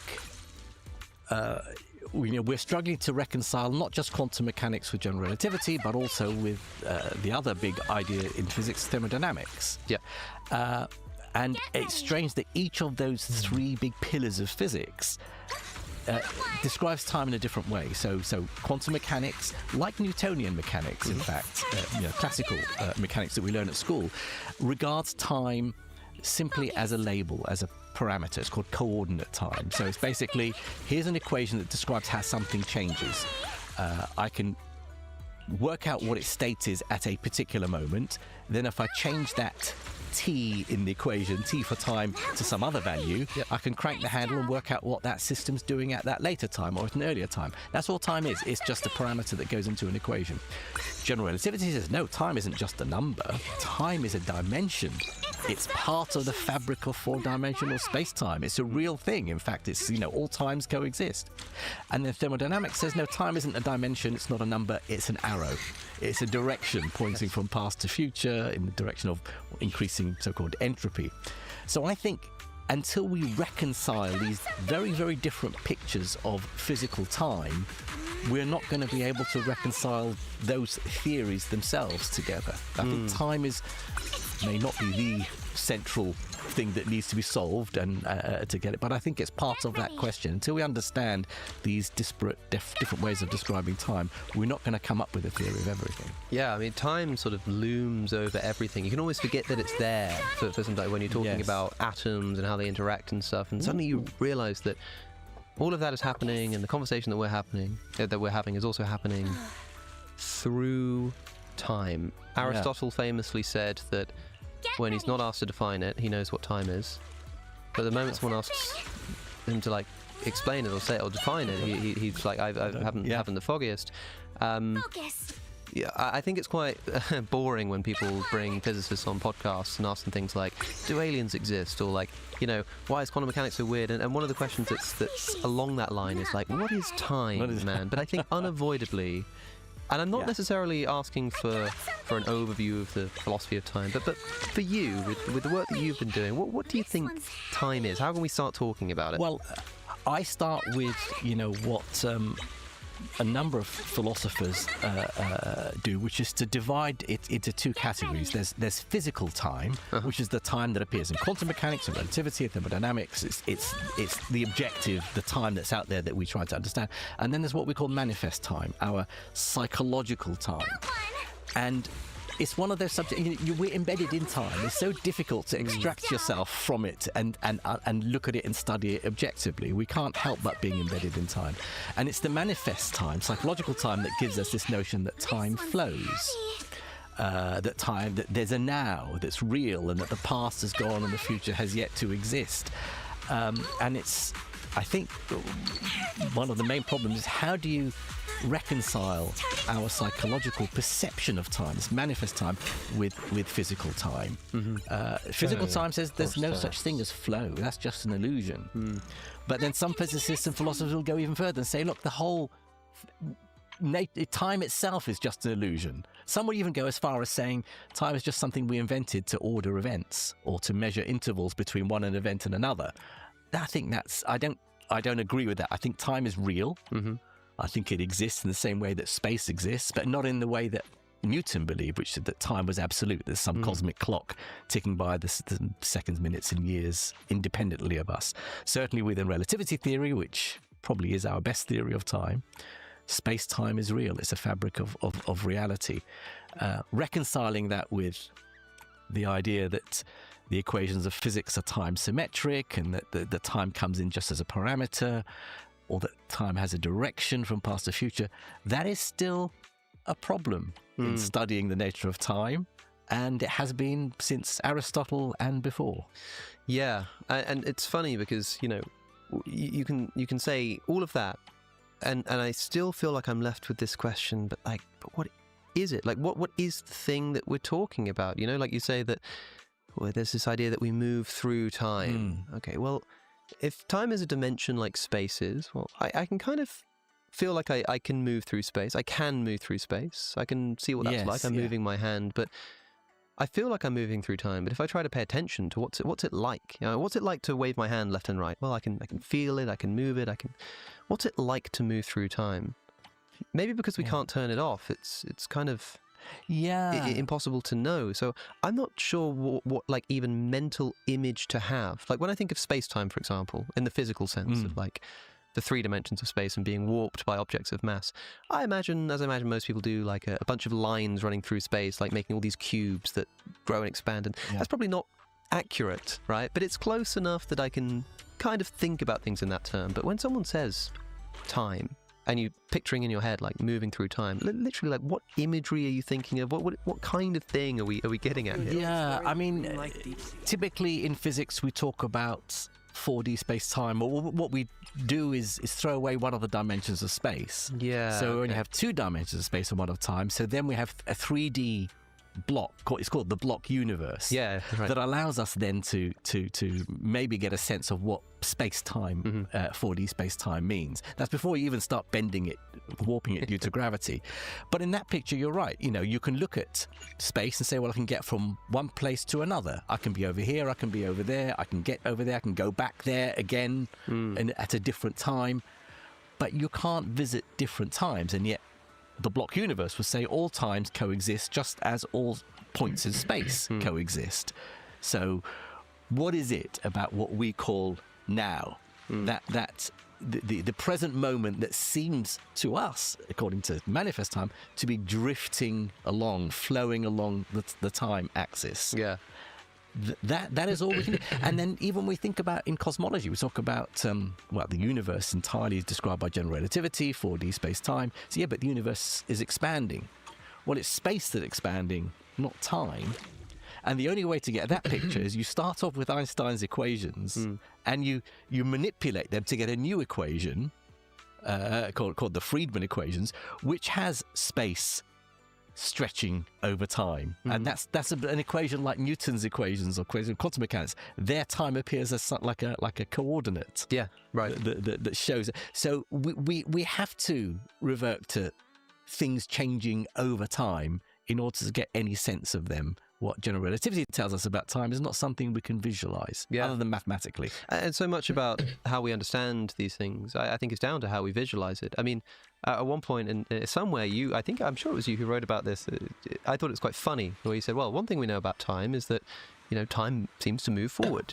And then you were like, or does it? Because you could say that if you imagine yourself as still, and time is like moving past you, then time actually moves backwards. And so you were sort of moving through it as it goes. Yeah. And I thought, oh God, yeah, okay, fair enough. I like both of those seem like completely equally legitimate ways of thinking about it. Time moves forward, time moves backwards. And I began to realize how much of what I understand about time is just based on the image I have. Yeah, we think about the river of time flowing from the past to the future. But actually, it's not. It's flowing from the future to the past. Yeah. If you're on a boat moving along, drifting along in the river of time, you're looking backwards. You're looking at the past receding away from you into the distance. Yeah. The future coming at you, you can't see. It's behind your back. And that makes a lot more sense in terms of the fact that we can remember the past, but we can't remember the future, right? See the past. It makes more sense to look at it that way. You've talked about this block universe, which you can sort of imagine being God, like zooming out, seeing the universe, including the beginning of time and the end of time, all at once, right? Okay. Let's continue.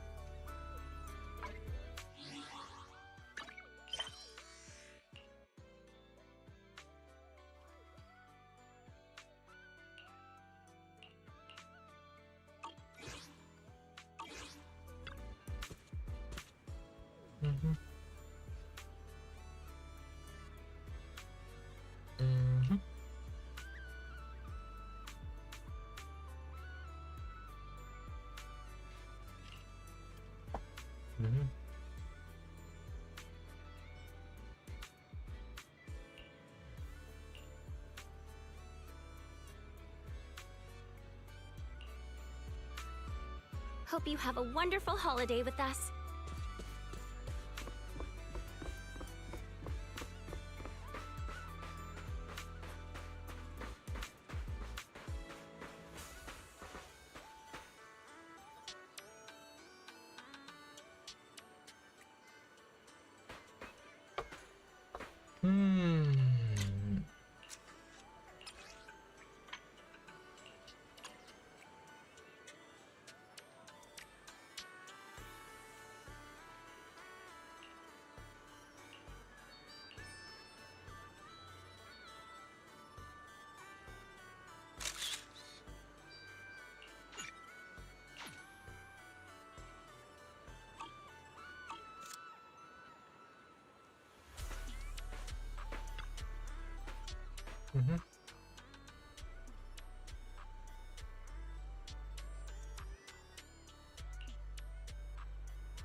I should have a walk around my room, at least.